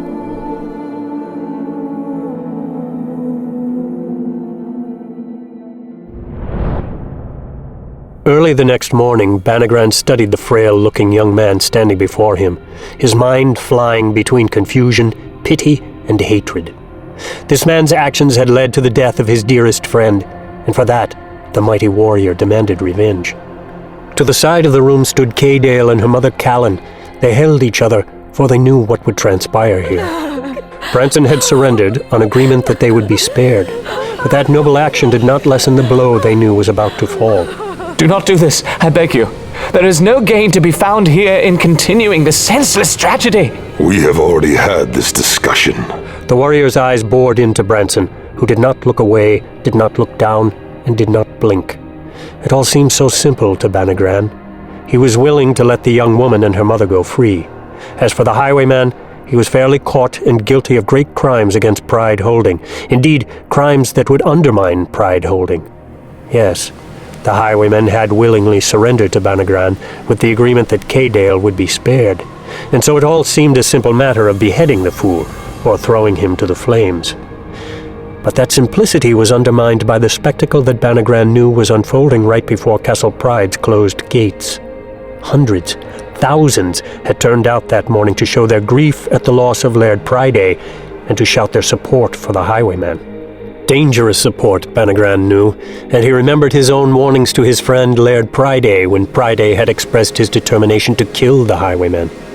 Beyond that, Banagran understood keenly that with the power vacuum, religious and secular, in Pride Holding, the state of the holding would be his to wear as mantle or weight when Laird Delaval came to claim the land as his own. Banagran's standing would greatly depend upon his actions this very morning. He looked hard at the highwayman and wanted to hate the man. He thought of his dead friend, killed inadvertently by his own hand, and he wanted to blame this man and to hate him all the more. And yet Brother Riandu's words of sympathy and understanding, of seeing poor Branson's perspective in all this tragedy, had not fallen on deaf ears. Would Banagran be honoring or doing a disservice to the memory of Pride by executing this young man? Or did it even matter? He looked at Branson for a long, long time. Get out of Pride. Brother Riandu stood at the gate of Chapel Pride long after the carriage had rolled out of sight, contemplating the momentous changes that he would have to steward. Master Bathilais had succumbed to his injuries, leaving Riandu as the highest-ranking monk in Pride, behind the shell that was Father Jarek. Already brothers were on the way from Chapel Abel to discuss the disposition of their church in Pride Holding, which, it was commonly believed, would soon cease to be Pride Holding. For even as Riandu was preparing himself for the inquisitors of Chapel Abel, Banagran and the others at the castle made their preparation for the arrival of Laird Delaval himself, along with Prince Yezelnik, who, it was widely assumed, would be granted the holding as his own under the auspices of Greater Delaval. Riandu couldn't help but smile a little as he considered how greatly the old wretch Renark would despise this takeover by Laird Delaval. But Renark, after all, was now a babbling idiot, a stork-like creature who could not control his movements. He could hardly eat, by all reports, gagging on every bite, and was likely to choke to death soon. Riandu had tried to help with his gemstones, but whatever the surprising Branson had done to Renark was far beyond Riandu's meager powers to correct. Good enough, and proper justice for the brutal Samhaste, Riandu supposed, though he was not completely without sympathy. He could not follow any course of sympathy at that time, though, for Riandu had much to accomplish in the short time before his superiors arrived. They would demand of him a complete report, and he knew that the report would not be viewed favorably if the chapel was not in perfect order. Every brother was hard at work, Riandu knew, and that thought reminded him that he, too, had much to do. He turned toward the chapel, away from the road, but not without one last wistful glance at the long and empty lane. He missed Branson already, and lamented that he had not tried to learn more from the surprising young man. He hoped that the brothers from Chapel Abel wouldn't take too close an inventory of Chapel Pride, because he knew that he couldn't begin to explain his decision to allow Branson to keep the soul stone he had stolen. But Riandu, despite his fears, was still smiling as he considered his decision. Had he ever met a person in all his life as deserving of a gift from God? Farewell, Branson Garabond.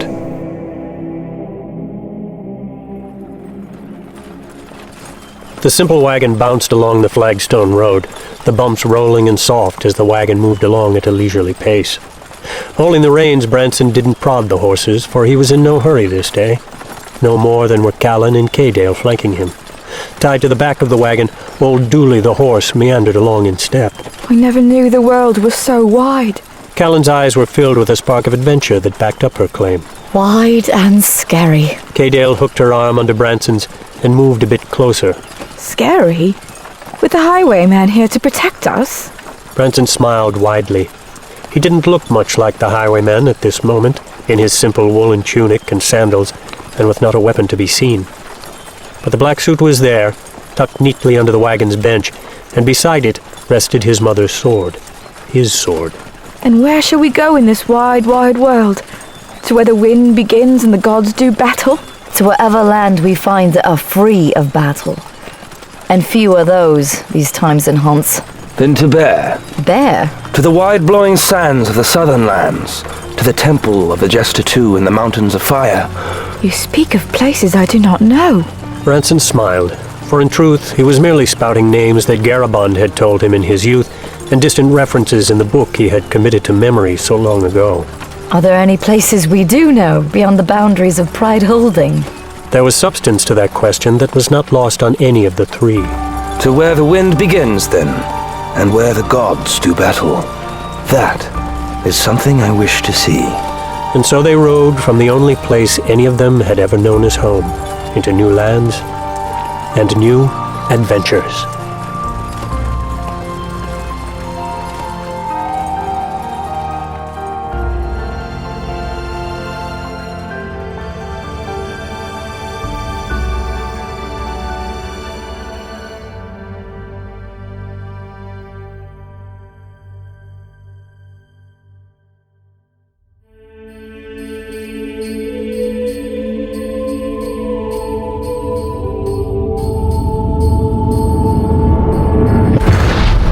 The Saga of the First King, Book 1, The Highwayman, is a graphic audio production.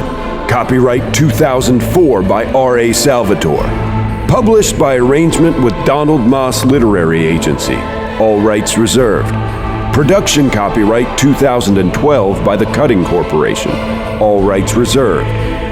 With performances by Thomas Keegan, Eric Messner, Mort Shelby, Alexander Strain, Colleen Delaney, Bradley Smith, Daniel Sontag, Richard Rowan, Michael Glenn, Stephen Carpenter, Johann Detweiler, Terrence Aselford, James Konachek, Joe Brack, Nanette Savard, Nick DePinto, Patrick Bussink, Kimberly Gilbert, Alyssa Wilmoth, Thomas Penny, Christopher Sheeran, James Lewis, Drew Copus, Yasmin Twazon, Elizabeth Jernigan, David Coyne, Tim Carlin, Michael John Casey, and Ken Jackson. Adapted and directed by Johann Detweiler. Produced by Richard Rowan and Dwayne Beeman. Executive producers James Cutting, Mary Cutting, and Angie Cornett. Dialogue editing and graphic audio sound design by Johann Detweiler. Featuring original music composed and performed by Dan Smith and Johann Detweiler. If you enjoyed the Saga of the First King, be sure to look for R.A. Salvatore's Demon Wars Saga, John Sprunk's Shadow Saga, and Brent Weeks' The Lightbringer Trilogy. All available in graphic audio at road stops everywhere, at 1-800-670-5220 or at www.graphicaudio.net, where you'll find samples of all our Action Pump titles, as well as free downloads and podcasts. Now keep listening for exciting previews of other titles in graphic audio.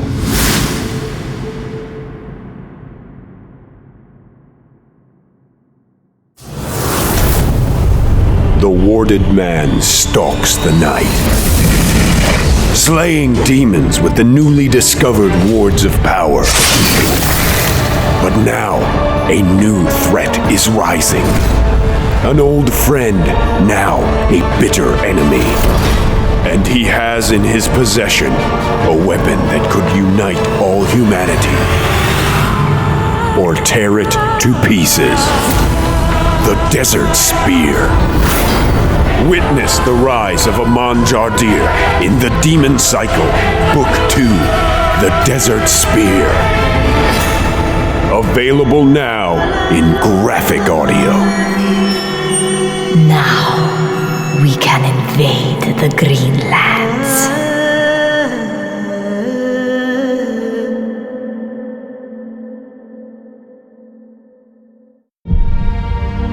Kiss! Kiss, my darling! Come inside! I remember some things. Others, not so much. And some things I only remember too late. Graphic Audio presents Lilith St. Crows, Jill Kismet. I'm for sale, Pericles. Bid high. Book 6, Angel Town. Go to Hyperion. You can be our avenging hand. What do you remember? Saul, is he all right? Kill Yes! I'm afraid either way, Davy.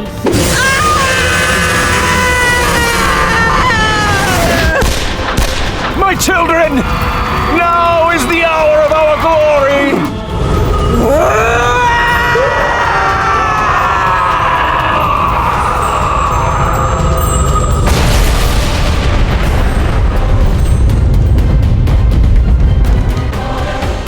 Available now in graphic audio. If you can't find that graphic audio title you're looking for, go to www.graphicaudio.net, where you can order it in CD format or digital download. If you're on the road, call 1-800-670-5220. That's 1-800-670-5220. Or www.graphicaudio.net. And if you're looking for a great way to try out a different graphic audio series, check out our convenient and easy-to-store long-haul box sets, which contain up to 5 books of a series.